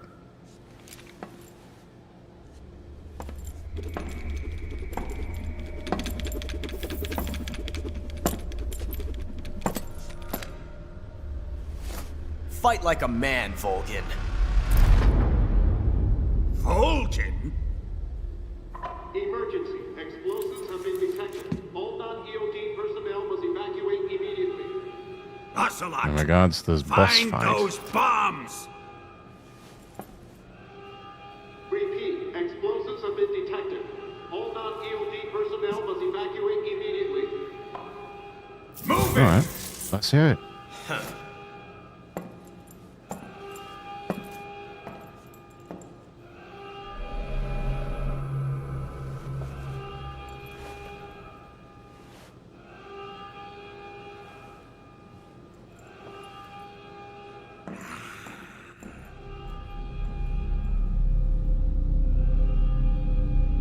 Ready for some more, Snake?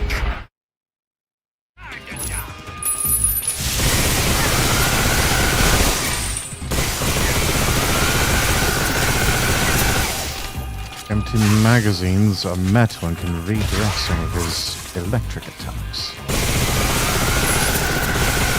No?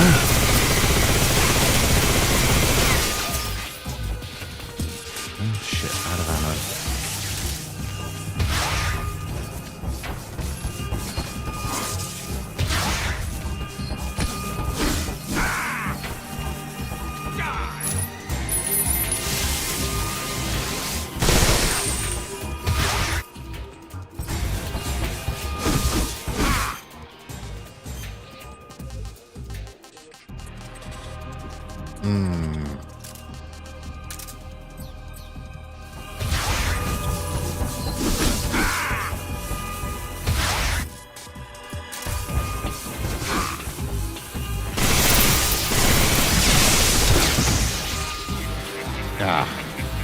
C3 explosives have been discovered on the Liberty The timer is set.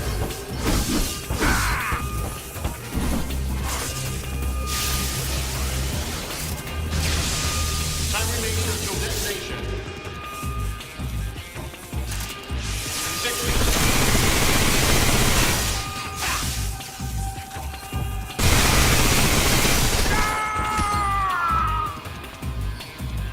And down he goes.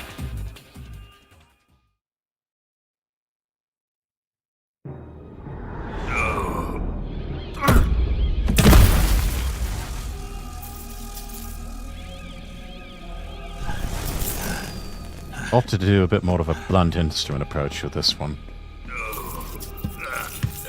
Just brute force it long enough, he'll go down.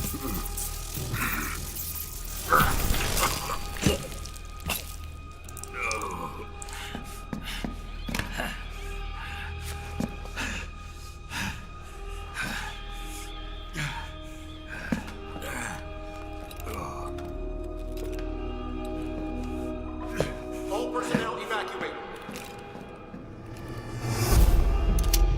Repeat, all personnel evacuate. Faster! This way! Everybody run! Let's get out of here, quick! Hurry! Yes, I would advise making haste. Riyadh! You too, Ocelot. I suppose you want to create a time paradox.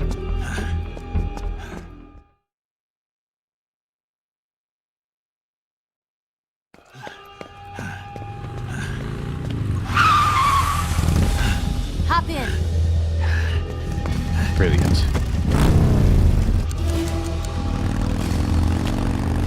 Step on it.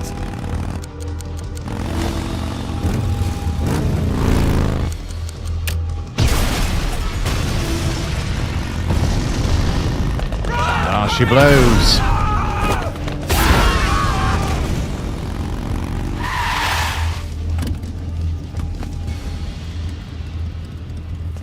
Don't give up!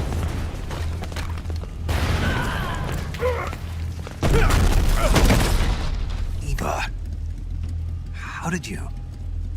The boss let me go. The boss? But why? I'll tell you later. Right now, we've got to get to the lake and escape. We can't leave yet. I've still got one last job to do. The boss is already at the lake. Huh?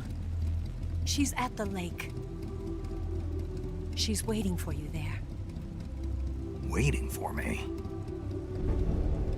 Yeah, you know, final showdown, that sort of thing. I was hoping I wouldn't have to tell you. Yes, pardon Eva while she gets off the bike and makes a speech. Or something. I don't want you to fight her. Well, darling, I don't have much of a choice then, do I? I've come to realize that there's a special relationship between you two. Yeah, you know, something like that. I can't understand. Something that goes beyond a man and a woman. I envy you. Really, I do. But I guess I just can't understand it. She asked me to tell you something. I've never seen someone with such clear eyes.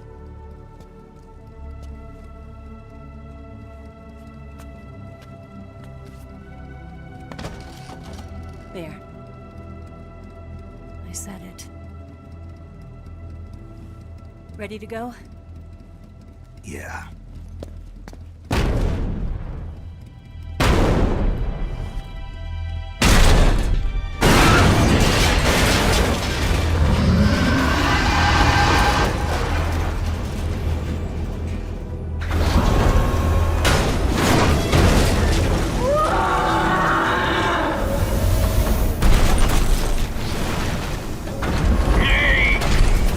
Godly sounds it makes, doesn't it? Not over yet!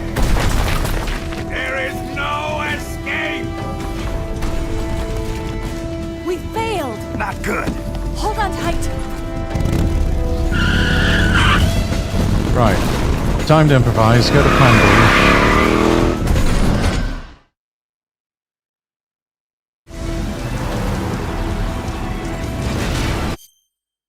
The sidecar is stocked with plenty of ammo, so there's no need to worry about running out while fending off the enemy's pursuit. Eve will also point out enemies and obstacles to you along the way. Right. Then let's...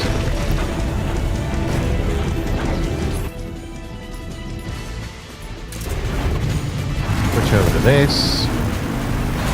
We are not going to be taking that.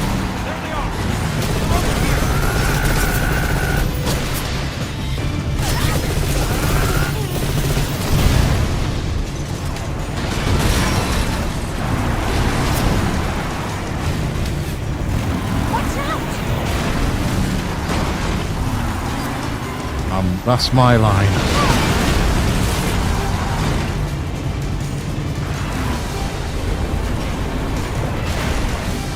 Right, nothing we can do against that thing but try to outrun it for the moment.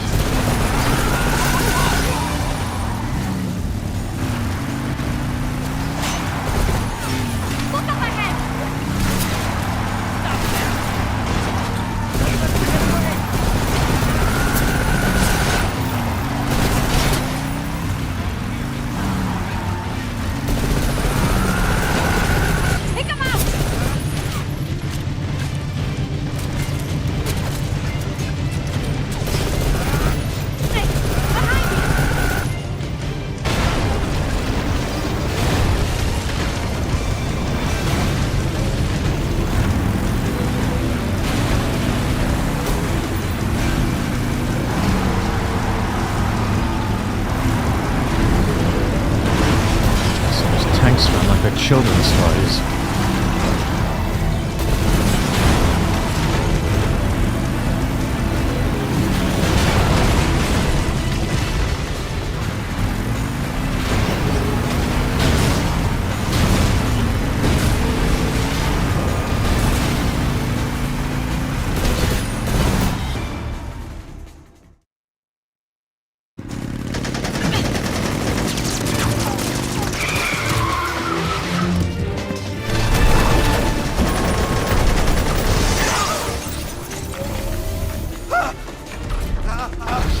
suggest you lot run. I can't shake him. The RPG can't put a dent in that armor. Let's head for the rail bridge. The bridge? I thought you rigged it with C3. I did. We'll lure him onto the bridge.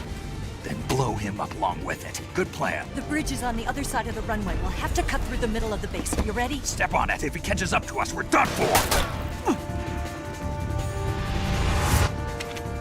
Caught him again. Okay, here we go.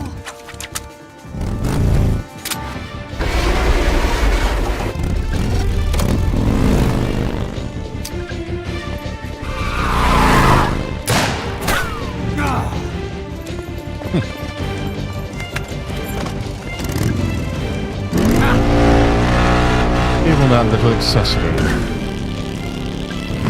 He still missed.